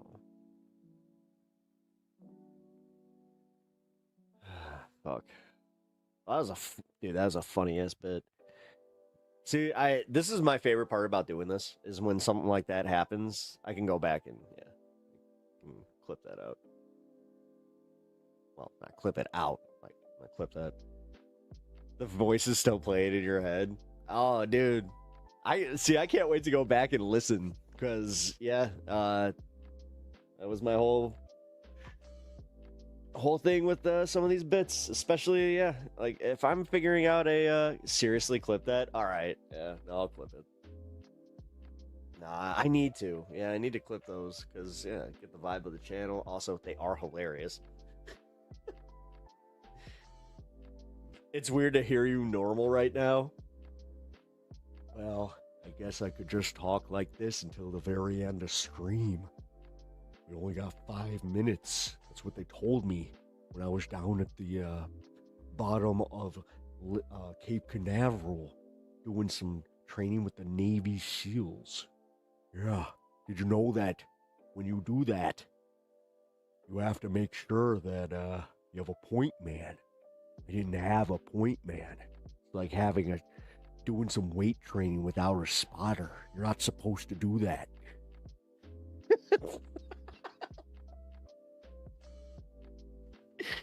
Now I'm not literally just doing like factual, like what Jesse would say as Jesse. That's how you know a bit's gone too far where you're just I mean, I kind of did that where I was talking about like his whole like background.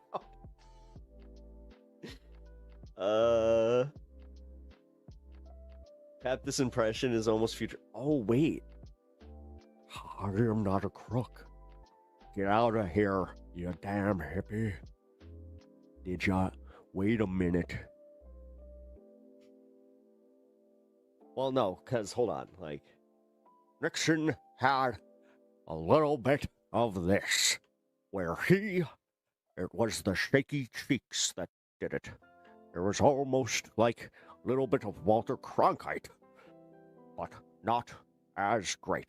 I am not a crook.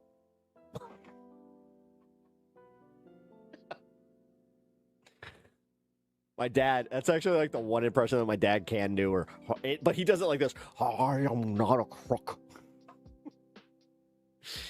Yeah, I could do that one. Well, I can also do an okay Ronald Reagan. Now he's just gonna be one of those hack comedians where he starts going through all of his impressions. And, well, I never really appreciated those guys. They were quite nasty to me coming up. These impressionists all think they know me and Nancy. Great. No, I can't, actually. Great Scott! That's my fucking... Wait, maybe I can. Hold on. Marty! Yeah, Marty! We have to go back to the future! It's not as bad, but it's bad. Marty! It's just me walking around where I'm like, I'm gasping for breath. Marty, hey, Marty.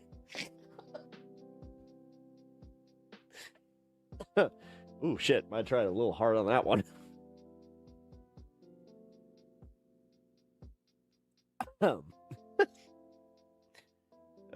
Shit. A joke for the impersonator. Trump is building a bunker on medical advice from Dr. No and Dr. Strangelove. Oh, that actually... Jesus Christ. That kind of makes sense. Oh, I can totally see it. He's got the big dome and everything. Like, you know, he's got the big globe at the table. I saw it. Has anybody ever seen Dr. Strangelove? I love that movie. Love that movie. Totally what I wanted. I mean, beat for beat. Want it to happen. Wonderful. Let's get it done. I even want the guy that kind of talks a little bit weird.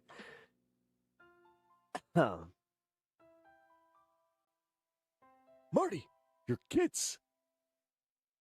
They're entirely too dumb, Marty. I mean, let's be real. That was like the plot of Back to the Future 2. No, Marty, your kids. There's something that has to be done about your kids. Like, what? What do they turn out? I remember, wait, that's a line from Marty where he's just like, what, do they turn out like assholes or something? Oh no, he's like, what, did we turn out like assholes? He's like, no, you guys are fine. It's your kids, Marty. Something has to be done about your kids. All right. Well, that was a fun little chill. You can recite the entire trilogy. I used to be able to do that. Not so much anymore. Like, I hate to say it. Like, I'm at that point where I'm just like, eh. But, alright, so I'm gonna clip the Jesse Ventura. I mean, you guys have seen that, right? I hope you can see back there, I have a Jesse Ventura, the governor. Yeah, so when he was the governor, it's the best G.I. Joe out there. It's the one that nobody suspected. And he's actually the one who took down Cobra Commander. Yeah, they don't tell you about that because I was a undercover Navy SEAL.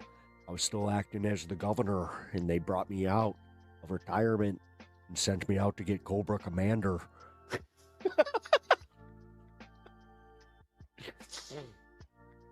It almost became an international incident when I ran up against this guy, Destro. He had a very Scottish accent.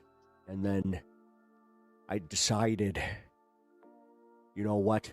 I'm already off the grid. I might as well just go and do it. And then I called in my friend Roadblock. He used to be a demolitions expert as well. And then Duke had to come in and fuck it all up. He thought he was the commander. Turns out he was wrong. Captain Hawk said that I was in charge. Ah, fuck.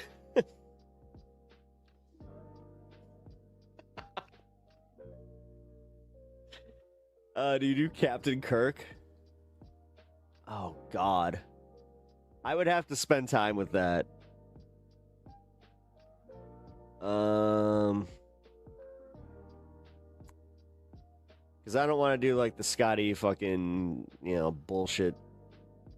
Like, I would want it to be what does God need with a spaceship? No, I actually, I don't. Have I been, have I? Maybe.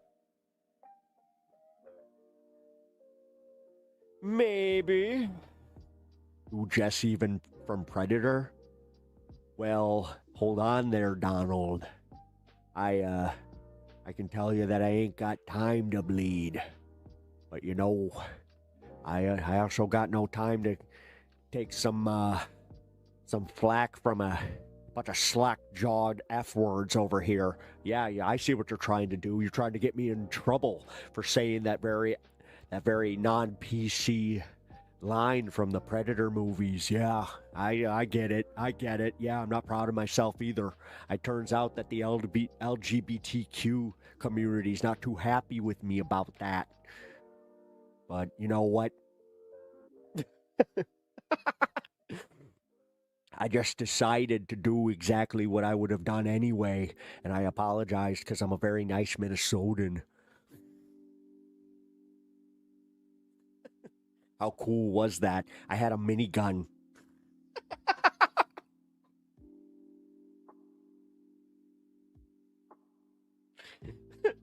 Did you know that I was the only one that could actually lift a minigun? Because at that time, Arnold Schwarzenegger was only a bodybuilder. Did you know that bodybuilding isn't actually building up the muscle the same way that in wrestling that it does? So he looked at me and he said, "Yeah, Jesse, you're a very tough son of a bitch." And I was like, yeah, I am.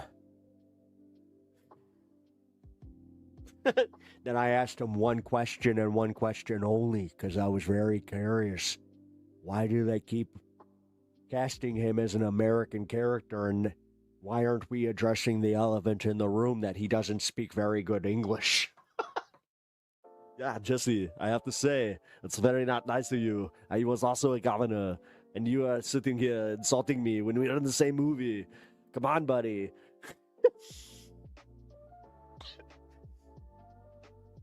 Yeah, listen to this guy over here. He's laughing at his own impressions. You know, that's a sign of weakness. We don't appreciate that. Yeah, it's very hack. Why would you do that? Why would you keep doing that? Why do you keep doing the jobber bits? This is not how I sound. I don't always sound like I'm trying to poop. Why do you always do that? I'm not constipated, you idiot.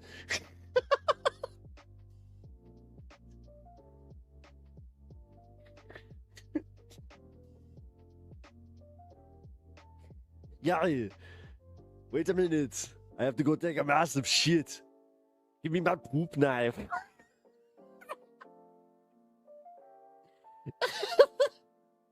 Yeah, only the best governors use a poop knife. You don't... I'm surprised he knew what it was, because I'm... Did you know that as the governor of Minnesota, I was the first one to have a poop knife?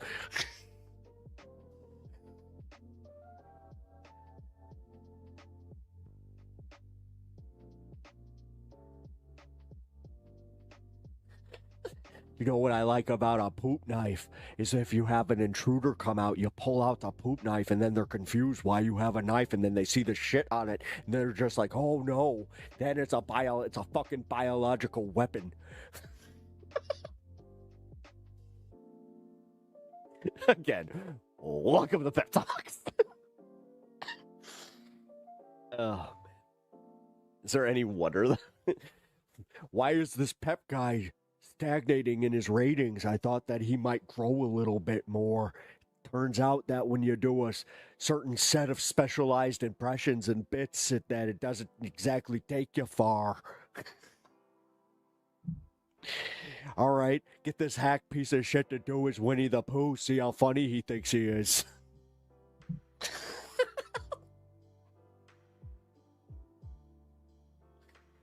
Oh, fuck. And with that, I really do think that I should start rapping here. Oh, but this guy's coming out talking mad shit. I was about to bring out the big guns, and then I was going to let Tigger at him. We all know how that goes.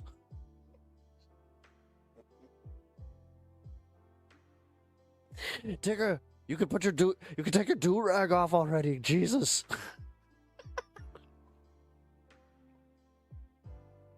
Gonna get a shot walking through the wrong part of the 100-acre wood. Oh, fuck. The wrong part of the 100-acre wood.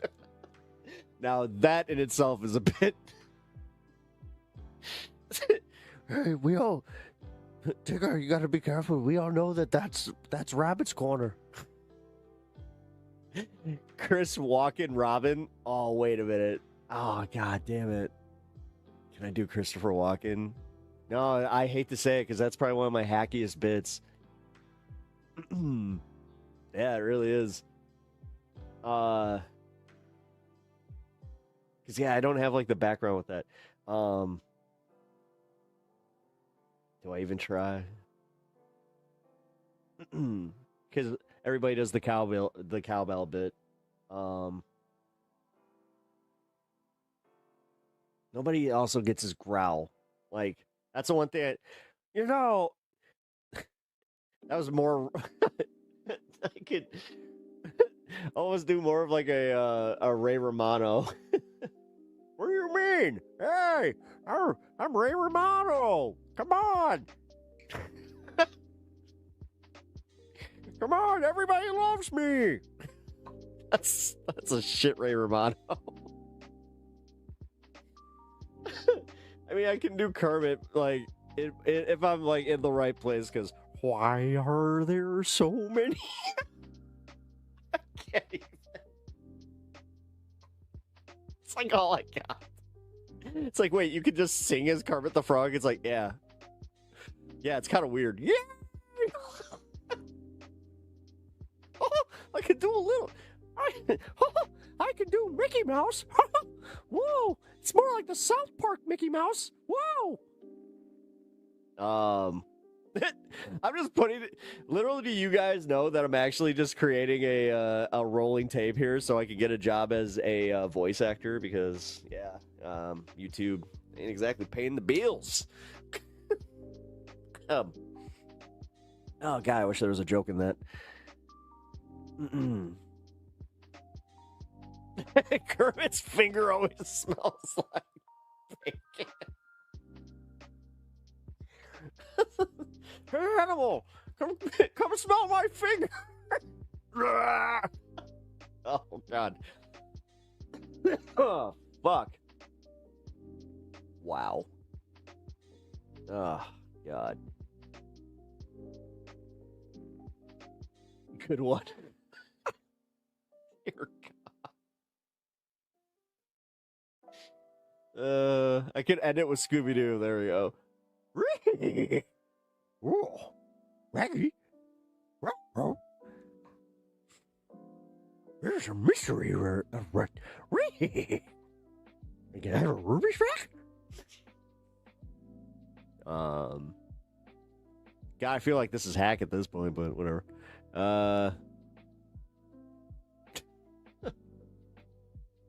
I'm just like rolling out.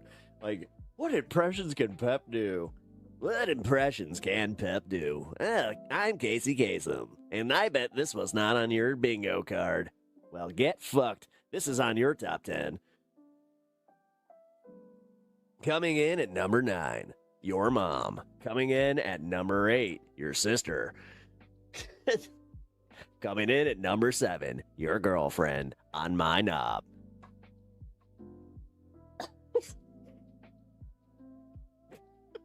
The fuck? This is classic post 8-hour Pep Talks. Is this when it happens? It's when I'm just like kind of burnt out on like the news of the day and just I get mad at like, yeah, you know what? I just realized that I usually do like get like legitimately like annoyed or like mad at something and then all right. Good to know. If I ever go back to doing stage comedy, I'm gonna have to do streams beforehand just so I get. It's like, guys, I need you to get me the right amount of like amped up, pissed off, and just like, yeah, like we gotta get into funny mode. Let's go. Holy cow! It's Harry. I have a Budweiser beer here in the box, and we have a great game for you. I don't think that's like, I got the whole cow bit down. I mean, dude, I met Harry Carey when I was a kid. That was cool. At my very first Cubs game. Like, that was awesome. Just like walking through the hall. I thought he was some dude that my dad knew. And my dad's just like, Harry! He's like, how you doing? I was just like, oh, you. Like, my dad was always one of those dudes where it's like, he just knew people. So I'd be like, oh, he works with my dad. This is like, no, he does not. Man is a legend.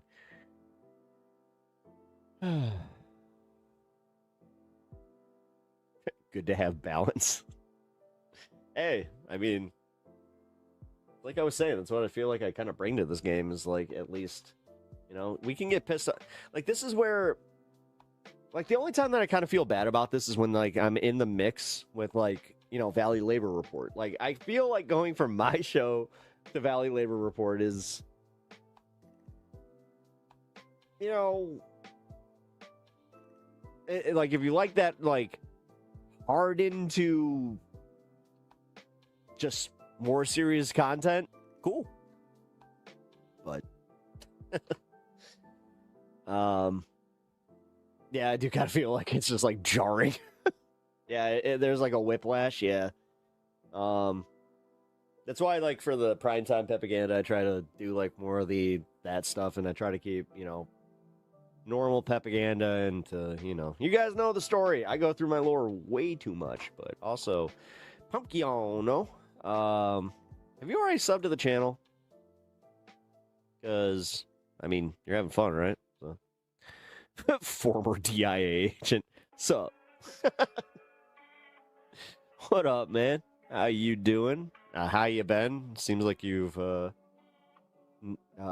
a previous follower, sub, the watcher, fan, person. No, I appreciate it, guys. Oh, fuck. This was so much fun, though. No, like, thank you for being here, figuring out the Jesse Ventura. Now I kind of feel like I can go out there and do the impression with the best of them.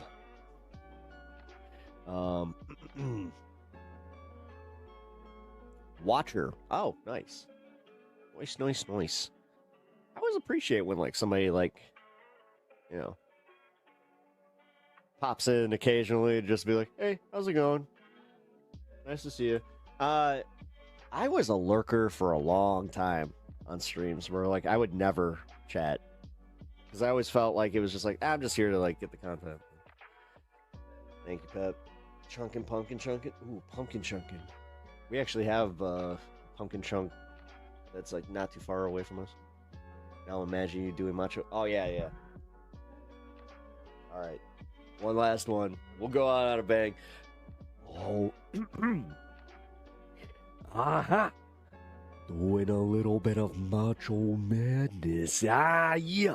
Break from Jesse the Body Ventura. Gotta do it, yeah. Only gotta talk about few things. Gotta get in the lower register, yeah. Gotta talk about cream in the coffee, yeah.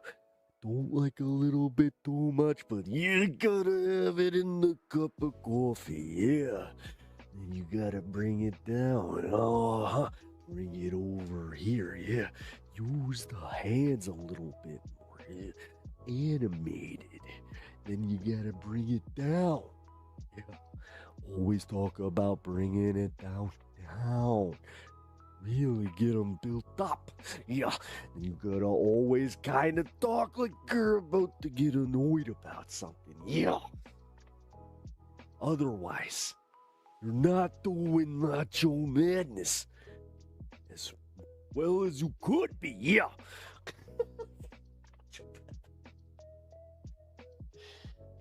Shit. Huh. Did y'all know that me and Macho Man never got along until the Hulkster fucked us over, and then all of a sudden I found out that he was a proponent of doing unionization. Yeah. Wait, yeah. Yeah. Now I'm doing fusion Jesse the Body Macho Man. Fusion. It's the fusion, with the mega powers. Fucking. Yeah. Coming in for the fusion, all right, I suppose. Why not? Fusion, Yeah.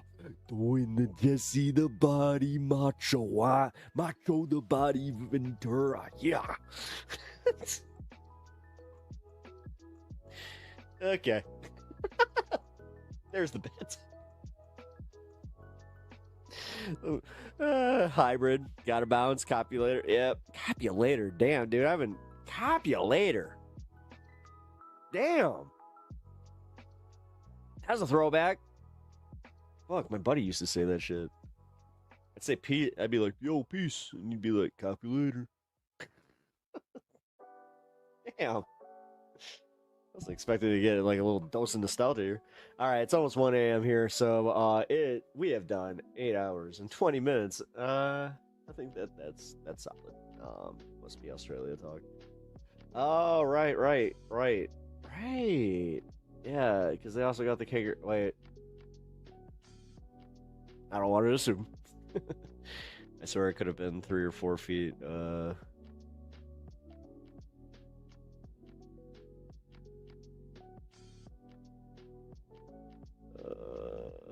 Yeah. All right, guys.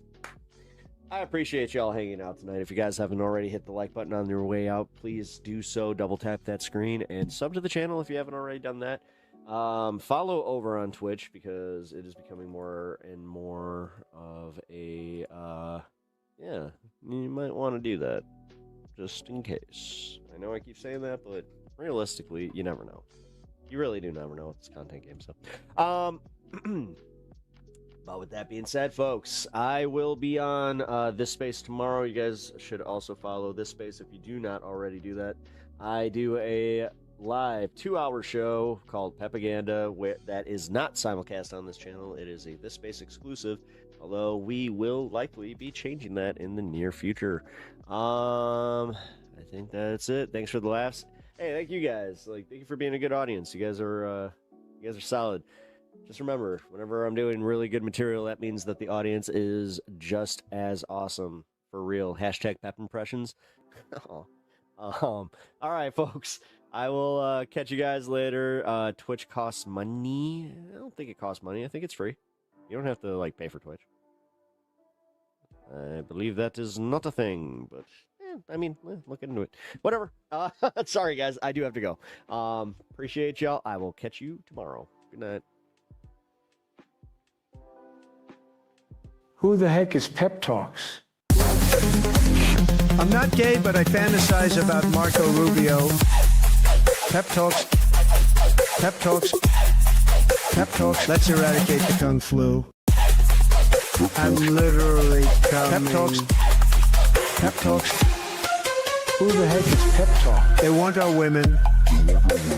They want our children. Pep Talk. Sometimes no means yes. Grab them by the Pep Talk. Grab them by the Marco Rubio. Obama is a racist. Pep Talk. I'm literally coming. I'm literally coming. Pep Talks. We found weapons of mass destruction. My fellow Americans, it has been confirmed today from Pep Talks that we are indeed all high on politics.